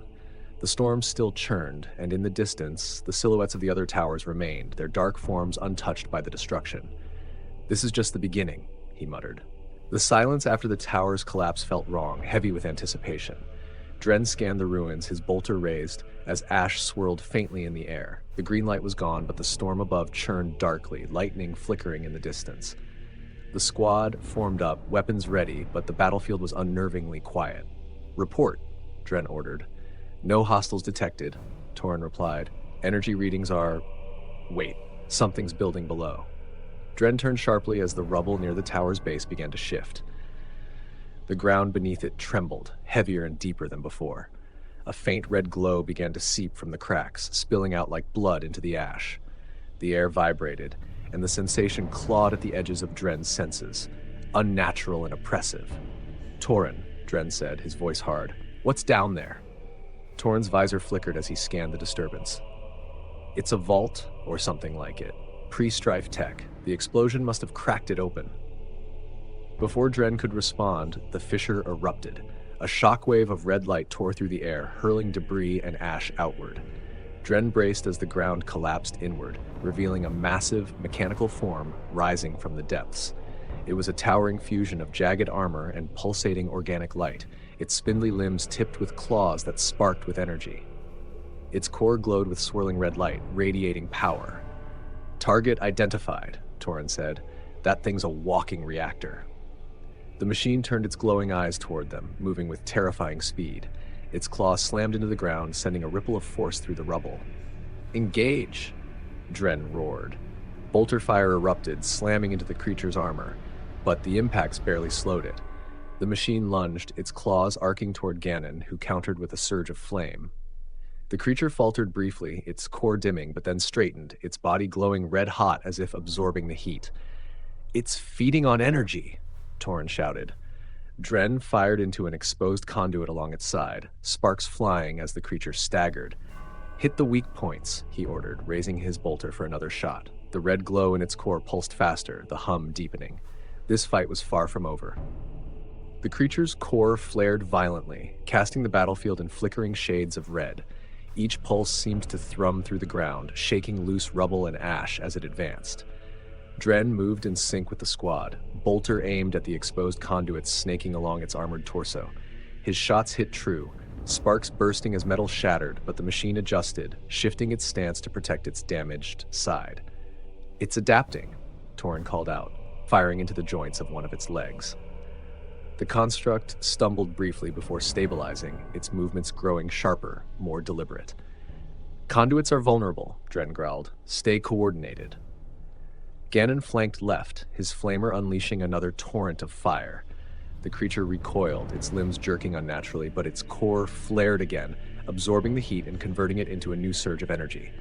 A crackling beam erupted from its outstretched claw, narrowly missing Ganon as it seared across the ground, leaving molten trails in its wake. "It's using what we throw at it," Ganon shouted, retreating toward cover. "Keep the pressure on!" Dren snapped. He advanced toward the creature's side, firing at its cracked armor. Bolter fire punched through another conduit, causing the red light to flicker erratically. The machine staggered, its core dimming for a moment, but it recovered, turning its glowing eyes toward Dren. The creature lunged, its clawed limbs slamming down in an arc that cracked the ground where Dren had stood. He dove aside, rolling back to his feet and firing point-blank into its exposed joint. The explosion ripped through its limb, severing it at the elbow. The machine reeled, letting out a mechanical screech, but the glow of its core only intensified. "Dren, it's overloading!" Torin shouted, his voice taut. "Energy readings are spiking. If it detonates, we're dead if it does." Dren snapped. "Focus fire on the core." The squad regrouped, their bolters firing in coordinated bursts. Explosive rounds hammered into the construct's center mass, each impact sending ripples of energy through its glowing core. The red light began to pulse erratically, flashes of heat and light spilling outward with every hit. The machine lashed out in desperation, its remaining claws swiping wildly as it tried to close the distance. Ganon stepped forward, his flamer roaring to life as he bathed its torso in fire. The creature staggered under the assault, its armor melting and splitting open to reveal the glowing core beneath. "Now!" Dren barked. He fired a precise burst into the exposed core. The round struck home, and for a brief moment the construct froze, its limbs twitching as sparks erupted from its body. Then, with a final blinding pulse of red light, the core detonated. The explosion hurled the squad backward, a wave of heat and debris engulfing the battlefield. Dren hit the ground hard, his armor absorbing most of the impact. Static filled his visor as the blast subsided, leaving only the faint rumble of collapsing rubble and the distant howl of the storm. "Status," Dren coughed, forcing himself upright. "Alive," Ganon replied, his voice strained. He staggered to his feet, smoke rising from the scorch marks on his armor. "Torin?" Dren asked. "I'm here," Torin said, pulling himself from the rubble. His bolter was still in hand, though its barrel was dented. The machine's down, energy signatures are gone. Dren stood, surveying the remains of the construct. Its limbs lay scattered across the ground, charred and lifeless, while its core was nothing more than a smoldering crater. The air was thick with the stench of burnt metal and ash, but the oppressive hum that had filled the battlefield was gone. "This wasn't random," Dren said after a moment, his tone grim. "The Ethnarch knew we'd come here. This thing, it wasn't just a weapon, it was a message." Torin stepped beside him, scanning the horizon. The other towers remained, dark and foreboding, their silhouettes barely visible through the swirling storm. "If that was a message," he said, "I don't think we've heard the whole thing." Dren nodded, his gaze fixed on the horizon. The storm raged on, and somewhere beyond the remaining towers, the Ethnarch was waiting. "Regroup," he ordered. "We're not done yet." The squad moved cautiously toward the fissure, where the faint pulse of red light glowed like a wound in the earth. Dren scanned the jagged opening, bolter raised, as heat rolled upward with a faint metallic tang that clung to the air. The collapse had revealed something vast and ancient, its metallic structures barely visible in the depths. "Energy signatures below," Torin reported, his visor flickering. "Movements faint, but it's there. Something's waking up." "Another stronghold?" Ganon asked, his flamer held ready. "Or worse," Dren muttered. He stared into the chasm, its edges sharp and unnatural, as though carved by precision far beyond human means. The air here pressed against them, faint vibrations rippling through the ground beneath their boots. The hum began to rise, steady and rhythmic like the heartbeat of a vast machine buried deep below. Then, just as suddenly, it stopped. The silence that followed was suffocating, the squad instinctively tensing as the stillness stretched on. Without warning, the fissure erupted. A burst of red light shot upward, blinding and searing. The ground trembled violently, cracks radiating outward as ash and debris rained down. From the depths, a massive shape began to rise, its jagged form outlined in the crimson glow. "What is that?" Ganon muttered, his voice low. The machine emerged fully, its body a labyrinth of interlocking plates etched with glowing runes. A single, massive crimson eye burned in the center of its head, flaring as it turned its gaze toward the squad. The hum returned, deeper now, vibrating through the rubble. "Command node," Torin said tightly. "If it's active, everything else might be." The machine moved with deliberate, fluid precision, its limbs cracking the ground with each step. The crimson eye flared, sending a pulse of energy outward that tore into the earth and hurled debris into the air. "Move," Dren shouted, diving for cover as the machine advanced. The machine's steps shook the ground as it advanced, each one deliberate and unyielding. Dren pressed against a jagged slab of rubble, bolter raised, his visor tracking the flickering heat radiating from its massive limbs. The crimson eye burned brighter, a growing intensity that seemed to pulse in time with the vibrations beneath their boots. "Target the legs," Dren ordered. "Slow it down." Torin fired first, his bolter rounds slamming into the joint of the nearest limb. Sparks erupted as the plating cracked, but the machine didn't falter. Ganon followed, sweeping his flamer across the exposed mechanisms. The intense heat warped the metal, forcing the construct to stagger back, its movements momentarily unsteady. "It's recalibrating," Torin called out. "It's compensating for the damage." "Keep hitting it," Dren growled. He stepped out from cover, firing into the exposed conduits along the machine's side. His shots struck true, the red light in its eye flickering briefly before intensifying again. The machine pivoted, its massive clawed arm swinging toward Dren. He dove to the side as the limbs smashed into the ground, sending shards of rock skittering across the battlefield. Rising quickly, he fired another burst into the damaged joint, his rounds punching through and tearing cables free. The construct staggered again, its movements growing uneven. "It's not just protecting itself," Torin said, his voice tight. "It's pushing us back. It's keeping us away from the fissure." "Then we push through," Dren snapped, shifting his aim toward the crimson eye. "Torin, cover fire. Ganon, focus on the joints. We break this thing here." The squad moved with precision, their weapons roaring as they coordinated their assault. The machine lashed out, its remaining strength focused on scattering their formation. But as its armor buckled and its limbs began to seize, the Astartes closed in, relentless. Dren's bolter fired one last precise shot into the glowing core of its eye. The machine froze, its towering frame trembling. For a moment, silence reigned. Then the crimson light dimmed and the machine collapsed, its body crashing to the ground with a deafening roar. Dren didn't wait. Move to the fissure, now. The fissure yawned below, its jagged edges glowing faintly with pulses of red light. Dren peered into the depths where the faint outlines of metallic structures were visible, vast and unnatural. The hum, rising from below, felt heavier now, pressing against the senses like a tangible weight. "Movement," Torin said, his voice low. "Faint heat signatures, fast." "Ambush," Dren muttered. "Torin, take point. Ganon, secure the rear. Move." The squad descended the narrow path, spiraling downward toward the depths. The air grew hotter, the vibrations in the rock intensifying with every step. Suddenly, a spindly construct leapt from the shadows below, limbs glinting in the crimson light. Torin fired instantly, the creature exploding in midair, shards scattering across the path. "They're swarming!" Ganon shouted. Two more scuttled up the walls behind them, but a wave of fire from his flamer consumed them, their remains tumbling into the abyss. "Keep moving," Dren barked, his bolter snapping toward another attacker. The squad pressed on, their formation tightening as more constructs emerged from the darkness. The path opened into a wide platform carved into the rock. The glow of runes marked its surface, and the constructs surged forward from all sides, faster and more coordinated than before. "Torin's suppressive fire on the left," Dren ordered. "Ganon, burn the right." The Astartes fought as one, holding the line against the swarm. Bolter fire and flame cut through the constructs, scattering their fragmented remains across the platform. But the attacks didn't stop. "They're testing us," Torin muttered, firing another precise burst. Dren gritted his teeth. "Then we show them what failure looks like." The last construct collapsed in a heap of twisted metal, its glowing core sputtering before fading into darkness. The platform fell silent, save for the faint hum emanating from the depths below. The squad remained in formation, their weapons raised, scanning the shadows for any sign of movement.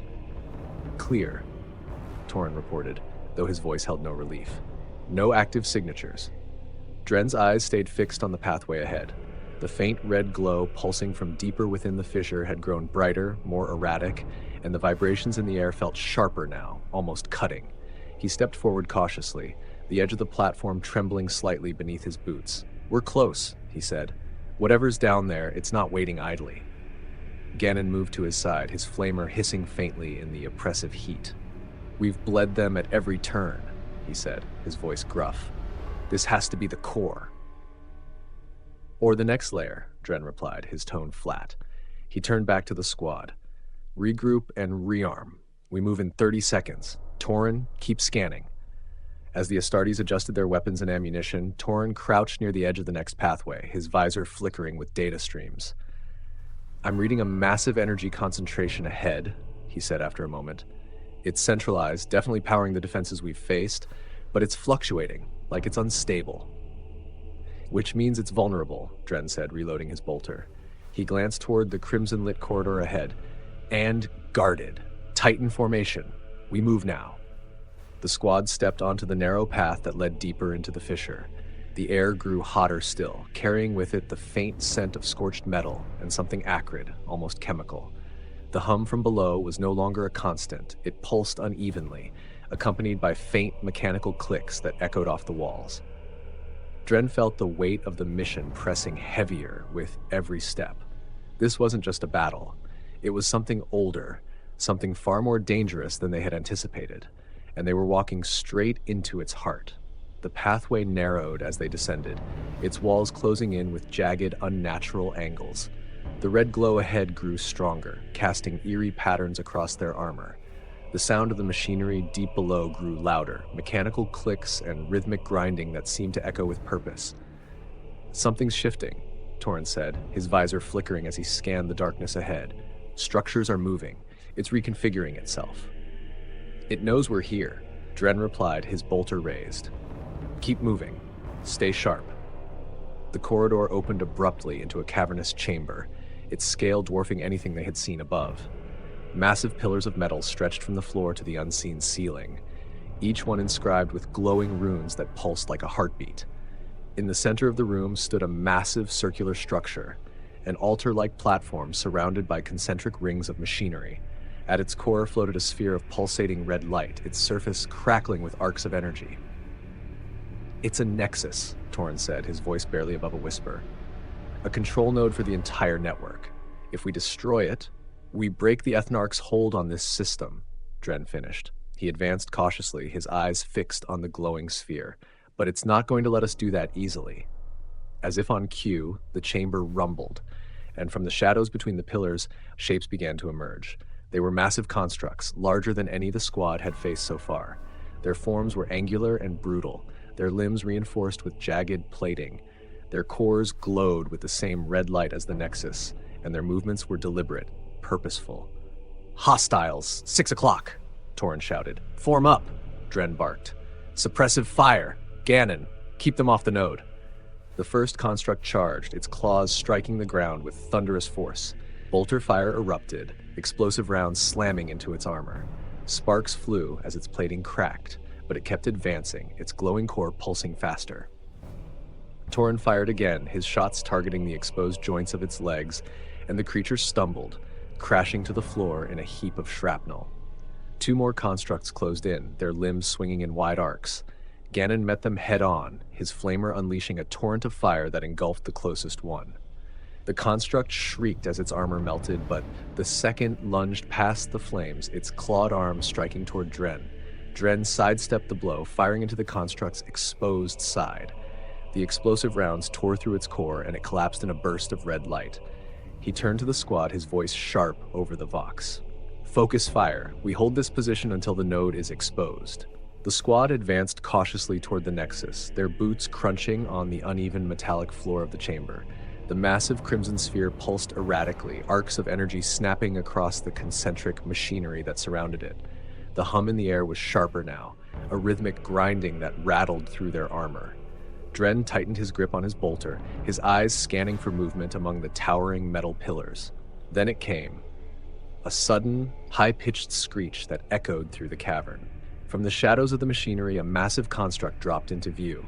Its body was segmented and insect-like, each joint reinforced with jagged plates. Its limbs ended in serrated blades, and its glowing core pulsed in perfect sync with the nexus. "Hostile!" Torrin shouted, firing the first shot.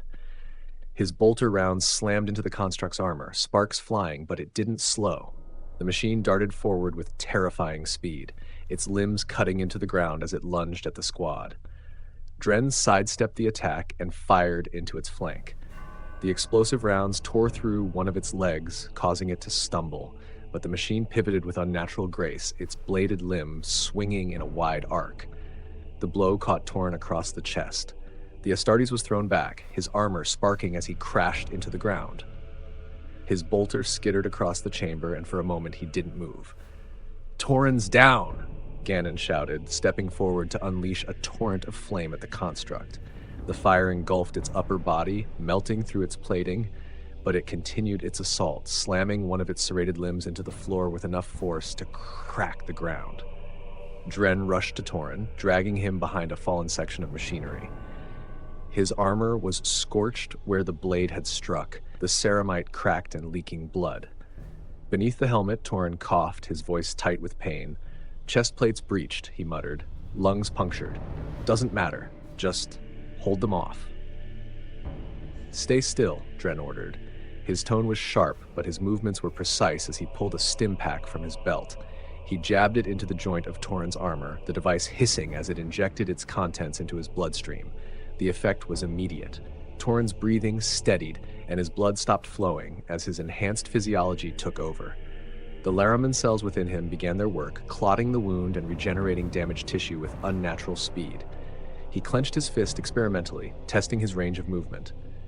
"It's healing," Torrin said, his voice steadier now. "Still hurts like hell." "You're not done yet," Dren said, handing him his bolter. "We need you upright." Another screech tore through the chamber. The construct had shifted its attention to Ganon, who ducked under one of its bladed limbs and fired a burst of flame into its exposed joints. The machine spasmed, its movements erratic as its molten plating began to buckle. "Hit the joints!" Dren ordered, standing to rejoin the fight. Torrin, now back on his feet, raised his bolter and fired into the machine's rear leg. The shots found their mark, shattering the exposed servos and forcing the construct to collapse. Seizing the moment, Dren sprinted forward, firing into its core. The red light flickered violently as his rounds tore into its exposed mechanisms. The construct let out one final, guttural screech before collapsing, its body twitching once before going still. The chamber fell silent again, save for the relentless hum of the Nexus. Dren turned to Torrin, who was standing but leaning slightly on his bolter. "You good to move?" Dren asked. Torrin nodded.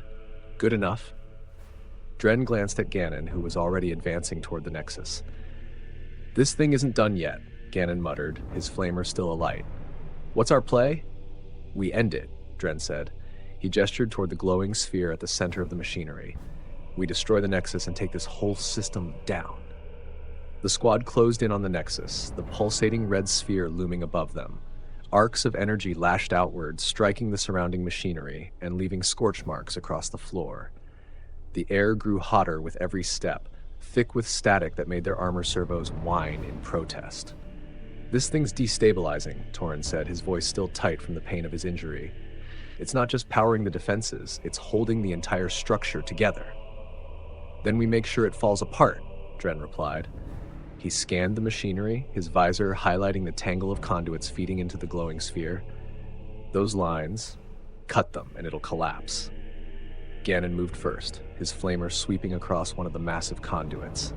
The metal hissed and warped under the intense heat, sparks bursting from its surface as the line ruptured. The red light of the Nexus dimmed briefly, but the sphere pulsed again, brighter than before, as if reacting to the attack. Keep going, Dren ordered. It's compensating, but it can't sustain itself for long. Torin raised his bolter, firing precise bursts into another conduit. Each shot sent a spray of molten shards flying as the line began to fracture. The hum in the chamber grew louder, a low, resonant tone that reverberated through the floor. The machinery around the Nexus started to tremble, the runes etched into its surface, flickering erratically. It's overloading! Torin shouted. We need to move fast. As if in response, the chamber shook violently, a deep groan echoing from the walls. Sections of the floor began to crack, glowing fissures spreading outward from the Nexus. From above, debris rained down, forcing the squad to scatter as chunks of metallic stone crashed around them. Dren ducked behind a pillar, his eyes locked on the sphere. The energy arcs were growing more frequent now, wild and uncontrolled, lashing out in all directions. One struck the ground near Ganon, sending him sprawling. Ganon, report, Dren called. I'm fine, Ganon growled, already back on his feet. He aimed his flamer at another conduit and unleashed a torrent of fire, the line rupturing in a spray of sparks and molten metal. The sphere flickered violently, its light stuttering as the machinery around it began to collapse. But instead of dimming, the Nexus pulsed one final time, its red glow surging outward in a wave that rippled through the chamber. Dren felt the impact hit him like a physical force, static crackling through his vox as his visor flickered. Brace yourselves, he shouted, steadying himself against the trembling ground. With a deafening roar, the central machinery gave way, collapsing inward as the sphere's energy erupted in a final blinding flash. The blinding flash consumed the chamber, and for a moment all Dren could hear was the roar of collapsing machinery and the static scream of his vox. The force of the eruption hurled him backwards, slamming him into the ground. His armor absorbed the brunt of the impact, but the sharp sting of heat and shrapnel pierced through his body like needles. The world blurred, red light flashing in his peripheral vision. Dren, respond. Torin's voice cut through the static, urgent but faint. I'm here, Dren growled, forcing himself upright. His visor flickered as it recalibrated, faint warning runes dancing across his display. Around him, the chamber was in chaos. Massive pillars had collapsed into jagged ruins, the once pulsing red glow of the Nexus reduced to a dull, sputtering flicker. Steam hissed from ruptured conduits, and the acrid stench of burnt metal filled the air. Status? Dren barked, his voice hoarse. Still alive, Ganon replied, emerging from a cloud of smoke, his flamer sputtering but operational. His armor was streaked with scorch marks, but he moved steadily, his eyes fixed on the shattered remains of the Nexus. Torin? Dren turned, his gaze sweeping through the haze. He found Torin leaning against a collapsed pillar, one hand pressed to his side where his armor was cracked and leaking. Despite his injuries, Torin held his bolter steady, his breathing measured. Functional, Torin said, his tone clipped. But this place won't hold much longer. Dren followed Torin's gaze. The ground beneath the Nexus was collapsing, sections of the floor falling away to reveal a vast, bottomless chasm. The remaining machinery groaned as it strained against its own weight, the entire structure buckling under the damage they had inflicted. We need to move, Dren said. He gestured toward the only visible exit, a narrow passage on the far side of the chamber, its edges illuminated by the faint glow of emergency lighting. Ganon, take point. Torin, stay with me. As they moved, the floor continued to quake, pieces of debris crashing into the chasm below.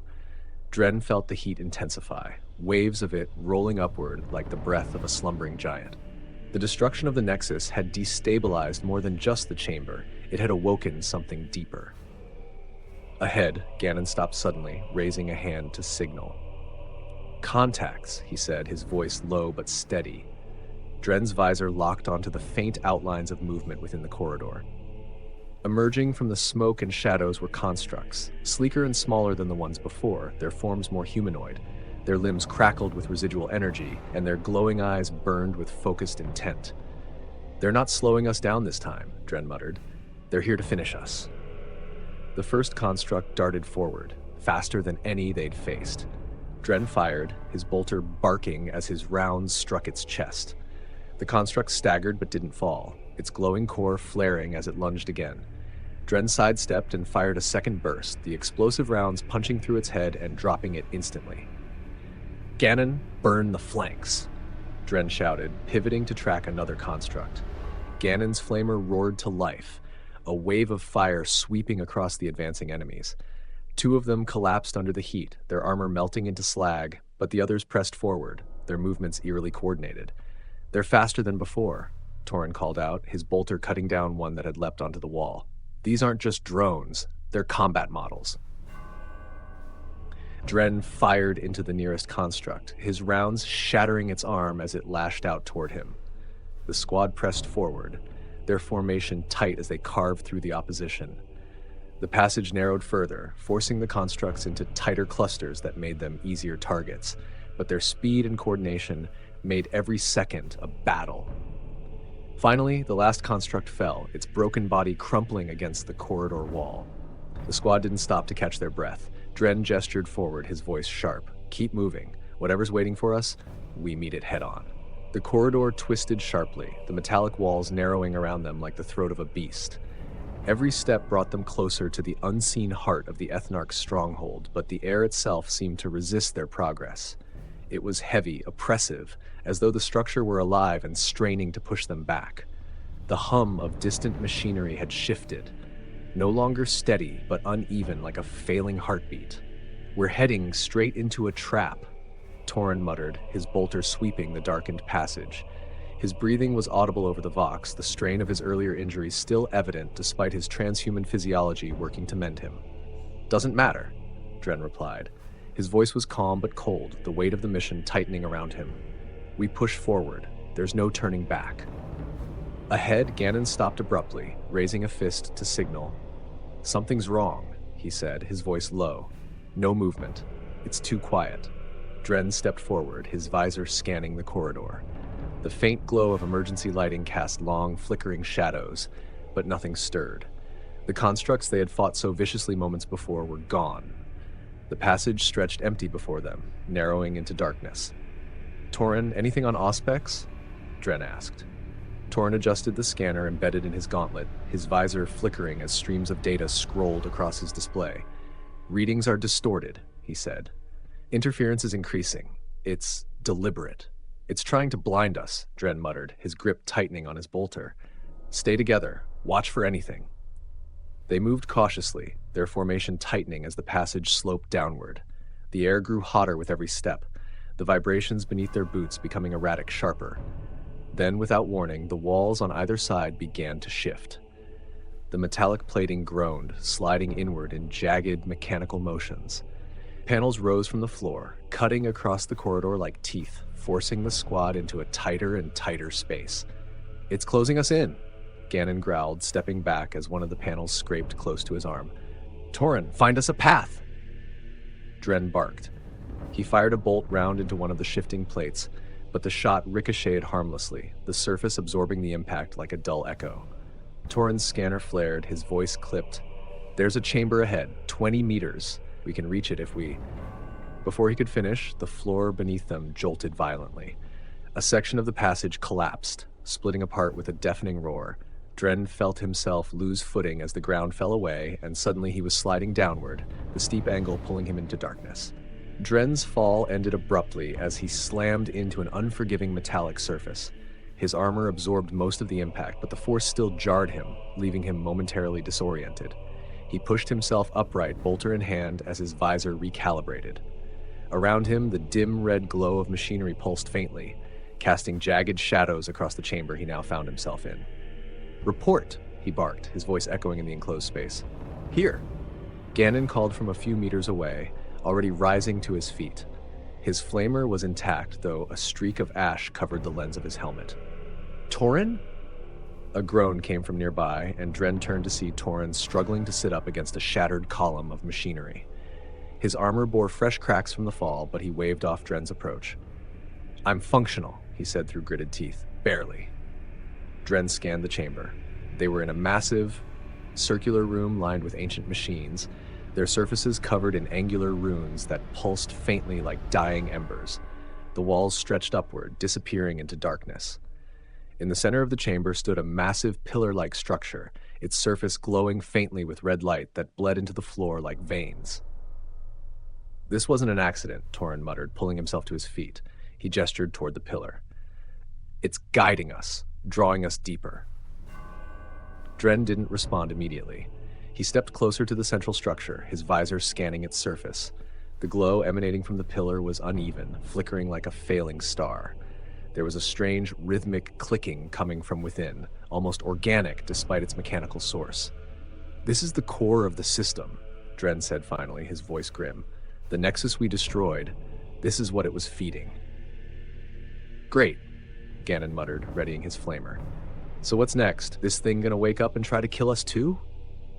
As if in answer, the room shook violently. The pillar flared, its glow surging outward in bright, blinding pulses. Dren staggered back, his bolter snapping into position as the floor beneath the pillar began to shift. Panels slid apart, and from the depths rose something immense. It was humanoid in form, but grotesque in its construction. Its towering frame was encased in jagged plating, etched with the same runes that covered the chamber. Cables and conduits snaked across its body, feeding into a glowing core embedded in its chest. Its head was featureless except for a singular vertical slit that burned with crimson light. "It's waking up," Torin said, his voice tight. "No," Dren replied, raising his bolter. "It's been waiting." The chamber trembled with a low, resonant hum as the massive humanoid construct fully emerged from the depths of the pillar. It was colossal, standing twice the height of an Astartes, its jagged armor lined with glowing runes that pulsed in sync with the crimson slit of its single burning eye. Its movements were slow but deliberate, as if assessing the squad, its presence dominating the room like a silent executioner. "It's watching us," Torin said through gritted teeth, his bolter locked on the towering figure. "It's different." "This one's not just a drone," Dren replied, his voice low. "It's thinking." The construct moved suddenly, its motions far faster than its bulk suggested. A clawed hand slammed into the floor near Ganon, sending a shockwave that threw him off balance. He rolled clear, his flamer sputtering but intact, and unleashed a wave of fire that washed over the construct's armor. The flames licked across its jagged surface, but the Guardian barely reacted, its glowing core flaring brighter in response. "Armor's too thick," Ganon shouted, backing toward cover. "Torin, look for vulnerabilities," Dren ordered, firing his bolter into the construct's exposed joints. The explosive rounds struck, sending shards of plating scattering, but the damage was superficial. The machine shifted, raising one massive arm. Its crimson eye burned brighter, and a searing beam of light erupted from the slit, cutting across the room. "Scatter!" Dren roared. The squad dove in separate directions as the beam carved through the ground, leaving a molten scar in its wake. Torin landed hard behind a collapsed pillar, his voice strained. "That beam, it's overloading its systems when it fires. I saw it flicker." Dren's mind raced. "It leaves itself open." He turned toward Ganon. "Force it to fire again. Keep its attention on you." Ganon gave a grim nod, rising from his cover and unleashing another torrent of fire toward the machine's chest. The Guardian shifted toward him, its crimson eye flaring as energy built within the slit. The searing beam erupted once more, but Ganon had already moved, the attack barely missing him as it carved into the far wall. "There!" The core flickered, Torin called out, his bolter firing into the now exposed center of the construct's chest. The shots hit true, sparks erupting as the glow dimmed slightly. Dren didn't hesitate. He sprinted forward, weaving past the Guardian's claws as they slammed into the floor around him. Closing the gap, he aimed directly at the weakened core and fired. The rounds struck deep, and the machine recoiled, its movements faltering. "Press the attack!"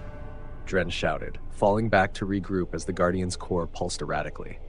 The machine staggered, but its crimson eye burned brighter, a low, guttural hum emanating from its frame.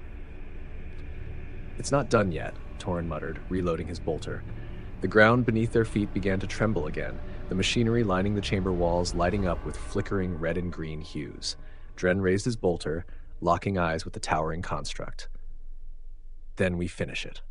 The construct let out a deep, mechanical roar, its guttural hum reverberating through the chamber as its movements grew erratic yet more aggressive. The damaged core in its chest pulsed violently, sending arcs of crimson energy lashing out across the room. One struck a nearby column, shattering it into molten fragments that rained down dangerously close to Ganon. "It's destabilizing," Torin shouted, his voice strained as he ducked behind cover, bolter reloaded. "If that core goes critical, we're all dead. Then we take it down before it can," Dren replied, his voice calm but resolute. "Torin, keep hitting the weak spots. Ganon, burn those joints. I'll move in close and finish it." Ganon grimaced but didn't hesitate, stepping out of cover with his flamer roaring to life. The stream of fire engulfed the construct's left leg, the intense heat warping the armor plating and melting exposed servos. The machine faltered, its movements uneven, but it retaliated instantly. One massive clawed arm swept toward Ganon, striking the ground with enough force to send him sprawling. Dren saw his chance. While the Guardian's attention was fixed on Ganon, he sprinted forward, weaving through the debris and closing the distance. The heat from the construct's energy field seared against his armor, his visor flickering as static interference clawed at his display. The construct's glowing eye flared again, a deadly beam slicing toward Dren. He dove low, the searing light narrowly missing him and cutting a deep gash into the chamber floor. Rising quickly, he aimed his bolter at the exposed core, firing a precise burst of rounds.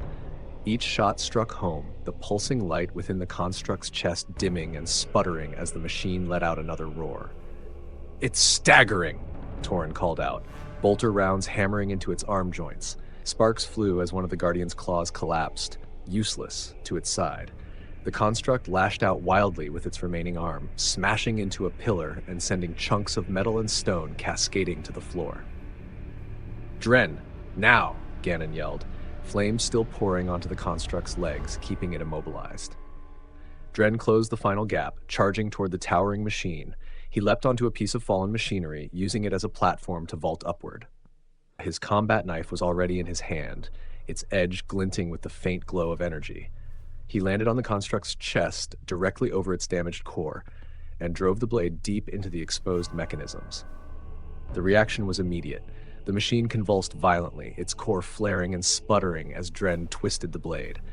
Crimson light erupted around him, and arcs of energy lashed outward, one striking his shoulder and nearly throwing him off balance. "Pull back!" Torin shouted, his voice frantic.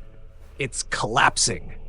Dren yanked the blade free and leapt clear just as the construct let out a final, ear-splitting roar. Its frame buckled inward, the damaged core imploding in a burst of crimson energy. The force of the explosion hurled Dren across the chamber, his armor sparking as he slammed into the ground. For a moment there was silence. The massive construct lay crumpled in the center of the chamber, its glowing core extinguished.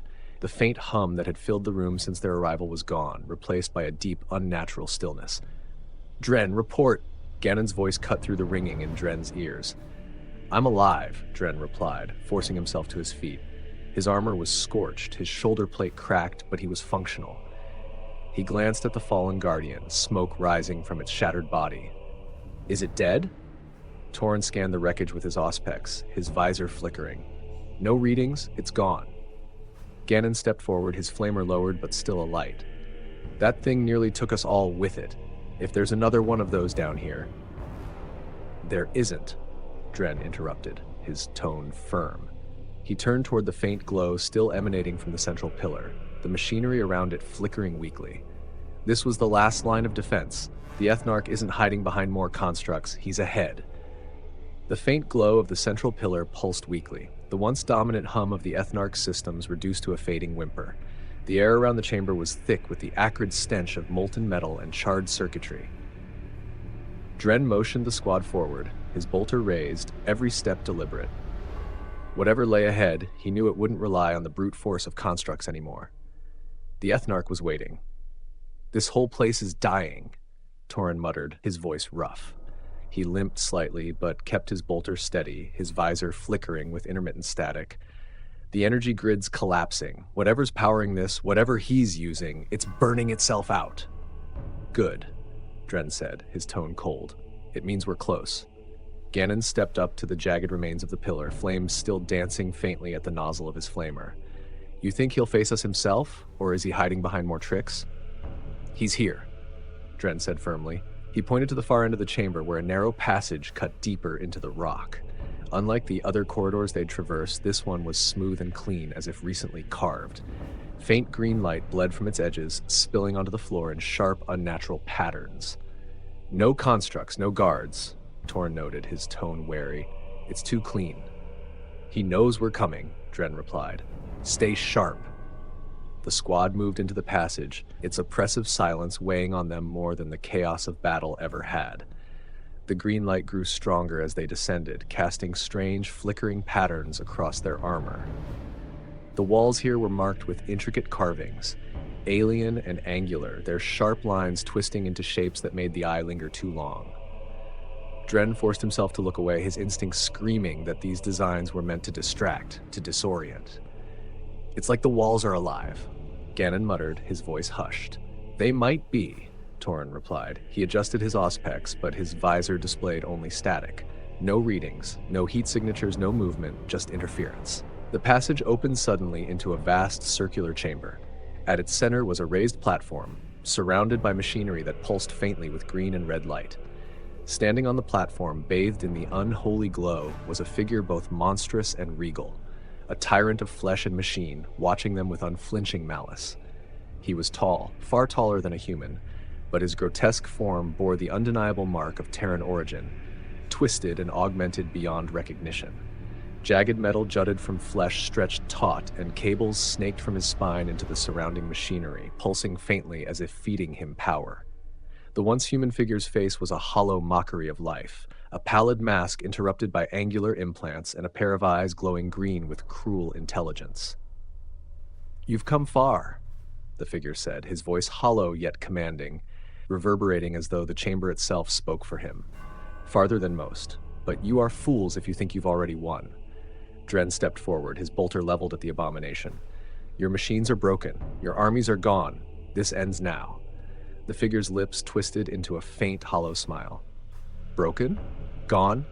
Astartes, you've destroyed nothing. What stands before you is but a fragment of the work, an echo of what I will become. I am the future. And you."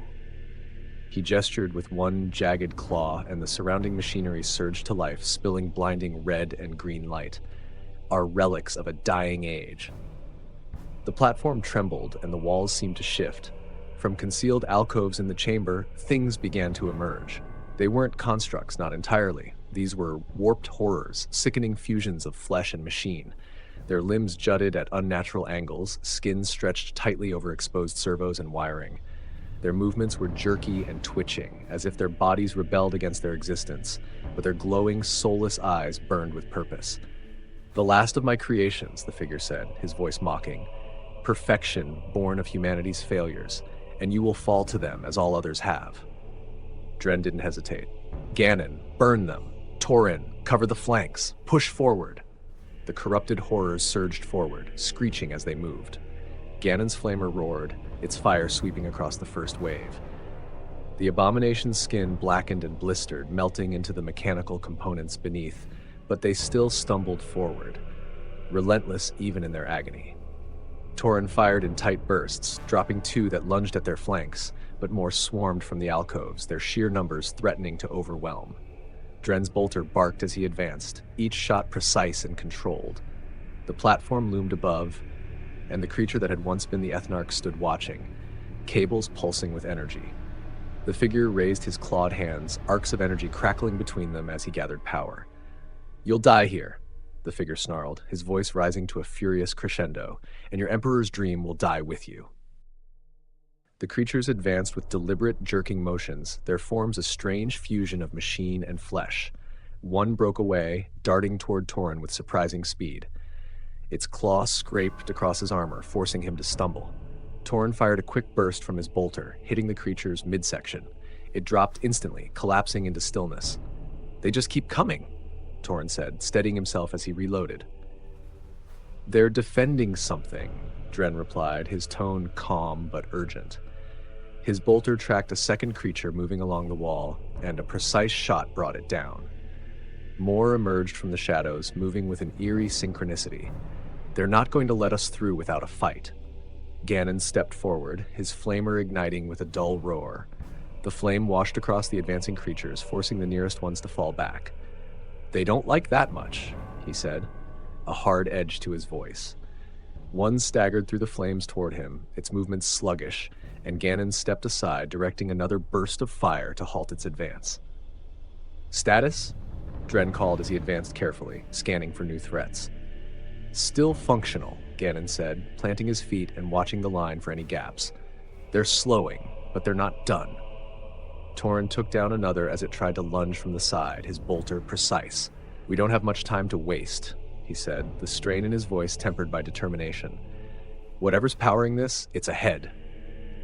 Above them, the figure on the platform extended an arm, and a ripple of energy coursed outward. The machinery around it flared to life, spilling pulses of light into the chamber. The floor trembled as the cables attached to the figure pulsed faintly, their purpose unclear but ominous. "You are persistent," the figure said, its voice deep and resonant, echoing through the chamber. "But persistence alone will not save you." Dren kept his bolter raised, his attention locked on the towering figure. "Torin, hold position. Ganon, cover the flanks." His voice remained steady, cutting through the tension. "I'll deal with it." Bolter fire echoed through the chamber as Dren advanced, stepping carefully past fallen debris and broken mechanisms. The figure on the platform turned to face him directly, its movements deliberate and unnervingly smooth. Its gaze steady and unblinking seemed to pierce through the shadows. "Come forward, warrior," it said, its tone both calm and challenging. "Let us see if you understand the price of your choices." The chamber trembled as Dren advanced, his bolter firing precise, measured bursts to clear the path ahead. Behind him, Torin and Ganon held the flanks, their weapons roaring as they kept the tide of corrupted creatures at bay. Despite the chaos, Dren's focus remained locked on the figure above, the twisted remnant of the Ethnarch standing on the glowing platform. Cables pulsed like veins, feeding energy into his augmented frame as he loomed over the battle, his glowing eyes tracking Dren's every move. "All squads, report," Dren barked into the Vox as he moved. Static crackled in his helmet, followed by broken fragments of speech. "Eastern units report heavy resistance but are advancing," came one distorted reply. "Construct reinforcements at multiple fronts," said another. "The breaches are holding, but no contact from one sector," a third voice added before cutting out. Dren growled under his breath. The interference was worsening. Whatever power the Ethnarch was channeling into this place was disrupting communications across the battlefield. He needed answers. "Command, this is Squad Dren. We are engaging the core threat. What's the status of surface operations?" There was a pause before the reply came through, faint and fragmented. "Construct forces are collapsing across the outer defenses. Resistance is now concentrated near your position. The Ethnarch systems are destabilizing." Good. That meant the wider battle was turning in their favor, but it also meant that whatever was happening here was the Ethnarch's final stand. Dren adjusted his grip on his bolter and quickened his pace. "Ganon, Torin, stay close," he called back. "The other squads are holding. This is on us now." The Ethnarch tilted his head slightly, as if hearing Dren's every thought despite the chaos of the chamber. His voice echoed through the room, amplified by the surrounding machinery. "So the Emperor sends you, his most obedient creations, to end what you cannot understand. Tell me, Astartes, do you ever question why you fight?" Dren ignored him, advancing steadily. His bolter barked as he dropped another charging hybrid, its malformed body crumpling to the floor. He vaulted over a shattered pillar, his boots striking the uneven ground with a sharp thud. "Do you believe in his vision?" The Ethnarch continued, his tone calm yet dripping with scorn. "Do you truly think your Emperor's dream will bring anything but ruin? Your kind was made to kill, not to rule." Ganon let out a sharp laugh, stepping through the haze of smoke as he unleashed another burst of fire toward the encroaching creatures. "You're wasting your breath," he growled. "We didn't come to listen to speeches." The Ethnarch's expression twisted, the faintest trace of amusement curling the corners of his ruined mouth. "Ah, the soldier's defiance," he said mockingly. "Tell me, do you feel it even now? The strain in your limbs, the weight of this endless war, how much of you is still human, and how much have you already surrendered to your chains?" "Tauren, status!" Dren barked, cutting off the Ethnarch's monologue. "Flanks are holding," Tauren replied, his voice tight but determined. "More incoming, but they're slowing, like they're losing cohesion." Dren gritted his teeth. The hybrids weren't faltering because of the squad's firepower alone. They were tied to the Ethnarch's systems, feeding off his power. If Dren could sever that link, the entire defensive network would collapse. He adjusted his approach, angling directly toward the platform where the Ethnarch loomed. The towering figure raised a clawed hand, and the chamber groaned in response. The machinery around him surged with energy, beams of red and green light shooting outward in wild arcs. One struck a broken column, shattering it into fragments that scattered across the chamber floor. "Keep moving!" Dren shouted, breaking into a sprint. The air around him crackled with static as the energy beams intensified, carving molten lines into the ground. Another beam streaked past him, narrowly missing as it scorched the floor behind him, but he pressed forward.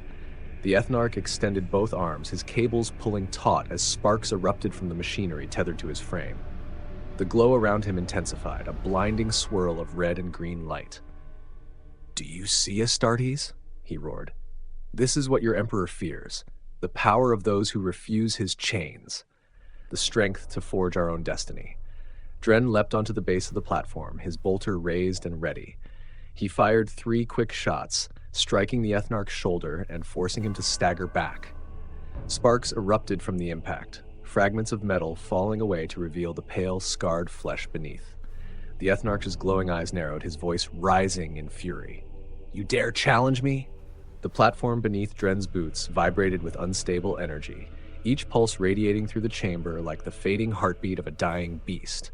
The Ethnarch steadied himself, his clawed hands flexing as sparks flew from the damaged shoulder. His glowing eyes burned brighter, locking onto Dren with an intensity that seemed almost alive. "You think yourself righteous," the Ethnarch spat, his voice venomous. "You kill in the name of a man who calls himself a god, yet you understand nothing of the power that lies beyond his reach." Dren advanced, bolter raised, his focus unwavering. "Save your sermons. They won't save you." The Ethnarch raised his arms, and the cables connected to his body snapped taut. The entire chamber responded, the machinery around them roaring to life. Panels along the walls began to shift, exposing intricate conduits that glowed with volatile light. The air grew thicker, charged with a suffocating tension that clawed at Dren's senses. "You speak of saving," the Ethnarch continued, his voice amplified by the machinery. "But all I see is destruction. You are no savior. You are a weapon, mindless and unthinking, wielded by a tyrant too afraid to confront the truths of the past." Before Dren could respond, a sudden tremor rippled through the platform. From below, a surge of red energy erupted, lancing upward and forcing him to step back. The Ethnarch's form became shrouded in the light, his silhouette twisting as the machinery surrounding him groaned under the strain. "Ganon, suppress the systems!" Dren shouted into the Vox. He fired into the glowing conduits nearest him, the explosive rounds rupturing their surface and releasing bursts of searing heat. The chamber shuddered as the damage spread, cracks splintering along the platform's surface. "I'm on it!" Ganon replied, his flamer roaring as he turned it on a cluster of exposed cables feeding energy into the platform. The flames engulfed the connections, melting them into slag. Sparks erupted in all directions, and the Ethnarch staggered as his supports began to falter. "You cannot destroy me," the Ethnarch roared, his voice blending with the rising wail of overloading systems. "I am the future of humanity. I am its salvation." Dren didn't slow. He advanced through the chaos, his bolter aimed directly at the Ethnarch's core. "You're nothing but a relic of failure," he said coldly. He pulled the trigger. The Ethnarch twisted sharply, dodging the bolter rounds as they struck the cables behind him, sending another burst of sparks across the platform. The light surrounding him flickered violently. the once steady hum of the machinery devolving into erratic surges. Dren adjusted his aim and stepped closer, his every movement deliberate, controlled. "You're persistent," the Ethnarch hissed, his voice uneven now, laced with strain. "But you fight for a cause already lost. Your Emperor's empire will crumble, as all empires do." Dren didn't answer. He advanced steadily, firing into the exposed conduits at the Ethnarch's feet. The platform shook as more of the machinery ruptured, spilling glowing fluid that hissed and evaporated into the air. The acrid fumes stung at the edge of his senses, but he pressed on. Torin's voice cut through the vox. "More of those hybrids are gathering below. They're moving erratically, like they're falling apart." "Stay on them," Dren ordered, keeping his bolter trained on the target. "This ends here." The Ethnarch staggered as one of the remaining cables snapped, the energy feeding into him sputtering. He extended a clawed hand toward Dren, arcs of unstable light sparking from his fingertips. A lance of energy erupted toward the Astartes, but Dren sidestepped it effortlessly, the blast scorching the floor behind him. "I have transcended death," the Ethnarch growled, his movements faltering but defiant. "You cannot kill what is already eternal." Dren ignored the words, closing the distance. The Ethnarch lashed out again, his movements slower now, the strain on his body apparent as sparks erupted from the remaining cables. Dren saw his opening. With a final burst of speed, he surged forward, slamming into the Ethnarch with the weight of his armor. The impact sent the augmented tyrant reeling, his mechanical frame sparking and cracking as he collided with a jagged piece of machinery. Dren raised his bolter, the barrel trained on the faint glow of the Ethnarch's exposed chest. The Ethnarch stumbled back, his movements faltering as the machinery around him sparked and groaned. The cables tethered to his frame pulsed weakly, their energy fading with each passing second. His glowing eyes flickered, and his voice, once filled with commanding authority, had grown strained. "You think you destroy something greater than yourself?" he said, his tone cracking under the weight of failing systems. "But you fight for stagnation, not progress." Dren advanced slowly, his bolter steady. The platform shuddered beneath him as the chamber's tremors grew more violent. "You chose tyranny," he said evenly. "There's nothing left of your progress but ruins." The Ethnarch raised a clawed hand, reaching toward Dren, though his movements were sluggish and weak. Sparks flew from his damaged frame as he tried to step forward, only to collapse against the crumbling machinery behind him. His form sagged under the weight of his failing systems, each breath coming slower. "Dren, the whole structure is failing," Torin's voice came through the vox, sharp with urgency. "You need to finish this now before it takes us all down with it." The Ethnarch let out a distorted, hollow sound, almost like a bitter laugh. "You think this is victory? You only delay what must come. The Emperor's grip on humanity will shatter in time." Dren didn't respond.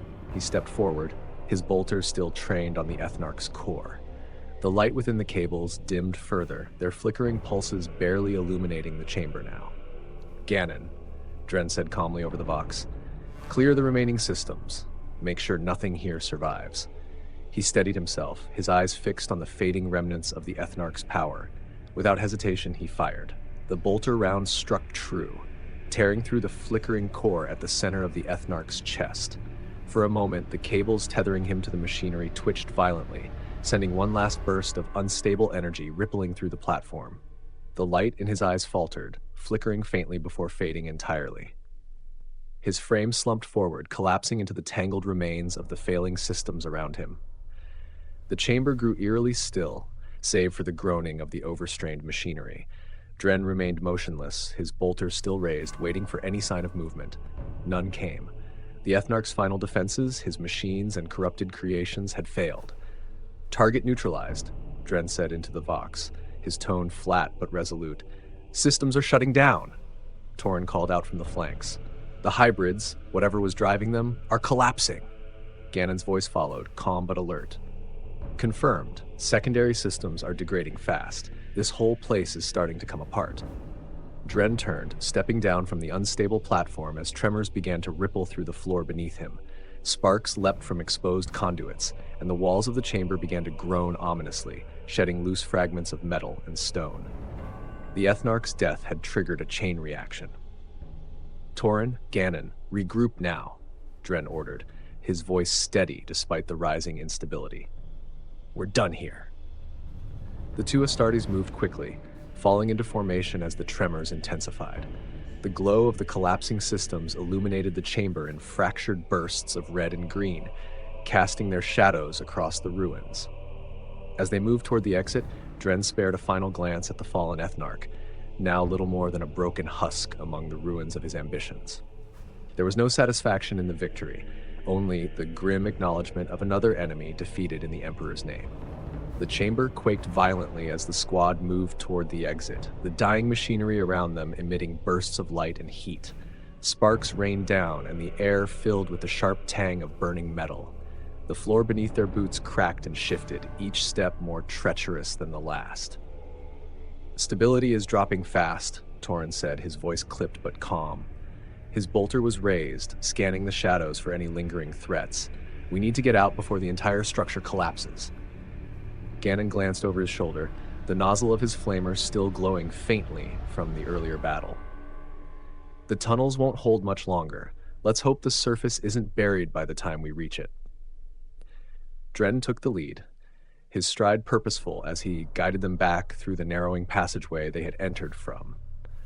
The once bright glow of the Ethnarch systems had dimmed to faint pulses, casting the walls in erratic shadows. Each flicker revealed more fractures spreading across the chamber's supports. As they moved deeper into the passage, the vox crackled faintly. A distorted voice broke through the static. "This is command. Surface teams are reporting. Collapse in progress. Status of the objective." "Objective eliminated," Dren replied, his tone sharp and efficient. "Structure is destabilizing. Extraction underway." "Understood," came the reply, though the signal was faint. "Surface forces are withdrawing to safe distance. Support will be limited if collapse continues." Dren cut the vox and quickened his pace, leading the squad through a sharp turn in the tunnel. The tremors grew stronger, dust and small fragments of rock cascading from the ceiling. The air itself felt heavier, as if the entire structure were on the verge of caving in. "Keep moving," Dren ordered. "This place isn't waiting for us." The squad pushed forward, their pace quick but controlled as the ground beneath them heaved and cracked. The once smooth walls of the tunnel were now fractured and unstable, shedding shards of metal and stone with each tremor. The air was thick with heat and debris, forcing their helmets' filtration systems to work overtime. "We're almost there," Torrin said, his tone tight as he scanned the flickering path ahead.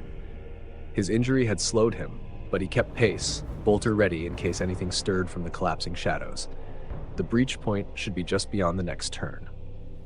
"Good," Dren replied, glancing over his shoulder to ensure the squad stayed together. "Gannon, keep watch at the rear. We don't know if there's anything left trying to follow us out." Gannon nodded, the glow of his flamer cutting faintly through the dust. "If anything's still moving in here, it won't for long." Another tremor rippled through the tunnel, and this time it was stronger than before. The ceiling above groaned ominously, and a large section of metal plating tore free, crashing to the ground behind them in a deafening roar.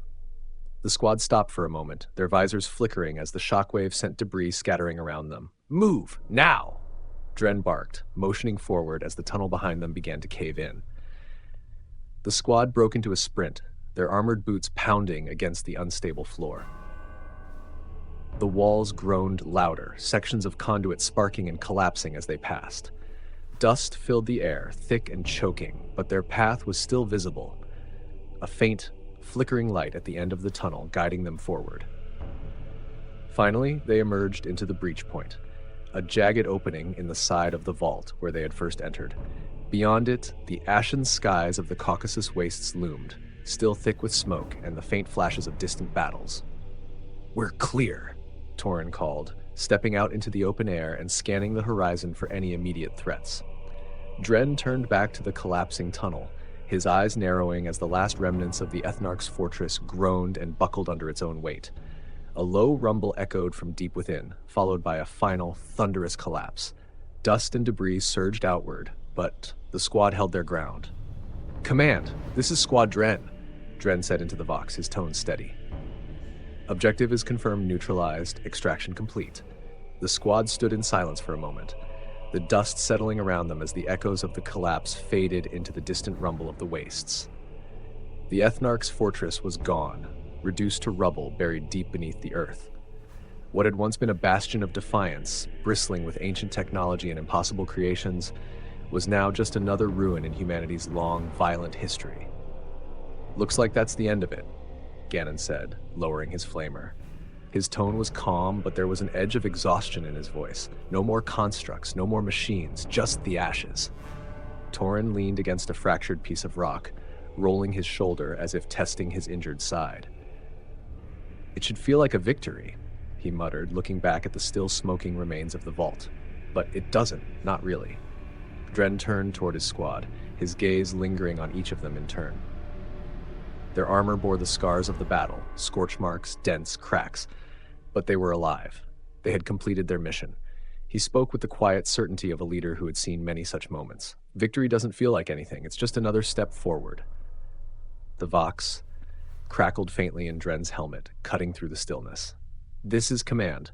All surface forces have withdrawn to a safe distance. Waste sector secured. Status of Squad Dren?" Dren keyed the Vox. "We're intact," he said simply. "The Ethnarch is destroyed. His systems are collapsing. Area is clear." There was a pause before the reply came through. "Acknowledged. The 18th Legion will regroup at forward position Alpha. Reinforcements en route to secure the remains. Return immediately for debrief." Dren closed the Vox channel and turned back to the horizon. The skies were dark, choked with ash, the sun a pale orb struggling to shine through the haze. He gestured toward the distant rendezvous point, where faint lights marked the location of Imperial forces. "Let's move," Dren said. "We're not finished yet." The squad began their march across the wastes, their footsteps heavy but purposeful. Behind them, the remnants of the Ethnarch's empire faded into the smoke, nothing more than echoes of a defiance that had been extinguished. The trek across the Caucasus Wastes was as unforgiving as the battle they had just survived. The ground was a cracked expanse of blackened rock, scorched and fractured by centuries of war and decay. Occasional gusts of wind carried ash and grit through the air, scraping against their armor. Every step felt heavier now, the weight of exhaustion settling over the squad. Tauren broke the silence, his voice steady but reflective. "Do you think we've really stopped anything? The Ethnarch's fortress is gone, but what about everything he built? The weapons, the knowledge. What if it's buried deeper than we know?" Dren's response came without hesitation, his tone firm. "We don't fight to understand what the enemy leaves behind. That's for others to sort through. We fight to destroy the threat, nothing more." Ganon glanced back at the plume of dust still rising from the collapsed vault, faint against the gray horizon. "Sometimes I wonder what the Mechanicum will dig out of places like that. They'll tear through the rubble looking for scraps of tech, maybe even pieces of him. You think they'll try to repurpose it?" Dren didn't answer immediately. Instead, he scanned the horizon, his visor highlighting the distant beacon marking their rendezvous point. "It doesn't matter what they find. What matters is that it's no longer in the Ethnarch's hands." "That's a cold comfort," Tauren muttered, though there was no argument in his voice. They continued in silence for several minutes, the faint lights of the forward position growing brighter with each step. The sight of Imperial banners rising above the makeshift outpost brought a subtle shift to their movements. The familiar symbols of the Raptor Imperialis, a reminder of the Emperor's greater purpose. As they approached the camp, a squad of sentries stepped forward to greet them. Their armor bore the same markings of the 18th Legion, though it was cleaner, unmarred by the recent battle. One of the sentries saluted, his voice sharp and respectful. "Sergeant Dren, command is waiting for your report. Congratulations on the successful mission." Dren inclined his head briefly, his expression unreadable beneath his helmet. "There's nothing to celebrate," he said simply. "Debriefing will have to do." The sentry stepped aside, and the squad moved into the camp. A faint hum of activity filled the air as servitors and support personnel worked to organize supplies and reinforce defenses. The atmosphere was calm, but beneath it lingered the unspoken tension that accompanied every campaign, the knowledge that this victory was only one of countless battles yet to come. Dren led his squad toward the central command tent, his posture as steady as it had been in the Ethnarch's collapsing vault. Whatever came next, they would face it the same way they always had, with unyielding resolve. Thank you for joining this story of duty, sacrifice, and the grim darkness of the Warhammer 40k universe. If you enjoyed this tale of the Emperor's conquest, let us know by liking and subscribing. There is no end to the stories of humanity's endless war, and your support ensures that they continue. Until the next battle, for the Emperor. The Age of Strife, a time when Terra's once glorious civilization crumbled into dust.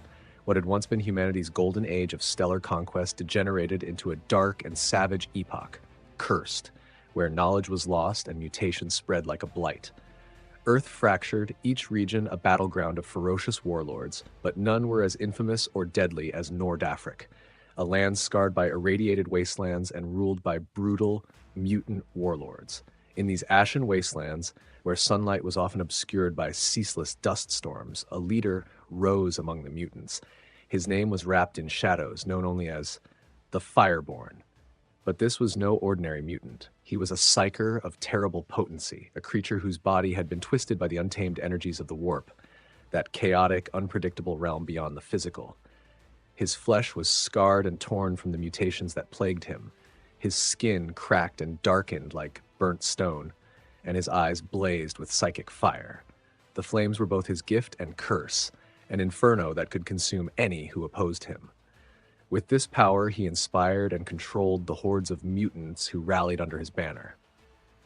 Yet, the Fireborn's ascension was no simple matter. His early years were spent wandering the ruins of the Old World, a solitary figure of pain and wrath, gathering followers from the mutant enclaves hidden deep in Nord Afrik's irradiated zones. These enclaves, small, secretive settlements, were the last havens for the outcast, those scarred by the blight of mutation. Generations of radiation and lingering warp exposure had twisted their bodies and minds. They had survived not through strength, but by evading the gaze of the techno-barbarian warlords who ruled with iron fists and iron weapons. But in the Fireborn, these exiles saw something far more than another forsaken soul. They saw a being touched by something divine, or something nightmarish, a leader who could bring them into a new age. Over years, the Fireborn amassed an army from the mutant enclaves, each touched in some way by mutation. Some bore thickened skin like natural armor, others possessed strength beyond mortal limits, and many were gifted with psychic powers, though none so formidable as his own. His influence ran like a dark current through Nord Afrik's mutant underworld, spreading promises of vengeance and freedom from the tyranny of the Techno-Barbarians. His followers, knowing well the dangers of rebellion, trusted that their loyalty would yield freedom. Under his command, they were no longer mere survivors. They were warriors.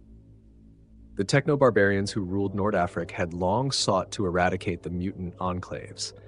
They considered mutants not just an abomination, but a threat to their power, a symbol of humanity's fall from grace.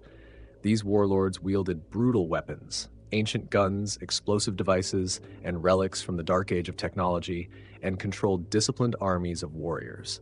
Their ironclad doctrines taught that only the untainted could rule, that strength and purity were virtues, and that mutants were a scourge to be purged from the face of Terra. Their hatred was not just political, it was personal. To them, mutants were reminders of the collapse, of the weakness that had led humanity to the brink. Yet, for all their hatred, the warlords of Nord Afrik found themselves unprepared for the Fireborn's uprising. The first whispers of his rebellion were dismissed as rumors, as tales from deserters and mercenaries who had encountered mutant warbands in the deserts and fled rather than fight. It was only when entire towns began to vanish under mysterious circumstances, burned to the ground with no survivors, no signs of life remaining, that they began to fear. Scouts sent into the wastelands returned with tales of entire mutant armies, bearing the Fireborn's emblem, a burning sun, representing both the searing flames of his psychic power and the rise of a new era for the outcast and the mutant. These mutant armies, hardened by years of survival in the irradiated wastes, moved quickly and without mercy. In their raids, they showed no compassion, sparing no one. Settlements loyal to the techno-barbarian warlords were burned, the inhabitants reduced to ashes by the Fireborn's psychic flames, and their relics taken as trophies. The warlords soon recognized the Fireborn as not just another warlord, but a force of nature, one that could no longer be ignored. The Fireborn's army grew with each victory, as more mutants came to him, some traveling across Terra's vast wastelands to join his ranks. The fires of his rebellion spread, turning the skies of Nord Afrik black with smoke. But as his power grew, so did the extremity of the warlords' measures. They began to enact even more brutal purges against mutant enclaves, slaughtering entire communities in the hopes of depriving the Fireborn of potential recruits. Yet for every enclave they destroyed, it seemed another rose up, inspired by tales of the Fireborn's victories.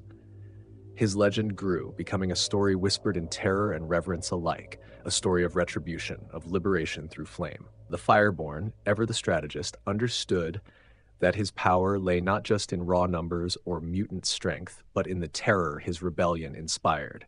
He used fear as a weapon, spreading rumors of his invincibility, of his ability to consume entire armies in a blaze of psychic fire. His own powers only fueled these tales. It was said that in battle, he could channel the very essence of the warp, unleashing storms of flame that reduced even the most hardened techno-barbarian soldiers to ash in seconds. The more his legend grew, the more hesitant his enemies became. Yet, with each victory, the Fireborn's hatred deepened, for he knew that he and his people could never truly coexist with the techno-barbarians. To them, he and his followers were monsters, creatures to be eradicated. His rebellion was not merely about survival, it was a statement, a claim to existence itself, a refusal to be erased. The Fireborn's war was a war for recognition, a struggle to prove that the mutants of Nord Afrik were more than just a footnote in Terra's dark history. As the Fireborn's forces swelled and his legend spread across Terra, his ultimate goal grew ever nearer. The warlords of Nord Afrik, for all their brutality, now faced a threat that could not be defeated by conventional means. The Fireborn's uprising was more than an insurrection.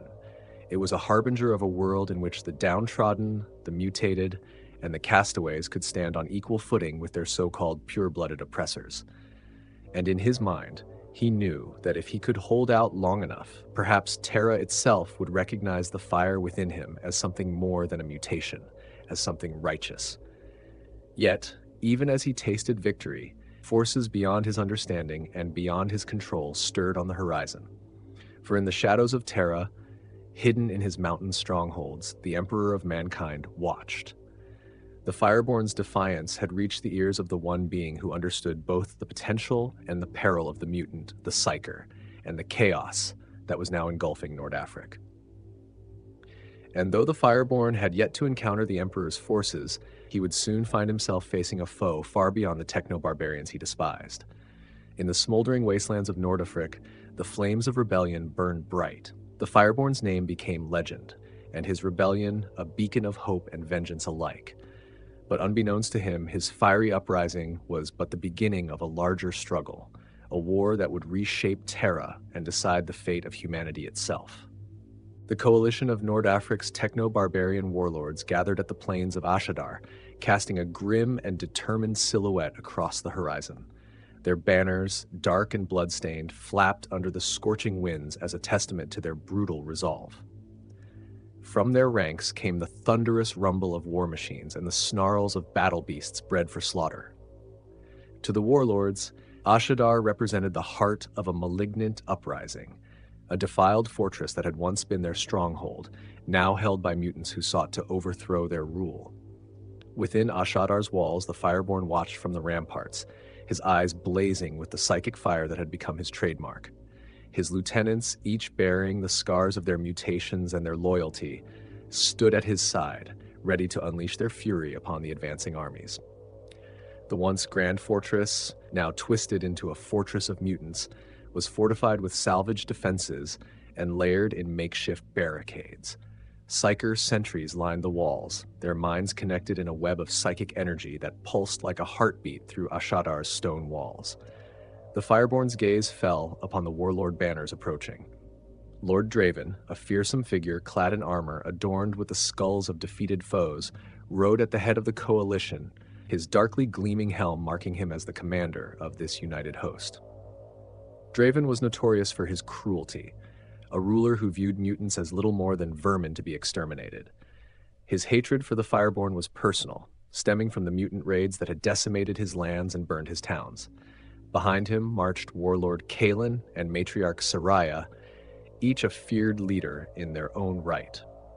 They represented the strongest warlords of Nord Afrik, united by their shared abhorrence of the mutant uprising. The siege began with the coalition forces testing Ashadar's defenses. Draven's warriors advanced in tight formations, wielding crude ballistic weaponry and riotous flamethrowers, their ranks covered by towering battle beasts that snarled and gnashed. The mutants held their ground, fortified behind walls reinforced by Roger's twisted craftsmanship. As Draven's forces drew closer, the Fireborn signaled to his psychers, and a storm of psychic energy erupted from the walls. Searing bolts of warp lightning tore through the ranks of the Techno-Barbarians, scattering the first wave of attackers like leaves before a tempest. The attackers faltered, and the mutants within Ashadar roared in triumph, their voices rising in defiance. Kavira the Voidseer stood beside the Fireborn, her eyes shining with fierce determination as she muttered incantations under her breath. She foresaw the shifting tides of the battle, guiding her comrades with whispered words that turned the Fireborn's psychic onslaught into a precise and deadly dance. Each blast struck with calculated fury, decimating Draven's soldiers as they struggled to regroup. Yet the coalition was relentless, and the warlords had come prepared for the horrors of mutation. Lord Kalen sent forth his beast handlers, who loosed monstrous, gene-bred beasts, mutated creatures with scales as hard as iron, their jaws lined with rows of jagged teeth. These ferocious beasts surged forward, smashing through the outer barricades with brute force, clawing and gnashing at anything in their path. The mutants met them in a brutal melee, Malachar leading the charge with his iron-hide armor, his towering form striking down the beasts with bone-crushing blows. But the creatures kept coming, relentless and unyielding, threatening to overrun Ashadar's defenders. In the chaos of the battle, Roger unleashed his own creations, mutants he had enhanced with reinforced bone structures and muscle mass, soldiers whose bodies defied conventional anatomy. They clashed with the warbeast in a visceral display of raw strength, the air thick with the sounds of flesh-rending and roars of rage. But even Roger's creations began to falter, for the Coalition's forces outnumbered them, and each mutant lost was a blow to the Fireborn's dwindling army. As the siege wore on, Draven ordered his artillery to fire upon Ashadar's walls, bombarding the fortress with explosive projectiles. The mutant fortifications trembled under the onslaught, cracks forming in the ancient stone as the thunderous blasts shook the earth. Flames licked up from the walls as the mutants scrambled to extinguish the fires, yet the Fireborn stood unshaken, his psychic aura blazing around him in defiance. Realizing the Coalition forces would continue their assault until they breached Ashadar's defenses, the Fireborn devised a counterattack.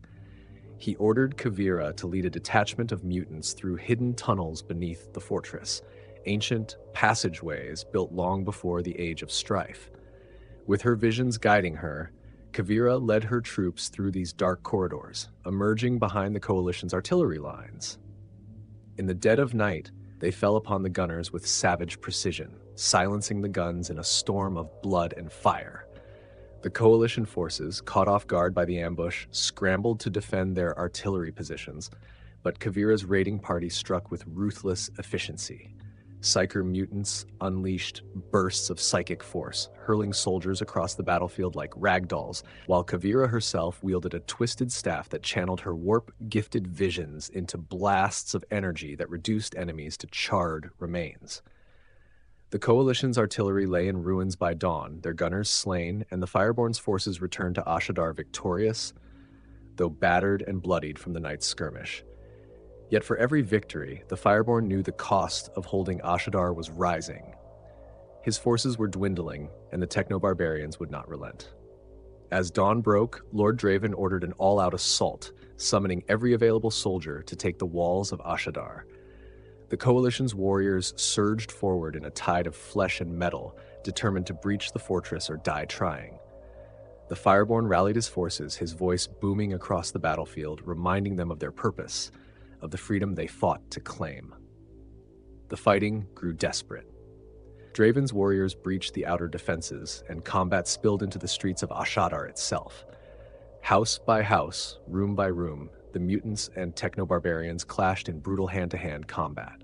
The Fireborn led from the front, his psychic flames incinerating any who dared stand before him. He moved like a wrathful avatar, his mind a conduit of fire and fury. Beside him, Malachar fought with savage abandon, his iron hide absorbing blow after blow as he ripped through enemy lines. Amid the carnage, the mutants fought with a ferocity born of desperation, each one knowing that they fought not only for their lives but for their very right to exist. The techno-barbarians believed them to be aberrations, a stain upon Terra that needed cleansing. Yet in that moment, the mutants fought with a sense of unity and purpose that transcended their mutations. They were soldiers now, bound not by blood or heritage, but by a shared struggle. But for all their tenacity, the mutants were losing ground. Lord Draven's elite warriors, armed with devastating weapons salvaged from the ruins of past wars, pushed deeper into the fortress, their strength and numbers overwhelming the mutant defenders. In the face of inevitable defeat, the Fireborn made a final, desperate decision. He called upon the full force of his psychic power, reaching deep into the warp and drawing forth flames that burned with unnatural intensity. His psychic scream echoed through the minds of all who fought within Ashadar, searing into the minds of mutants and techno-barbarians alike. A great firestorm erupted within the fortress, a towering inferno that consumed everything in its path, both ally and enemy, mutant and techno-barbarian. The very air crackled with psychic energy, and the flames took on an eerie, almost sentient quality, as if guided by the Fireborn's fury. As the inferno raged, Lord Draven himself confronted the Fireborn amidst the flames. They met in a clash of wills and weapons, Draven's powered gauntlets striking with brutal force against the Fireborn's blazing aura. The two titans fought in a maelstrom of fire and steel, their blows shaking the ground. But the Fireborn's rage was unmatched, and with a final blazing strike, he unleashed a torrent of psychic fire that engulfed Draven, reducing the warlord to a charred husk within seconds. Yet, even with Draven slain, the siege had taken its toll. Ashadar lay in ruins, its walls shattered and its defenders decimated. The Fireborn's forces had held, but at an unimaginable cost. The fortress, once a beacon of mutant defiance, was now little more than smoldering rubble. The mutants who survived gathered around the Fireborn, their faces filled with equal parts awe and dread, for they had seen the true depths of his power and the destruction it could bring. In the aftermath of the siege, the Fireborn's victory felt hollow. He had won, but Ashadar was lost, its people scattered. The coalition was broken, but the price had been steep. As the dust settled and the ashes cooled, the Fireborn looked to the horizon, realizing that his war against the techno-barbarians was far from over. The fires of rebellion still smoldered, but now he would need to gather new allies and seek out fresh strongholds if he hoped to continue his fight. For in the heart of Terra, in the shadows of the Himalayas, another figure watched with keen interest.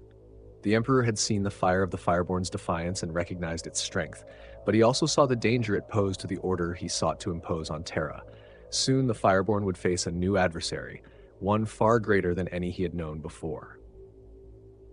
Ashadar lay in ruins, the battlefield strewn with the shattered remnants of a war that had consumed everything in its path. In the following days, the Fireborn and his surviving commanders, Kavira, Malachar, and Ragur, held council within the ashes of Ashadar. They knew their position was precarious. The coalition of techno-barbarian warlords had been shattered, but many of its members remained, nursing their wounds and thirsting for vengeance. Scouts reported that the surviving warlords were regrouping to the north, seeking allies to raise a force strong enough to crush the mutants once and for all. "We cannot face them alone," Kavira said, her voice steady but laced with fatigue. Her visions had served the Fireborn well, but even her foresight could only reveal so much against the vast numbers of their foes. "The warlords' hatred for us grows with every passing day. They'll be back, and next time, they'll bring more than just soldiers and beasts. I've seen shadows moving, whispers of something beyond the horizon." The Fireborn nodded, his expression solemn.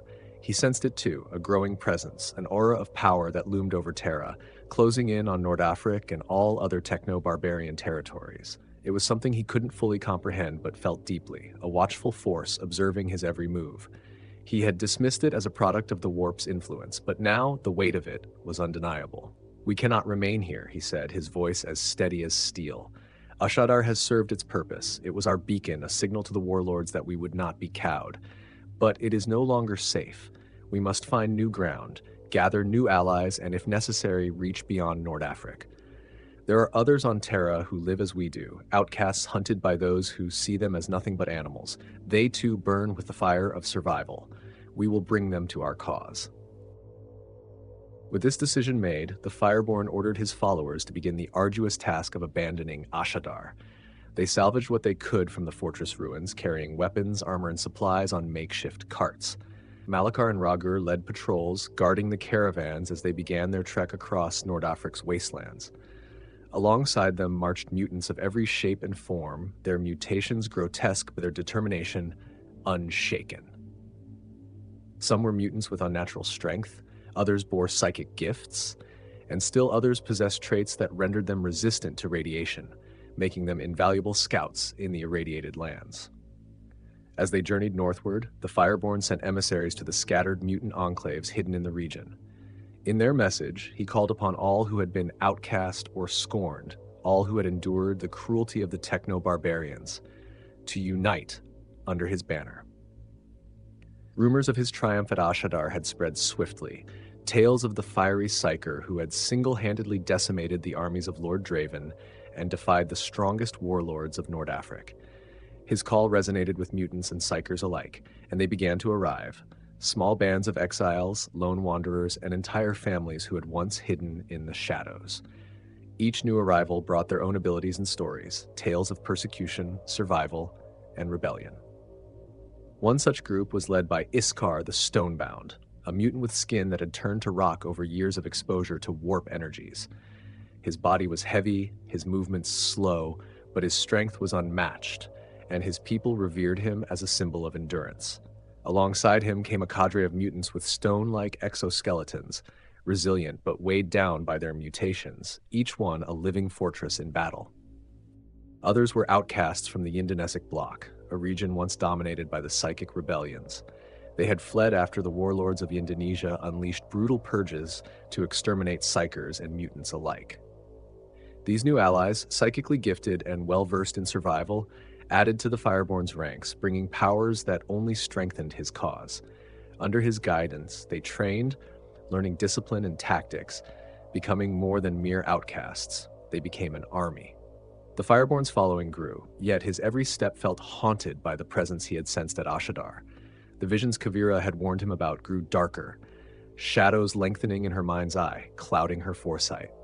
She began to speak of a figure in golden armor, a shadow with the power to alter the very fabric of existence. Her warnings were increasingly cryptic, but they left an indelible mark on the Fireborn's mind. Then, as they crossed the high plains of Nord Afrik, they encountered a figure who would change the course of their struggle, a mutant wanderer known as Old Zahri. Zahri was a relic of an earlier age, a figure who seemed as ancient as Terra itself. Her skin was like parchment, her eyes clouded with cataracts, yet she moved with the calm and certainty of one who had seen countless ages pass. She claimed to have once walked with those who had preserved fragments of the dark age of technology, wandering as a healer and a keeper of forgotten lore. The Fireborn approached her, drawn by an instinct he could not explain. He spoke to her in a hushed tone, his mind seeking answers to the questions that had plagued him.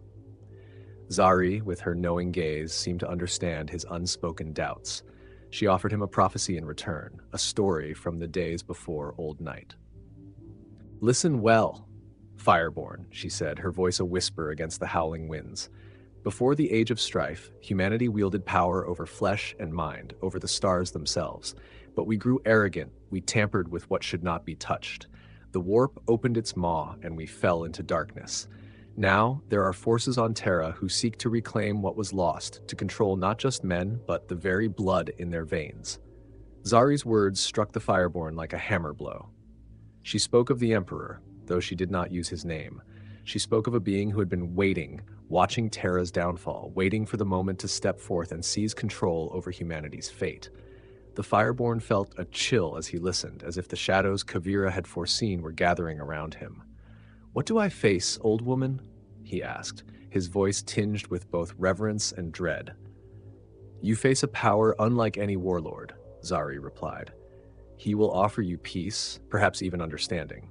But beware, for his peace is built on the bones of those who do not submit. His vision is vast, and it holds no place for those born of mutation. You, Fireborn, are an anomaly, a flame that defies his order." The Fireborn stood silent, pondering her words. He had faced countless warlords, armies, and beasts, yet this prophecy spoke of something far more insidious, a power that would not merely attack him, but seek to erase him, to undo his existence. His defiance, the very essence of his being, was anathema to this shadowed figure. "Then we must grow stronger," the Fireborn said finally, determination hardening his voice. "We must build more than an army. We must become a symbol, a fire that no shadow can extinguish." Old Zari nodded, her gaze distant. "Your fire burns bright, Fireborn, but remember this, the brightest flames cast the deepest shadows." With her warning lingering in his mind, the Fireborn resumed his journey, his resolve fiercer than ever. He would not merely fight for survival, he would fight to forge a world where mutants, outcasts, and psychers could live without fear. In his heart, he knew that the being Zari spoke of would come for him, that this emperor would see his existence as a threat. But the Fireborn had faced extinction before, and he would face it again. His people continued their march, their numbers growing, their spirits unbroken. He knew that war awaited them, not only against the Techno-Barbarians, but against a power that could snuff out his rebellion before it truly set Terra ablaze. And as he led his followers across the plains, a single thought burned in his mind like the flames he commanded. He would be more than a leader. He would be a legend. The exodus from Ashadar had forged the Fireborn's followers into a hardened band of survivors, but their numbers had dwindled. The road north through Nord Afrik was as brutal as the battles they had left behind, with irradiated storms sweeping across the wastelands and nomadic marauders preying on those too weak to defend themselves. Yet, despite the hardships, the Fireborn's determination only grew stronger. His every step was driven by the vision of a future free from the oppression of techno-barbarian warlords, a world where mutants could live without the perpetual threat of eradication. As the mutant army traveled deeper into Nord Afrik, word spread of the Fireborn's rebellion. Rumors of the destruction of Ashadar and his defiance against Lord Draven's coalition painted him as both a hero and a terror. Along their journey, the Fireborn sent out scouts and emissaries to hidden mutant enclaves across the region, urging them to unite and resist the warlords' oppression. Many of these groups had long survived on the fringes, concealed from human settlements and accustomed to their isolation. Some were skeptical, unwilling to believe that a psyker could lead them to anything other than doom. But others came, heeding the Fireborn's call, and joined the march, swelling his ranks with fresh determination.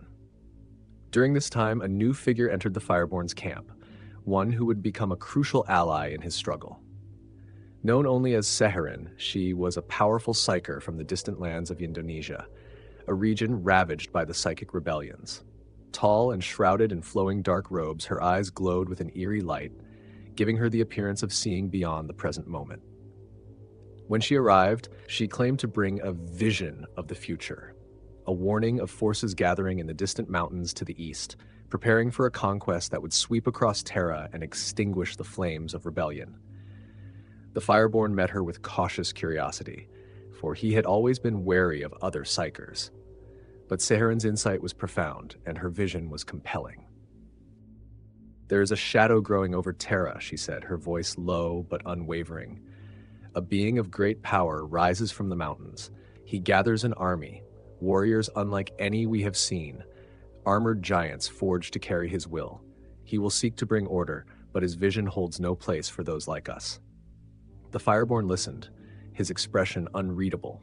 He had sensed something powerful in the far reaches of his mind, an unseen force that had brushed against his psychic senses like a cold wind.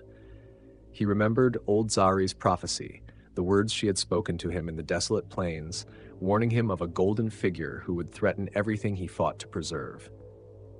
The Fireborn could feel this power's presence growing, an unseen force that tugged at the edges of his awareness. "Why do you come to me with this?" he asked, his voice tinged with suspicion. Why not join this force if it is so powerful? Because his vision is poison, Saharin replied, her eyes fierce. He will demand obedience, total submission. He offers peace, but only if we erase what makes us different, what makes us powerful. Those who refuse will be crushed beneath his golden boot. A heavy silence fell over the camp as the Fireborn weighed her words. He had no love for the Techno-Barbarians or their tyrannical rule, but the thought of a new ruler imposing an even stricter order, one that demanded the purity of blood and mind, was intolerable. He glanced at his followers, mutants of every shape and form, each bearing the scars of survival, each living proof of defiance. They had endured centuries of oppression, and he would not allow them to be extinguished by yet another self-proclaimed savior. "We will resist," he declared, his voice resonating through the camp. "This force in the mountains may be powerful, but we will not submit to any tyrant, no matter what promises he makes. We are mutants. We are the fire that refuses to be snuffed out." With Saharin's insight, the Fireborn began organizing his followers with renewed purpose. His forces had grown, but he knew that sheer numbers would not be enough. They needed more than a strong will to face this coming threat. They needed strategy, unity, and allies beyond Nord Afrik. The Fireborn instructed Saharin to gather the Psykers among his ranks, forming them into an elite corps of warp wielders who would train together, strengthening their psychic power to shield the army and strike at their enemies' minds. With her guidance, they forged a bond through shared visions, creating a psychic network that enhanced their power.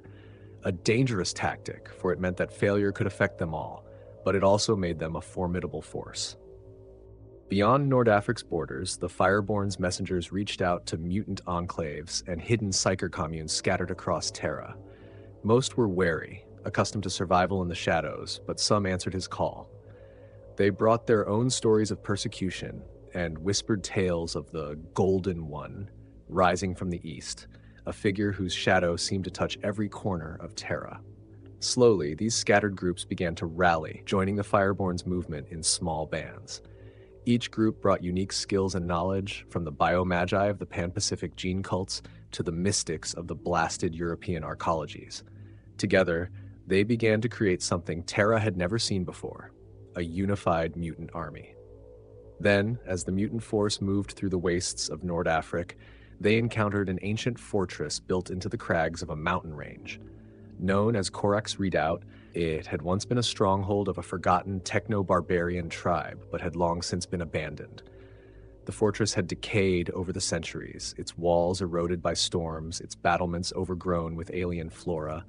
But beneath the layers of dust and ruin, its foundations were strong, and its location offered a defensible position, sheltered from the open plains and protected by natural cliffs.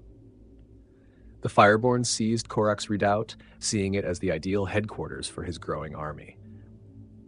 His followers, though weary from their travels, set to work repairing the fortress, constructing barricades and fortifying its defenses. Psykers etched wards of protection into the walls, sealing the redoubt with spells that would guard against intrusions, both physical and psychic. As the weeks passed, Caucus Redoubt transformed from a forgotten ruin into a fortress of defiance, a symbol of the mutant resistance. At night, the Fireborn and his Psykers gathered in council, their minds joining in a great web of psychic power. Saharin and Kavira led them in visions of what was to come, showing glimpses of the coming conflict, each image more unsettling than the last. They saw armies clad in golden armor, wielding weapons that could tear through walls and lay waste to entire cities. They saw towering figures, the Thunder Warriors, beings of terrifying strength bred solely for battle. And at the center of it all, they saw the figure in golden armor, a man whose presence radiated an aura of absolute authority. The visions grew more vivid, more consuming. Some of the mutants who joined the Psykers' council began to weaken, their minds strained by the intense visions. But the Fireborn pressed on, determined to understand the nature of this enemy. He saw that the coming conflict would not be like the skirmishes he had fought against the Techno-Barbarians. This was a force unlike any other, a force that sought to impose an order upon Terra, an order that had no place for mutants, Psykers, or those tainted by the warp. One night, during one of these psychic councils, Saharin's vision brought her to the brink of consciousness. She began to tremble, her breath coming in shallow gasps as she uttered a prophecy that sent chills through the gathered psychers. "He is the light," she whispered, her voice barely audible. "But he casts a shadow deeper than any darkness. His order will demand purity, and his peace will be forged in blood.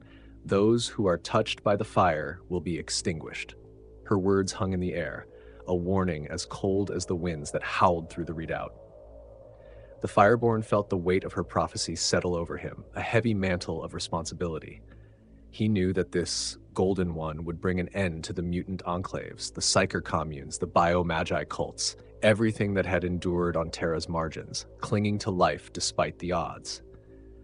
Yet in the face of this prophecy, the Fireborn's resolve only grew stronger. He rose before his followers, his eyes ablaze with the psychic fire that had earned him his name. His voice carried across the redoubt, fierce and unyielding. "We have seen the shadow of this new tyrant," he declared. "He believes he can bring peace through submission, through the extermination of everything he deems impure. But we are more than his vision of humanity allows. We are fire, forged in the crucible of survival, and we will not be snuffed out." His followers roared in response, their voices echoing through the mountain passes. They were warriors, outcasts, and survivors, united by a cause that transcended their mutations. Under the Fireborn's command, Korak's redoubt became more than a fortress. It became a symbol of defiance, a bastion against the rising tide of a new and unyielding order. As Terra itself seemed to darken under the Emperor's expanding influence, the Fireborn and his followers prepared for the storm to come. They trained harder, forging weapons from the scraps they scavenged, honing their psychic abilities to a razor's edge. For they knew that soon the armies of the Emperor would march upon them, bearing the banner of humanity's new dawn. But in Korak's redoubt, the mutants of Nord Afrik gathered beneath a different banner, a banner that bore the mark of flame, a flame that would resist, defiant, until the very end. The fortress at Korak's redoubt had become more than a shelter. It was a defiant citadel against a world that sought to erase the Fireborn and all who followed him. From its towering battlements, mutants, psychers, and exiles gathered to defend a way of life built on survival and resistance, their unity as unyielding as the stone walls they had raised. But the Fireborn's followers were keenly aware that their existence hung in the balance, threatened not only by the techno-barbarian warlords of Nord Afrik, but by the enigmatic power rising from the distant east, the shadow of the Emperor himself. It was only a matter of time before this golden figure took note of the defiant mutants entrenched at Korak's redoubt. One day, as a red sun dipped below the horizon, casting a bloody glow over the fortress walls, a pair of figures appeared on the path leading to the fortress gates. They wore golden armor of a kind that the Fireborn's warriors had never seen, elegant yet functional, decorated with sigils of power that seemed to hum with barely contained energy. At their sides were weapons of an unknown design, relics from the forgotten past, refined and perfected to a deadly edge. The envoys were two of the Emperor's proto-custodians, handpicked for their strength, loyalty, and unmatched skill in combat. Their arrival sent a wave of tension rippling through the fortress, as many mutants had never before seen humans who could radiate such authority. The Fireborn himself was alerted immediately, and his inner circle quickly assembled in the main hall. Kavira, Malakar, and Saharan took their places at his side, each tense with anticipation. The Fireborn regarded his lieutenants, then signaled to the gatekeepers. "Let them enter," he said, his voice calm but unwavering. "If they have come to threaten us, let them know that we do not fear them." The gates creaked open, and the proto-custodians strode into the hall, their polished armor gleaming in the fading light. Their faces were impassive, their eyes cold and calculating, taking in the strange, mutated forms of the gathered followers without a flicker of surprise or disgust. They radiated an aura of confidence, as if they already knew how this meeting would end. But the Fireborn's followers held their ground, their eyes flashing with defiance. The leader of the envoys, a tall, imposing figure, took a step forward and addressed the Fireborn directly. "I am Vandros, a servant of the Emperor of Mankind. He sends us with a message, one that offers you and your people a chance for survival in the new order he will bring." The Fireborn's gaze was unyielding, his psychic fire casting a faint glow that danced in his eyes. "Speak then," he said, his voice steady. "Tell me of this order your emperor dreams of." Vandros's voice was as firm as iron, his words carefully measured. "The emperor seeks to end the divisions that have torn Terra apart for centuries. He will unify all who remain under his banner, building a world where warlords, rogue psychers, and mutations will no longer threaten humanity's survival. He has seen the dangers of unchecked power, and he seeks to restore order, purity, and strength." A murmur rippled through the gathered mutants, a mix of disbelief and anger. Vandros continued, his gaze never leaving the Fireborn. "The Emperor is merciful, and he offers you a choice. Submit to his rule, renounce the chaos of the warp that corrupts you, and accept a place within the new Imperium he will forge. Those who serve him loyally will be spared, but if you resist, then the fires of your rebellion will be extinguished." The Fireborn's lips curled into a grim smile. "And what place does your Emperor envision for those of us born with the touch of the warp? For the mutants, the psychers, the outcasts who were cast aside long before he began his conquest?" Vandros's expression did not change. "The Emperor's vision is one of purity. The mutations that have spread across Terra are a symptom of humanity's fall from grace. There is no place in his Imperium for aberrations or abominations of nature. But he is just. Those who surrender may yet find mercy." At this, Malachar took a step forward, his iron hide glinting under the torchlight, his voice a low growl. "Mercy? For us, mutants? You think we will surrender to a tyrant who believes we should not exist?" The proto-custodian's gaze shifted to Malachar, his expression unflinching. "Your kind are relics of a time best forgotten. A unified Terra has no room for the chaos you represent." The Fireborn felt his own anger ignite, a righteous fury born of centuries of suffering, oppression, and survival. He took a step forward, meeting Vandros's gaze head-on, his psychic power pulsing like an uncontainable flame. "Your Emperor seeks to erase us, to cleanse us from the future he envisions. But we have survived despite the horrors of Terra, despite the curses of the warp. We are fire, Vandros, a fire that refuses to be extinguished. We are what humanity has become, and if he cannot accept that, then we will show him the cost of denying our existence." Vandros's eyes narrowed. "You choose defiance, then?" The Fireborn straightened, his voice reverberating through the hall with unbreakable resolve. "We choose freedom." At this, Vandros nodded, as if the answer was one he had expected all along. He motioned to his fellow custodian, and they turned, heading for the gates without another word. As they left the hall, Vandros cast one final glance over his shoulder. "You have chosen your fate, Fireborn. The Emperor's armies will come, and when they do, there will be no mercy." The gates closed behind them, sealing off the Fireborn's fortress from the cold night beyond. The mutants stood in silence, absorbing the gravity of what had just transpired. The Emperor had sent his envoys with an ultimatum: submit or be destroyed. There was no middle ground, no path that allowed them to exist in the Emperor's world without compromise. The Fireborn turned to his followers, his gaze fierce. "The Emperor has declared us a threat because he fears us. He would see us erased, our lives crushed under his vision of purity. But we will not bow to his tyranny. We will stand and we will fight. We have faced death 1,000 times before, and we are still here.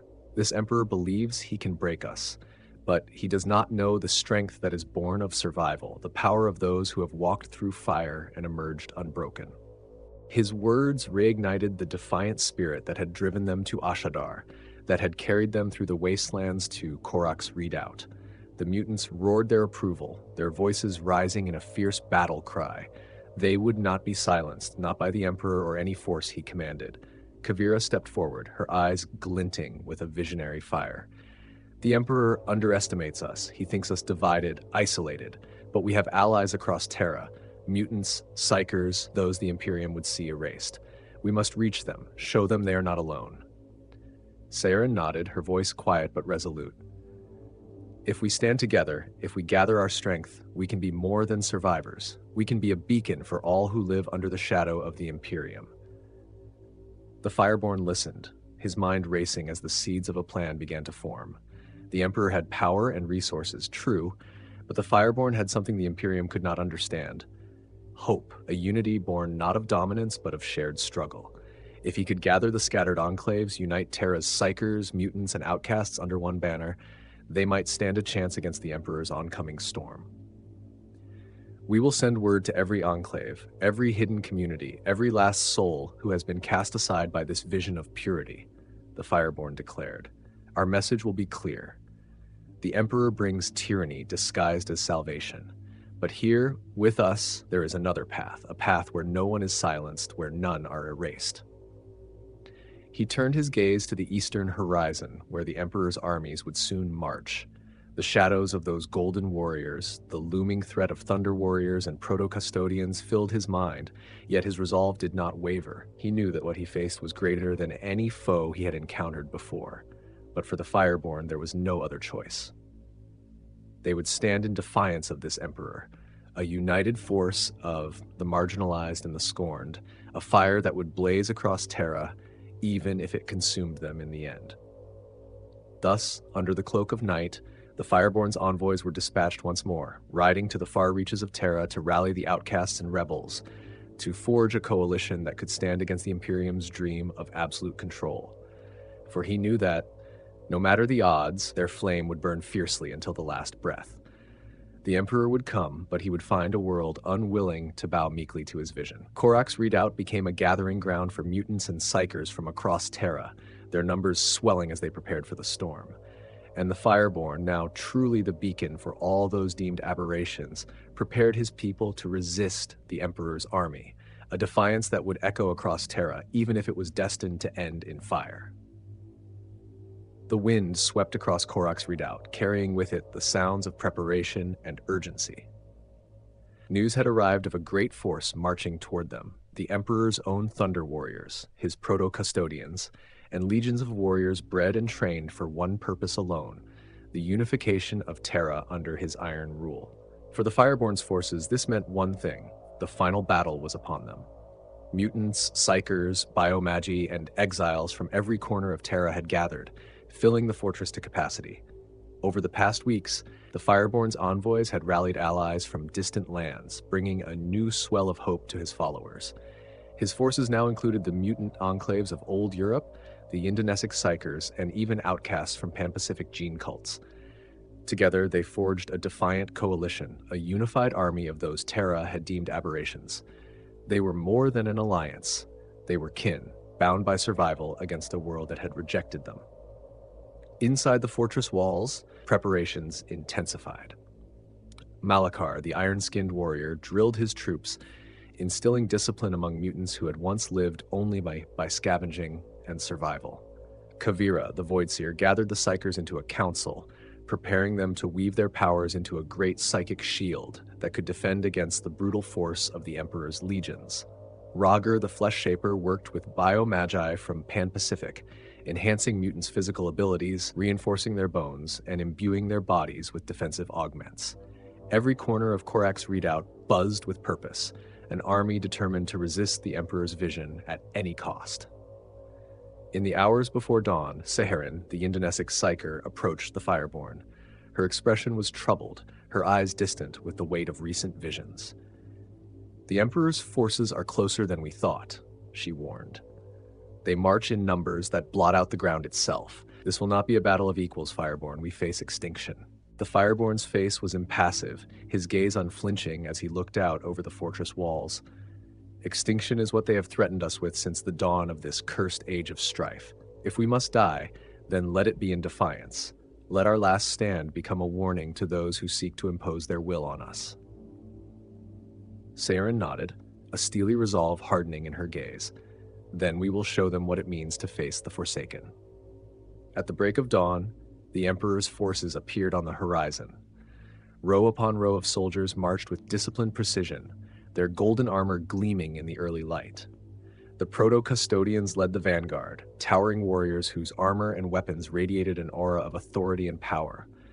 Behind them came the Thunder Warriors, giant, genetically enhanced soldiers, each a mountain of muscle and armor, bred for war, and wielding weapons that seemed to hum with untold lethality. And towering over even the Thunder Warriors, like avatars of Terra's wrath, were the Emperor's dreadnought war machines, bipedal constructs of destructive power, each step reverberating through the earth as they closed in on Korak's redoubt. The sight of the advancing army sent a chill through the gathered mutants. Many had never seen such discipline, such technology, such raw and calculated power. Yet the Fireborn's presence steadied them.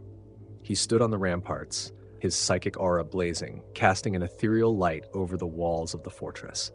"Look upon them," he called, his voice carrying across the redoubt. "They come to erase us, to silence the fire that has burned within us for generations. But we will not be erased. Today we show Terra that we are more than they ever believed." His words drew a roar from his followers, a cry of defiance that echoed across the plains, defiant even in the face of certain doom.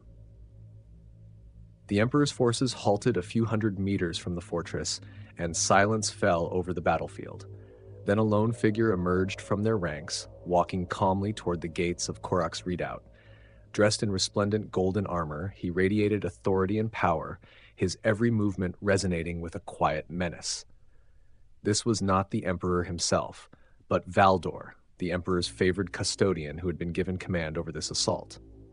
He stopped before the fortress, his voice booming as he addressed the Fireborn and his followers.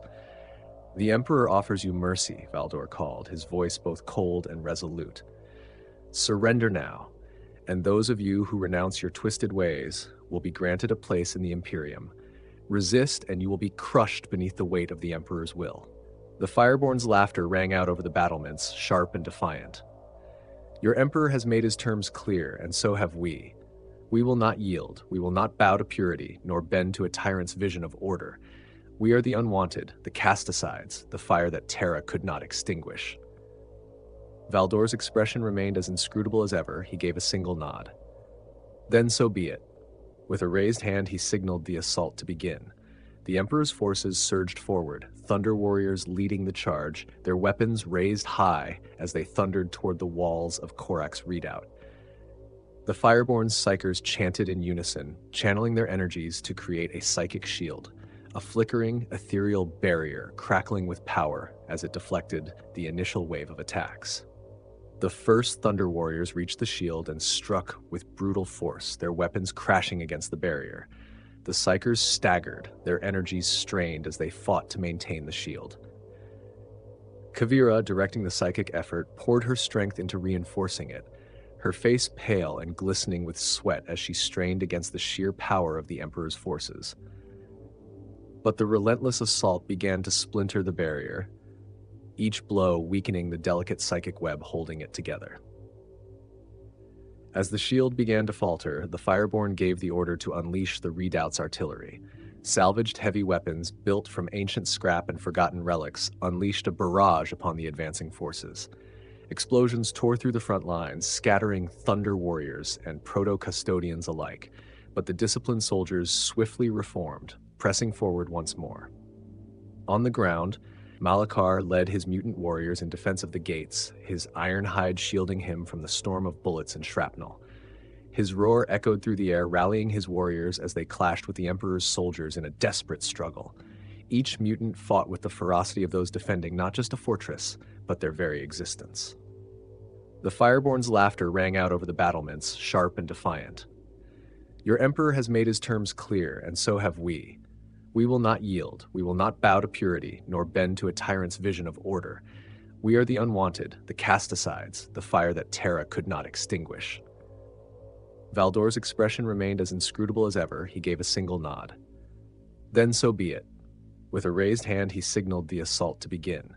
The Emperor's forces surged forward, Thunder Warriors leading the charge, their weapons raised high as they thundered toward the walls of Korak's redoubt.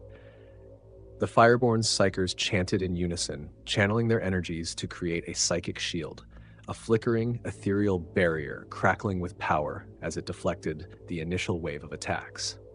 The first Thunder Warriors reached the shield and struck with brutal force, their weapons crashing against the barrier. The psychers staggered, their energies strained as they fought to maintain the shield. Kavira, directing the psychic effort, poured her strength into reinforcing it, her face pale and glistening with sweat as she strained against the sheer power of the Emperor's forces. But the relentless assault began to splinter the barrier, each blow weakening the delicate psychic web holding it together. As the shield began to falter, the Fireborn gave the order to unleash the redoubt's artillery. Salvaged heavy weapons, built from ancient scrap and forgotten relics, unleashed a barrage upon the advancing forces. Explosions tore through the front lines, scattering Thunder Warriors and Proto-Custodians alike, but the disciplined soldiers swiftly reformed, pressing forward once more. On the ground, Malachar led his mutant warriors in defense of the gates, his iron hide shielding him from the storm of bullets and shrapnel. His roar echoed through the air, rallying his warriors as they clashed with the Emperor's soldiers in a desperate struggle. Each mutant fought with the ferocity of those defending not just a fortress, but their very existence. Meanwhile, the Emperor's war machines advanced, their last cannons and plasma projectiles targeting the redoubt's walls. Sections of stone buckled under the assault, crumbling into clouds of dust and debris. As breaches formed, the Thunder Warriors poured in, flooding the redoubt's interior and locking in close combat with the determined defenders. The Fireborn entered the fray, wielding psychic flames with deadly precision. He unleashed waves of warp energy upon advancing soldiers, his power searing through Thunder Warriors and Proto-Custodians alike. His forces, inspired by his presence, fought fiercely. Yet, the Emperor's forces pressed on unyielding. Their superior training and equipment gradually shifted the battle. Rogger's enhanced mutants displayed unmatched ferocity, but even they began to fall under the sustained assault, their abilities strained against the Emperor's legions. Kavira and her psychers, sensing the battle slipping from their control, prepared a final maneuver. Channeling the combined power of every psyker in the redoubt, they wove a massive storm of warp energy that would unleash itself upon the field. As they chanted, the sky darkened and clouds swirled, as though the warp itself was opening above. The psychic storm tore through the battlefield indiscriminately. Thunder Warriors and mutants recoiled, momentarily stunned by the onslaught. But the Emperor's forces, though staggered, pushed forward, their advance seemingly unstoppable.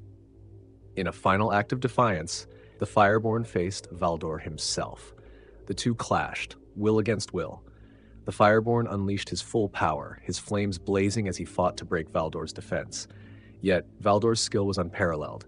He maneuvered with precision, his strikes calculated. With a final, overpowering move, he broke through the Fireborn's defense, sending him to his knees. Weakened, the Fireborn looked up at Valdor, defiance still in his gaze. "You may defeat me," he whispered fiercely, "but you cannot extinguish our flame. Others will rise, and your Emperor will face resistance in every shadow." Valdor's gaze was cold as he raised his weapon. "Resistance," he said calmly, "is futile."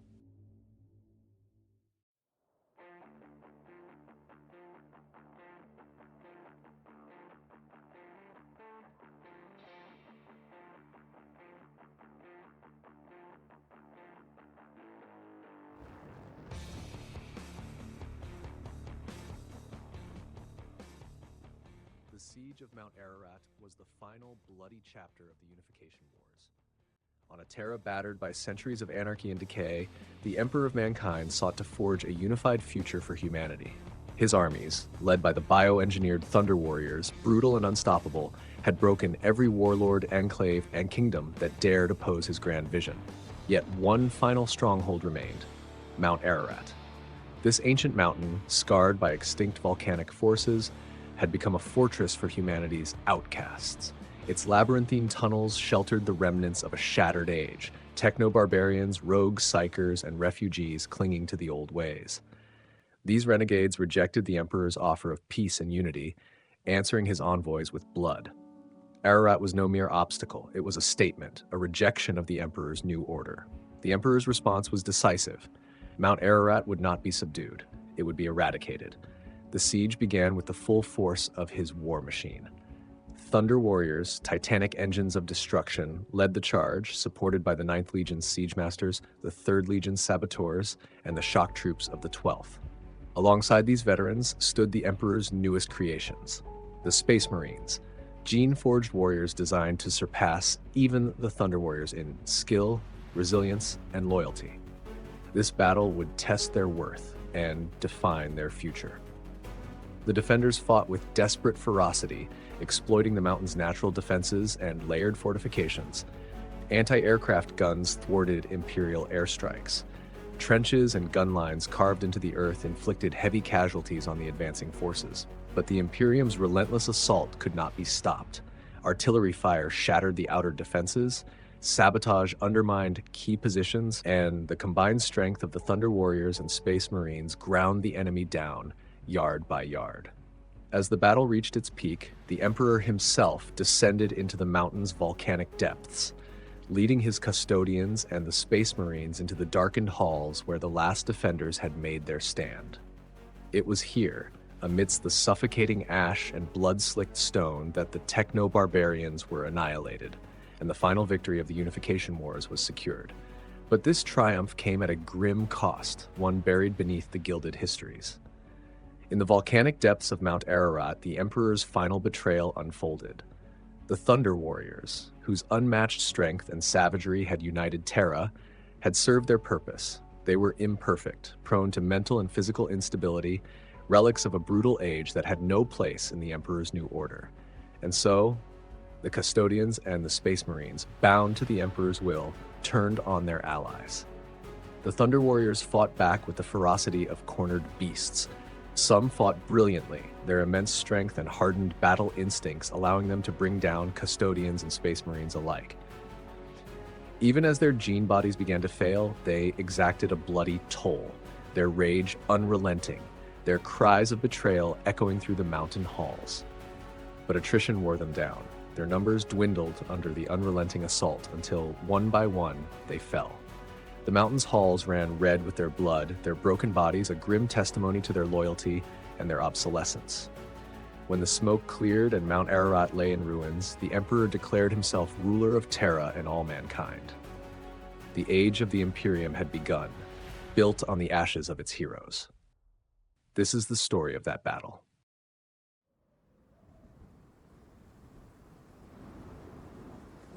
The winds screamed over the highlands, whipping through the desolate wastes and scattering fine drifts of ash across the Imperial camp. War had come to Mount Ararat, and its presence was unmistakable. Massive siege engines, tracked behemoths belching black smoke, rumbled into position, their crews swarming over them like ants, adjusting firing mechanisms and hauling ammunition the size of a man. Vox chatter crackled constantly in the air, sharp and clipped orders passing between officers as final preparations for the assault were made. On the horizon, Mount Ararat loomed like a dark god, its jagged peaks disappearing into the storm-heavy skies. The fortress, carved into its volcanic heart, seemed an immovable object against the Imperium's unstoppable force. The banners of the enemy could just be seen fluttering on the heights. Crude, stitched rags emblazoned with arcane symbols and crude warnings to those who dared approach. The Thunder Warriors were ready. Standing in formation near the front, their gargantuan forms dwarfed even the tallest of baseline human soldiers. Their armor, though functional, was worn and pitted from countless battles, its once brilliant sheen replaced with scratches and stains. They did not wait with the discipline of parade soldiers, but with the stillness of predators ready to strike. Each bore the scars of the Unification, a missing eye, a fractured pauldron, or a chain blade etched with kill marks. They were weapons, pure and simple, crafted for war and unleashed when diplomacy had failed. Standing apart from the Thunder Warriors, the Space Marines were a striking contrast. Their armor was sleek and polished, unmarred by the ravages of decades-long campaigns. They stood in perfect, statuesque silence, every move a model of precision. Their discipline was unsettling to the Thunder Warriors, who watched them with a mixture of curiosity and disdain. These sons of the Emperor were smaller, leaner, and far less primal than their forebears, and yet there was an intensity to them that could not be denied, a quiet, simmering fury just below their stoic veneer. Arcturus, one of the oldest and most venerated Thunder Warriors, towered above them all. His massive frame was barely contained by the ancient power armor that encased him. His helmet was off, revealing a face carved from stone, weathered by decades of battle and hardship. His gaze swept across the highlands and settled on Mount Ararat. "We've faced mountains before," he growled to the warriors around him, his voice deep and jagged like grinding steel. "And every time, we've turned them into rubble. This will be no different." Nearby, the field commanders conferred, clustered beneath the shadow of an enormous command crawler. Holographic maps projected by the crawler's systems displayed Mount Ararat and the surrounding terrain in exacting detail. There was no arguing the difficulty of the assault. The fortress had already repelled Imperial airstrikes, its anti-aircraft emplacements tearing through bombers with ease. Trenches, choke points, and overlapping kill zones had cost the lives of thousands of conscripts and support personnel in the early probing attacks. But the Emperor's decree had been clear. Mount Ararat would fall, no matter the cost. In the center of the gathering stood a custodian, his golden armor catching what little light pierced the stormy skies. He towered over the mortal officers, his silent presence enough to command respect and submission. His voice, when he finally spoke, was calm and deliberate. "The Emperor watches.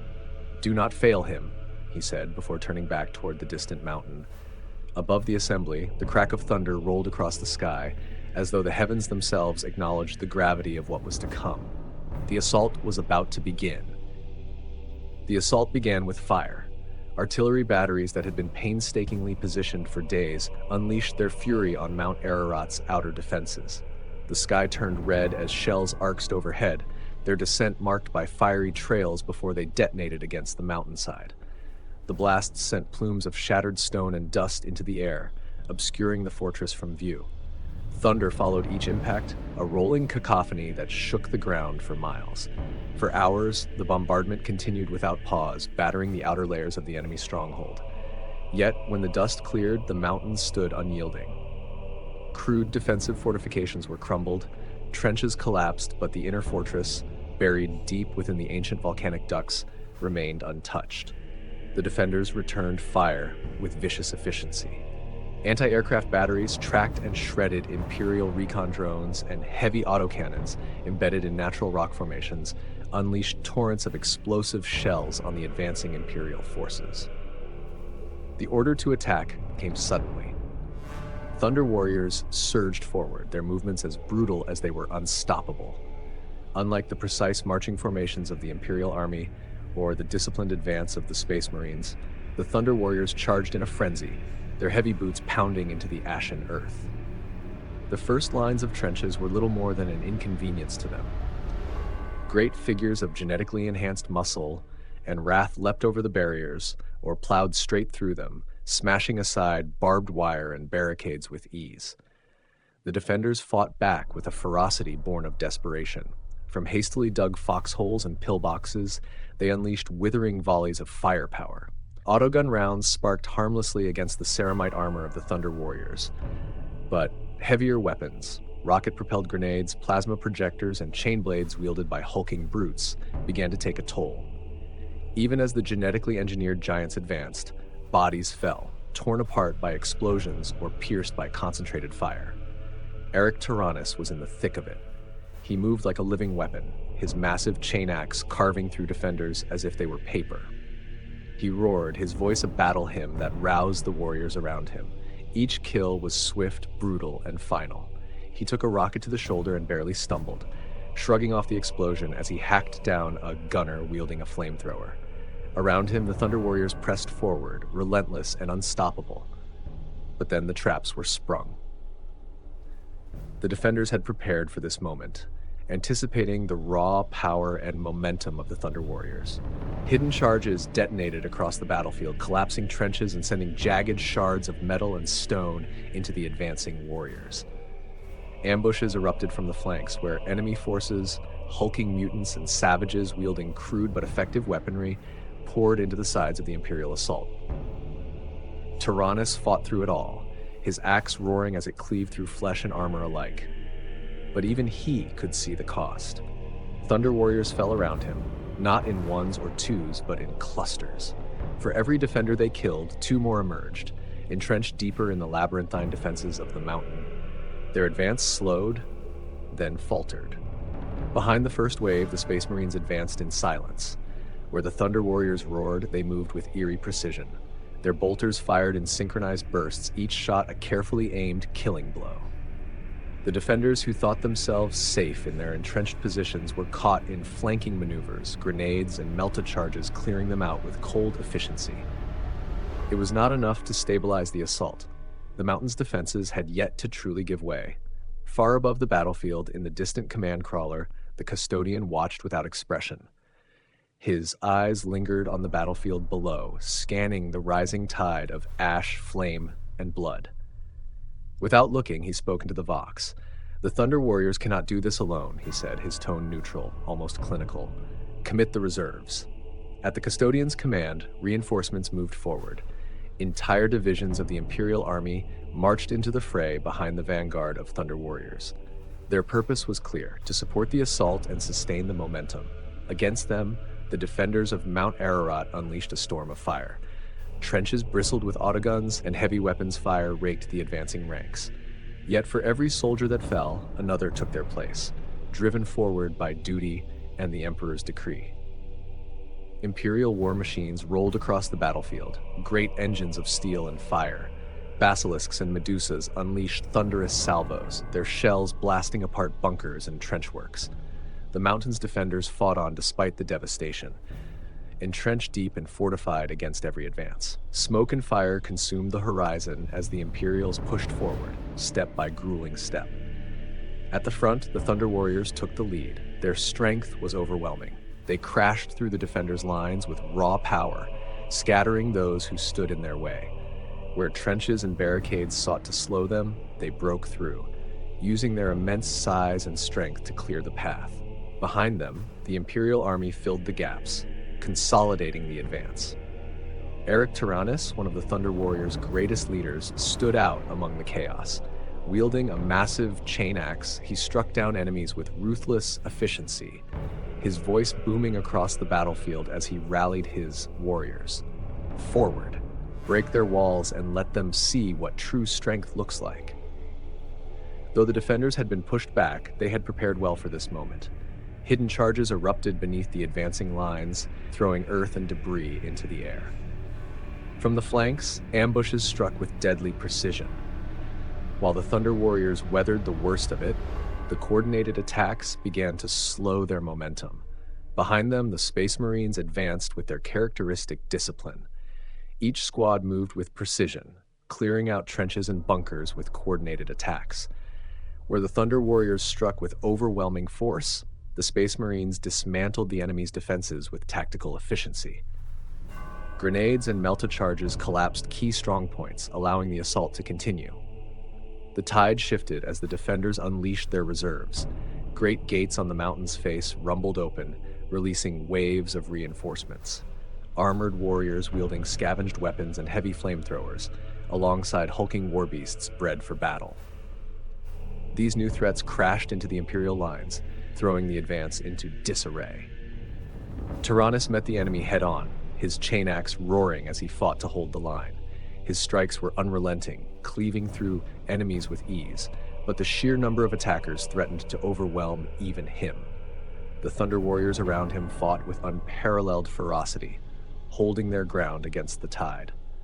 The custodians stepped forward to reinforce the faltering lines. Moving with unshakable calm, they struck down their foes with precise, measured blows. Their presence alone was enough to rally the Imperials, inspiring them to redouble their efforts. Together, the custodians, Thunder Warriors, and Space Marines began to turn the tide once more, forcing the defenders back toward the mountain's core. Far above the battle, the Emperor stood on a raised platform overlooking the battlefield. His gaze was steady, his expression unreadable as he watched the assault unfold. A custodian at his side leaned in as the Emperor gave a quiet command. Moments later, orders echoed through the Vox network. All forces, press forward, no retreat, break their lines, and end this. With those words, the assault redoubled. The Imperials advanced with renewed resolve, driving the defenders toward their final redoubt deep within the mountain. Mount Ararat, the last stronghold of resistance, was beginning to crack. The battlefield was chaos. Thunder roared, not from the skies above, but from the endless volley of artillery hammering the mountainside. Each shell impact sent plumes of fire and debris cascading into the air. But even through the haze, the defenders fought back. Mount Ararat's outer defenses were collapsing, trenches disappearing beneath the relentless tide of Imperial firepower and infantry, but its core remained steadfast. The defenders retreated deeper into the volcanic ducts, abandoning broken fortifications only to regroup and strike from fortified fallback positions.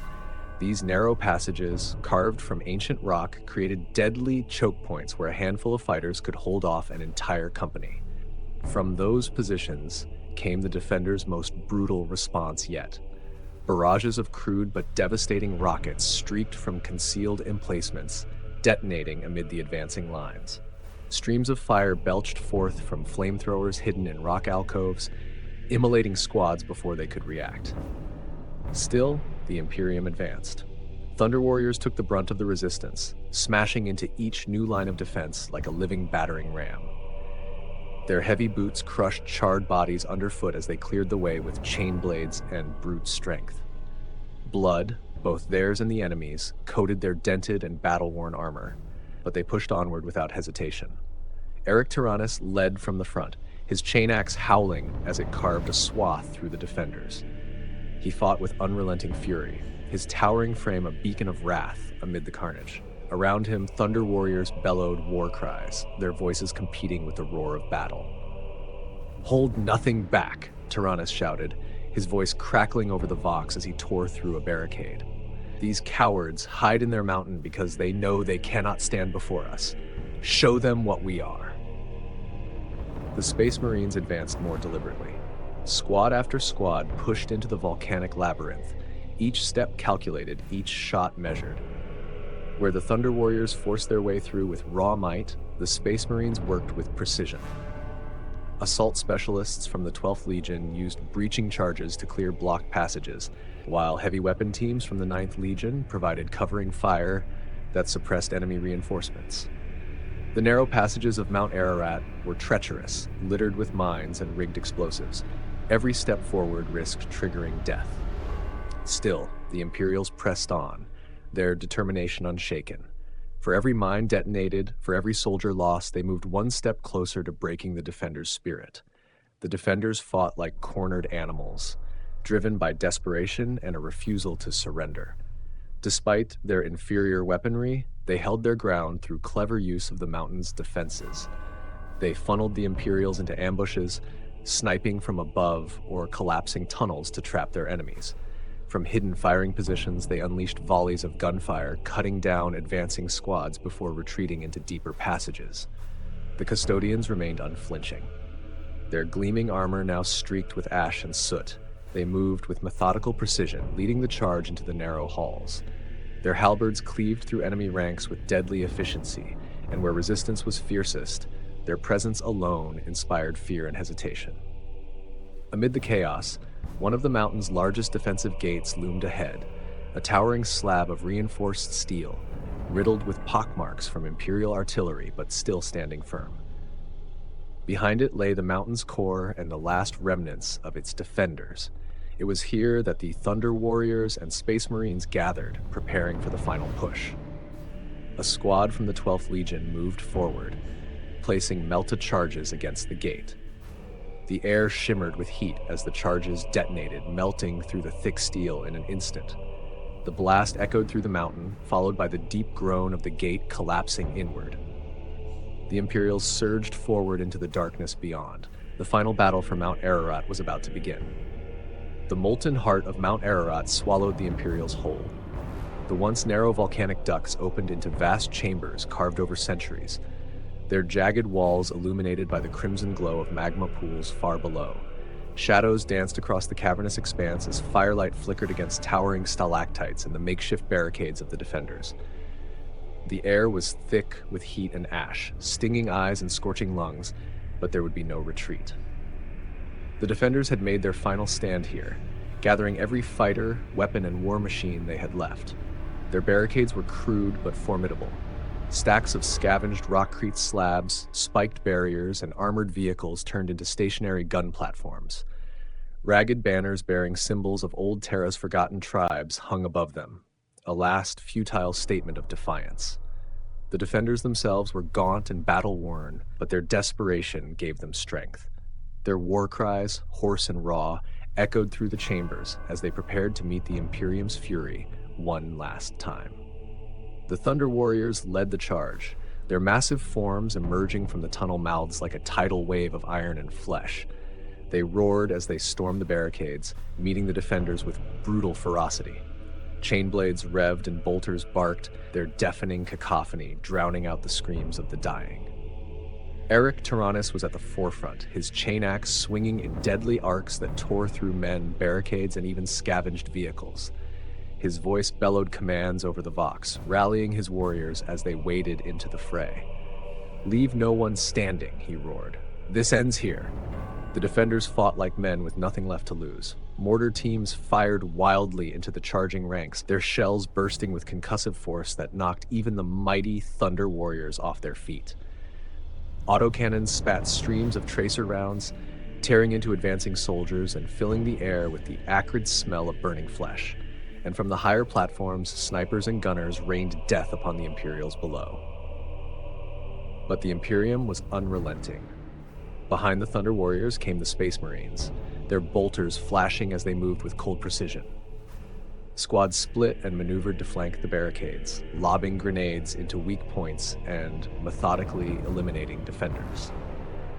A Space Marine sergeant from the 12th Legion vaulted a barricade and brought his chainsword down on a defender, cutting him in two before firing a bolt round into another at point-blank range. The disciplined fury of the Space Marines contrasted starkly with the wild aggression of the Thunder Warriors, but together they were an unstoppable force. The defenders began to buckle, their front line collapsing under the sheer weight of the assault.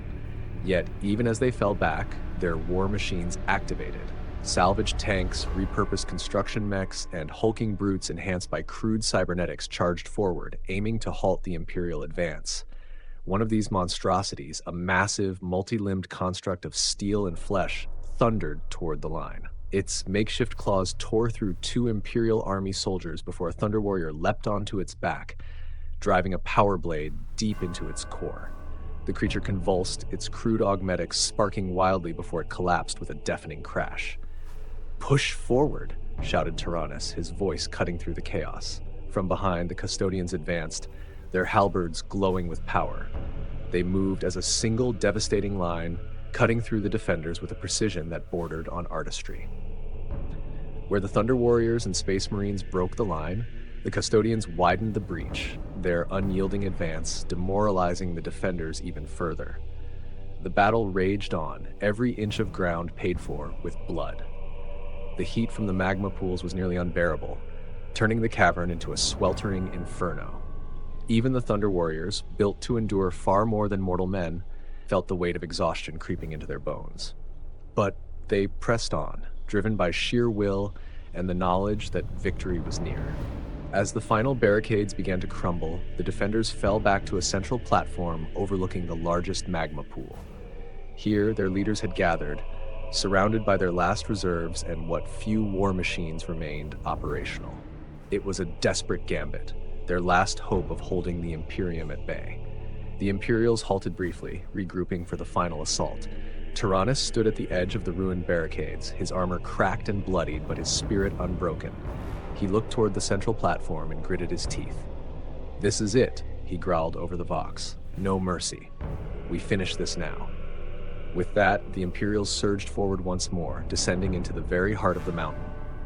The Imperials surged forward into the heart of the mountain, their advance a relentless tide of steel and fury. The defenders, now backed against the edge of the central magma pool, dug in for their final resistance. Heat shimmered across the cavern, and the air carried the acrid tang of molten rock and blood. The platform above the magma was a fortress unto itself, a patchwork of barricades bristling with salvaged weaponry. Autocannons mounted on the makeshift defenses unleashed streams of fire into the oncoming forces, cutting down ranks of soldiers and slowing even the Thunder Warriors. Crude mortars belched explosive payloads into the advancing lines, each impact throwing bodies and debris into the air. The defenders had nothing left to lose, and their desperation was a weapon in itself. Eric Tyrannus pushed to the front, his chain axe growling as it cleaved through yet another line of defenders. He felt the heat rising even through his power armor, sweat stinging his eyes as he bellowed orders into the Vox. "They think their fire can stop us? Push forward. Let them choke on their own fear." The Thunder Warriors surged behind him, roaring their defiance as they clashed against the final bastion of resistance. One of them, a warrior clad in blackened and scarred armor, leapt onto the barricade and smashed through a mounted autocannon, tearing the weapon free and hurling it into the magma below. The defenders on the platform recoiled, scrambling to regroup as the giants of war closed the gap. The Space Marines advanced with chilling precision, providing cover for the Thunder Warriors as they tore through the defenders.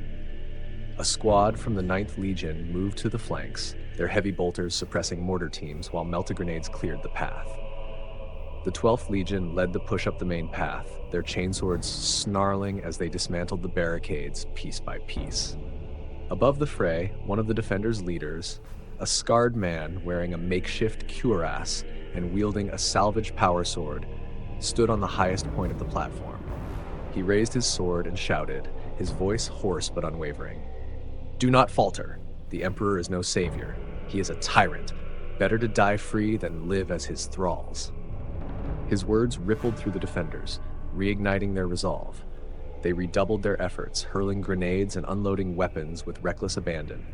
The air was a storm of fire and shrapnel, forcing the Imperials to momentarily slow their advance. Arik Tyrannus spotted the man and snarled into his vox. "That one! He dies first!" Before he could move, however, a custodian stepped past him, his halberd humming with lethal power. The warrior's gold-plated armor gleamed faintly in the fiery light as he strode forward, unflinching in the face of the defender's gunfire. One of the defenders, wielding a rocket launcher, fired directly at the custodian, but with a flick of his halberd, the missile was swatted aside, detonating harmlessly against the cavern wall. The defender's leader descended from his perch to meet the custodian head-on. Their clash was brief but fierce. The man swung his power sword in a desperate, overhand strike, but the custodian sidestepped it with ease. In a single motion, the halberd arced upward, its blade cutting cleanly through the defender's torso. The man collapsed in silence, his weapon clattering to the stone floor. With their leader slain, the defenders wavered. Some dropped their weapons and turned to flee, while others fought on with grim determination, knowing the end was near. "Finish it!" Tyrannus barked, leading the final push. The Thunder Warriors smashed into the platform's remaining defenders with a ferocity that bordered on madness. Around them, Space Marines methodically dismantled the last of the defenses, clearing the way for the custodians to move to the very center of the platform. It was here, at the mountain's fiery core, that the last few defenders made their final stand. One by one, they were struck down, their resistance snuffed out amidst the cacophony of battle. As the last of them fell, silence descended over the cavern, broken only by the distant hiss of magma and the crackle of fire still burning across the battlefield. Mount Ararat had fallen. The Thunder Warriors stood bloodied and battered, their numbers greatly reduced. Tyrannus looked across the field of victory, his chain axe dripping with gore, and let out a weary sigh. "Another mountain crushed," he muttered. But in the back of his mind, a shadow of unease lingered. The Emperor's custodians had already begun moving toward the Thunder Warriors, their expressions unreadable beneath their gleaming helms. The fires of battle were dying, yet the heat of the cavern lingered. The magma pools cast their ominous red glow across the chamber, illuminating the remnants of the Thunder Warriors' victory. Around the edge of the central platform, the surviving Thunder Warriors gathered, hundreds of them, bloodied and bruised but triumphant. For decades, they had fought at the Emperor's side, shaping Terra with their strength and ferocity. Now, they stood as the conquerors of Mount Ararat, their last great campaign seemingly won. Arik Tyrannus wiped blood from the edge of his chain axe, its jagged teeth still caked with gore. He turned to face the others, his weathered face unreadable behind the haze of heat rising from the magma below. His voice crackled over the vox, calm and deliberate. "Take a moment to breathe, brothers. We've earned it." Some of the warriors gave a rough cheer, their voices ragged and raw from exertion. Others simply leaned on their weapons, catching their breath. Around them, the Space Marines moved with eerie precision, their disciplined formations contrasting sharply with the disorganized gathering of the Thunder Warriors. The Space Marines cleared debris and secured the cavern's perimeter, but their presence felt off. And then, there were the custodians. Standing at intervals around the cavern's edge, they formed an imposing circle of gleaming warriors. Their halberds were lowered, their stances calm and measured. The light from the magma danced across their golden armor, but their expressions were hidden behind ornate helms. They neither celebrated nor rested. Instead, they simply waited, their silence as heavy as the air in the cavern. Tyrannus' sharp eyes swept across the scene, his instincts stirring. Something was wrong. He had been in too many battles, seen too many ploys to mistake this stillness for normalcy. "Form up," he said quietly over the vox, his voice reaching the ears of the nearest Thunder Warriors. "Stay sharp." The warriors nearest to him exchanged uneasy glances, but they obeyed without question. Slowly, subtly, the veterans began to close ranks, their massive frames shifting closer together, axes and bolters still in hand. One of the younger Thunder Warriors, his armor scorched and cracked, muttered under his breath, "Why are they just standing there?" Tyrannus didn't reply. His eyes lingered on the custodians, who had not moved from their positions. The circle was too perfect, their placement too deliberate. And the Space Marines, they were no longer clearing debris. Many had shifted to higher ground, their weapons no longer aimed outward, toward potential threats, but downward, toward the Thunder Warriors. A cold realization crept into Tyrannus' chest. "This isn't over," he said grimly, gripping his chain axe. The moment stretched, the air thick with unspoken tension. One of the custodians stepped forward, his halberd held loosely at his side. When he spoke, his voice was calm, almost serene, but it carried the weight of finality. "Brothers," the custodian began, his tone rich and measured, "your purpose has been fulfilled. The Emperor thanks you for your service, for Terra." Tyrannus felt the blood in his veins turn to fire. The custodian's words, so polite, so calculated, carried an unmistakable meaning. Around him, his warriors tensed, their exhaustion melting away as rage began to rise. "What do you mean?" one of the Thunder Warriors growled, stepping forward. "What is this?"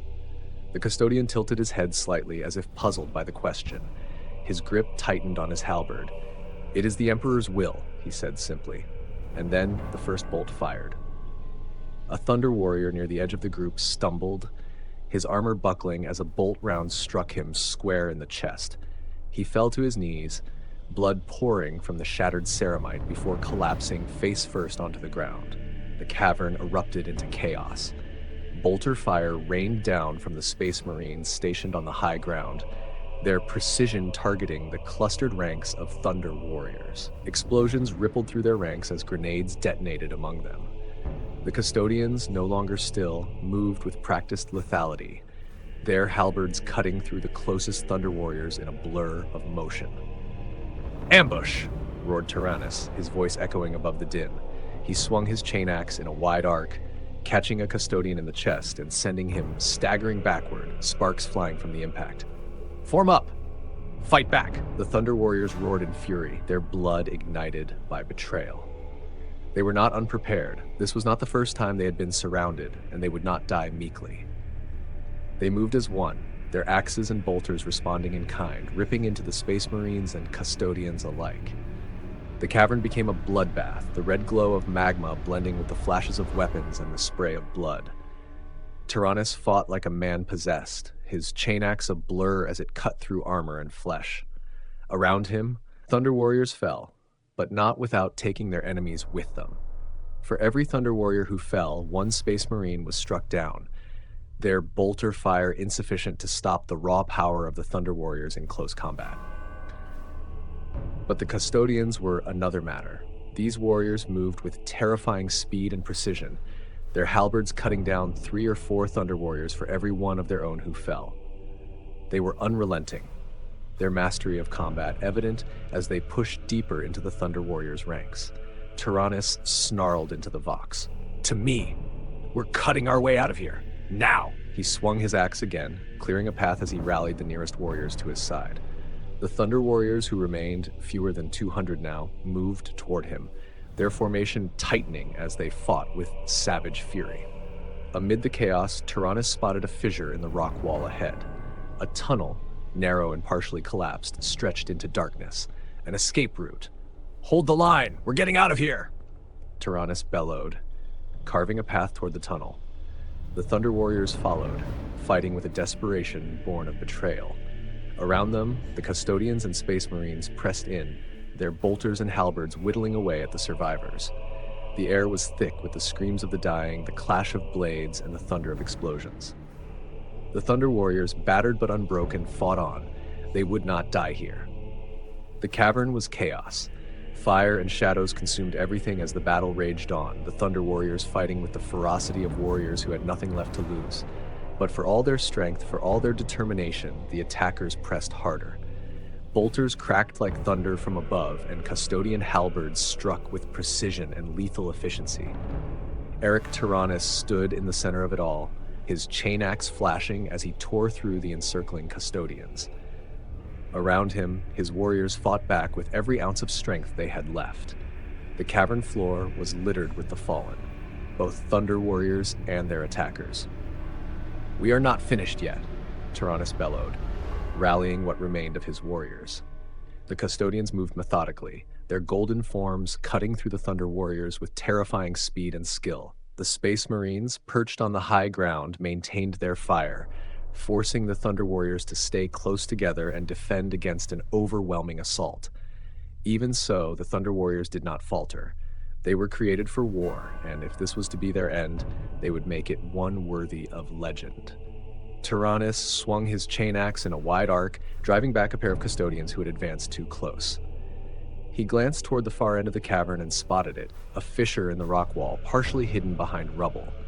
It wasn't much, but it was a chance. "To me," he roared into the Vox, "we cut through and we live." The remaining Thunder Warriors rallied to his call, fewer than 30 now. Their hulking frames battered and scorched, they formed a tight wedge and pushed toward the fissure. Their bolters barked, cutting through the enemies in front of them, while chain blades tore through those who got too close. A custodian moved to block their path, his halberd flashing as it struck down 2 Thunder Warriors in rapid succession. Tyrannus roared and charged, his axe catching the custodian in a brutal swing that sent the warrior staggering backward. "Move," Tyrannus ordered, carving a path through the chaos.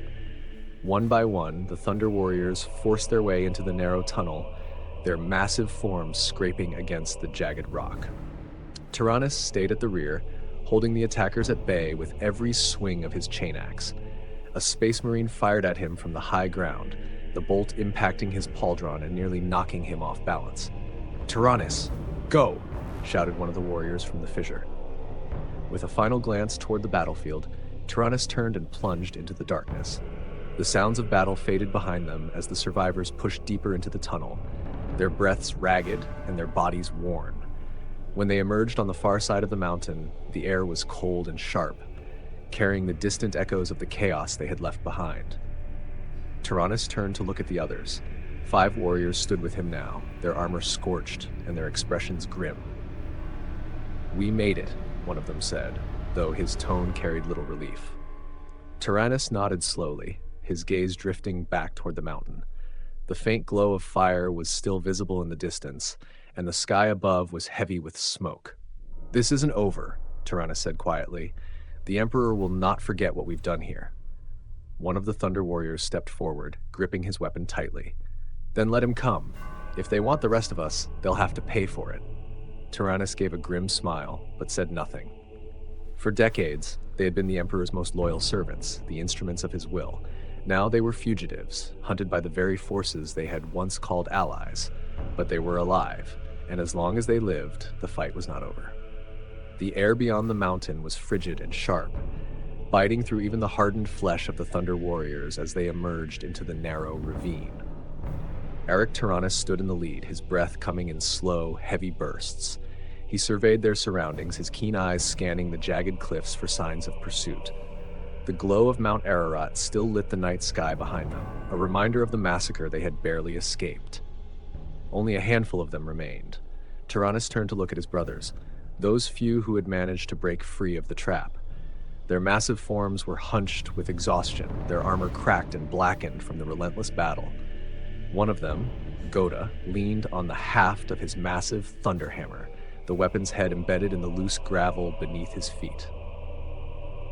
Despite his battered state, Goda looked as resolute as ever, his broad shoulders heaving with each breath. "Where now, Eric?" one of the warriors asked, his voice hoarse and tinged with bitterness. Tyrannus didn't answer immediately. Instead, he looked back toward the mountain, where the glow of the magma pools and the echoes of distant explosions marked the graves of their brothers. Hundreds of Thunder Warriors, men who had given everything for the Emperor, had died there. But not them. "This isn't the end," Tyrannus said finally, his voice low but firm. "We survived for a reason. The Emperor may have turned his back on us, but we're not done. Not yet." "Survived?" Goda growled, hefting his hammer over his shoulder. "Barely. And for what? To be hunted down like animals?" Tyrannus met Goda's gaze, his expression hard. "To keep fighting," he said. "That's what we were made for. That's what we are." Goda snorted, but didn't argue. He knew Tyrannus was right. As much as the betrayal had stung, as much as the pain of their failing bodies gnawed at them, the Thunder Warriors were not built to stop. Their purpose had been stripped from them, but their will remained. The others murmured their agreement, some nodding, others tightening their grip on their weapons. For now, their unity held. But Tyrannus knew the truth. He had known it since before the battle, since before the ambush that had claimed so many of their brothers. They were living on borrowed time. The Emperor had seen to that when he created them.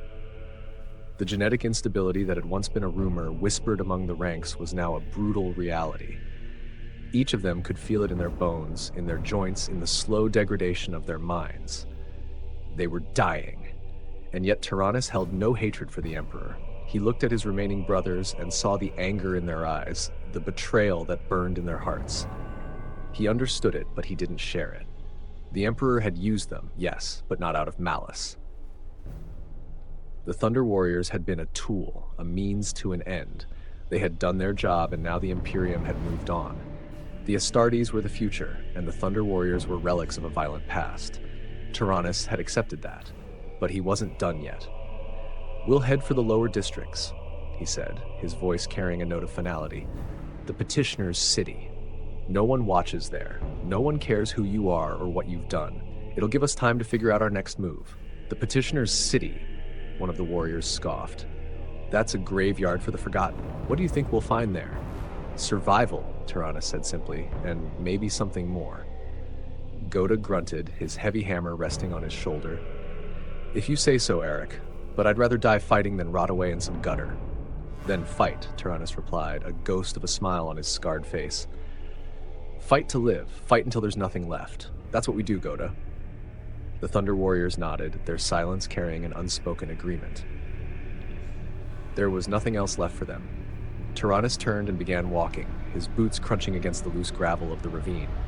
The others followed, their massive forms moving like shadows in the dim light. Behind them, Mount Ararat burned, its jagged peaks silhouetted against the smoke-filled sky. The road to the Petitioner's City would be long, and there would be no guarantee of safety. But Tyrannus knew they had to reach it. In the chaos of the lower districts, they could disappear, blend into the world the Emperor had left behind. There, they could survive, and perhaps, just perhaps, find a way to prolong their crumbling lives. Tyrannus clenched his fists as he walked. He didn't know what the future held, but one thing was certain. The Thunder Warriors were not done. Not yet.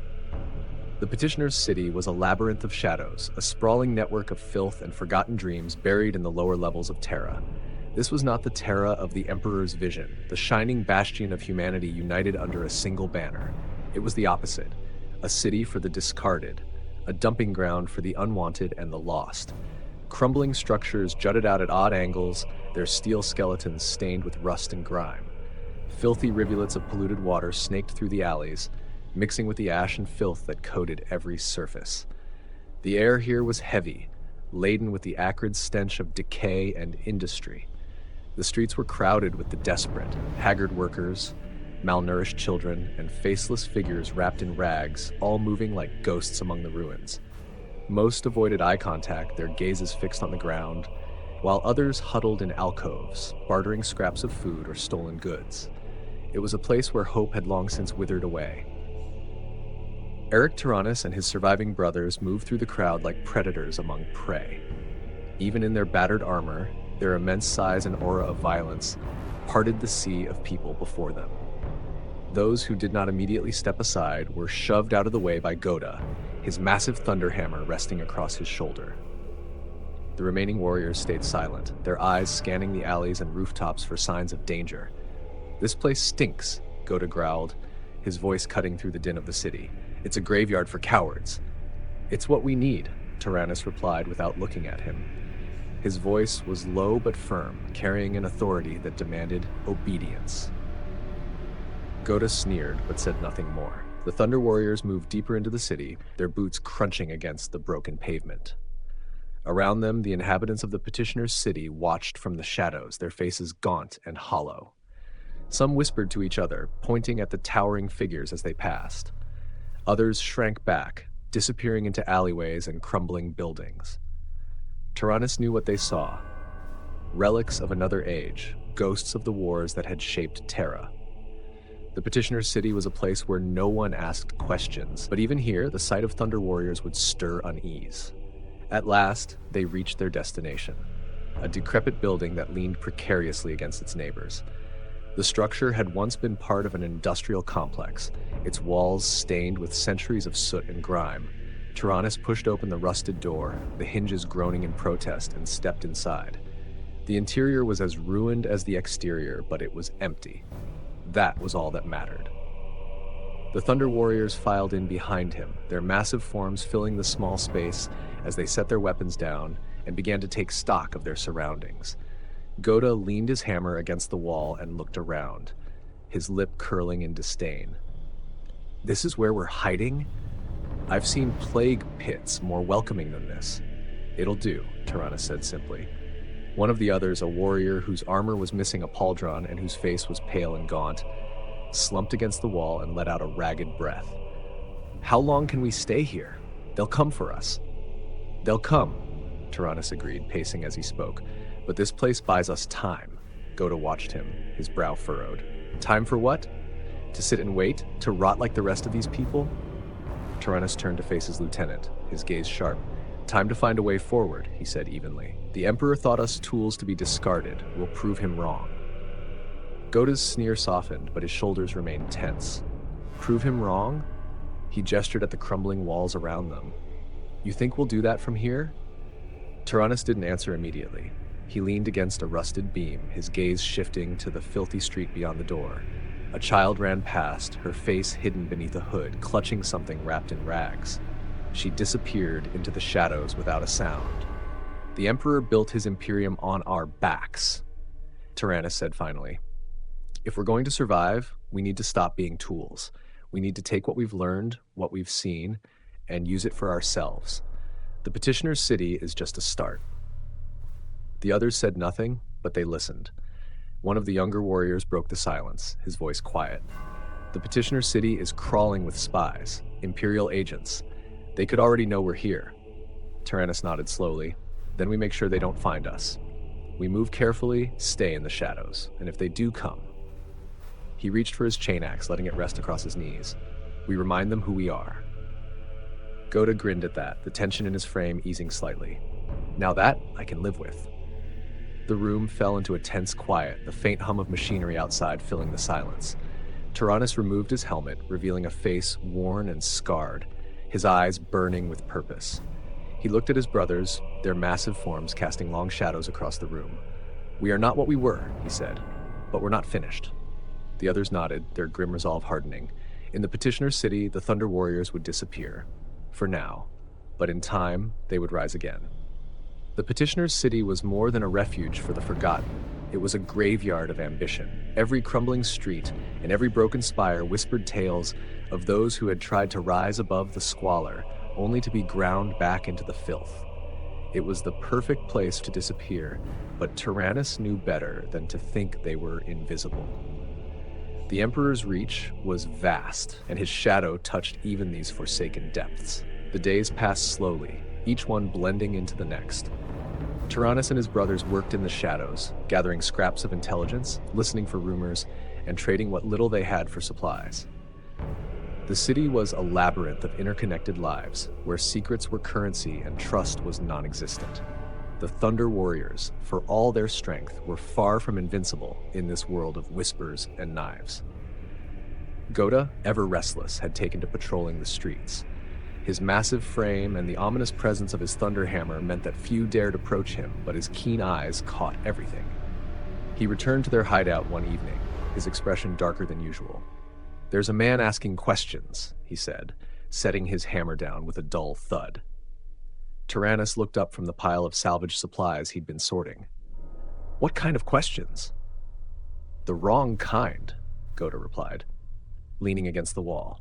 "Someone's been poking around asking about large men in old armor. Could be Imperial agents, could be someone else."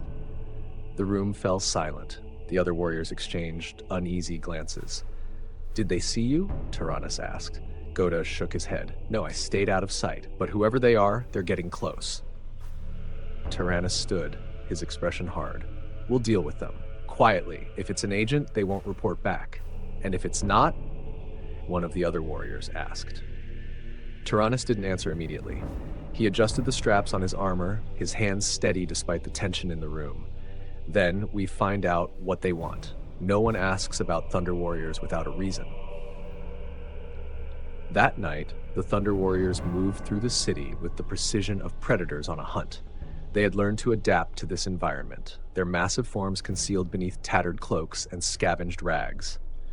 Even in this place of shadows, their size and presence made them stand out, but they moved carefully, avoiding open streets and sticking to the alleyways. It didn't take long to find their quarry. The man was seated at a ramshackle bar, his back to the wall. He was unremarkable in appearance, his face hidden beneath a wide-brimmed hat and a coarse hood. He sipped from a rusted tin cup, his eyes scanning the room with the practiced wariness of someone accustomed to danger. Goda grunted. "That's him." Tyrannus motioned for the others to stay back. He stepped forward, his movements deliberate but unthreatening. The man didn't react as Tyrannus approached, but his hand drifted toward his side, where a small blade was strapped to his hip. "Relax," Tyrannus said, his voice calm but firm. "If I wanted you dead, we wouldn't be talking." The man looked up, his eyes narrowing as he took in the towering figure before him. "You've got the wrong man," he said, his voice low. Tyrannus pulled back his hood just enough to reveal the scarred, weathered face beneath. The man's eyes widened and his hand froze mid-reach. "You've been asking questions," Tyrannus said, "about us." The man hesitated, then nodded slowly. "You're hard to miss," he said, his tone cautious. "Men like you don't belong here." Tyrannus leaned in, his expression hard. "Who sent you?" "No one," the man replied quickly. I'm looking for someone." "Who?" The man hesitated again, but the weight of Tyrannus's gaze broke him. "Babu Dakal," he said quietly, glancing around the bar as if the name itself might summon danger. The name meant nothing to Tyrannus, but Goda, who had moved closer, let out a low chuckle. "Babu Dakal," Goda repeated, his tone dripping with sarcasm. "What makes you think he'll see you?" The man's face paled. "I don't know if he will," he stammered, "but I've got information he'll want. If I can get it to him, I just need an audience." Tyrannus frowned. "Why would you think we'd lead you to him?" The man hesitated again, then looked up at Tyrannus with a mix of fear and determination. "Because you're him," he said, "or you used to be." The room went still. Goda raised an eyebrow, his hand drifting toward his hammer. "You've got guts, I'll give you that." Tyrannus straightened, his face unreadable. The name meant nothing to him, but there was no denying the weight behind it. Whoever this Babu Dakal was, the man thought he was standing before him now. "Speak carefully," Tyrannus said, his voice cold. "You don't want to make a mistake." The man swallowed hard. "I've heard the stories," he said, "about the Thunder Warriors, about you, and I know you're not dead, not all of you." Tyrannus exchanged a glance with Goda, his mind racing. The Emperor's cull had been ruthless, thorough. The world believed the Thunder Warriors were extinct, their names consigned to myth. But if this man had heard whispers, who else might have? "Start talking," Tyrannus said, his voice edged with steel. The man nodded, his fear evident but his resolve unshaken. "I know where you can find others, like you." The room fell silent again, the weight of the revelation settling over them. The man's words hung in the air like a challenge, daring anyone to break the silence. Tyrannus stared at him, his scarred features hard and inscrutable. Behind him, the remaining Thunder Warriors shifted, their bulky forms barely concealed by the dim light and the rags they wore. "Others?" Goda said at last, his voice carrying a mix of disbelief and suspicion. "Don't waste our time with lies, little man." The man shook his head quickly, his trembling hands raised in a gesture of submission. "I swear it's the truth. I wouldn't have risked coming here otherwise. There are others like you, Thunder Warriors, or at least there were. Tyrannus leaned forward, looming over the man. What do you mean? The man swallowed hard. I don't know much, he said, his voice cracking. Only rumors, whispers from people who've been to the deepest parts of the city. They say there's a place down there, hidden in the Underhive, a black market, a meeting ground for the desperate and the damned, and some of the people who've gone down there, they claim they saw giants in old armor, like you. Goda scoffed, the sound low and guttural. Giants in armor. That's it? You're risking your neck over ghost stories? It's not just stories, the man protested. People have seen them, and not just anyone. Thunder Warriors. Real ones, or what's left of them. Tyrannus exchanged a glance with Goda. The thought of other Thunder Warriors surviving the Emperor's purge had always seemed impossible. The cull had been so thorough, so methodical, that he had assumed he and his small band were the only ones who had escaped. And yet, he couldn't dismiss the idea entirely. Where? Tyrannus asked. The man hesitated, then reached into his coat. Goda tensed, his hammer halfway to his hand, but the man froze and raised his other hand in surrender. Slowly, he pulled out a small, crumpled piece of parchment. He placed it on the table between them and slid it toward Tyrannus. It's a map, the man said. Crude, but accurate enough. It shows how to get to the Underhive market. It's not easy to reach, but if you follow the path, you'll find it. Tyrannus picked up the parchment, his sharp eyes scanning its contents. The map was hastily drawn, little more than a series of lines and symbols marking tunnels, collapsed shafts, and abandoned districts deep beneath the petitioner's city. Goda leaned over his shoulder. Looks like a death trap, he muttered. Maybe, Tyrannus said, folding the map and tucking it into his belt. He turned back to the man. Why give this to us? What's in it for you? The man hesitated, his gaze shifting nervously between Tyrannus and Goda. I heard rumors about Babu Dakal, he said finally, his voice barely above a whisper.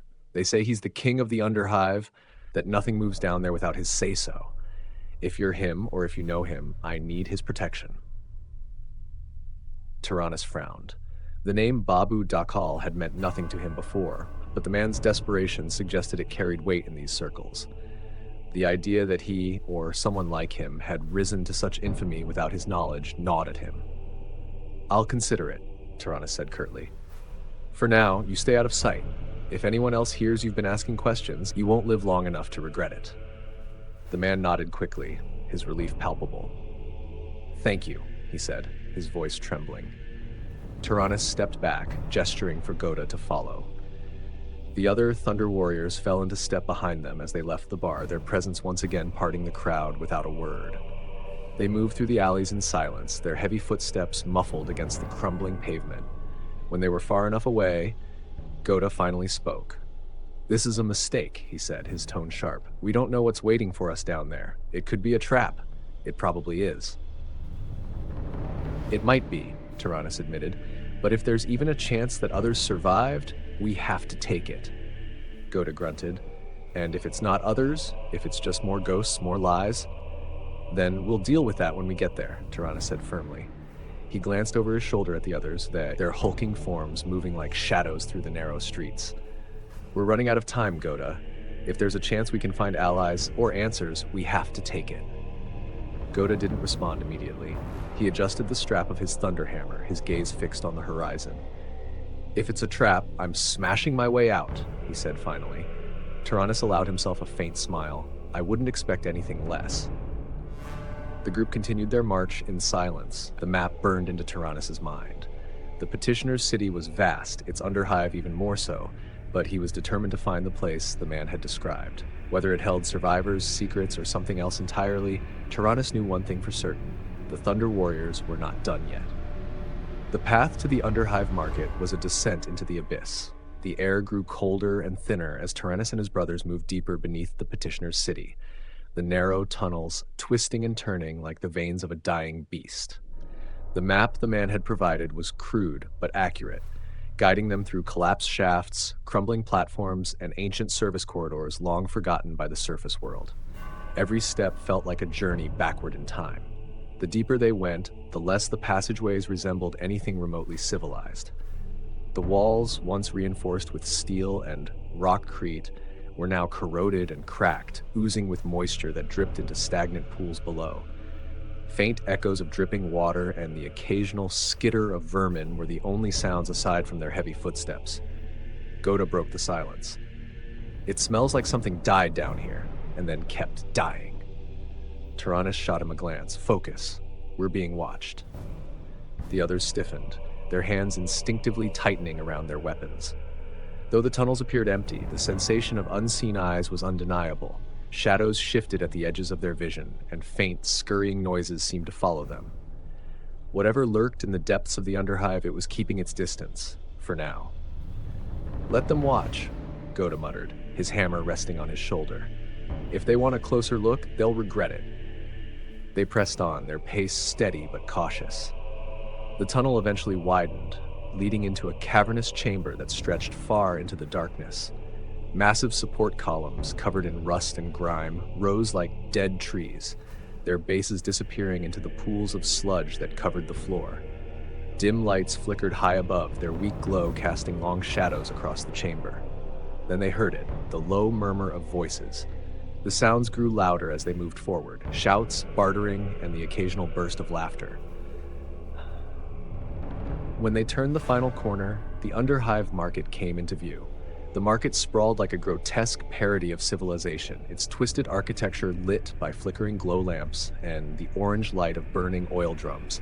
Makeshift stalls lined the uneven ground, their tables piled high with scavenged goods, weapons, food rations, mechanical parts, and items whose purposes were impossible to discern. The crowd was as varied and broken as the wares on display. Augmented brutes, cloaked figures, and gaunt scavengers moved through the chaos, their faces concealed by masks or hoods. Yet even in this place of desperation and filth, the sight of the Thunder Warriors drew attention. Tyrannus could feel the eyes on them, wary and curious in equal measure. "Is this it?" one of the Thunder Warriors muttered. "No," Tyrannus said, scanning the scene. "This is just the start." The deeper they ventured into the market, the more unsettling it became. The air was thick with the smell of oil and decay, and the glow lamps above flickered erratically, casting the cavern in and out of shadow.